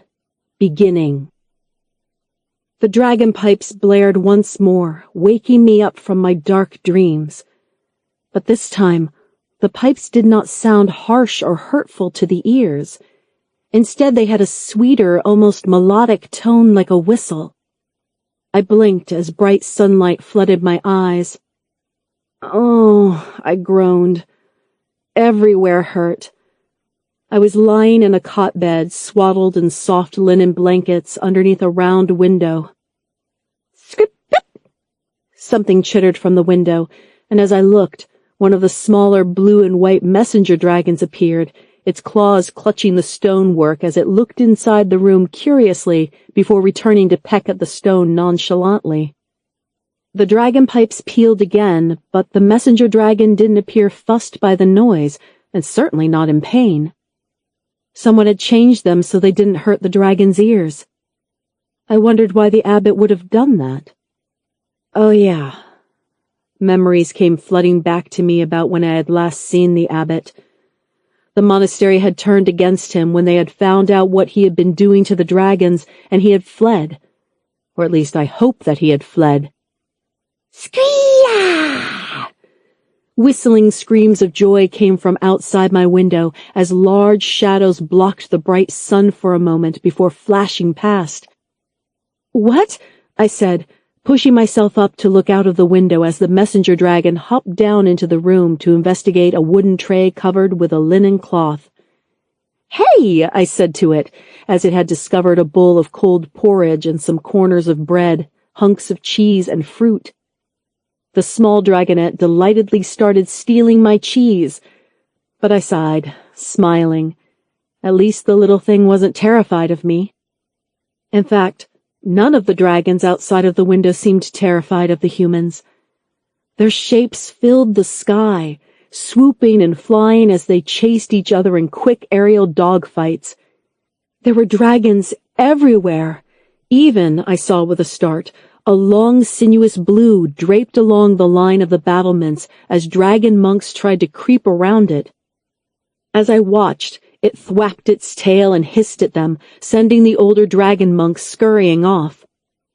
So they haven't completely accepted us humans yet, I murmured, as a voice answered me from the open door. No, but things are much better now that Zax and the abbot have gone. It was Neil, looking pale but happy, smiling as he sat down on the corner of my bed and tried to shoo the feral messenger dragon away from my breakfast. Leave it. I imagine I'll have to get used to that from now on, I said, sharing my life with dragons. You already have, a voice said in my mind, and I threw my affection and thanks to Paxala, who I could sense was sunning herself on the roof of the great hall above where I was resting. She had saved me as I had fallen from the walls, flying as fast as thought to catch me in her red claws. When the wall fell, we all thought Zax would be crushed under the rubble. Neil nodded to one entire third section of the dragon monastery wall, which was completely open to the elements. The snout of a great white could clearly be seen snuffing and pawing at the masonry blocks, some as large as a house. But when the whites dug down into it, Neil shook his head. Zax had broken into the cellars and then into the tunnels that honeycomb Mount Hamel. We think that he must have crawled out to the wilds as we followed his trail right through the mountains to the near foothills before we lost it. A chill rushed through me. So Zax is still out there then, I thought. He'll want revenge for this. Yes, he will. But not as much as the abbot will, I think, Neil said gravely, shaking his head again at my questioning glance. No sign of him either, although one of the other monks thinks he saw Monk Olin stealing a cart and horses from the stables, just as the walls were going down and dragons were everywhere. My money's on Olin rescuing the abbot, and them both fleeing the monastery to some hideout somewhere. We'll have to find them, I thought, remembering the terrible infernos that I had seen the abbot command. We will, Shar, we will, Neil said, reaching down to pick up one of the apples from my dragon-ravaged breakfast.